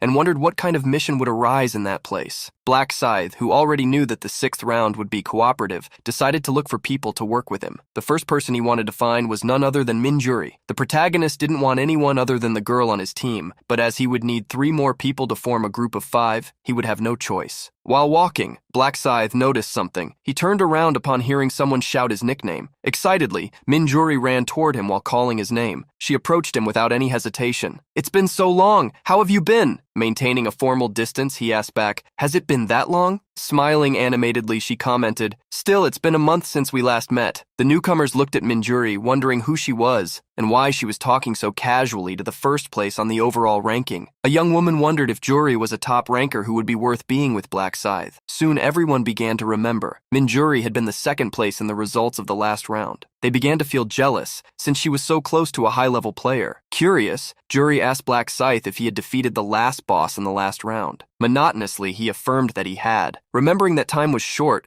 Juri was surprised by his speed. Curious, she asked if he had managed to complete the side mission to get the Stone of Balance. Affirming that he had, Black Scythe joked, "I'm not going to tell you what reward I got." Surprised, Minjuri asked how he knew she was going to ask. This was something he could figure out just by looking at her. Walking beside him, the young woman revealed something she felt. "It's been a while, but you have a very deep insight, don't you?" The sudden compliment left the protagonist somewhat confused. Blushing at realizing her mistake, Juri blamed herself immensely for having said something so embarrassing. She bowed several times, apologizing. "That was quite awkward, wasn't it? I'm sorry." Asking the girl why she was apologizing, Black Scythe smiled slightly. "Anyway, thank you for the compliment." Minjuri smiled upon seeing that she hadn't gotten into trouble. Seeing how Black Scythe was sometimes careful and other times charismatic, she found him more and more interesting. As soon as Juri was about to ask something else, someone approached them. Seo Aren, upon seeing Black Scythe with another woman, displayed a look as if she had lost something and wondered, who is that woman? And Sangchul, who was with the actress Seo Aren, greeted Black Scythe. Curious, Aren asked him, "Is this person your partner?" The protagonist answered coldly, "I don't see any reason to answer that." Seo Aren realized she had been rude to ask such a question. She bit her lip slightly as she had seen Black Scythe smile while talking to the girl, something he never did with her. Getting straight to the point, Black Scythe asked if she wanted something. The protagonist knew she had come to him because a certain prophet had told her to form a team with Black Scythe, and Sangchul stepped forward, revealing,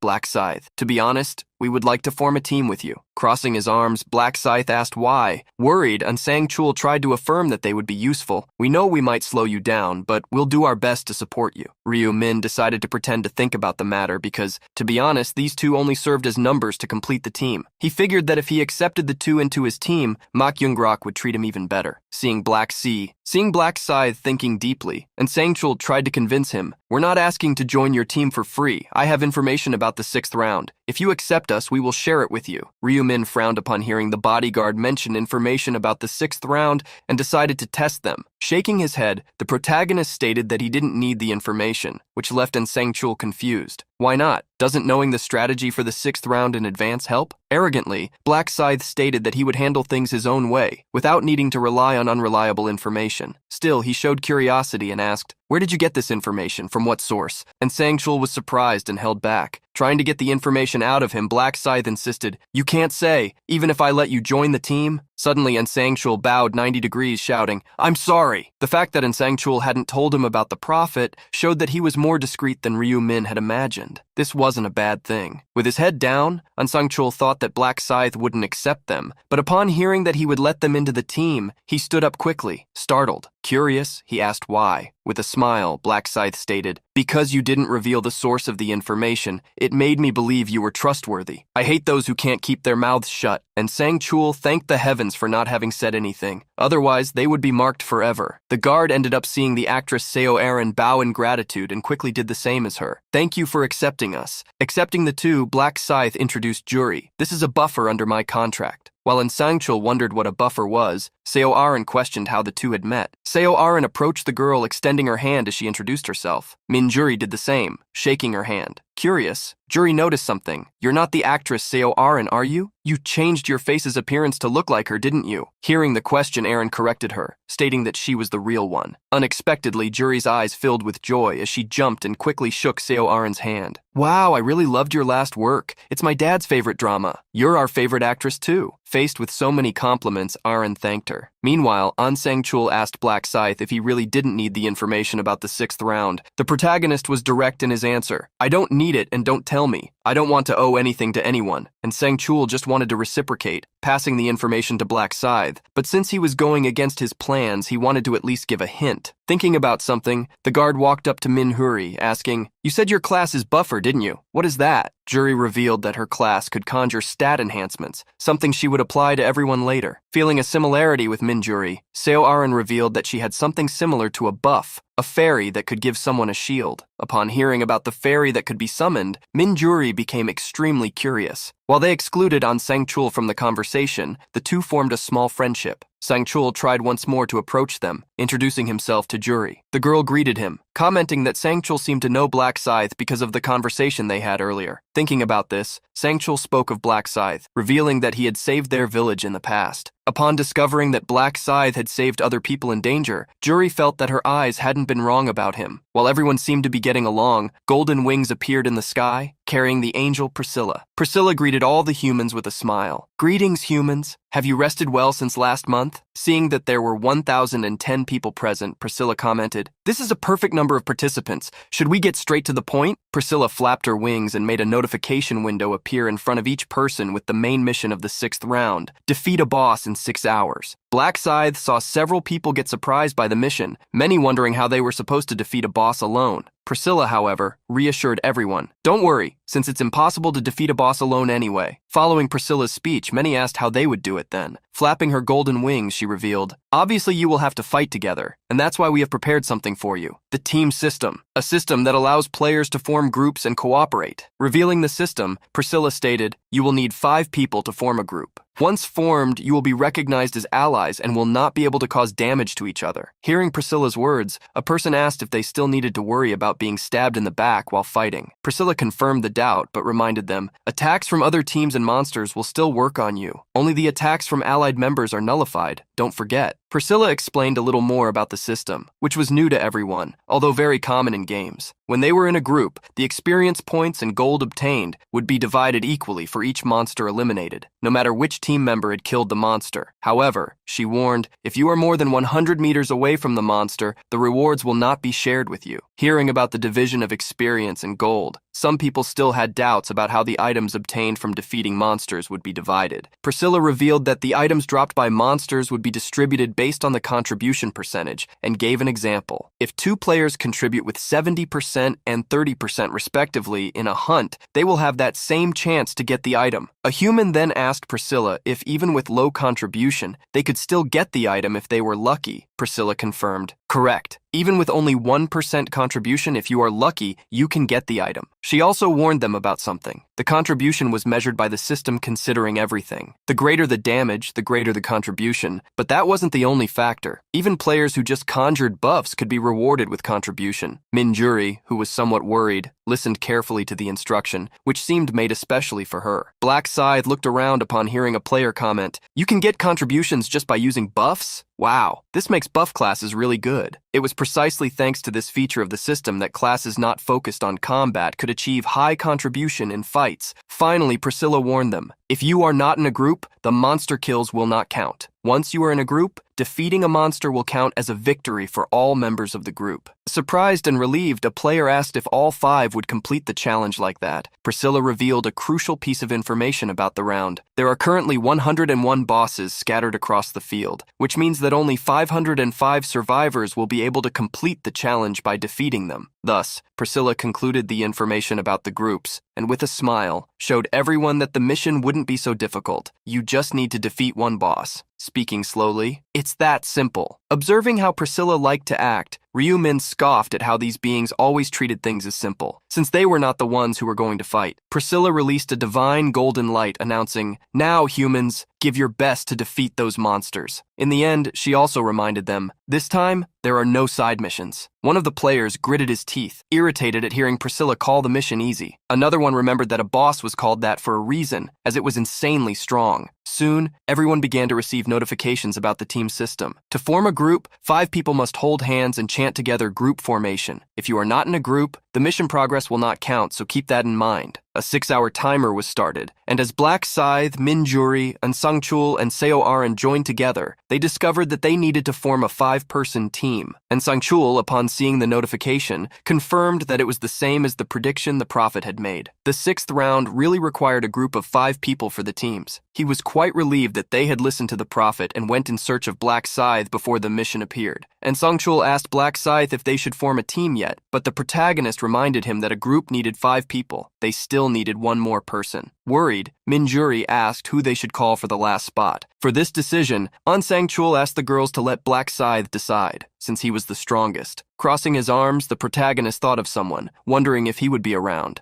Hoping that a certain person he wanted for the team was nearby, Black Scythe tried to imagine how he could introduce him to his group in a natural way, pretending it was just a random choice. All around, players were still figuring out the rules while looking for teams. Putting shyness aside, a young woman approached a man with a small ponytail, asking if he would like to team up with her. At the same time, a man wearing armor shouted, "I am a level 20 warrior! Anyone want to be on my team?" Although some were forming teams, all eyes were on Black Scythe, eager to be with him. Soon, a warrior and his companion approached Black Scythe, greeting him. "Hello, Mr. Black Scythe. I was wondering if you would like to join our group." However, coldly, the protagonist replied, "No, go away." Seeing how Black Scythe didn't even hesitate, the duo left, embarrassed for having approached him. Despite being able to choose anyone for the last spot on his team, Ryu-min wanted someone who could grow with him in the upcoming levels. With so many people staring at him, the protagonist began to realize that his plans would not work. Soon another man approached, and Black Scythe quickly shooed him away. "Don't bother me." A girl approached, asking if Black Scythe wanted to join her team, but he promptly declined. Those who were rejected cursed Black Scythe inwardly, wondering if he even heard them. The girl who had already found someone for her team wondered if the people near Black Scythe were on his team. Her partner wished to be one of those people, and Sangchul was curious about who Black Scythe would choose as the last person. The guard wished that Lord Ma was in the same area as them to recommend him for the team. On the other side, someone had the same thought as the guard. Juri wished Ryu-min was in the same area as her, so he could be added to the team. Soon, another person approached Black Scythe. Everyone's attention was drawn to the figure, and Sangchul wondered who the loser of the moment would be. However, the approaching person was Cho Young-ho and his team, with a big smile on his face. "Nice to see you again, Mr. Black Scythe." The protagonist shook Cho Young-ho's hand, showing concern for him because of the previous round. Laughing so brightly he shone like the sun, Cho Young-ho claimed that Black Scythe was underestimating him. I was inspired by your battle in the last round and quickly cleared all the orcs I was hunting. Greatly thankful that Black Scythe had saved his friend last time, Cho Young-ho quickly called for Mankey. Mankey shone with enthusiasm and admiration as he approached Black Scythe and bowed slightly. Mr. Black Scythe, thank you for taking care of my shoulder. I'm alive thanks to you. Black Scythe congratulated Mankey for completing the monster quota, even with his injured shoulder, and soon saw Mankey bow even lower, shouting, "It's all thanks to you. You are my savior." Unexpectedly, Cho Young-ho asked Black Scythe if he was looking for a group, but upon noticing his surprise, quickly corrected himself. "Oh, we're not here to ask you to join us, so don't worry. We already formed a team after all." Cho Young-ho didn't need to say that, since Black Scythe had already noticed they were in a team, as they all had a golden chain on their wrists to prove it. Despite that, the protagonist became curious and asked why they had come to him. With a smile, Cho Young-ho extended his hand, saying he just wanted to greet him and make an offer. Cho Young-ho suggested that both groups form an alliance. "We're not trying to steal your items or experience. You can defeat the boss first if you prefer. You don't have to worry. We just want to help." The protagonist looked at the expression of confidence and discipline in Cho Young-ho's group. He remained silent for a while before refusing. Cho Young-ho was surprised by the unexpected refusal and quickly asked why. "Are you worried that we'll get in your way?" Shaking his head negatively, Black Scythe explained he just didn't want to complicate things, although he appreciated the gesture they were trying to make. Downcast, Cho Young-ho murmured, "What a pity, I just wanted to help you." But Black Scythe reassured him, saying he would ask for help when necessary. Hearing such words cheered Cho Young-ho once again, and he shone brightly. Hurriedly, he asked like a child, "Then let us know if you need us, okay? You promise? Swear?" Faced with such insistence, the protagonist agreed with him. As soon as they finished greeting each other, Cho Young-ho and his group bowed 90 degrees, saying goodbye and asking Black Scythe to remember them if he needed help. After the group left, An Sang-chul approached Black Scythe. He wanted to ask the Reaper to decide who would be the fifth member of the team. Black Scythe replied promptly, "I've already decided." Immediately, the protagonist stretched out his arm and pointed to a place. Everyone followed with their eyes, turning their heads toward where Black Scythe indicated. He pointed to someone with a hood, and when he called out, the person shivered. Black Scythe ordered, "Come here." The thin hooded youth approached, hiding his face shyly. His dark cloak with a purple interior concealed his identity. Staring at the boy, Black Scythe asked, "You've been watching me since earlier, haven't you?" While the youth stammered, Black Scythe wanted to know why. Lowering his head, he answered hesitantly,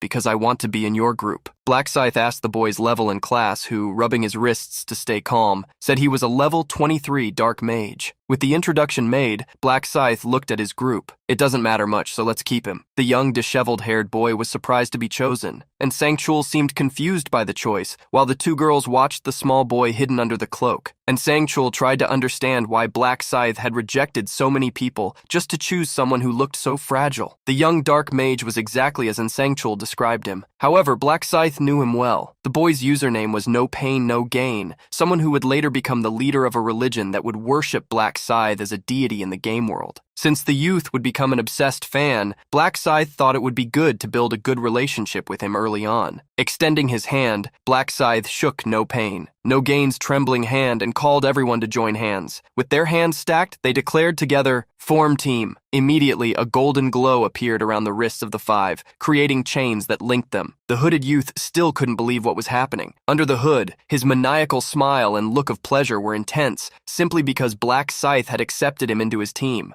Heo Tai-seok had seen everyone turn their backs on him. Since the first year of high school, he had been bullied by older students. There was no reason for it. He had just been hooked like prey. Such people demanded money from Tai-seok even when he didn't have it, until they sent him out to steal. Otherwise, not only would he suffer, but also his grandmother. Heo Tai-seok couldn't take it anymore when they mentioned his family and tried to fight back. But the fragile boy could do nothing. Tai-seok didn't want to live anymore, but he knew that if he did, his grandmother would suffer alone, even through tears. He tried to endure the suffering. Thanks to his determination, Heo Tai-seok endured the 3 years of high school and saw the suffering come to an end. However, with the appearance of the angels and the arrival of the cataclysm, he couldn't even find a decent job to help his bedridden grandmother. When the end of the second round arrived and Tai-seok returned home, he encountered the unthinkable. Those who persecuted him in school had attacked his grandmother. Fury and despair rose in the boy, who unconsciously released the energy of his class. "In tears,"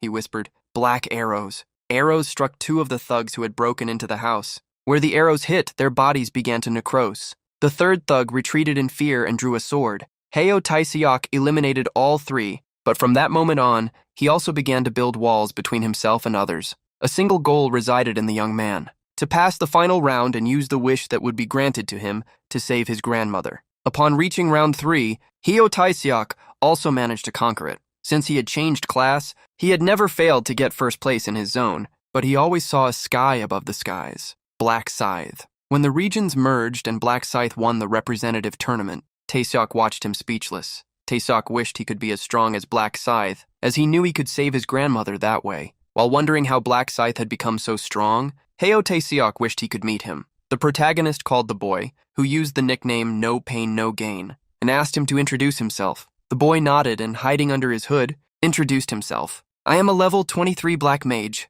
My skills are black arrows and black chains. Incredibly, Tae-seok didn't stutter, which he usually did in front of other people. He didn't feel nervous and, in a way, confident in front of Black Scythe. As soon as Black Scythe stated that they would start hunting, Julie approached to conjure buffs on everyone. She first used Blessing on Unsangchul, increasing stats by 60%. On SEO Aaron, she used the Haste skill, increasing attack and movement speed. Seeing the stats increase by 60%, everyone was shocked, and Sangchul realized the reason why Black Scythe had become attached to Minjuri. She was amazing. Feeling left behind, Aaron quickly stated that she would use her summoned creatures to add buffs to everyone too. 2 small fairies appeared with Seo Aaron's magic. They flew among the group. After using the buffs on the team, they nestled into Seo Aaron, who revealed that originally, the only fairy she had could only use a shield, but at level 20, a second one had appeared with magic attacks. She also extended her hand, using a new magic she had obtained at level 20. From complete nowhere,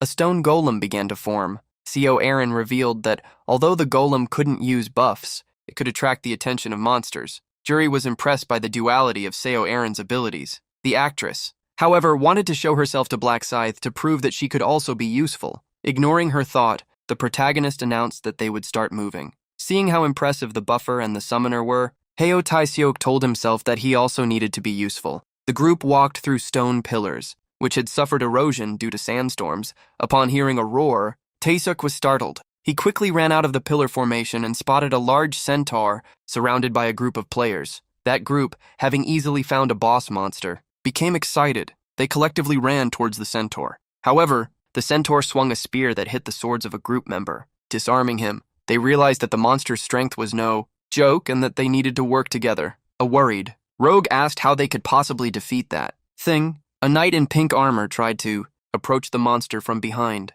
Watching the battle, Black Scythe clicked his tongue deprecatingly. That warrior with the pink armor was hit by a kick and thrown far away, bouncing several times on the ground. A companion ran towards him. Princess Rosa, are you okay? Black Scythe had witnessed the idiotic decision to attack a horse from behind. However, the group did not give up. The rogue threw several daggers, while an archer used his arrows. The attack stuck into the dark centaur, which neighed, stamping its hooves on the ground. The group then saw an opportunity to attack it. No pain, no gain. Who was watching alongside Black Scythe was surprised. In an instant, the group managed to take down the centaur by working as a team. Excitedly, they celebrated, claiming they had gotten first place. Heo Tae-seok became extremely frustrated upon seeing first place stolen from him. While the group was celebrating, Heo Tae-seok blamed himself for losing focus and, consequently, first place. As soon as he thought Black Scythe might be disappointed, he looked at his idol, realizing he was extremely calm. The archer from the group that defeated the centaur was confused,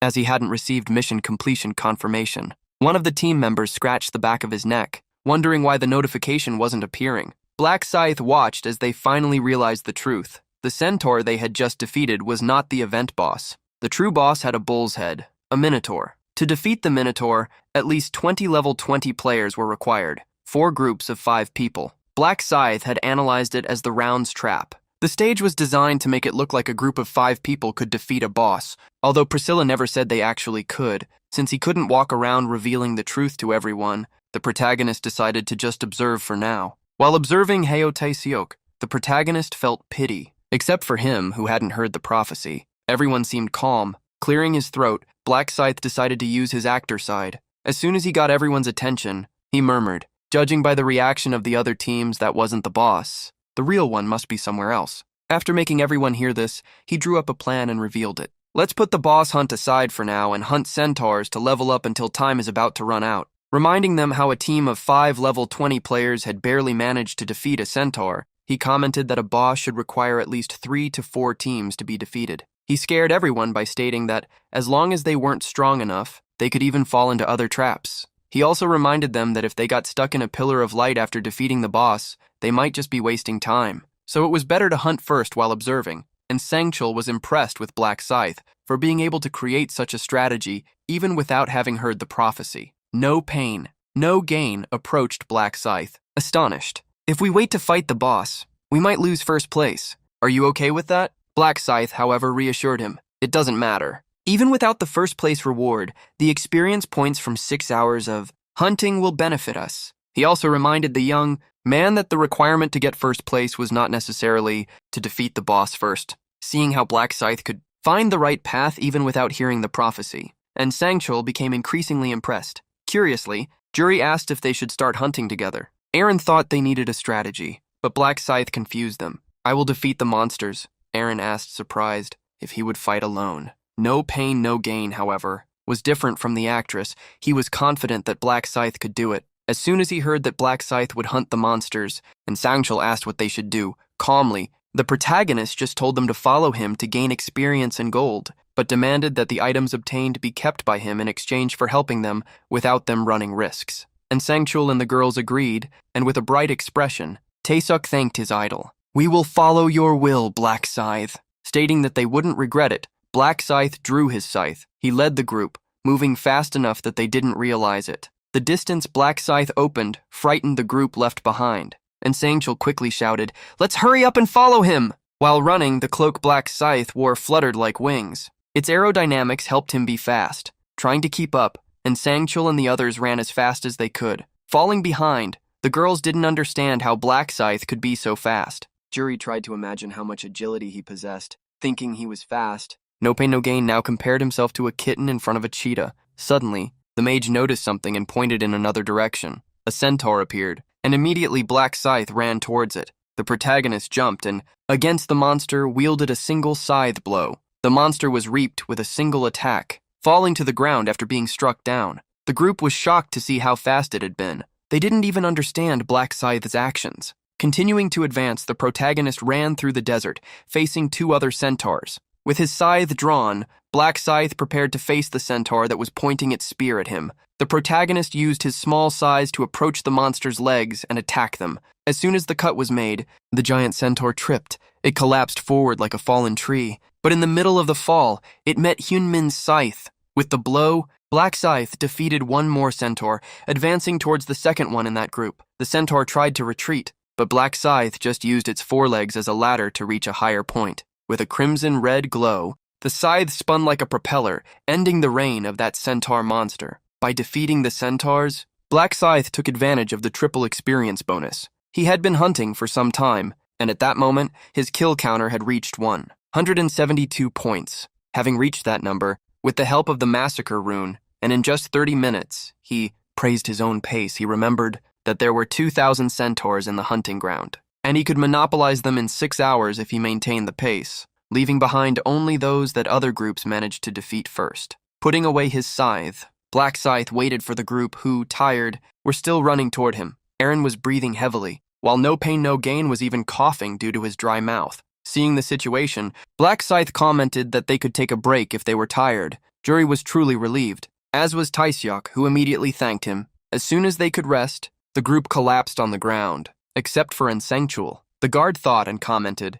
"Just running after you is already difficult." Aaron tried to fan away the heat. "I thought the 100-meter range would be enough, but it's not." Taesyok was twitching, remembering what had been said. Jury was the first to recover and praised Black Scythe's impressive and unbelievable hunting speed. He, on the other hand, joked, "Do you mean you're not enjoying it?" But the girl quickly corrected herself, asking why she would hate being able to level up just by running, even trembling with exhaustion. Taesyuk tried to thank him with a thumbs up. "You are working harder than us." Black Scythe. Suddenly footsteps were heard. A large group was approaching, perhaps not coincidentally, towards Black Scythe and the others. Jury frowned immediately, wondering what they wanted. As soon as they came close to Black Scythe, they stopped. The group leader approached, greeting Black Scythe as if the encounter was merely a coincidence. Crossing his arms, Black Scythe told him to cut the small, talk and reveal what he wanted. The group leader revealed that they were recruiting teams to hunt a boss and invited Black Scythe and his team. The protagonist refused immediately,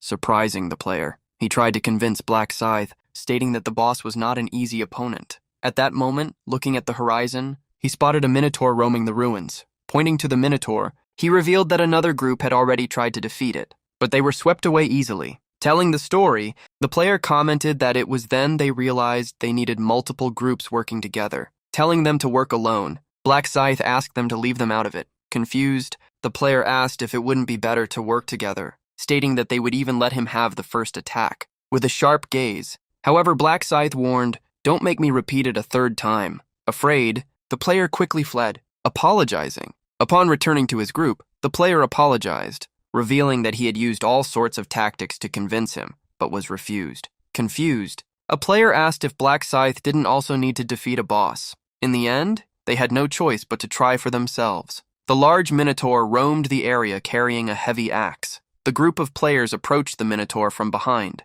its blind spot. The closer they got, the more they realized how big it was. Some had doubts about whether they could beat it, but others believed in the power of numbers. Suddenly, the minotaur heard the sound of footsteps and turned around. The minotaur's bellow was fierce toward the group of humans. A player screamed, backing away, "He's coming this way!" However, motivated by the will to win, everyone drew their spears, swords, and axes, charging forward. The protagonist climbed to the top of a stone, curious to see how long it would take the group to defeat the minotaur. In truth, the monster was not as difficult to defeat as it looked. It had slow movements enough to be read and dodged. In the first blow they landed on the minotaur, however, they discovered that its skin was tough. A player hit the minotaur's heel and realized that his blade was useless. The minotaur's thick skin was the real challenge. But with a persistent set of attacks, they could find a vital spot. When that happened, not even the minotaur would resist. The attacks continued to scratch the monster, which became more irritated with each wound. From atop the stone, Black Scythe watched the leader of that large team grit his teeth,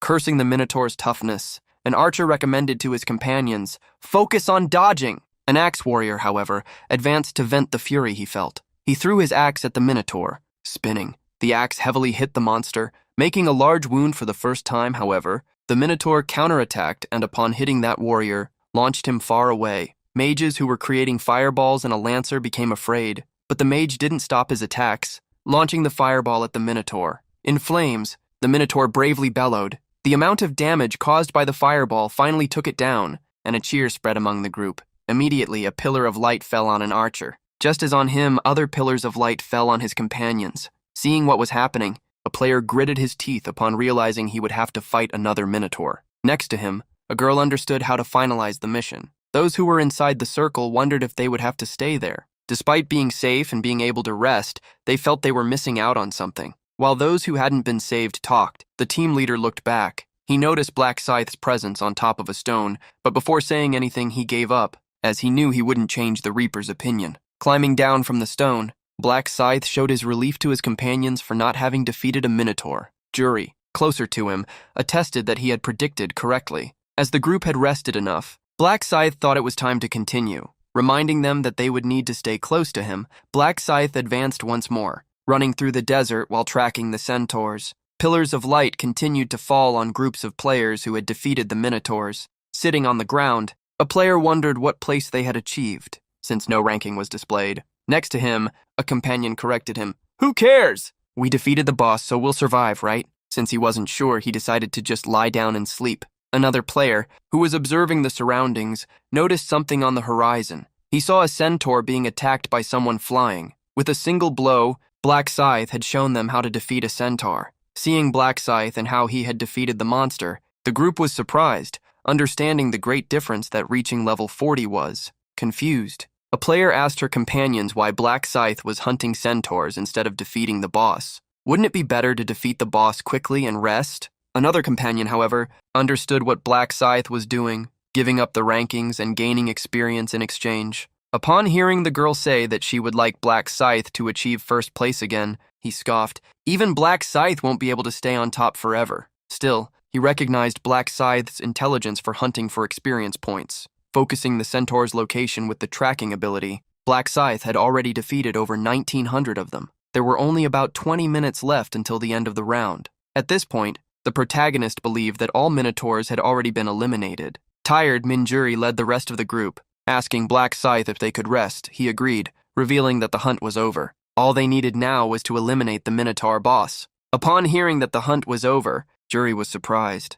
Looking at the last centaur, Black Scythe revealed that he had already tracked all of them in the hunting ground, and that one was the last. And Sangchul opened an information screen and was amazed by what he saw. He told everyone to check their levels, Jury and No Pain No Gain, who hadn't done so until then because they had to run the entire time, were equally surprised to see how much their levels had increased. Curious, Black Scythe asked how much they had evolved, and Sangchul revealed that he had climbed from level 20 to 34. Erin revealed that she also reached level 34. Beside her, Jury also climbed 14 levels, but reached 35 as she was initially at 21. Due to the amount of experience needed, No Pain No Gain only climbed 13 levels, reaching 36, the highest among them. Upon hearing how much everyone had evolved, Black Scythe checked his own information. He climbed 14 levels, going from 40 to 54 by receiving more experience for contributing more. Among the items, there were magic stones, varied equipment and objects, as well as materials to create divine grade items. Among them was the shining ponytail. Jury was startled to see the amount of gold she had obtained. Black Scythe mainly observed No Pain No Gain going crazy for having received 115,000 coins. And Sangchul couldn't even believe the amount of gold he got, not knowing what he could do with it. Black Scythe recommended he buy universal skills, such as presence detection, enhanced reflexes, and basic stamina. He also recommended that they buy whatever they found useful. Seeing No Pain No Gain immediately do what he had said, Black Scythe asked them to make their purchases later. He then ordered them to follow him, as they still needed to defeat a Minotaur boss. Immediately, Black Scythe used the tracking skill. Upon finding a Minotaur, he advanced rapidly, using his movement power. When Black Scythe stopped his advance, he came face to face with dozens of players. They also noticed him and ran in his direction, asking him to help them. However, Black Scythe immediately refused. "I have no intention of sharing contributions with you." As the group became confused, Black Scythe revealed what he was going to do. "I will defeat the Minotaur alone." Everyone who heard Black Scythe's confident words was incredulous. They didn't believe it was possible. One of them stared at Black Scythe, remembering how they needed 20 people to barely defeat a Minotaur. He crossed his arms, trying to mock. "Now that I see you, you look quite full of yourself, don't you, Black Scythe?" The protagonist was confused by the comment. Sighing, he replied, "You underestimate me too much. If you can't do it, does that mean I can't either?" Annoyed, the player showed the number of people they had gathered to attack the boss. Returning the mockery, however, Black Scythe commented, "Numbers won't help you." Starting to ignore him, Black Scythe moved forward. Jury was curious to know what her companion was going to do, but he just told them to wait. "I'll finish this quickly." Many players who had already been saved wondered if Black Scythe was really going to fight alone. Some, however, found the occasion perfect, as they were already bored. Looking around, Black Scythe could see that there were dozens of people watching, including those in the Pillars of Light. He intended to hide his abilities as much as possible, but this was the perfect moment to show his true strength and silence those who dared to talk too much. Black Scythe knew that if he showed how quickly he could defeat the Minotaur, no one would dare to belittle him again. He walked towards the Minotaur, intending to defeat it quickly. As soon as he got close to the monster, the Minotaur noticed his presence. Flexing his legs, Black Scythe wielded the scythe backward. Everyone was curious, as they realized he would use a skill with that strange pose. Since the system would only start recording the fight time when the distance was sufficient for the attack to hit, the preparation of the movement had not started the stopwatch. The Minotaur began to roar as it advanced. The bull monster ran towards Black Scythe. The protagonist waited for it to enter attack range and was counting down the seconds for it. Black Scythe remained in the attack position until the Minotaur was close enough.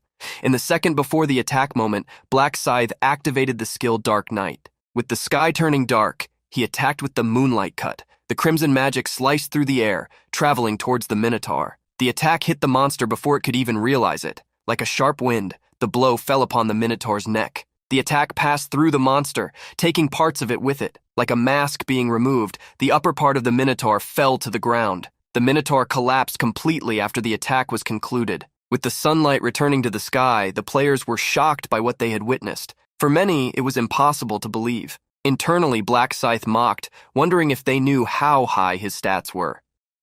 Defeating the Minotaur in front of everyone, Black Scythe showed what he was capable of. He internally scoffed at those who thought he couldn't do it. No one knew how high his stats were. Black Scythe received notifications of acquired items. He obtained Minotaur hide, in addition to the Minotaur armor blueprint. The Minotaur hide was a high-level material, perfect for heavy armor. Analyzing the item while being watched by the surrounding players, he considered selling it for a good price. The Minotaur armor blueprint detailed 6 unique components needed to craft the armor. Returning to his party, Black Scythe asked if everyone was okay. They, however, were too surprised to answer. Among the party members, Heo Taisiok felt like he was floating on a cloud. His love and admiration for Black Scythe had soared. The protagonist noticed Heo Taisiok's expression. His eyes were as wide as a child seeing an idol. Ryumin already knew that Heo Taisiok would become a follower someday, but still, he wanted to maintain a certain distance from him. The sun shone high in the sky of that world. Just as bright as the sun became the light that fell upon Black Scythe, a melodious voice emerged from the sky, sweet and imposing. So all the bosses have been defeated? Then all teams that failed to defeat one of them will be immediately erased. Priscilla appeared in the sky, announcing the glory and the ruin of the players. With a sadistic smile, Priscilla said goodbye. Scums disappear. A light fell upon those who hadn't defeated any boss. Their bodies began to fade like a golden wind. Not even feeling pain in their final moments, they reached out to Priscilla, pleading, but nothing would spare them. After about half of the players were eliminated, Priscilla smiled happily, switching to a topic the rest wanted to hear. How about we look at the ranking? It was no surprise to anyone. Both in the rank across all regions and the rank in the region he was in, Black Scythe and his team took first place, defeating the boss in 1 second. The team Black Scythe had met earlier was surprised and questioned, "Why isn't our team in first place? We clearly defeated a boss first." Seeing that Black Scythe and his team ranked first, they were outraged. "They defeated their boss long after us." Priscilla responded to them mockingly. Who said the ranking was based on who defeated them first? As you can see, the ranking is determined by the time it took you to defeat them. Upon hearing Priscilla, other teams also understood why they were ranked lower. Seeing one of the teams that complained, Priscilla tried to hide her laughter. 11 minutes and 30 seconds? How did you take so long to defeat a bull? Typical of pathetic humans. Looking away, she wasn't surprised. 1 minute as the fastest time? Well, we are talking about Black Scythe after all. Confused upon hearing Priscilla, a player raised his hand, correcting her. Actually, I don't think it's 1 minute. Confused, Priscilla looked at the ranking one more time. She started to stammer upon seeing correctly. 1 second? Not 1 minute, but 1 second? Trembling and sweating, Priscilla let slip her expression of shock. Priscilla quickly recovered when she realized she had made a slip-up in front of the humans. She changed her attitude and smiled, talking to herself and out loud, "Heh heh, so a record of 1 second is possible. Well, how weak must the boss have been?" Priscilla quickly ended the topic, talking about the rewards that would be guaranteed to the top 3 in the ranking. Black Scythe saw a congratulatory and reward notification pop up in front of him for obtaining first place in the region, and also across all regions. As a reward for the regional ranking, Black Scythe received a high-grade Epic Helmet deletion ticket. For the global reward, he received a special reward selection box. Black Scythe saw it was time to change his helmet and opened his inventory to use the ticket. 3 helmet options appeared for him to choose: the Angel's Ring, the Minotaur Bull Helmet, and Hermes' Feather Helmet. The last option was the one Black Scythe needed, as it had good attributes and functions. He chose it without thinking twice. Hermes' Feather Helmet provided 180 defense points, in addition to having an extra effect of 10 agility points, and the ability to grant invisibility. Black Scythe equipped the helmet immediately. Wings sprouted above his ears, forming the helmet. Next, he checked the invisibility skill the item possessed. It completely concealed the user's form so that enemies couldn't see him. Sound, however, was not cancelled. The invisibility skill lasted 30 minutes, and also had a 30-minute cooldown. Being able to use invisibility left Black Scythe satisfied. The sound wouldn't be hidden, but acquiring a stealth rune in the future could solve that problem. Moving on to the special selection box, Black Scythe was given the options to obtain an item material selection ticket, 14,000 gold, or information about the 7th round. Not needing gold or information, Black Scythe chose the material ticket option. There were a few material options for him to choose from: broken ironwood branch, bubbling liquid, hardened magic shell, or golden angel powder. Since he already knew what each item was for, Black Scythe did not hesitate. He chose the golden powder. Obtaining the item, he read its description. The material type item was a powder fallen from an angel's hair, not dandruff. As soon as all the rewards were distributed, Priscilla cast a golden energy over everyone, the one that would take them back to the real world. See you next time. The 6th round was concluded. 8 million people survived, summing all regions. 505 only in the region Ryumin belonged to. Minutes later, Ma Gyeonlok was woken up by a hurried voice. Director Ma! Director Ma! With a slight headache, he got up. still sitting on the bed. He put on his slippers and left the room. When he opened the door, he found the one who was desperately calling for him. He found Manager An at his door and asked with a sleepy voice, "What happened? Why did you come straight here upon returning?" In a hurry, the bodyguard asked if they could talk inside. Sitting on the sofa, Ma Gyunlok poured a drink while listening to the bodyguard's story. Of course your level would increase. You were in Black Scythe's team, hunting for 6 hours after all. Curious, Ma Gyunlok asked how many levels An Sangchul had evolved to be so excited. An Sangchul answered excitedly, "I went from level 20 to 34. I leveled up 14 full levels." Ma Gyunlok picked up his glass of whiskey and asked An Sangchul if he was sure he was at level 34. He needed to take a good sip of the drink, as such a thing was unbelievable. Investigating further, he asked if all the hunting was done by Black Scythe. An Sangchul confirmed the information. We could barely keep up with him during the hunt. Upon hearing the security chief, Ma Gyunlok commented, "I believe he kept all the items, right?" An Sangchul confirmed, but stated he didn't regret giving everything away, as he had never imagined leveling up so fast. Ma Gyunlok shared the security guard's surprise. "I never imagined you would surpass my level too." Curious, An Sangchul asked what level the director was at, and was surprised to find out Ma Gyunlok was still at level 29. Curious, Ma Gyunlok asked if actress Sia was also around the same level. "To think I would fall behind in level compared to her. I will have to try harder." Changing the subject, Ma Gyunlok asked the manager while pouring another drink if Black Scythe had really defeated the monsters that fast. An Sangchul revealed Black Scythe had defeated the centaurs with a single attack. This made Ma Gyunlok understand why the 5 had leveled up so much compared to him, who wasn't so fast. The director also asked Curious about Black Scythe defeating the Minotaur in 1 second. An Sangchul remembered the overwhelming energy attack launched by Black Scythe. He used some kind of skill and cut the monster down in a single attack. That was a skill I had never seen before. Black Scythe defeating the boss with a single attack in a single second showed Ma Gyunlok the difference between him and the rest. Even being a Black Knight, he wasn't as strong as Black Scythe. He wished to become stronger and asked if he would become like that when he reached level 40. Ma Gyunlok made a decision. "For now, I will focus only on leveling up instead of dreaming." He drank the glass of liquor in one go, declaring, "I will work even harder from now on." As he placed the empty glass on the table, he ended up commenting, "I guess I need to thank Black Scythe. He gave me the motivation I had lost. He even helped you and actress Seo become stronger. If we ever meet, I will give him an appropriate reward." Ma Gyunlok thought about asking the prophet when they could meet Black Scythe. Worried, An Sangchul asked the director if he thought the prophet had survived. Instead of trying to guess, Ma Gyunlok told the guard to call the prophet to check, reminding him that this was his job. An Sangchul realized his mistake and apologized, before saying he would check immediately. Reassuring the security chief, Ma Gyunlok just asked him to let him know when he confirmed the prophet was alive. Suddenly changing the subject as he remembered something, Ma Gyunlok asked if An Sangchul had learned the skills he advised. An Sangchul nodded. "Yes, I definitely learned both. Tracking and erasing traces as you instructed." Ma Gyunlok was satisfied and advised, "Come back later. We will test them while we do some cleaning. It's been a while since we took out the trash." An Sangchul was surprised to see the director wanting to go to work when the sun was about to rise. Ma Gyunlok reassured him, "We are not going to do an external cleanup after all." The guard then nodded and left to fulfill his task. After being alone, Ma Gyunlok looked at the fog covering the city. This weather is perfect for relieving stress. While the sun illuminated the window of a room, a young man woke up. Heo Taisiok held his hands thinking about Black Scythe. He really accepted me into his party. He remembered the overwhelming power Black Scythe possessed. Black Scythe was someone Heo Taisiok was far from matching, someone he didn't even dare to look at, a true god in the young man's eyes. Heo Taisiok bit his lips, wondering how he would repay the grace he received. He wondered if he could even be of any help to Black Scythe. He wasn't even close to being as useful as the girl who provided buffs. Sitting on the bed, Heo Taisiok wished his class would be of help to him. No matter how much he thought, he couldn't be of help in the other world. It was then that he thought, could I be able to be useful in the real world? He figured out what he should do. What a god needs most are devout followers, of course. Waking up at that exact moment, Ryu Min felt a chill that made him tremble, coming from somewhere. Despite the chill he felt, Ryu Min figured he was just tired. He looked at his phone, which was ringing. It was an international call. Knowing who was on the other end, he answered, "Hello, Russell." Hearing the prophet's voice, the blacksmith was relieved. Ryu Min could tell that Russell's voice was excited. "First of all, thank you. I was able to survive thanks to you, prophet." Ryu Min asked the blacksmith if something had happened, but Russell answered him differently. "I'll explain when I get there." The protagonist was surprised to hear that Russell would be traveling to Korea. Russell was packing his suitcase, revealing he had already bought the plane tickets. Ryu Min wondered what was going on, as Russell had never made this decision in past lives. Hearing the silence on the call, Russell grew worried. Ryu, did I offend you somehow? If this is uncomfortable, I can cancel the trip immediately. Ryu Min, however, reassured him. I intended to meet you anyway. This will work out perfectly. The next day, Russell was welcomed by Ryu Min at the airport. Seeing Ryu Min up close, he extended his hand, happy to finally meet him in person. Ryu Min welcomed Russell. Welcome to Korea. Come on, I'll be your guide. As they reached the parking lot and got into the car, Russell started talking. There's so much to say, I don't even know where to begin. The pair ended up going to a restaurant where regional dishes filled the table. There were so many dishes, so many different kinds of food, that Russell didn't know how to react. He had never seen such a full table before. Ryu Min stated that he would pay for the meal and asked Russell to help himself. Hearing that Ryu Min wanted to pay, Russell interjected, "Please, let me at least pay for the food." The protagonist insisted on paying for lunch and asked that, in exchange, Russell repair the durability of his items. Upon hearing what Ryu Min wanted, Russell immediately agreed. Russell took the ornament he had restored last time, using the same skills to restore it. Seeing the orb of eternal rest with its durability full once more, Ryu Min thanked him. Despite this, Russell felt he hadn't helped much yet. The protagonist reassured him, and changing the subject, asked what had happened, recalling that Russell had said he was almost eliminated in the other world. Upon hearing Ryu Min start the topic, Russell revealed, I hunted for almost about 6 hours, as you recommended, Prophet, and challenged the boss. That thing was so strong I was almost defeated. If I hadn't leveled up before, as you told me to do, it would have been the end of me. Hearing that he did well made Ryu Min smile, and he asked how many levels he gained. Russell revealed he had managed to reach level 29. Feeling embarrassed but wanting to ask something, Russell still gathered his courage. Will I really become a top-tier blacksmith like you said? Russell scratched his head as it was hard to believe. Ryu Min encouraged Russell to work hard. If you put in the effort with my help, you might even surpass that. Russell smiled, relieved to hear Ryu Min's words. Changing the subject while they ate, the protagonist asked the blacksmith if he had looked into the company he advised him to invest in. Revealing that he had created an account that same day, Russell stated he had invested a little more than Ryu Min recommended. Ryu Min praised Russell's decision, who then asked confusedly, how exactly will the company become a success? What kind of business do they do? Ryu Min was confused to hear the questions. You didn't even research it before investing? Since Russell knew nothing, Ryu Min decided to introduce the company to him. The pair went to the building that Ma Gyeonlok owned. The company was called Player Place, and its name was displayed on the facade. Seeing the state of the building, Ryu Min figured the preparations were almost complete. Entering the building, Russell asked if this was the company where Ryu Min invested 70% of his money. Ryu Min corrected the blacksmith, reminding him, the money was yours, not mine, Russell. Don't feel pressured. Worried, Ryu Min asked if keeping only 30% of the money he earned wouldn't be difficult to live on. Russell revealed it would be tight, but he would manage. I even cut down on my meals. I'll have 2 instead of 3. Seeing that the blacksmith would have financial problems, Ryu Min stated he would give him some money later. Is 10,000 enough for now? Russell was deeply moved. You are like an angel. It was then he remembered the beings from the other world and quickly corrected himself. Not like that woman. Changing the subject, Russell asked worriedly if they could really walk around someone's company like they were doing. Ryu Min reassured him, revealing, I'm not the CEO, but this is practically my company. The protagonist revealed how they had made changes to the company name and business model, but he left the explanation for when they were already inside. Russell revealed he didn't feel the need for explanations. If this is something you've invested everything in, Prophet, I'm sure it will be a huge success. Ryu Min still wanted Russell to understand what kind of company he had invested in, something he would become even more intrigued by when he heard the information. While talking, the two took the elevator, arriving at the 48th floor. Ryu Min walked down the hallway, pointing the way for Russell. As they walked the floor, Russell noticed that the employees looked at them with a tense gaze. Upon reaching the door to Ma Gyeonlok's office, Ryu Min found An Sang-chul blocking the way. Apparently, there was a guest inside. Seeing Ryu Min arrive, An Sang-chul was surprised. Our majority shareholder, what brings you here? Ryu Min apologized for showing up unannounced. Approaching Russell, the protagonist introduced him. I just wanted to show our company to a foreign investor. I'd like to see the CEO. He's inside, right? An Sang-chul confirmed Ma Gyeonlok's presence, but hesitantly stated that he already had a visitor. Ryu Min feigned surprise at the visit. Seeing how Ma Gyeonlok had ordered no one to enter, Ryu Min couldn't believe the guard still pretended not to see the signal he was giving him. With a blank look, the protagonist stared at the man who followed Ma Gyeonlok's orders, as if his life depended on it. Still, he wondered who was visiting Ma Gyeonlok for An Sang-chul's actions to be so extreme. He read An Sang-chul's mind, who scratched the back of his neck, clicking his tongue. This is so strange. Why did he have to come when the CEO's fiancé is visiting him? Ryu Min was surprised to see the guard's thoughts. He then smiled as he knew who this person was, but was still curious to know the reason for her presence. Upon leaving the office, Ma Gyeonlok was shocked to see Ryu Min. What brings you here unannounced? The protagonist was surprised by Ma Gyeonlok's question. Oh, do I need to make an appointment to come now? Laughing awkwardly, Ma Gyeonlok tried to fix his words that sounded wrong. Ryu-min, however, knew there was no misunderstanding. He knew how Ma Gyeonlok believed the prophet was not powerful, and merely seeing the future was all he could do. Ma Gyeonlok secretly looked down on him. Still, Ma Gyeonlok scratched his head, forcing a smile as he apologized. He tried to explain himself. Of course, a majority shareholder like you can visit us anytime. It's just that you usually give notice when you come, so I was caught off guard. Looking at the blonde woman beside Ma Gyeonlok, the protagonist pretended to understand his words. The woman next to Ma Gyeonlok had blonde hair that fell over her shoulders, as well as down her back, a gold chain bag over her shoulder, and light clothing. This woman was Christine Craig, the sole single-class priestess, and the woman who survived until round 15. As buffers, priests were considered an essential support class, especially the resurrection skill learned at level 60, a powerful ability that could bring someone back to life. There were restrictions, however, as only players defeated in the last 10 minutes could be revived, but even so, an extra life was a tremendous advantage. The reason why Ryu-min approached Ma Gyeonlok in the first place was precisely because of Christine. However, he did not expect to meet her so soon, although this could be beneficial. Against all the problems, Ryu-min wanted to make her an ally so they could reach the 20th round. Seeing Ryu-min look at Christine, Ma Gyeonlok introduced her. This is my friend. The protagonist sighed seeing how Ma Gyeonlok introduced her. Internally, he almost burst out laughing seeing him call her a friend. Ma Gyeonlok himself had said there would be no secrets between them, and now he was hiding the fact that he had a fiancée. Ryu-min then extended his hand, greeting Christine. A pleasure to meet you, Ms. Craig. My name is Ryu-min, Mr. Ma's business partner. Christine accepted Ryu-min's handshake, asking him to call her by her first name. Seeing the handshake, Ma Gyeonlok seemed somewhat confused as they were both speaking in English. While greeting each other, Ryu-min commented, I didn't expect Mr. Ma's fiancée to be so beautiful. Christine was surprised. Did he talk about me before? Likewise, Ma Gyeonlok was surprised to see that Ryu-min knew she was his fiancée. The protagonist glanced slightly at Ma Gyeonlok after Christine's question, observing his expression. Ma Gyeonlok knew he lied and sighed, lowering his head. I apologize, Prophet. I didn't mean to deceive you, the protagonist reassured him, saying it must have been difficult for him. Ma Gyeonlok thanked Ryu-min for understanding his situation, but the protagonist mentally pressed him. I wish you had trusted me a little more. Ma Gyeonlok, with Ryu-min's simple phrase, realized he had made a mistake. In silence, Christine observed the interaction between her fiancé and the man she had just met. Since everyone was gathered, Ryu-min stated that he also planned to provide information to Ma Gyeonlok's fiancé, so he asked Russell to wait outside for a moment. Upon entering Ma Gyeonlok's apartment, the CEO himself introduced Ryu-min. Christine, I couldn't introduce him before, but Mr. Ryu-min is my business partner and the manager of our company. Ma Gyeonlok looked at Ryu-min, checking if he should continue speaking. The protagonist nodded, giving him permission, so Ma Gyeonlok revealed, he is a prophet who can see the future. Hearing her fiancé, Christine was confused. A prophet? What does that mean? Ryu-min confirmed what Ma Gyeonlok had said. I possess the unique class prophet, and I can see the future, for example, the strategy for the 7th round. Christine became anxious and hopeful upon hearing Ryu-min's words and looked at her fiancé. Ma Gyeonlok revealed to her that none of the words spoken by Ryu-min so far were lies. His predictions have never been wrong. Christine looked at Ryu-min, confusedly asking why he was revealing this to her so suddenly. The protagonist was direct. Because I want to give you information about the 7th round, I won't charge for it. Christine looked at Ryu-min, somewhat disinterested. Seeing her reaction made Ryu-min know that she didn't believe him yet. The hint Ryu-min gave was simple. Do not be swayed by temptation. For the 7th round, that's all you need to remember. Ma Gyeonlok was surprised to hear so little. Is that the prophecy? The protagonist nodded, claiming that if he revealed more, someone might get hurt. The protagonist repeated his words, telling them to memorize them like a mantra. Ryu-min ended up telling Christine he had something different for her. He approached the confused woman, revealing, I partially set up this meeting to tell you this. In the 11th round, you will be in danger. Your life may be at risk. Christine was worried by the words she heard and pointed to herself. Me? Ryu-min reassured her, however, revealing, humanitarian aid will be sent to save you. A few hours later, a plane crossed the sea. Christine was in first class, looking out the plane window. She was worried about the words she heard from Ryu-min. Sadness dwelled in Christine's thoughts. If Dad were here, this might have caused trouble. With his temper, he would definitely explode. She then remembered when she asked what he meant by mentioning humanitarian aid. Ryu-min was direct. Someone will save you. Christine wanted to know exactly who would save her, but Ryumin claimed he couldn't talk about it. Hearing that the prophet couldn't disclose a piece of information made Christine wonder if he really could see the future as he claimed. Everything he had said was just the surface of the prophecy. Sometime later, Christine arrived at the airport and was surprised to see someone she knew, Bishop Diacono.